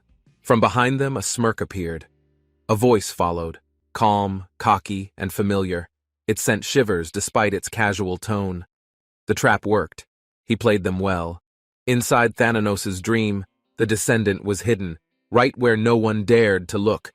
The truth hit like thunder. Asura had entered Thananos's dream and retrieved the wyvern's essence, bending the rules once again. They stared in disbelief, unable to grasp it all. "You wouldn't understand," one smirked. The gap in knowledge was real. Another figure laughed. "A full circle," he said. Plans twisted, reversed, but somehow, still moving toward something none could stop. One of them grimaced. Just being near Asura's energy was draining, like standing beside a furnace and pretending not to sweat. Talk turned to strategy again. The Sky Apostle needed the essence. The Knights had their mission. Everything was now in motion. Mocking voices rose. "Lost something you can't use anyway?" Tension sparked like dry tinder between ancient enemies sharing bitter history. Eyes glowed in the dark as insults flew. each one sharper than the last. Power pulsed beneath every word spoken. Suddenly, the ground trembled. Red energy spiraled skyward. A familiar presence rose. The dark knight stepped forward, cloaked in violent crimson. Steam hissed around him as his boots hit the stone. Everyone froze. No one had summoned him, but he came anyway. Black armor glistened, eyes like blood. The Dark Knight had returned, born from rage, essence, and a single purpose. He raised his gaze slowly, unblinking, and spoke. The voice was low, but it cut through the noise like a blade. Gasps echoed. "Descendant! Alive?" Even the monsters stepped back, unsettled by what that meant for everything they were planning. One laughed nervously. "Your body's wrecked, but this is beautiful." Betrayal and pity tangled together in a single cruel moment. The Dark Knight smirked. "Let's begin." They all knew what that meant. No more waiting. The final moves were coming now. He extended his arm, letting dark flames swirl. "I'll hand over the essence. I've stopped caring. Let it all burn." The man smiled coldly, fangs peeking through his grin. He'd waited long enough. Now, everything would fall into perfect place. A massive explosion tore through the ruins, smoke rising as Hyunsung stepped calmly over shattered stone. "I killed the god of thunder," he muttered, surveying the wreckage. His eyes scanned for survivors. Two masked figures emerged from shadows, yelling, "You'll despise being Thanatos' darling when we're through with you!" Hyunsung raised his weapon with no hesitation. "Uh-huh," he answered, unimpressed. His grip tightened with purpose. The enemy screamed, "I despise you!" Blood-red power surged. Hyunsung stared, silent, his mind steady and cold. From the fire, a dark knight on a burning horse emerged, armor glowing red with power. Hyunsung's lips curled slightly. "This just got interesting," he said, gripping his weapon and stepping forward. He noticed a pattern. Thanatos had 3 apostles and tainted forces. Are these their leaders? He wondered. The knight's presence overwhelmed the battlefield. He might be their strongest, Hyunsung thought, bracing for impact. Another figure appeared, smirking. "You've barely scratched the surface. True power? That's still ahead of you." The stranger revealed a glowing orb. "Can that reach Elysium?" he asked, holding it toward Hyunsung. Wind howled as power surged from the sphere. Light bent, signaling the activation of a mysterious force. Hyunsung wiped blood from his face. "I'm impressed," he muttered, meeting the red-eyed warrior's intense gaze. His opponent grinned. "As am I," the Dark Knight replied, lowering his weapon into a firm stance. Their weapons clashed fiercely, red sparks flying. Neither yielded, each strike cutting deeper into the ruined earth. The Dark Knight grabbed Hyunsung midair. "Let's see if you can handle this," he growled. With a sudden twist, Hyunsung broke free, his blade flashing as he struck through the knight's guard. Golden energy surged. Thanos' heir presses forward, the enemy thought, stunned by the radiant force surging around Hyunsung. A massive blast erupted as Hyunsung unleashed power, engulfing the area in lightning and white-hot flame. Through the smoke, something moved. The Dark Knight, charred but alive, opened his glowing eyes once more. The beast roared in pain, blood pouring from its mouth. Its rage echoed through the broken battlefield. A voice questioned coldly, "Have you really not grasped the full strength hiding within your enemy?" A brutal strike landed. Blood spurted from Aguilaz's chest, his body trembling from the vicious blow. "Not even you can survive that injury, Aguilaz," the voice declared, watching him collapse onto one knee. Hyunsung received a system message, stunned from recoil, unable to move. He stood frozen, weapon crackling with energy. Dark energy pulsed as the knight chanted, "Armor will protect me," his form glowing with crimson light. He hurled a deadly orb toward Hyunsung, whose stance held firm despite lingering effects from recoil. A surge of death magic followed. The battlefield darkened as Death's commander rose from blackened flame. Thanatos' aura erupted. Hyunsung's body reacted instinctively, energy swirling while shadows gathered around his glowing mask. A message appeared, "You are immune to death-type attacks. All hits ignore the enemy's resistances." The battlefield grew silent as Hyunsung, empowered by Thanatos, launched a flurry of precise slashes. Each swing cut cleanly, but no sound followed. The dark aura absorbed everything without resistance. Pulses of dark energy surged outward. The enemy reappeared, his armor cracked, but still standing tall. Lightning crackled as the knight stared back, refusing to fall. Hyunsung's strike hadn't finished the job. "He blocked it?" Hyunsung muttered, watching the knight's body steam as corrupted energy hissed into the air.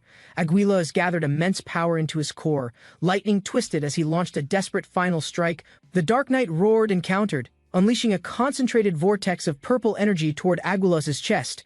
Hyunsung's eyes widened in shock. The force was overwhelming, shaking the very ground beneath his feet. A cold voice echoed, "One last move, Aguilas?" As the energy sphere expanded with deadly precision. "Too bad," the knight sneered. "I'm invincible. You'll die knowing your final act completely failed." The Dark Knight was struck hard. His massive body crashed violently into the dirt, shaking the land. A system message appeared. Hyunsung had acquired Aguilos' essence, absorbed through the divine will of Thanatos. With dark energy in hand, Hyunsung felt the surge. Thanatos' power wrapped tightly around his arm. He turned to face a distant army. They're healing, and the undead are regrouping for another assault. Suddenly, Hyunsung smiled beneath his mask. "Hey, I just had a great plan," he whispered. Hyunsung summoned his weapon. A glowing spear pierced the ground, its power radiating across the battlefield silently. "Even if I'm weak, I can still fight," he whispered, lightning surging around his body. A new item appeared, Sky Shatterer, Divine Authority class. It radiated death energy fused with Thanatos' strength. He raised the spear and launched it, scattering shadows and undead with a massive thunderous impact. System alerts flashed, Guardian of Death unlocked. Hostile undead stunned, silenced, and immobilized by Thanatos' divine strike. Dark clouds twisted above the battlefield.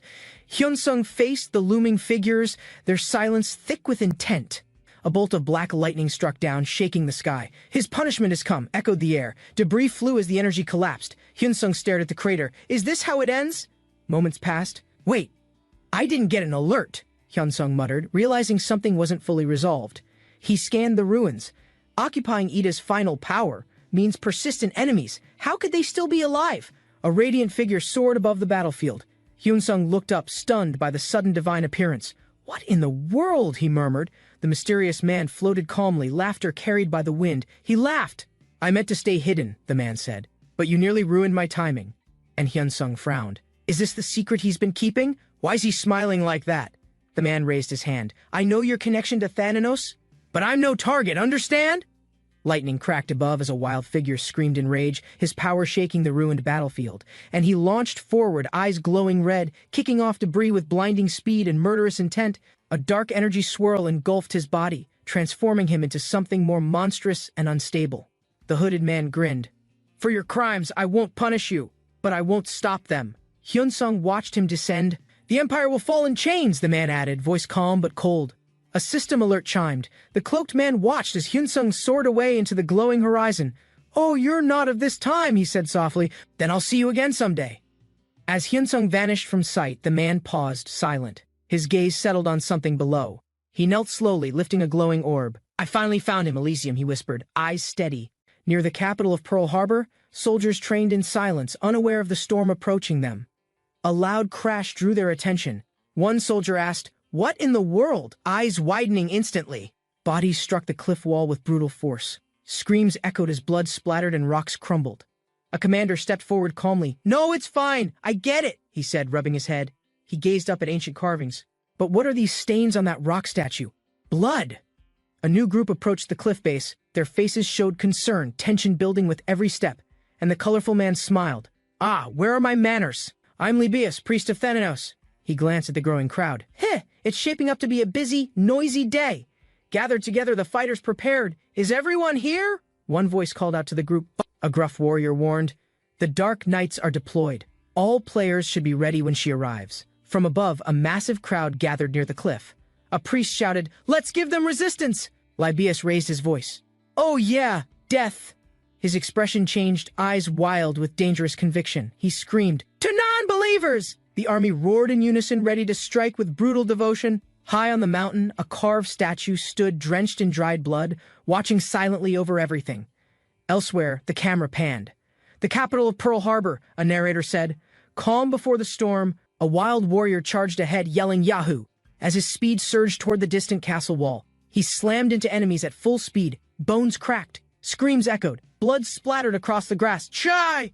Destroy the castle wall!" someone shouted as dozens more followed, launching into violent formation. Bodies flew as impact shook the field. The castle trembled. Blood mixed with dust in waves.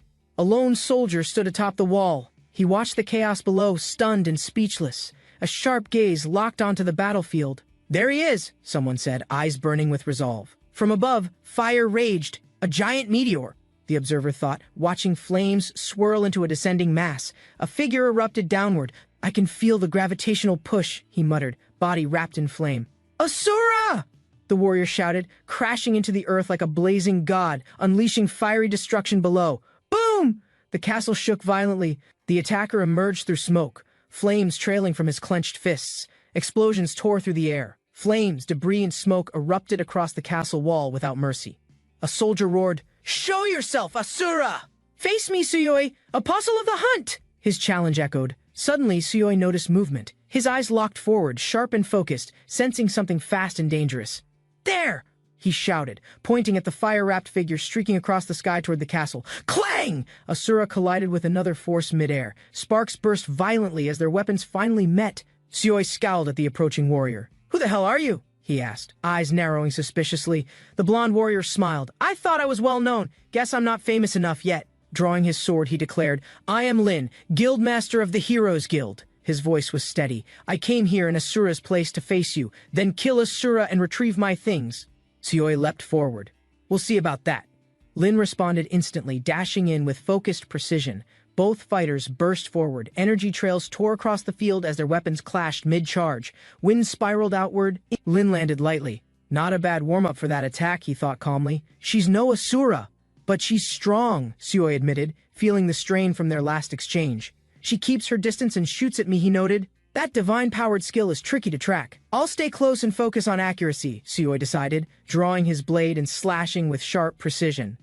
Lin swung wide. "I need to figure out the second I close the distance," he thought. His blade connected, but the energy attack split then circled. "I chopped it! It's coming back!" A blast erupted behind him.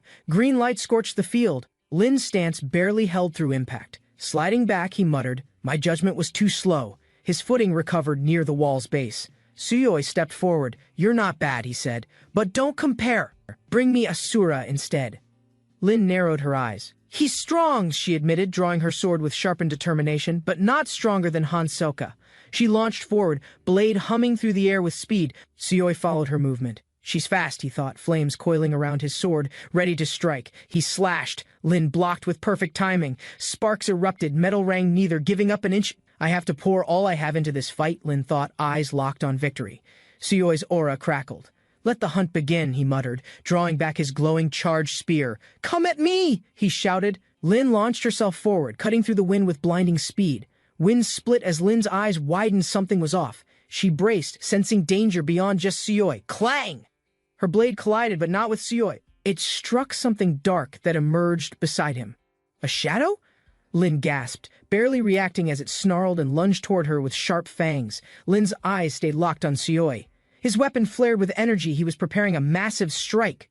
He pulled back and threw his spear with force. It ripped through the air like lightning. The impact was immediate. A massive blast erupted, shaking the ground and swallowing the surrounding light.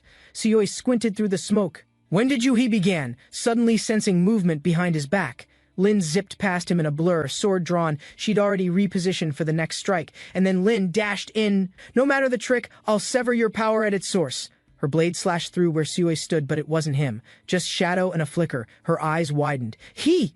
The real Suyoi had switched places with his shadow to dodge her attack. She glanced around. "If I could disable that shadow link, I'd gain real ground here, but help wasn't coming. The Heroes Guild is busy. I have to handle this fight alone." Lin descended with a spinning strike. The wind roared around her as she closed in fast. Suyoi looked up. That divine return phase? Again? He readied his stance, preparing for the collision. The blast shattered the ground, splitting the battlefield open. Lin landed, stunned by the sudden quake. "An earthquake? Now?" she shouted. Around them, the terrain rumbled as cracks spread underfoot like wildfire. "Get out of the way!" Suyoi yelled, instinctively grabbing Lin's arm as buildings began to collapse. Lin waved her arm. "Move back!" she shouted, urging her comrades to clear the crumbling terrain. Suyoi turned sharply. "Retreat!" he ordered, sprinting across the field as the ground split behind him. A fiery explosion ignited from beneath. Flames burst skyward. The blast engulfed the center of the battlefield. Kaboom! Echoed across the sky. Waves of fire scorched the air, shaking both armies with force. A lone warrior appeared above it all. "Whew! Good thing I'm not too late," he said. And his eyes narrowed, locked on the flames below. A grin formed. He was finally ready. Flames raged across the battlefield as he watched silently, stepping forward toward the stunned enemy encampment below. The crowd murmured in confusion, unsure whether the golden glow was an attack or some kind of miracle. One warrior noticed his still posture, sensing something unnatural. His instincts screamed that this opponent wasn't acting normal. The arena roared with excitement, unaware the challenger was asleep. Only the closest few sensed a real threat. He opened one glowing eye as lightning crackled. His passive skill had finally activated, and chaos would follow. Lightning surged outward. As his skill triggered, enemies collapsed instantly, unable to react to the sudden strike. Blood dripped from his cheek, eyes sharp and calm. Each movement he made was calculated and deliberate destruction. The battlefield grew still. His focus narrowed as another presence entered. Someone stronger had finally taken interest. A figure stepped forward beside a massive beast. He was known as Japan's top-ranked hunter, formidable and feared. Without hesitation, the hunter leapt forward, aiming straight at he, his wolf roaring beside him in unison. As Hyunsung descended from above, he braced himself, clutching his sword tightly with both hands. He yanked the beast's clawed arm just in time, dodging a fatal blow aimed at his throat. The flaming blade zipped past him, slicing the air as the beast roared and lunged with fury. With a swift spin, he countered, his blade slicing through fur and muscle. The monster howled in pain. Staring in disbelief, he muttered, "What? He canceled out my skill!" As his enemy smirked confidently, Hyunsung whispered calmly, "Let's get under this apostle shell." As energy flickered around his hand, a pulse shimmered through his body. He sensed a shift in ominous power had just activated nearby. Disoriented, he saw stars. The man chuckled. "These skills belong to the demon count, but lucky me." Pulling a cursed object free, he laughed. "I've enjoyed using it, thanks." He cursed and prepared. The clashing resumed. Metal sparked against metal, echoing loudly. He gritted his teeth, determined to break through. Hyunsung prepared his attack. No ancient skills, he thought, but these projectiles should be enough. He focused sharply, knowing Hyunsung would overextend. "I must strike once he grows too greedy." Sensing an opportunity, he lunged forward. His eyes locked as Hyunsung turned, realizing the ambush. Hyunsung winced, shouting, "Damn it!" A powerful slash hit. He wasn't alone anymore in this fight. A new warrior landed gracefully, sword drawn, crown gleaming. His reinforcements had finally arrived at last. The warrior calmly stated, "I'll distract them. You'll survive longer if I hold them here." He glanced up. Divine text appeared. The god of hunting sends a message. "My child, there's no Thanatos." If Thanatos existed, the text continued, he wouldn't allow this. That man follows another god's command. He clenched his fists. If that's true, I'll need to run. I can't fight him directly. He turned away, faking composure. "You gonna keep watching or just admire my perfect retreat form?" And he whispered, "Don't fall now. If you can't move, he'll kill us both instantly." As much as it hurts my pride, he thought, I must use divine authority like he does. A dark figure emerged, red eyes glowing. "I want my power back," the beast growled, enraged. With a sudden burst, energy engulfed him. He barely kept his stance as pressure exploded outward. The beast pointed down. "Declare territory!" A surge pulsed through the ground, marking his control zone. The masked warrior grinned, confident. He had baited the beast exactly how he had planned. The beast roared and rushed forward, eyes glowing red, claws extended for a devastating frontal assault. In a blur, the masked man vanished. The beast's charge struck nothing but empty space. Eyes wide, the beast scanned. He teleported? It thought, realizing the tables had just turned fast. A blade appeared from below. The enemy's smirk faded as steel raced toward his exposed side. The masked man slashed swiftly at the neck. "I like to go for the neck." He stepped back, watching the body fall. "Weaker than I thought. Do better next time." He groaned in pain. He stood trembling. That slash would have killed him if not for Shadow Wolf. His thoughts raced. That attack. That would have been my head. My summon saved me again. Exhausted and scared, he muttered, "I don't want to fight anymore." A voice shouted, "Get up!" Power gathered around him. The purple energy surged, lifting his body as he prepared to retaliate. Teeth clenched, he steadied his feet. This time, there would be no room left for hesitation. He screamed, "No holding back now!" and unleashed a massive blast of energy toward his charging foe. The attack tore through the air, swift and precise. The masked man zipped forward to dodge. He landed calmly, smirking. "So you finally forced me to fight seriously." This just got fun. Dark energy erupted around him. Thanatos' energy, he thought, feeling its wild power respond to him. He spun quickly, arms guided by instinct. The energy began to wrap and sharpen like a blade. With a final twirl, he raised his arm high, channeling the power into one focused strike. The blast roared out, tearing across the ground, engulfing everything in its path with crackling violence. Purple lightning surged, the terrain distorted under the pressure. Hyunsung stood braced, eyes locked on he. The field fell silent. He stared forward, breath slowing. "Son of a..." he whispered in disbelief. Purple energy faded. He stood alone, surrounded by the remnants of a battle that nearly ended him. A system message appeared. "You have killed the god of hunting's apostle." He blinked, absorbing the outcome. "You acquired the hunting divine authority, Advent. Then, you have killed a god. God killer effects deactivating." He looked up, puzzled. The power vanished too fast. Something didn't feel right at all. The sky split open violently. A massive black entity crashed down, tearing through buildings without any warning. He stood frozen beneath the swirling destruction, whispering, "Holy crap," as reality bent around the entity's impact. Flames engulfed the once mighty fortress, crumbling under siege. Screams echoed as shadows fled into the night.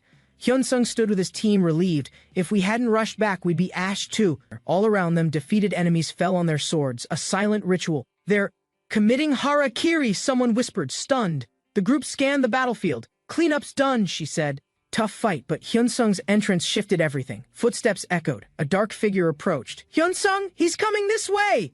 Hyunsung stepped forward, tense. As the light faded, Hyunsung removed his mask. Silence fell. His true identity stunned everyone nearby. She recognized him instantly. "That's you?"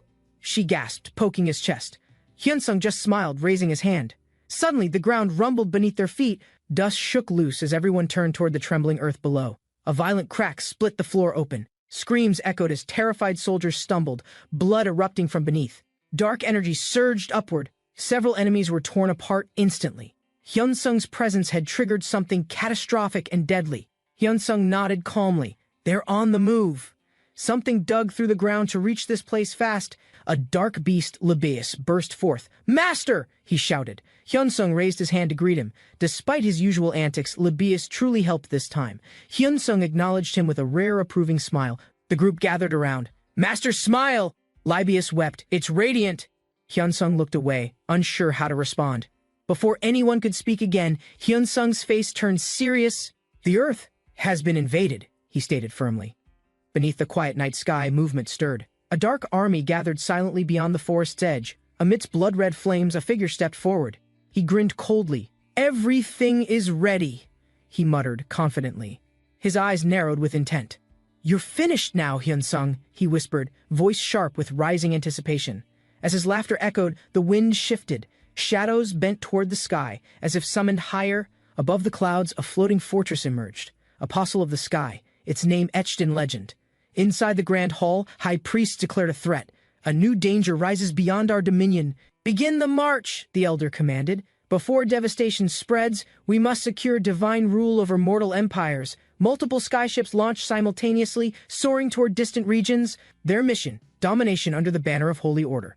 On board, armored apostles stood ready. "Apostle, we are set," one knight announced, voice steady beneath golden helm. The lead apostle dismounted. "We have come to turn this continent holy, by force if needed." Marin stood boldly. "We're rejecting God," he said. "I represent resistance on the Black Coalition's behalf." The church's response came swiftly. 100,000 troops shall purify the unbelievers. We will end rebellion." Grand Bishop raised his staff. "Send them forth. Let the capital know divine authority still reigns." Airships surged into the skies. "Cast down the heretics," he roared. "False gods must be silenced." A massive figure landed below with a thud. Eyes opened. "Huh?" one knight gasped, seeing the monster. A senior priest addressed his aide. "They are the Parthan Knights of Tavanok, once trusted guardians." His tone shifted. Even those who sought cathedral status now moved suspiciously. Something feels wrong about them. Masked scouts observed from afar. "What the hell is this?" one muttered. "Our intel was wrong." The enemy fleet floated above. "Surrender now and you'll be forgiven," echoed a warning across the skies. From the tower the priest exhaled. "I knew it. A fight was inevitable. You may fire." The Dark Knight raised his voice. "We're not here to fight, just to talk. Please listen." A priest replied cautiously. "These Dark Knights bring mixed intent. Energies conflict. Their sincerity feels doubtful at best." He added, "Their mission isn't to help, but to stall our attack." Doubt shadowed the grand hall.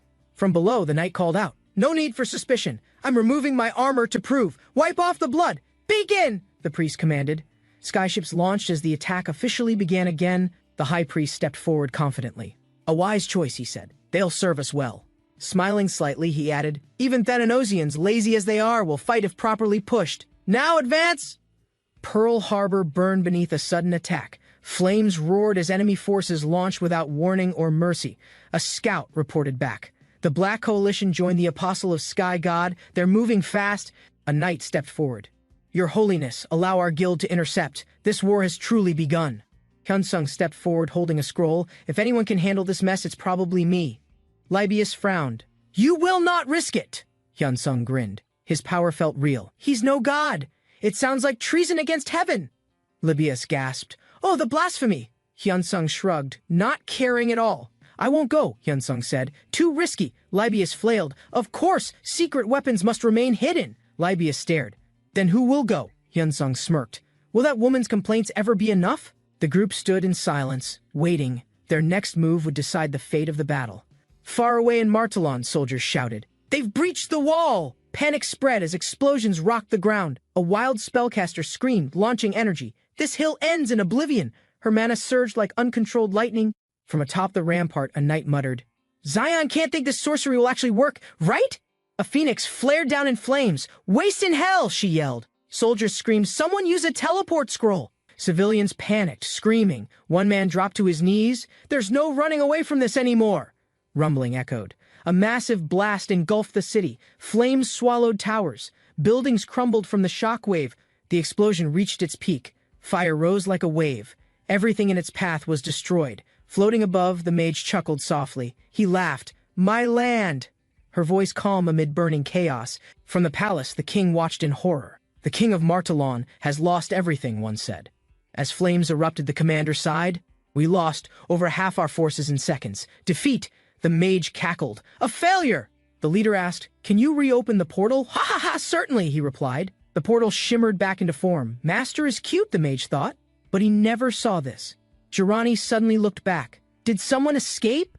Her eyes narrowed, tracking movement through the sky. I feel so alive, Jirani shouted, still casting. Another begged, Please stop, there's nothing left to kill. Flames devoured the capital as explosions echoed. The ruler muttered, My precious land is gone. Then, Ark sent a message to Asura, offering guild support and loyalty in exchange for membership. Asura stood silently atop the city walls, eyes scanning the quiet streets below without expression. He exhaled softly, unsure of his next step, flanked by two loyal comrades standing close behind. He turned to Sebath, asking if something felt off. Doubts crept in despite Ark's generous proposal. Sebath calmly answered, Nothing is wrong. They walked toward the guild district, footsteps echoing in the evening air. A masked player watched quietly, noting Asura's gear choice could easily attract unnecessary attention during missions. Suddenly, a familiar face collapsed nearby, triggering memories of a past encounter in the tournament arena. Asura stepped forward calmly, helping the man up, remembering his former ally's reputation for dramatic greetings. Though surprised, Asura stayed composed, inviting the man to join him, as his teammates followed silently behind. Inside the guild hall, they sat across a table, preparing to exchange critical information and future plans. Ark expressed admiration for Asura, explaining the guild members viewed him as a respected and unmatched figure. He acknowledged Asura's independence, suggesting his power made guild alliances seem unnecessary or beneath his current level. Still, Ark warned that powerful enemies existed, some who might oppose Asura's rise and threaten him directly. Asura considered the offer quietly, recognizing that loyalty could be more valuable than gear or combat strength. Ark requested only to support him, not wealth or rewards, just the chance to stand behind Asura. Asura casually explained the appeal of fighting difficult enemies, even without rewards. As personal growth mattered most, he emphasized legacy, believing battles created stories, and stories made a lasting impact beyond rare loot alone. Asura's mindset surprised the masked man. He realized this wasn't about glory, it was about meaningful progress. Asura clarified they wouldn't demand constant help, just teamwork when needed, especially for large-scale raid-level situations. Finally, the masked man introduced himself as Ark.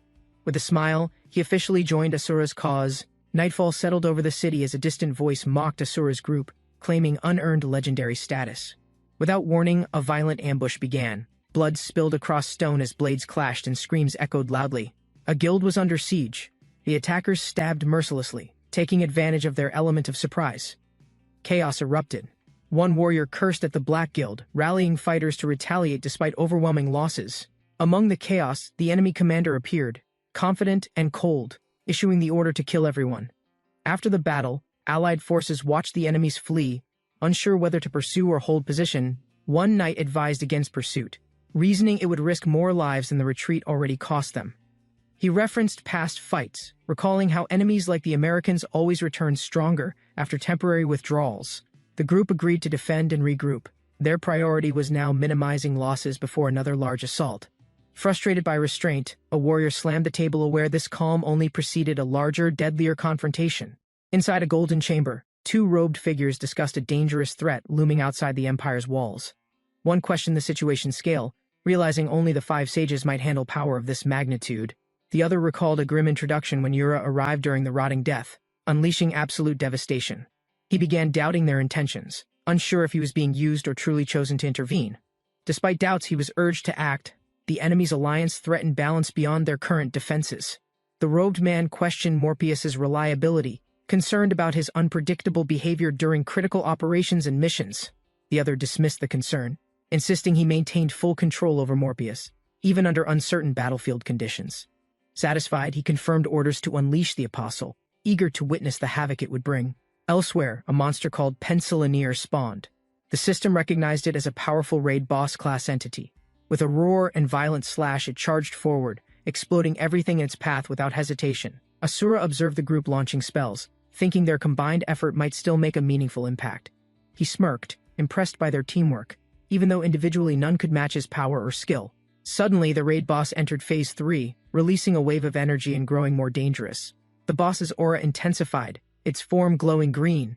As raw power surged outward with a deafening scream, the party attacked in unison, spells, weapons, and skills combined, determined to break through the monster's final transformation. The beast crashed to the ground, wounded and overwhelmed by the party's combined final strike. Its body burned away as energy exploded outward, marking the end of the raid's final phase. Asura stood calmly amid the aftermath, arms crossed. Satisfied with the group's performance under pressure, approaching him, Ark noted his expression. Asura confirmed his amusement, eyes glinting with sudden interest in competition. With a casual smile, Asura proposed a duel, eager to test Ark's strength directly in combat. An's in Jaewon's office, he received a call asking about a video linked to Asura's guild. He confirmed it was from Asura's latest activity and began preparing to watch the footage. With a click, he played the video titled, Asura All Out vs. Asura Guild, 42 people. The video showed Asura cutting down opponents ruthlessly, each movement sharp, efficient, and completely overpowering his enemies. Asura activated a dark power, drawing shadowy energy into his blade. As his assault intensified further, Asura launched forward, slashing with golden energy, overwhelming the enemies with precise and relentless blade strikes. He countered incoming spells using raw strength and speed, weaving through attacks while maintaining offensive pressure. With a burst of power, Asura's body vanished in light, ending the final clash instantly. The battlefield fell silent. Nature reclaimed the space as the forest remained the only witness to destruction. Moments later, the scene cut to a peaceful school building another world, disconnected from the virtual chaos. At home, two players discussed recent events while analyzing their skills and reflecting on the tournament aftermath. One brought up the disbanded Black Coalition, surprised by how quickly their unity had collapsed. Tension rose as the other insulted the former guild leader, blaming her poor leadership during battle. He explained the guild's reputation was ruined. Members were blacklisted, no one wanted to associate with defectors. Despite their strength, other guilds avoided recruitment, fearing backlash after Asura forced their surrender and humiliation. They discussed game tactics, stressing that offense offered more flexibility and control during unpredictable large-scale battles. One left to rest, while the other reflected on looming threats that might strike without warning. He suspected powerful enemies were regrouping, especially those capable of scaling their strength through hidden systems. Elsewhere, a high-ranking enemy strategized, determined to maximize his training before skills were locked by system changes. Confident yet cautious, Asura chose to rest briefly, knowing serious battles would soon begin again. Beneath the ancient ruins, a dark flame erupted violently, signaling the reawakening of a sealed force. Eyes glowed in the smoke as massive chains trembled. Something imprisoned was beginning to stir. Once again, Thana grew envious of mortals, desiring divine secrets. She began creating monthly trials to prove herself. A powerful dungeon appeared, the Trial of Thananos. Only chosen ones, with Thana's blessing, could enter. He stepped forward, facing the glowing entrance alone. "Wait here," he said, voice calm and determined. They nodded behind him, worried yet hopeful. "Don't die," one muttered. "He's doing it for Thana." The portal opened, darkness stretched beyond. With resolve in his chest, he entered, leaving silence behind. He swung his blade through the enemy's neck. The first strike ended the fight with precision, but a strange pressure settled in the air. Something unseen and powerful began to awaken nearby. Two armored figures emerged, exuding killing intent. "Strong humanoid monsters," he muttered. This test escalated real fast. He clashed with them, deflecting twin axes. Sparks flew as weapons connected under brutal, measured strikes. A taller figure approached from behind the chaos. Its red eyes met his with sharp intent. The white-haired warrior's twin blades pressured him constantly, forcing him to stay defensive and read patterns. He recognized the danger of hesitation. To survive this trial, he needed full control and clarity. Activating his Thanatos power, his aura expanded. Darkness enveloped him, enhancing his speed, strength, and reaction time. His opponent noticed the drastic shift. The two exchanged blows rapidly, blades flashing with deadly precision. A powerful strike connected, breaking their rhythm. Blood splattered as the chamber trembled from explosive force unleashed. The ranker's body surged with power. Lightning erupted from his fists, striking his target head-on. The impact shattered the arena floor. The opponent's body was flung violently into the air. Moonblade's Lightstream skill activated. Its radiant arc glowed with precision, forming a deadly crimson energy slash. The Nightfang aura weapon synchronized with Moonblade. Together, they became a dual force against corrupted entities. He dashed forward again, refining momentum. His body flickered with speed, preparing for the final strike. With one final blow, the demon fell. Energy surged upward, signaling the trial's immediate conclusion. A system message confirmed the demon's defeat. Bonus stats and dungeon exit options were instantly granted. He studied the exit mechanics. The dungeon reward scaled depending on how quickly he escaped afterward. Smiling, he calculated efficiently. Staying inside longer added stat bonuses, making it worth the time investment. Without delay, he entered aura mode. Time was limited, and he had bonuses still to gain. As he advanced through the hallway, hidden enemies charged. He struck quickly, dropping them in succession. Their bodies collapsed under precise blows. Blood stained the floor as he moved without wasting motion. A stronger enemy noticed the loss and shouted orders, gathering allies to intercept the intruder's advance. He didn't hesitate. Spinning his weapon, he unleashed a massive burst of energy straight into their ranks. The shockwave cleared the path. He followed up immediately, slicing through resistance with clean, powerful movements. Lightning erupted through the corridor. He triggered a wide-area skill, wiping out the remaining clustered enemies. The attack ended with precision. Another Thanatos demon collapsed, and the trial system updated his score. 3 stacks were added. His total reached 38, determining the potential reward once the trial ends. He took a breath, reviewing his progress. 38 stacks in 2 hours was clearly suboptimal pacing. Darkness surrounded him. The dungeon blocked light unnaturally, making every corner harder to scout or defend. He noticed unusual magic nearby. It didn't match Thanatos demons, which raised immediate suspicion and caution. A new quest appeared. It involved rescuing a stranger, triggered only within Thanatos' dungeon environment. Remaining alert, he moved carefully. The environment distorted sound, and visibility was still extremely limited throughout. He found an older man wounded, disoriented, and clearly human. Blood covered his clothes and face. Quest cleared. A single stack was added. He questioned how a civilian survived inside such chaos. He questioned the man's entrance. A normal person surviving here seemed impossible under the trial's rules. Suddenly, the man's demeanor changed. He shouted with joy, revealing a strange behavior not shown before. His body twitched unnaturally. The shift unsettled the ranker, though he chose not to react yet. The man calmed himself, brushing off his outburst, then casually extended an invitation to his village. A new side quest triggered. Visiting the man's village would reward a stack for completion. He accepted the request without hesitation. The dungeon responded by generating a new hidden route forward. A mysterious village emerged beyond the fog. It stood untouched, shielded inside the trial's depths. As they approached, suspicion grew. He wondered if the residents were failed challengers turned into offerings. He considered the risks. If handled smartly, this detour might reveal secrets about Thanatos itself. He glanced up, hopeful. After endless darkness, he wished the strange village finally had working lights. The village was quiet but intact. As they entered, confused murmurs spread among the curious townspeople. Residents gathered cautiously. They questioned his presence, noting he resembled challengers usually trapped outside the village. Completing the quest added another stack. The system offered an exit option, but he declined immediately. Instead, he chose to meet the village leader. Answers now outweighed the reward's immediate value. The man declared their truth. They had all willingly sacrificed themselves to serve Thanatos eternally. The villagers explained they had offered their lives to Thanatos, wishing to serve him directly. They described the being as their god robed in flame, ruling over trials from the shadows. But confusion remained. If they served Thanatos willingly, why were monsters still hunting other challengers? The elder clarified, not all were chosen. Some were cursed, forced into darkness for defying Thanatos' will. He processed the strange belief system, unsure if it was truth, madness, or something dangerously in between. The elder addressed the real threat, the failed ones, those consumed by madness when trials were lost. These were once chosen too, but after losing their way, they became unpredictable and deeply violent. Though they once held Thanatos' favor, their loss of purpose twisted them into unstable, dangerous beings. Now leaderless, they wandered blindly. The villagers prayed for death, seeing it as Thanatos' act of mercy. A death from Thanatos' hand was viewed not as punishment but as salvation from eternal suffering. He processed the villagers' faith quietly, unsure whether to pity them or use their belief strategically. A new side quest appeared, rank S, offering great rewards for ending the demon's suffering permanently. The quest had no time limit, but greater speed increased the reward.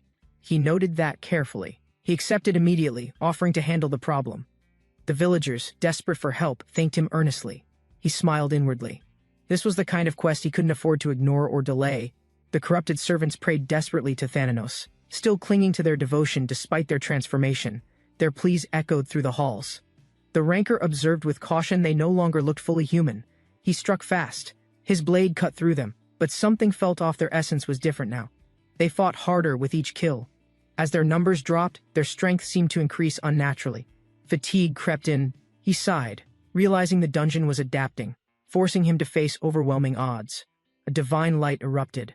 A powerful figure descended, drawn by the unusual use of Thanatos' power. He was labeled a heretic. The being accused him of corrupting power not meant for mortals. The ranker expected this confrontation. He prepared himself, having sensed something higher would intervene eventually. The angelic figure, radiant and cold, descended fully. His expression held contempt, offended by what stood before him. A new trial began. As energy surged around them, the air crackled with divine confrontation. A radiant explosion followed the angel's descent. Blinding light erupted, shaking the entire structure with force. He reeled in the sudden brightness, thinking how ironic it felt after adapting to endless darkness. Mid-air, he regained composure. The attack had come faster than he expected. He underestimated divine combatants. Hovering above, the angel warned him sternly. This power wasn't meant for mortals like him. With eyes glowing, the angel declared judgment. He would end the ranker immediately, without hesitation. The angel released overwhelming divine energy. The shockwave pulsed outward, threatening to erase everything it touched. Shielding his eyes, the ranker assessed the threat. This wasn't just power, it was divine execution. He activated his combat form. Against an angel, hesitation meant death. He needed full focus and speed. The angel observed him without emotion. His words carried judgment, not concern. Mortals should know their place. Wings glowing, the angel ascended slightly. The battlefield was now his domain. Blinding light surged with intent. The angel dove forward, launching a massive wave of force meant to obliterate anything resisting judgment. The ranker met the charge head-on, his powered state glowing as he resisted the divine blast. Golden trails followed his rapid movements. He redirected the energy, slipping through narrow gaps with practiced control. He landed cleanly, aura surging. The clash didn't break him, it sharpened his focus to its peak. The angel stared in disbelief. A mortal had just survived and countered light designed to erase impurity. The angel took flight once more, radiant wings expanding as he prepared to strike from above. With swift practiced motion, he soared higher. His divine presence tightened the air across the battlefield. The ranker crouched low, preparing his move. Now was the time to unleash overwhelming counterforce. His voice was steady. Gravity meteor. A concentrated, burning mass formed instantly above the angel's head. The flaming sphere dropped fast. Its heat warped the air, forcing the angel to brace mid-flight. The gravity meteor collided. A thunderous explosion lit the sky and shook the walls of creation. Flames rose violently, engulfing the angel's wings. But the divine figure didn't falter. He began gathering energy. He summoned light between his hands. His next move would be stronger, meant to overwhelm completely.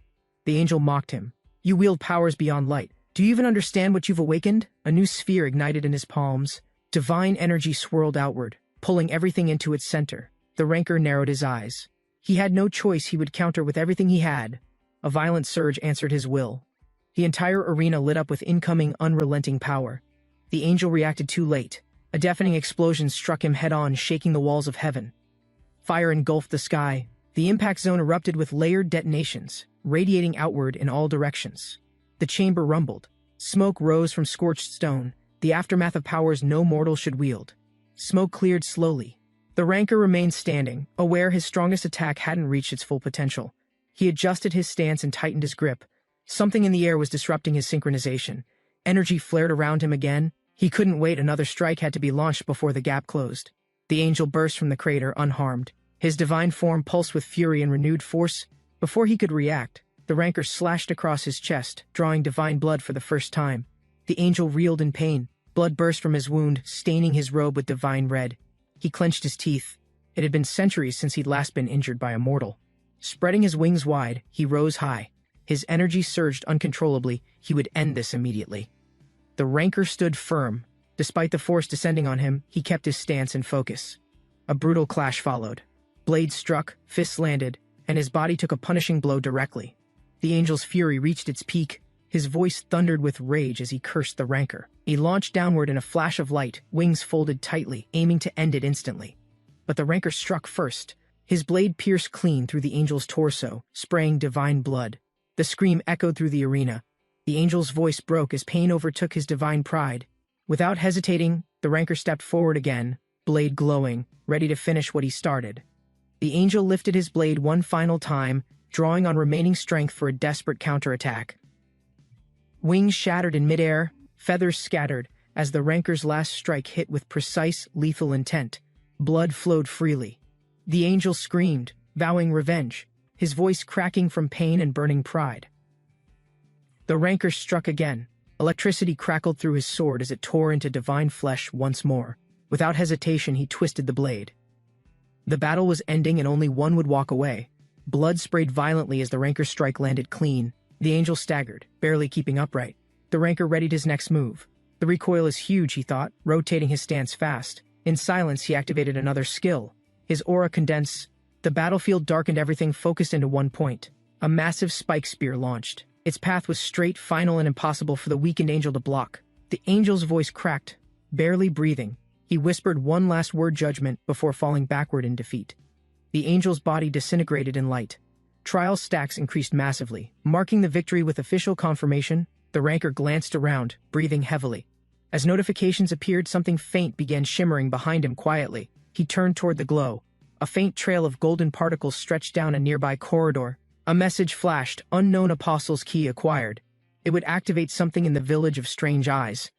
Pocketing the item, he moved quickly. A new mystery had just opened beneath his last triumph. In the shadows, two figures conversed. One cursed its shattered state, yearning to be whole again. The monstrous voice groaned. Its original form was lost, scattered, barely clinging to existence through borrowed flesh. Yet it declared vengeance inevitable. Once restored, it would destroy Thanatos and everything tied to him. To begin, it needed a final sacrifice, those who blindly gave their faith to Thanatos' name. It stepped forward reborn, eyes burning. It carried something forbidden meant for the village of strange eyes. The armored figure issued orders, preparing his followers to move toward the village of strange eyes. Another entity volunteered to go. Its tone hinted at deeper intentions hidden behind apparent cooperation. The demon questioned his purpose. But the cloaked one insisted this failure needed direct observation and correction. They revealed new concerns. The village was once governed by an apostle of Elder, not Thanatos. Eyes glowing, the leader swore vengeance. Even if tricked, they would now strike with greater force. After tense discussion, the leader decided the mission's burden would fall to Quincelnor alone this time. At Inferno headquarters, monitors flickered. The staff observed quietly, tracking his rapid progress through the dungeon. They were surprised. He obtained the key earlier than expected. Defying their calculations and starting assumptions, one analyst explained the key's connection to the Apostle of Elder, complicating their tracking efforts further. Another agent worried. His momentum might bypass their deeper tests and uncover restricted zones too soon. They agreed to wait. Any misstep now could reveal secrets they weren't ready to share yet. Back at Inferno, an operator watched closely. He muttered, half to himself, analyzing the data feeds. Meanwhile, the rancor returned to the village outskirts. The night air was quiet but tense. A villager greeted him, asking if the mission was complete. The rancor shook his head calmly. He inquired about the apostle's whereabouts. The villager confirmed his presence but not his current location. To proceed, the rancor would need to uncover the apostle's destination using clues hidden nearby. He paused by the stone wall, pulling out the key he had obtained earlier in the trial. Its design pulsed faintly with energy. He sensed it reacted to something hidden deep underground nearby. Smirking slightly, he inserted the key. A hidden mechanism responded, revealing a path into the unknown. Light surged forward. A system message confirmed entry into a secret zone called the Den of Sleep. The room glittered with relics. He grinned. This hidden place promised answers, treasure, or possibly both. After exploring the Den of Sleep, he discovered a strange relic labeled Thanatos' alarm clock. Without hesitation, he activated it. A system prompt appeared, he confirmed, triggering an unseen global signal. Far away, clouds stirred. A dark force whispered through the sky, sensing the relic's sudden activation, and in a flash a cloaked figure raised his blade. The Apostle of Sleep had awakened. With a massive shockwave he declared war.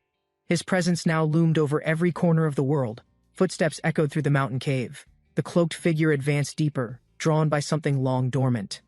He stopped and stared forward. His eyes widened as he whispered, "I have found it." Before him hovered a red-tinted realm, suspended in air, sealed, ancient, and violently pulsing with energy. He studied it without blinking.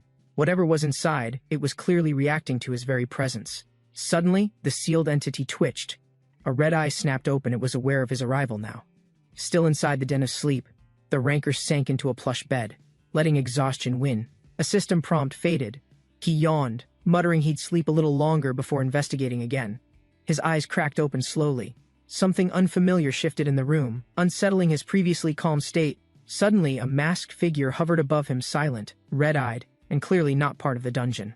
Snapping up, he growled, "What the hell are you doing here?" Readying himself for confrontation instantly, the ranker lunged forward instinctively, expecting a surprise attack from the masked figure standing over him. But the masked entity froze in fear. Its expression shifted into panic as pressure weighed down. Dropping to the floor, it bowed deeply. "I'm sorry," it shouted, forehead slamming against the ground. Confused, the ranker stepped back. The creature begged for death, claiming unworthiness before its perceived superior. Tears streamed as it cursed itself for failing to recognize its master's presence and divine purpose. The ranker pondered the encounter. He wondered if it was another side effect of his narcolepsy.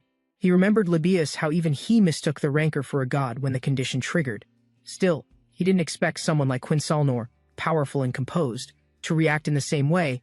Surveying the hall, he decided there was no reason to fight someone so naturally aligned with him. The masked being confirmed it. "We were tested through the Apostle of Sleep and we failed."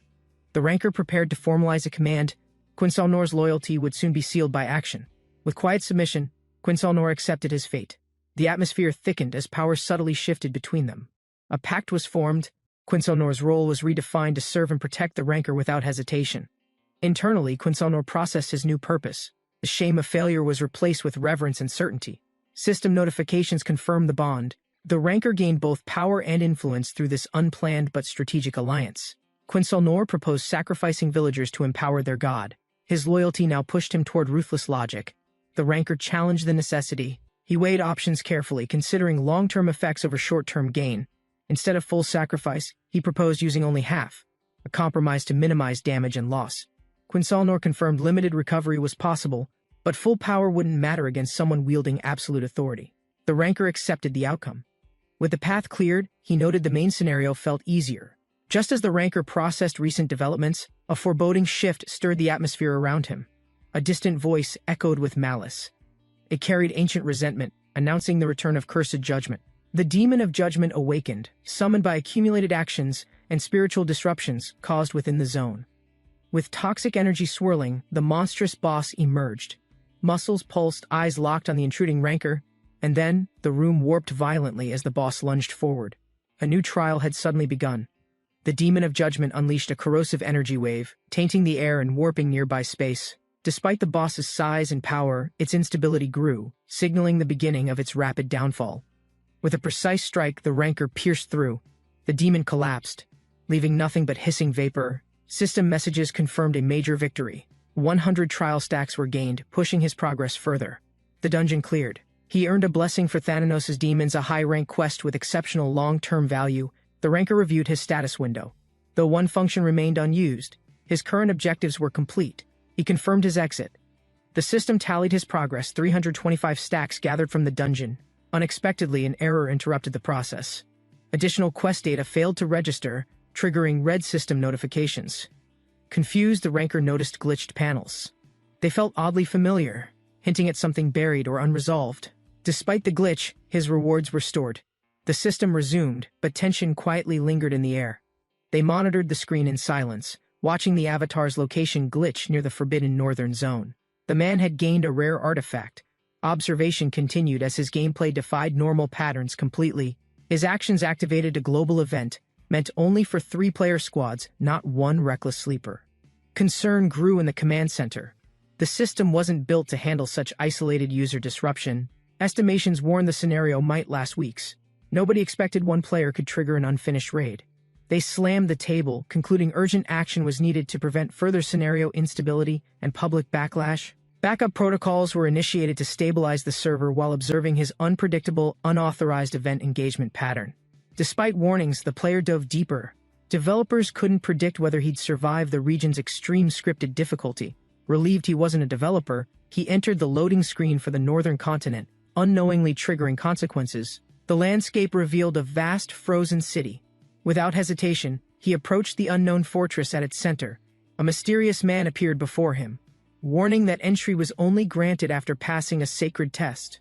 Confused by the absence of the usual guardian, he questioned why a lesser priest was present. Suddenly, his body surged with divine power. Realizing the challenge wasn't survival, it was earning divine recognition. Grinning fiercely, he embraced the moment. Becoming an apostle brought him closer to fulfilling his personal vengeance. As he prepared to proceed, the priest casually mentioned one last detail he had nearly forgotten to explain. The priest smiled cruelly, warning that failure wouldn't just remove powers, it would erase him completely. And then, a knight stepped forward. He was the final trial, guardian of the path to apostleship. Realizing the risk, the player welcomed it. Fear meant nothing if victory brought him divine strength. He smirked with bloodlust, eyes glowing red, promising to defeat the knight and complete the trial. In a flash, weapons clashed. The knight met a sudden challenger. Hyunsung had entered the battlefield again. Hyunsung charged forward, spinning dual blades with speed, forcing the knight to brace for immediate impact. A fierce exchange followed. The knight narrowly dodged, but Hyunsung's blade grazed his armor with sharp precision. Seizing an opening, Hyunsung struck hard.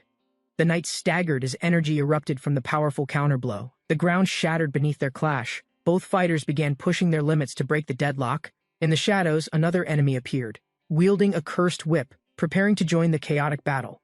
A massive impact shook the hall, opening a crater as the battle escalated into brutal chaos. Hyunsung pierced the knight's chest cleanly. Blood burst forward as the enemy fell with a final groan. The knight collapsed, defeated. Hyunsung exhaled, his body glowing faintly as system energy restored his stamina. Surveying the aftermath, he spoke bluntly. Victory felt hollow when battles lacked proper challenge or rewarding loot. Viewers had flooded the stream. Hyunsung checked the chat, noticing rising demand for more live combat. Hyunsung noticed a familiar shadow approaching. Quincelnor, the messenger of dark guilds, appeared without warning. Quincelnor addressed him calmly, requesting permission to deliver a report about recent developments within forbidden territory. He apologized for the interruption, explaining that urgency demanded direct communication instead of a written report. Hyunsung accepted the news. Quincelnor revealed an offering had been made, but it might be insufficient. He warned that once the Emperor of Rot awakens, suffering would follow if balance isn't restored. Hyunsung smirked silently. The warning about the awakening only fueled his curiosity rather than creating fear. Quincelnor added that the Apostle of Sleep had appeared, linked to a rising divine power. Hyunsung questioned the Apostle's intentions, sensing his involvement could destabilize more than just this isolated region. Quincelnor advised quick departure, warning too much presence might raise suspicion from forces monitoring the area. Hyunsung nodded and departed. The shadows pulsed behind him, signaling that the next phase had begun. Hyunsung drew a blazing sword. Flames ignited along the blade. He had claimed a new divine artifact. The system identified it as Minerva, forged for the Apostle of Light, imbued with sacred judgment. Details explained Minerva's abilities, massive energy, resurrection limits, and power boosts scaling with user fatigue and injury. Hyunsung smirked, realizing the weapon's potential. Before testing, he decided to start a global livestream. Far above, in the floating sky castle, the apostles prepared for Hyunsung's next unexpected move. Inside the sky castle, the apostles debated recent disruptions. One noted no divine quest had activated. They discussed troubling losses. The Apostle of Might had been stripped of both his power and artifact. Asura, another apostle, was accused of accumulating stolen divine relics, possibly violating heavenly combat protocol repeatedly. The council warned Asura without legitimate authority or artifact. He risked losing all rights as an apostle. He was reminded that true apostles upheld rules and shared influence, not hoarded multiple relics for dominance. The council confirmed their next steps. Asura silently accepted the order and prepared to fulfill his role. Privately, the leader knew Asura's death was necessary to seize control of the central continent's power. Suddenly, a livestream alert popped up. Asura had begun broadcasting publicly for the first time ever. Viewers flooded in with excitement. Many questioned its authenticity, while others cheered and filled the chat. Asura appeared confidently on screen. Hyunsung joined beside him, ready to expose secrets during the stream. Hyunsung greeted the silver-haired woman. She responded warmly, recognizing his presence and welcoming him without hesitation. She reminded him that her role was to offer help, especially when someone felt uncertain or lost. Hyunsung explained his request. He wanted something relaxing yet exciting to refresh himself during the broadcast. Smiling mischievously, she promised a surprise. With a snap of her fingers, the room shifted instantly. Viewers erupted in awe. She warped space effortlessly, demonstrating powers that rivaled even the Apostle's strength. Hyunsung waited calmly as the elf beside him prepared to showcase her version of battlefield entertainment. Suddenly, fireballs rained from above, exploding across the forest as enemies panicked and screamed in confusion. Amid chaos, the elf shouted gleefully. Her ambush stunned the enemy, catching them completely off guard. Viewers laughed and commented wildly. The elf's destructive reputation now made perfect sense to everyone watching live. A bearded warrior yelled in frustration. Meanwhile, Hyunsung and the elf retreated together, unfazed by the uproar. Back in the lounge, the elf laughed proudly, asking Hyunsung if the chaotic outing was enjoyable. Hyunsung stood in silence, clearly overwhelmed by the mayhem, unsure if it was truly fun. A voice called Asura, requesting he visit Kirkpason to handle an issue related to recent events. Surprised, Asura listened.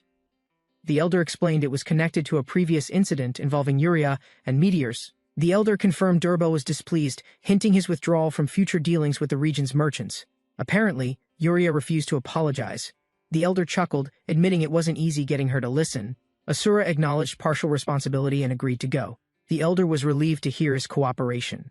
A system alert appeared. An apology gift was distributed after recent livestream chaos disrupted public server functions. Suddenly, flames erupted in the kingdom of Kirkpason, engulfing the palace in a terrifying magical onslaught. Durabel greeted Asura calmly, pretending not to notice the destruction visible outside his window as tension rose. Asura bowed slightly, beginning his apology, unsure if Durabel would accept it or escalate the issue. Durabel smiled, saying Asura's sincerity and his identity as an apostle were reason enough to forgive the offense. Durabel praised Asura's manners, declaring that such formality hadn't been shown in many years. He recalled an old memory involving a red dragon who once attacked without offering a formal apology. Durabel granted Asura forgiveness and promised a reward for honoring tradition and acting with noble responsibility. System messages confirmed the quest had evolved into a chain, unlocking Apologize to 5 skies. Duracell 2. Hyunsung acknowledged the change. Deep underground, magma-stirred new dangers were awakening beneath the surface again.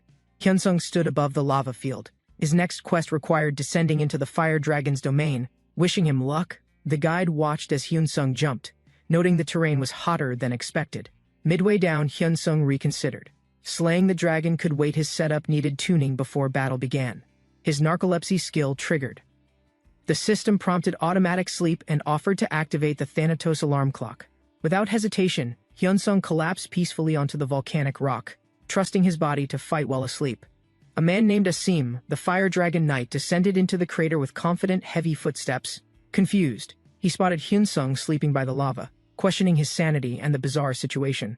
Asim struggled in the heat, frustrated that someone could rest easily where his gear barely functioned. He planned to search Hyunsung quietly, assuming the sleeping figure wouldn't wake if approached carefully. Grinning, Asim prepared to loot. He believed fire resistance would protect him from a sudden retaliation. Asim raised his sword, channeling fire into a full-force overhead strike aimed at Hyunsung's body. The story title reappeared as the attack surged downward. This battle would mark another turning point. A thunderous impact echoed through the crater. Durabel returned, calmly observing that Asura had unfinished business. And Durabel questioned whether continuing was smart, as the enemy clearly wasn't following any rational strategy anymore. And sighing, he accepted the situation. With no better plan, he prepared to assist if needed. Durabel gently asked his apprentice to speak freely, sensing concern behind the young one's quiet demeanor. The apprentice hesitated, then admitted frustration confused by the elf's chaos and the Emperor's threat of war. Durabel challenged the assumption. He asked if trouble and threats were truly the only motives involved here. He acknowledged the elf caused damage, but explained that wasn't the only thing she offered or meant. Durabel smiled, knowing his apprentice had much more to understand before seeing the full picture clearly. Durabel continued walking with his apprentice, asking again what he truly thought about the elf's intentions. The apprentice recalled her visits. She always brought powerful items or spells, even if chaos followed afterward. He admitted she occasionally helped solve problems, though it never looked like help at first glance. Asked about the Emperor, Durabel explained the Empire's threats were routine leverage, not truly aimed at war. Durabel chuckled, calling it adult stuff. The apprentice listened silently, slowly beginning to understand the broader picture. Durabel warned his apprentice to watch his step, then shifted focus to more serious internal concerns. He believed the public shouldn't suffer from political disputes between major powers and personal rivalries of masters. Durabel acknowledged that keeping peace wasn't easy, especially when powerful figures like Gloss were involved again. He admitted being unsure about Gloss's intentions, and hoped recent silence wasn't a sign of danger. As the scene shifted, the story moved eastward. Another powerful force was stirring on the American server. The Apostle of the Sky God smiled as an unexpected but powerful guest entered the Golden Hall. And the beastly figure was Gloss, King of Beasts and one of the five skies, radiating power. Introducing himself respectfully, the Apostle claimed he had come to Gloss with an important proposal in mind. He admitted it wasn't easy bringing Gloss in, joking about the beast's stubborn nature and strength. With serious tone, he asked Gloss to ally with the Emperor of the Central Continent in battle. As tension rose, the Sky God warned the Apostle to choose his words with extreme caution. Gloss growled, demanding to know what reward justified him risking his life in someone else's war. The Apostle offered something sacred: apotheosis, the essence of a forgotten god, sealed and long hidden from mortals. Still unconvinced, Gloss asked what else was at stake. He wanted more than just blind faith. The Apostle leaned forward, whispering his final offer: Gloss would gain absolute power, but only if he kills the Emperor. Gloss grinned with approval. The offer was enough to stir his interest and reignite his hunger. He thought to himself this reward would easily repay the debt he owed for Jaspara's sacrifice. With a satisfied smirk, Gloss turned away, accepting the mission. A new war was beginning. Meanwhile, Hyunsung received a system notification he'd acquired the Sword of Flames and a decent gold bounty. Standing before a sealed door, Hyunsung chuckled. His narcolepsy had once again solved everything in his sleep. Hyunsung adjusted his mask confidently, feeling stronger after his victory and the power he'd gained to sleep. Elsewhere, a frustrated player slammed the table, furious about the mysterious rancor ruining his perfect dungeon attempt. The player reviewed footage, confused how someone disguised as a low-level rancor could overpower his elite guild. He examined the moves again, so familiar it clicked. He'd seen those skills during past elite tournaments. Realization struck, he gasped aloud. The unknown player was Asura, the infamous sleeper now rising in fame. During Asura's livestream, the chat exploded with insults. Players mocked him, doubting he defeated the dragon. Enraged, the red-haired player shouted at the screen, furious at the public's ignorance and disrespect. A new email notification arrived. Curious, he paused mid-rant to check the unexpected message's contents. The message invited those wronged by Asura to join a growing alliance fueled by shared revenge. Grinning, the player began typing furiously. A plot was forming. Vengeance against Asura was now in motion. He replied to the message without hesitation, officially joining the growing rebellion formed against Asura's influence. The dungeon trembled violently as a giant creature collapsed, flames and debris scattering across the stone floor. Smoke filled the air as Hyunsung emerged from darkness, unfazed by the battle he just finished. Viewers watched in disbelief while the towering beast's remains crumbled, slain in seconds by Hyunsung's overwhelming strength. Hyunsung wiped blood from his blade, his stance calm, every movement refined from countless hours of combat. Without a word, he ended the stream. Victory was routine now, the dungeon utterly silent behind him. Hyunsung placed the weapon on the forge bench, its heat still faintly rising from recent combat. The blacksmith welcomed him with a grin, recognizing Hyunsung's arrival had taken longer than previously expected. After inspecting the item, the blacksmith confirmed it matched a rare blueprint he'd long been waiting for. He apologized, explaining he lacked the rare materials necessary to forge a weapon worthy of Hyunsung's strength.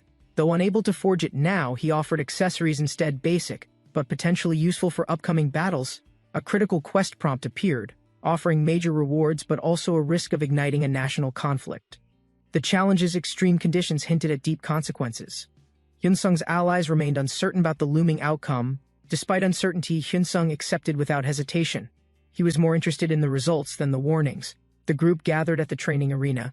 One member apologized for being late but received forgiveness easily. The young swordsman spoke honestly. He believed strength meant nothing without proving intentions through real action. As their boat cut through calm waters, the system triggered updates affecting time, rest, and quest access. Two players discussed a hidden island quest. One confirmed it had remained untouched for over a year. They approached the remote island. A dungeon with forced logout and dangerous high-level mobs waited inside. System alerts confirmed quest identification. Access to Tosby Island became restricted solely to participating quest players. Hyunsung and Yuria reflected on the unfolding chain of events and the unpredictable quest line ahead. Hyunsung and Yuria sailed deeper into open waters, approaching the isolated zone surrounding Tosby Island's boundary. Yuria explained the sea's calmness. Monsters typically attacked vessels, but here, the waters remained strangely undisturbed.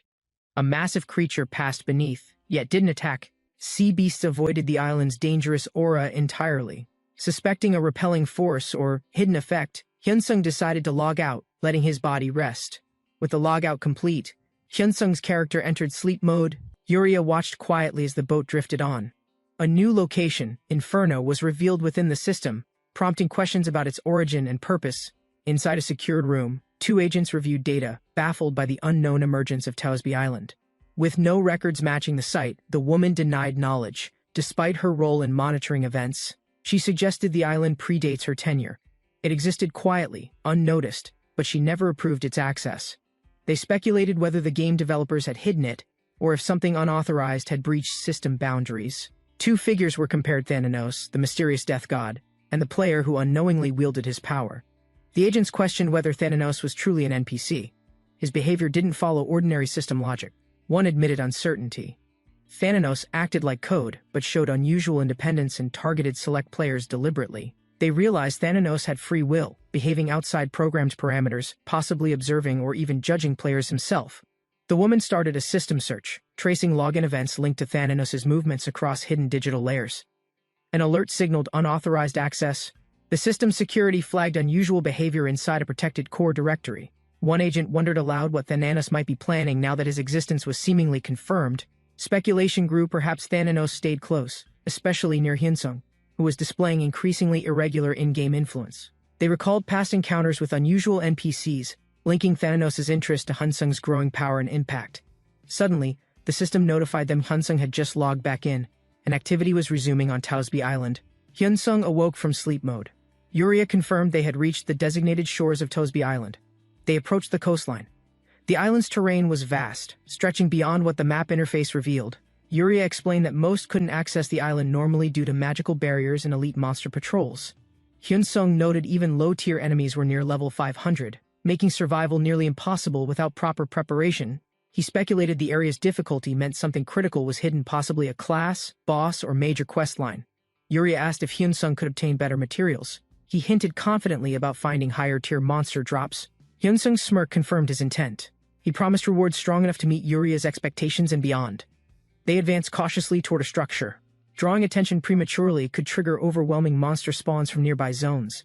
Inside the ruin, strange glowing symbols lit the walls. They sensed it marked the start of something. Hyunsung noticed the script shifting. A hidden mechanism reacted, possibly unlocking the dungeon's first true challenge. The glowing wall responded to their presence. Yuria suspected a divine seal linked to ancient monster trials. Hyunsung's eyes focused.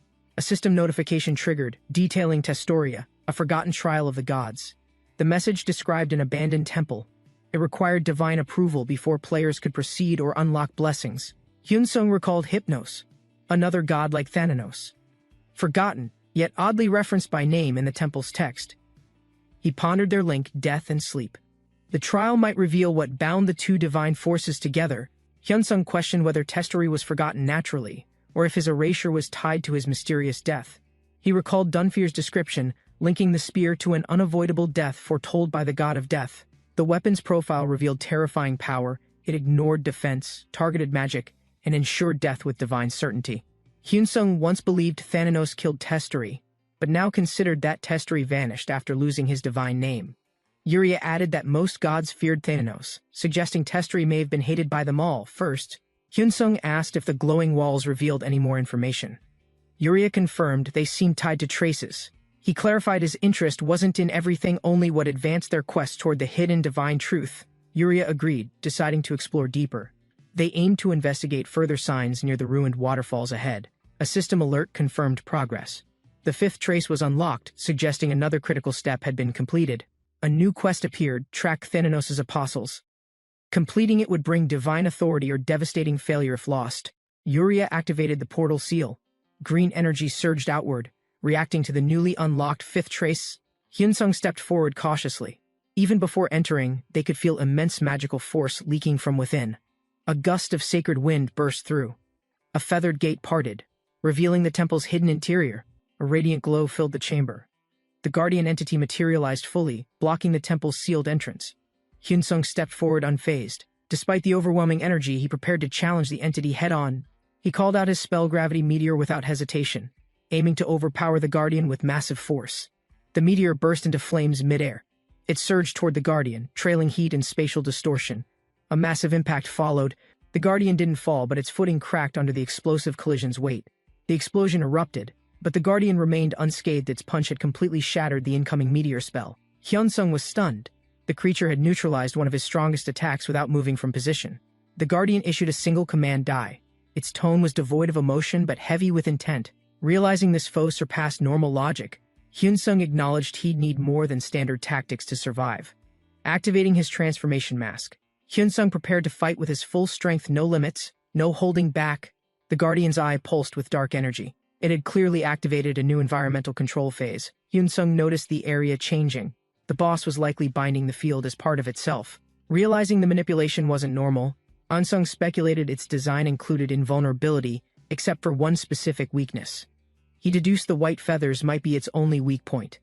Targeting that could trigger real damage. Charging in, Hyunsung aimed precisely, but the boss moved faster than expected, landing a heavy counterstrike mid-attack. Hyunsung slid back into position. The boss's sides were splitting, each moving and attacking independently now. He realized both sides functioned autonomously. Taking down one quickly might be the only viable strategy. He lunged at the white side, thinking it was the vulnerable target based on prior behavior. Red alert appeared, invulnerable to attack. The system now confirmed the white side could no longer be harmed. The black side grinned. It appeared the weak point rotated, only one side could be attacked at once. Hyunsung blocked the incoming strike. The boss rapidly switched sides again, cycling its core between forms. He concluded the only way to win was sealing or disrupting the mechanism controlling its invincibility. He summoned Reaper's Chains, an ability linked to Thananos' authority to bind the boss's unstable shifting core. Chains locked onto the black side, restraining it completely. The skill was called Nocturing of Thananos. While restrained, Hyunsung launched a charge slash directly into the core, finally striking the boss's true vulnerability. The boss released a blinding light, signaling another form shift. Hyunsung prepared for its next attack. Dodging quickly, Hyunsung sensed the balance shifting again. The battle tempo was accelerating with no delays. He recognized the light's pattern. The creature was swapping control between sides through a timed loop. Knowing the risk of drawn-out combat, Hyunsung resolved to finish the fight in the next exchange. He timed his swing perfectly, striking just as the vulnerable form reappeared. The final clash had begun. Hyunsung activated creation, unlocking Thananos' prophetic break. Divine power surged, initiating a temporary damage amplification effect. System alerts confirmed multiple boosts: prophetic break, summon of the ether, and 30 minutes of critical damage. Lightning danced around him. Buffed beyond normal limits, Hyunsung was now immune to most incoming effects. The boss triggered Feast of Death, but the system acknowledged Hyunsung's divine link had negated it. Hyunsung closed the distance instantly, striking the boss's exposed core. His blade tore through unguarded black flesh. Hyunsung invoked Breath of Thananos, channeling divine energy into a final, death-infused finishing technique. Dark energy surged outward, cloaking his sword. The aura twisted violently, forming trails of reaping force. He merged the move with Conductor of Death, stabilizing the chaotic flow into a single blade. Activating Lucid Dreaming of Thananos, Hyunsung unlocked Karen's swordsmanship, starting with its lethal first stance. A radiant arc cleaved through the Guardian's body. The massive entity stumbled as the attack landed cleanly. The black side recoiled violently. Hyunsung's chain strike had pierced deeper than the boss had anticipated. A projectile of divine origin struck again, interrupting the boss's core regeneration and forcing its retreat backward. Golden energy wrapped around the boss, paralyzing it mid-scream. The internal structure began to collapse from overload. Hyunsung watched closely. The corrupted body swelled under pressure, leaking unstable energy from its exposed wound. A massive blue blast erupted. The chamber trembled as the entity was finally torn apart completely.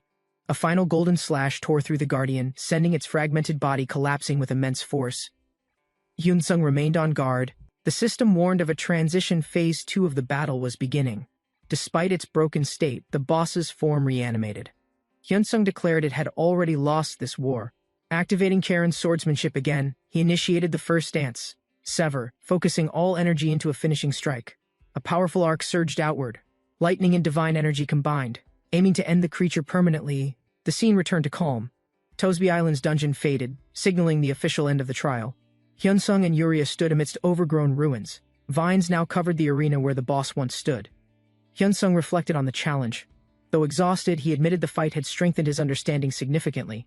A new quest notification appeared. It hinted at deeper secrets tied to the heart of the island. They agreed to continue exploring. If one dungeon held that much power, the rest promised even more. A chamber lit with crystals revealed another secret monsters had vanished, leaving behind traces of divine energy. The blacksmith confirmed unusual signals and beast retreats occurred shortly after Hyunsung's confrontation with Thanatos' memory. Hyunsung theorized the system feared instability. Removing enemies post-fight might prevent divine interference from spreading further. He resolved to explore deeper. If Thanatos truly influenced the system, understanding it could reshape everything. Ahead, a new temple shimmered. Hyunsung and Yuria stepped forward, ready to face what came next. Hyunsung sprinted into the next chamber, aware he couldn't reuse his strongest abilities for several days. His stats were drained from lucid dreaming. With no defense, survival depended entirely on avoiding every hit. A strange aroma lingered inside. The glowing portal ahead gave off warmth and an oddly calming scent. It smelled like tea and incense. The atmosphere felt more like a garden than a battle zone. From the mist, a mysterious woman appeared, startled by his presence. She seemed to recognize him immediately, and Hyunsung burst into the misty room, only to realize too late it was the women's sauna. Voices shouted in outrage. Frozen in panic, Hyunsung was labeled a trespasser and surrounded almost instantly. Then, arriving at the secret tavern, Kai wondered if the long-awaited alliance was finally being formed. Inside, he saw familiar guild leaders gathered, each eyeing him cautiously as he approached without hesitation. Kai stood firmly, declaring Outlander Kai would become a crucial force in the fight against demons. A white-armored knight appeared, identifying himself as Frey, representative of the renowned Black Sky Guild. As others observed silently, Frey confirmed that top-ranked guilds had agreed to a joint combat operation. A new warrior entered, clearly skeptical, her glare sharp as she assessed the gathering without hesitation. She asked if Kai had intentionally assembled the guilds. He casually replied it happened without planning. Frey questioned the idea of naturally gathering so many elite players capable of forming a super guild. Kai avoided explaining, instead shifting attention by suggesting they begin the strategic discussion for the upcoming war. Despite his bold presence, Kai privately admitted uncertainty, unsure whether this alliance would truly succeed under pressure. With renewed confidence, the young warrior stood tall, determined that his actions would finally shift the balance. His goal was revenge. Those responsible for past losses would now witness his calculated return to power. Meanwhile, on Tohintu Island, a tense political chamber prepared to judge an uninvited guest's sudden appearance. Guards shouted, questioning the outsider's presence, declaring only elite, ranked officials were allowed within this sacred hall. Restrained on the floor, the prisoner calmly confessed he had openly bypassed the rules to force confrontation. From the throne, the Elf Queen furiously ordered execution, her voice echoing across the golden chamber. Despite the threats, the restrained warrior calmly analyzed her power, comparing it to previous boss encounters he survived.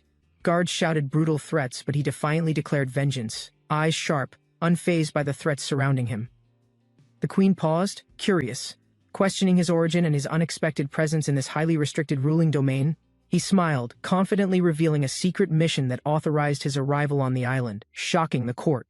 The queen gave him one last chance, declaring his next answer would determine his immediate fate. Her eyes glowed with suspicion, asking the critical question, how was he connected to the being Thanatos? The restrained warrior panicked internally, regretting his reckless move and comparing himself to others who avoided this path. He hesitated, scanning his mind for a response that might avoid execution and satisfy the queen's demand. The queen warned him if his answer lacked substance, she would end him without further discussion or delay. The queen stepped forward, demanding a truthful explanation about his link to Thanatos, expecting clarity without delay. He realized she misunderstood his skill penalty as a curse, and quickly formed a plan to respond. He dramatically collapsed, ranting furiously about Thanatos, blaming him for stress, pain, and uncontrollable blood pressure spikes. His outburst continued, mocking Thanatos' followers, claiming their reckless joy and suffering made his situation even worse. Losing control, he raged about missions, priests, and chaos, shouting that every step brought new disasters for him. Alone in the room, he noted the island's hatred for Thanatos, and planned to gather information. His companion appeared suddenly, asking for a plan, but the response was vague, just observe and wait. The protagonist expressed surprise about encountering NPCs this deep, expecting only monsters underground at this depth. They discussed an elf-like creature, beautiful, high-leveled, clearly a superior race connected to Toshiro, and highly intelligent. A knock interrupted the conversation, making the protagonist tense up as something unknown approached their room. The queen entered with calm poise, greeting the warrior formally after their previous confrontation in court. He invited her inside, surprised by the sudden visit, Unsure why she had come to see him, she stated her purpose clearly. This was not a conversation, but a direct request, or even a plea. Though surprised, the warrior agreed to help, saying it was the least he could do after events. The queen acknowledged his noble tone, admitting it was rare for her to trust any outsider willingly. He accepted her request with curiosity, eager to learn more about her world and its hidden truths. The queen explained her race, the Lytia, worshipped Thanatos, the god of dreams, night, and forgotten realms. They believed Thanatos was guiding them until suddenly contact was lost without warning or any clear betrayal. The warrior noted the possibility. If Thanatos was gone, another force may have impersonated him without notice. A priestess described how Thanatos' power faded, and their dreams were replaced by darkness and twisted visions. The queen admitted her doubts faded after meeting him, sensing something different from any follower before. She explained the Lydia were female shamans, gifted with divine grace and knowledge passed through generations. Their race, blessed more than angels, once received power directly from Toshirp, the god of divine grace. She believed Thanatos died from battle, but sensed residual energy in the warrior, hinting he still lived. Unknown to them, Toshirp's vanishing may not involve betrayal. He was forgotten, his name erased by divine decree. Thanatos and Hypnos, gods of dreams, shared divine roots tracing origins, might reveal forgotten truths and ancient betrayals. Still uncertain, the warrior realized this was only the beginning. He needed more answers and deeper insight.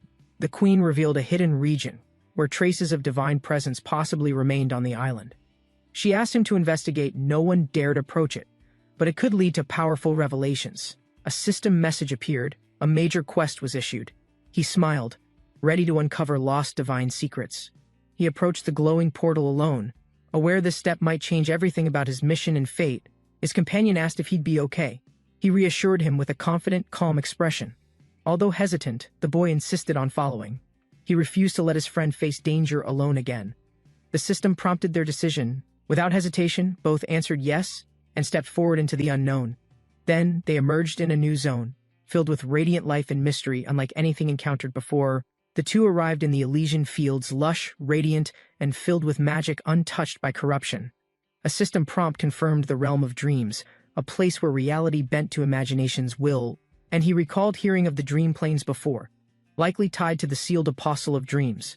The warrior suspected a leftover divine artifact nearby, one possibly linked to a forgotten piece of power. He urged his friend to follow, determined to investigate the village and uncover what truths were hidden. The warrior looked around, realizing his friend was gone, possibly hidden or separated by the portal's magic. He praised the invisibility cloak's power, but quickly grew concerned when his companion didn't respond at all. He wondered if a boundary prevented Will from following. Unsure if it was protective or isolating, worried, he considered that the portal might have sent Will to a different zone altogether, possibly in danger.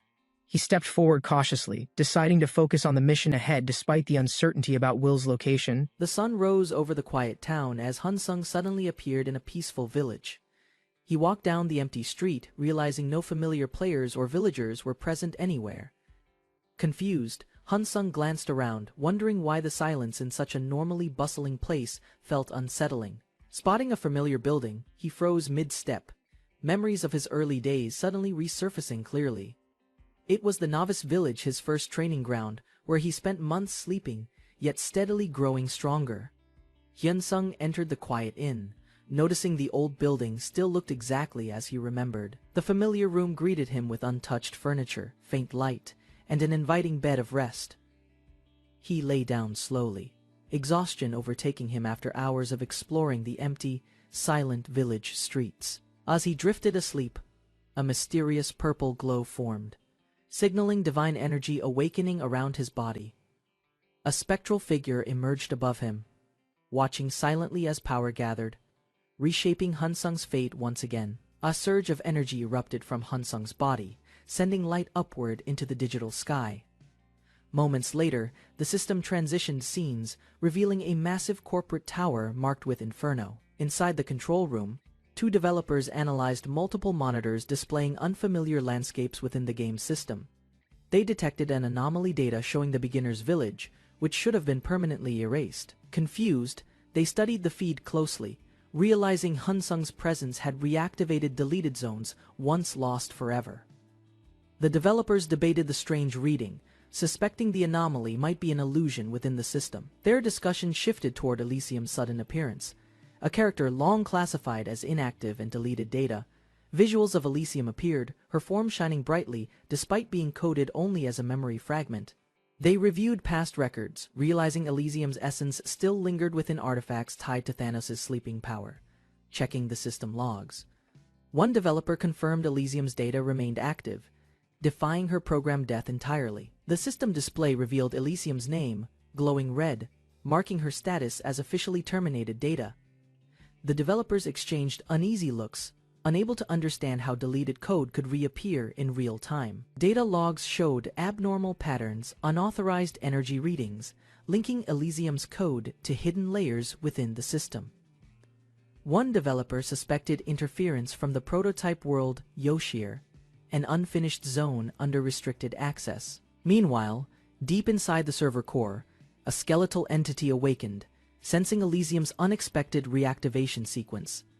Hansung awoke with a long yawn, unaware the system had triggered an unusual world event. A blue notification appeared, warning him of Elysium's awakening and an approaching unstable wave.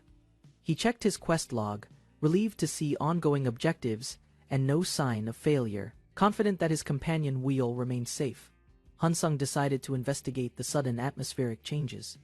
Stepping outside, he noticed dense fog surrounding the inn, obscuring the once bright village completely. Hyunsung's expression hardened as dark silhouettes began emerging from the thick fog surrounding him. The mist parted, revealing hundreds of cloaked figures, their glowing eyes fixed directly on him.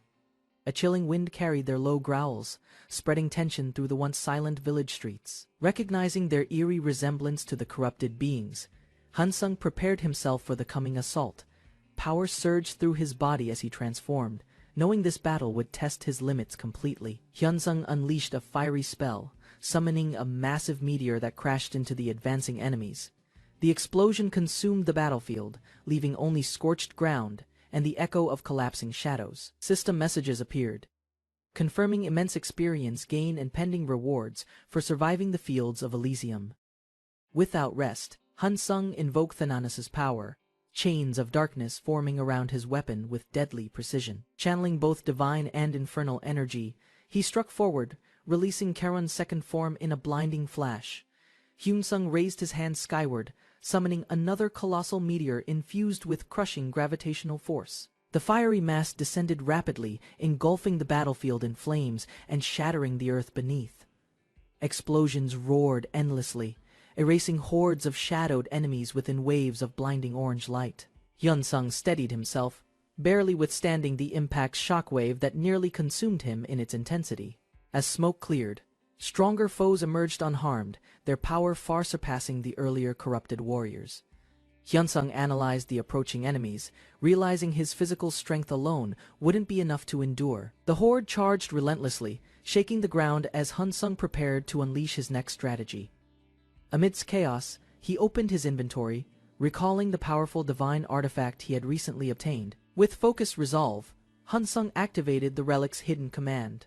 Summoning a radiant legion of warriors, Minerva's army descended from light, their combined aura overwhelming the battlefield and turning despair into dominance. Hyunsung stood beside the summoned warriors, their confident stance radiating strength before the approaching enemies. Commanding his allies, Hansung charged forward, his blade igniting with divine fire and destructive precision. His sword unleashed a blazing arc, cutting through multiple enemies with unstoppable, calculated momentum.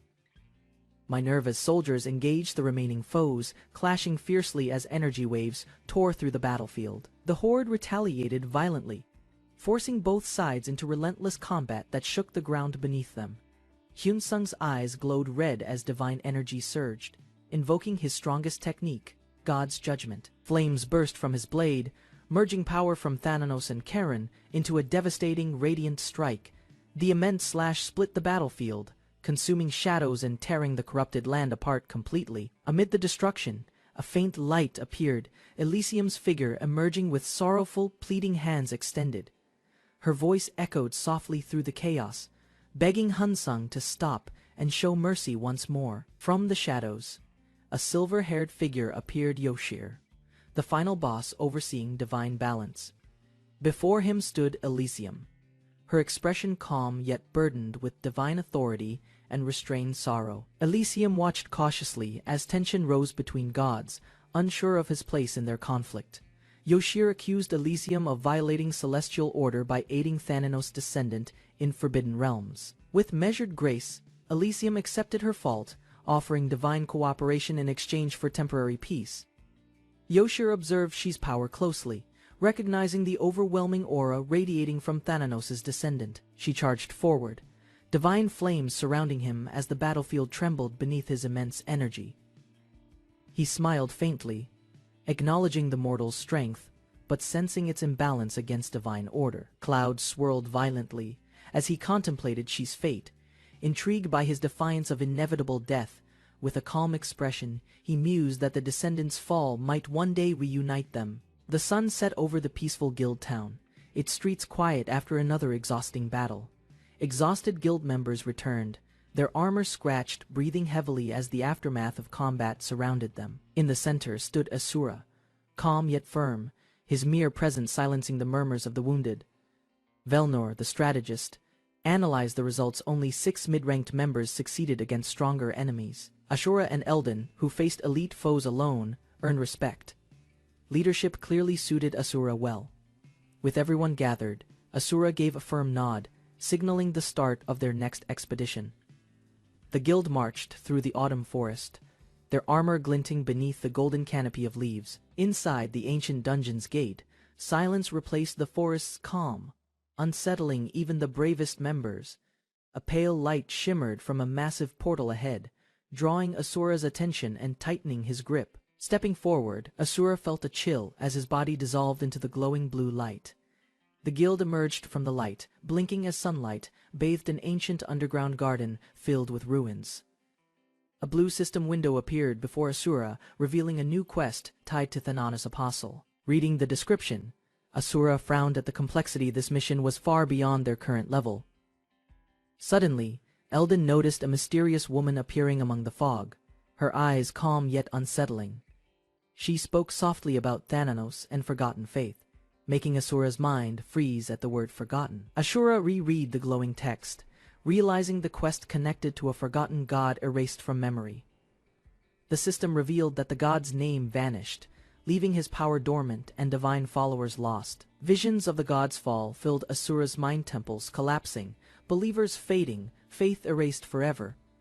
Piecing it together, he theorized the hidden truth of Thananos' apostles and the god's sealed presence. Gazing at the towering cathedral ahead, Asura concluded the god's forgotten name might lie within. With determination in his eyes, Asura whispered his resolve and stepped toward the radiant cathedral gates. The screen faded, marking the start of a new chapter as the quest advanced deeper. Meanwhile, in a grand city afar, Lucien, the descendant of Thananos, sensed a familiar disturbance. His cold smile formed as he pondered Asura's growing influence, recalling their unfinished divine connection. Amused yet wary, Lucien addressed his subordinates, concealing unease behind charm as divine tension thickened. Reinhardt stood firm in ornate armor, proposing an offer Lara couldn't ignore without hearing details. He explained monsters on foreign servers gave more experience, urging Lara to join forces and level quickly. Lara leaned back, unimpressed, saying his offer lacked depth and wouldn't change her current situation. As she walked away, Reinhardt declared he'd grant her access to a god-grade class immediately. Lara paused, surprised. Reinhardt remained calm, pointing to the chair and asking her to sit down. A glowing orb rests on red cloth. Reinhardt presents Thor's divine essence, crackling with energy. The orb pulses with thunderous power. Lara learns it grants lineage to the fallen thunder god. Lara listens as Reinhardt explains Thor died by betrayal. This orb contains his last divine trace. Reinhardt calmly requests Asura's defeat. Lara contemplates the offer while keeping her gaze locked on him. With a quiet scoff, Lara reaches forward, hand firm, and accepts the godly essence without hesitation. Reinhardt places a sword and artifact on the table. Relics once belonging to the god of thunder. He explains their powerful divine tools, crafted for battle and infused with ancient elemental energy. Lara accepts both weapons, nodding silently, acknowledging their value and Reinhardt's trust in her mission. Elsewhere, a robed man questions the decision, warning that thunder alone cannot surpass the sky's might. In darkness, a hidden force watches, naming Lyra, the new successor of Thor's divine power. The robed man confirms. Lyra has received Thor's powers exactly as their secret plan intended. He smiles knowingly, hinting at a future encounter, confident their paths will soon violently cross. Aer's clash unfolds between two knights, light versus darkness, each wielding overwhelming divine and cursed energy. Even the Knight of Magic joins, unleashing a blinding spell against his armored opponents. The powers of darkness and light suddenly merge, creating a terrifying new force on the battlefield. A shadowy figure emerges armored in darkness. He's introduced as the fearsome Knight of Nightmares. A masked warrior named Thanon steps forward calmly, volunteering to face the Nightmare Knight alone. Without hesitation, Thanon launches a fierce attack, clashing violently against the monstrous nightmare entity's armored body. System messages appear. Thanon's deity, Thana, initiates communication through divine interface, linking mind to godly thoughts. After a brief message exchange, Thanon leaps into battle again, cutting the conversation short mid-transmission. Thanon receives one last divine message, assuring him support is coming. If danger grows stronger, he smirks at the message, prepared for interruption, aware a battle of chaos approaches fast. Flames erupt as Thanon chants, summoning Minerva's elite undead warriors from beneath the scorched ground. Black mist spreads across the battlefield. Skeleton soldiers rise in ranks, eyes glowing with unholy fire. Behind Thanon, his shocked companion shouts as the skeletal army assembles silently, awaiting their command. A grinning figure named Libus cheerfully greets his master, his entrance eccentric, energy bubbling unnaturally around him. The young master sighs, knowing Libus is chaotic, but necessary for what lies ahead today. Elsewhere, a dark figure observes Libus's strength, admitting it may rival even high-level paladin classes. A system message warns, Libus's level is so high, abilities cannot be limited or controlled. The young master stands between chaos and order, bracing for battle alongside his unpredictable ally. The master commands Libus to attack his canine-like form charges forward with unrestrained ferocity and glee. Libus howls wildly, transforming mid-charge into a monstrous beast with fangs bared and energy crackling violently. He slams into the armored enemy, tearing through defenses with claws, unleashing brutal, relentless strikes. A flash of movement follows. Libus spins and launches another devastating attack, shaking the battlefield. Ground blood splatters. The enemy reels backward, wounded by Libus's savage strikes and unrelenting beast-like power. The Nightmare Knight roars in pain, his body glowing with rage and internal damage from Libus. Libus howls in triumph, unleashing pressure that forces enemies to recoil and stumble backward in fear. The Nightmare Knight slams into the ground, bleeding, barely holding his stance from the relentless onslaught. Libus grins, praising his master's strategy as fire surrounds him, eager for chaos to escalate further. Flames rise, and the battlefield shifts. Libus calls for a true fight, ready to unleash destruction. Asura, descendant of Thanos, levitates among drifting clouds as divine aura radiates from him. Yoshir stands within fire, masked and armored, cautiously observing the awakened power surging from Asura's form. Though Asura's strength is raw, he feels ancient pressure from the divine blood awakening inside him. El lowers her hooded gaze, sensing Ashura's transformation now deeply fused with Thananos' dormant essence. A command strikes. She's mind, forcing her attention forward as urgency tightens her previously calm expression. Clouds trembled as his mocking laughter burst out, shaking the sky with scornful delight. His voice pierced the still air, blaming She's hesitation for disrupting Asura's awakening ritual. Silence fell between them, tension rising while she remained unmoved, eyes fixed on the clouds. Doubts faded as her memories awakened, recalling sacred instructions sealed within Thananos' divine dreamscape. Long-lost words echoed again, Apostle of Sleep, a title bound to El's fate since birth. Bursting through the clouds, Ark charged ahead, his energy pulsing with fierce urgency and purpose. Drexel hovered calmly above, amused, recognizing Ark's movements as marks of Thanos' warrior bloodline awakening. Back on the ground, Libius faced instructions with unease, unsure how to grasp unfolding truth. Confusion sparked in her companion's eyes, He had never heard tales of gods or Torsha. A sinister grin stretched across Asura's face, as hidden lore began spilling into mortal ears. Footsteps echoed through the fortress gate, as orders were issued beneath the looming castle's shadow. Smirking with intent, Drexel revealed their mission, not conquest, but total disruption through unrelenting chaos. Libius's eyes gleamed with excitement. Destruction aligned perfectly with her unpredictable, volatile nature. Explosions shattered the calm skies as Thananos's castle erupted in thunderous bursts of divine energy. Celebrations began prematurely. Followers howled and praised Thananos, unaware their joy masked greater dangers ahead. A dark system prompt revealed Thananos's apostle must be found to progress through the dungeon. Shadows swirled near the sealed door, as the player debated whether to proceed deeper inside. Doubt flickered across his thoughts, worrying about allies who entered the hostile zone before him. Vivid memories flashed, fierce commanders clashing, their conflict threatening to erupt over a single missing warrior. A system chime echoed. The audience chamber stood ahead, guarded by looming silent demigods. A chilling alert appeared. Escape was impossible until every summoned mini-boss had been defeated completely.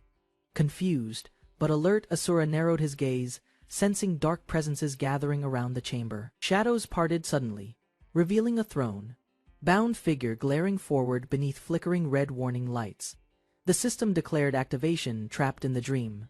Weedy, his trial had officially begun. Purple flames erupted from Asura's eyes as he screamed, overtaken by awakened dream-bound energy.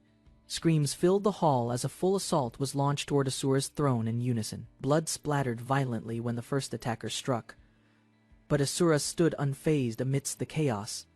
More warriors followed, howling loudly, trying to overwhelm the corrupted apostle through brute force.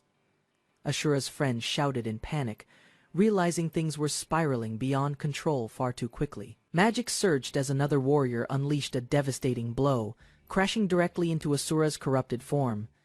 Asura gritted his teeth, stunned by the force of energy pulsing inside his fractured body. A disciple cheered too soon, only to be reprimanded for interfering in a delicate situation. Apology came quickly, but frustration lingered as tension rose around Asura's restrained, unstable state. Black robed figures secured chains around Asura, agreeing his power remained containable for now. Internal thoughts raced Asura's dream. Bound state had Toship's influence. Breaking it would require more than brute strength. A new clue emerged, hinting his condition was tied to a hidden nightmare-based skill. He stepped closer, reading the system prompt revealing Thananos's nightmare might be the controlling force. Confusion deepened. Was this transformation linked to Thananos's power directly, or some evolved dream-related corruption instead? Chains tightened as his body reacted again, dark energy piercing outward from his wounded chest. Despite invoking Thananos's nightmare skill, nothing improved, suggesting nightmares and dreams might function as separate forces entirely. A new theory surfaced: if dreams fail, perhaps Thananos' post-monition skill could overwrite the nightmare. Information appeared. Thananos' dreams always become reality, even when tied to divine sleep-based distortions. Desperation grew as his ally invoked post-monition, hoping the skill's truth-altering force might apply here. With a surge of light, Asura's consciousness snapped free, eyes clearing from dream-born chains. System alerts confirmed success. His corrupted state dissolved, and rewards from defeating the mini-boss were granted. Sitting beside Ark questioned how he ended up alone inside the corrupted castle. He recalled regaining consciousness, using an invisibility cloak, but everything afterward was blurred and disconnected. Suspicion grew. If the cloak failed, then something powerful had clearly broken through its magic. A vague memory resurfaced, a woman's silhouette, blade in hand, surrounded by ominous energy. While theories formed, Ark decided it was time to retreat somewhere safer with System alerts confirmed the Toship Castle's secrets were fully uncovered. Its foundation began to collapse. Cracks formed quickly. The entire fortress groaned under its weight, beginning a violent structural breakdown. Explosions erupted skyward as the group escaped. Believing the castle threat had ended completely, unease crept in. Libya sensed an unfamiliar distortion lingering despite the castle's destruction. Purple shadows stirred elsewhere. A hidden force gathered, cloaked in robes, untouched by the blast.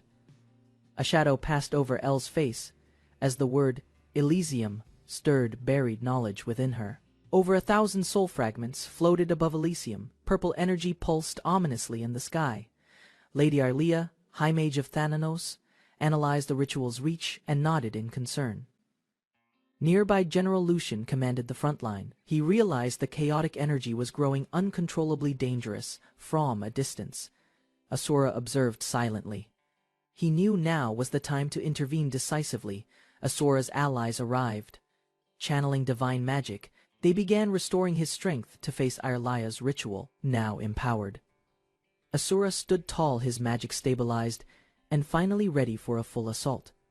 Grinning fiercely, Asura shouted to Arlia, "Let's reduce this madness first," then launched his strike. A wave of purple energy cracked the ground, dispersing summoned souls in a blinding shockwave. The undead army shrieked. Aurelia's forces recoiled. Reinforcement Commander Kale watched in awe and rising fear. From the dust, Aurelia countered with speed. Asura dashed forward, flames surging in his fist. Asura's burning punch landed cleanly on Aurelia, but her barrier absorbed most of the impact. Suddenly, a shadow vortex formed overhead. A giant beast spirit descended, infused with rage and magic. The creature spiraled downward, protecting Aurelia. Its monstrous howl warped the air, cracking stones beneath. From the far end, Krissa approached. Her aura pulsed heavily, darkness leaking from her steps. Her piercing gaze fixed on Asura. She silently judged him unworthy to escape this battlefield.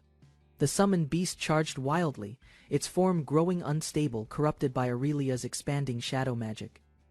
Asura clashed with the creature mid-air, deflecting swipes while trying to avoid its piercing fangs. A vertical rift split open behind the beast, its core exposed by a sudden energy pulse. The beast was forcefully thrown backward through the air, crashing as Aurelia stood watching calmly. Krissa observed the battlefield with a smirk. She declared this cursed zone her complete domain. Asura landed forcefully, the shock wave rippling outward, kicking dust and shaking the cursed terrain. Krissa stood still, unaware Asura had already leaped, diving toward her with full killing intent. She clenched her fist tightly, preparing a counterattack as magical pressure surged around her body. Before she could react, Asura's attack pierced her barrier, striking her abdomen with explosive force. The impact tore through her armor, leaving a dark, smoking wound centered on her chest. Krissa's chest wound began to emit a dark, unstable energy. She screamed and lunged, trying to suppress the explosion within. Her body trembled violently. Golden eyes widened in delayed realization. The internal energy erupted, launching her body into the air. She crashed into the ground, buried under rubble and dust. Krissa emerged from the wreckage, body bloodied but barely holding her stance against collapse. She locked eyes on Aurelia, rage and disbelief flashing behind her exhausted, narrowed gaze. Aurelia stood upright, composed, drawing energy toward a sacred symbol hidden beneath her cloak. With swift movement, she exposed a glowing sigil etched with Thananos' divine sealing pattern. Dark energy swirled rapidly, a giant black sphere expanded, pulling everything into its corrupted void. Aurelia roared skyward as Thananos' corrupted energy surged through her body like a storm. Asura observed carefully, realizing she could now cast spells without using her own mana. Krissa lunged again, empowered by divine wrath, her movements sharp and charged with an unnatural force. Asura blocked her assault with a radiant shield formed through his soulbound defensive art.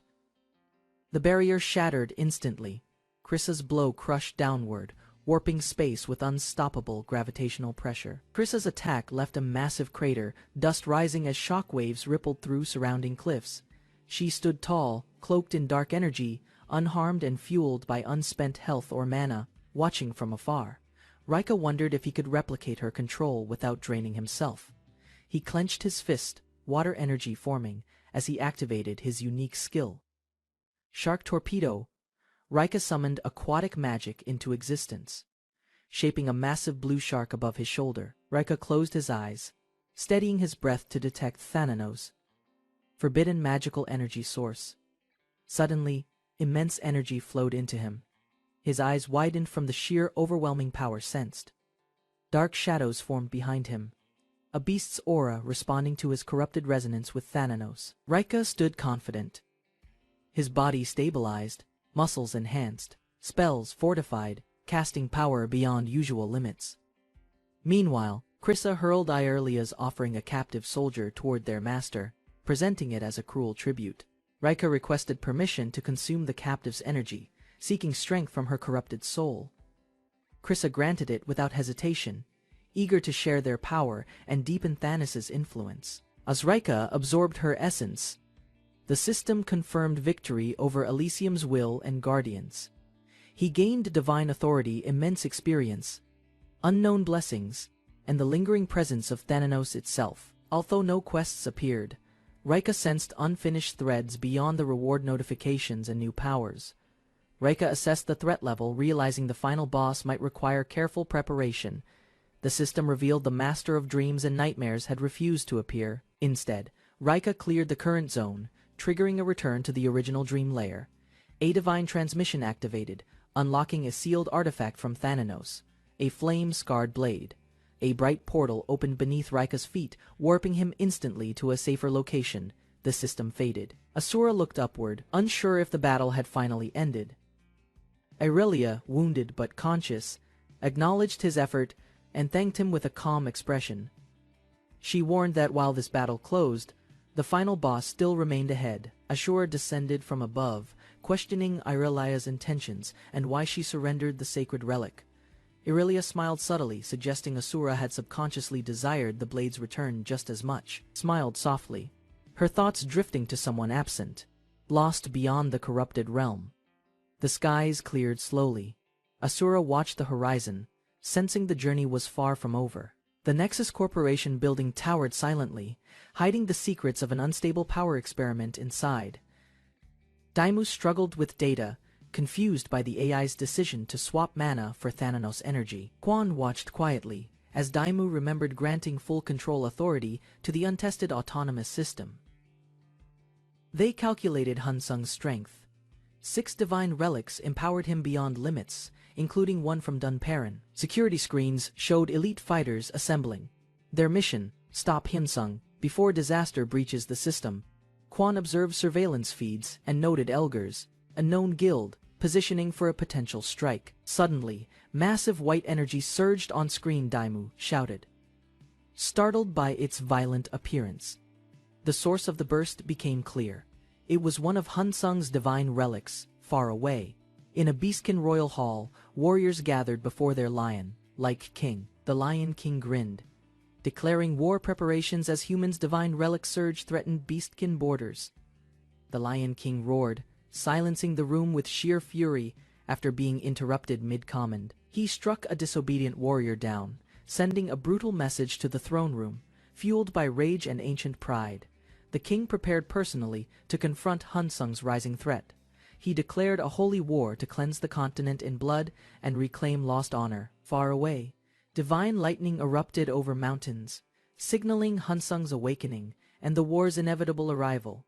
Lightning split the sky as Hunsung's transformation neared completion, energy pulsing through the mountaintop. System message confirmed. He had absorbed the Thunder God's essence, nearing his final form.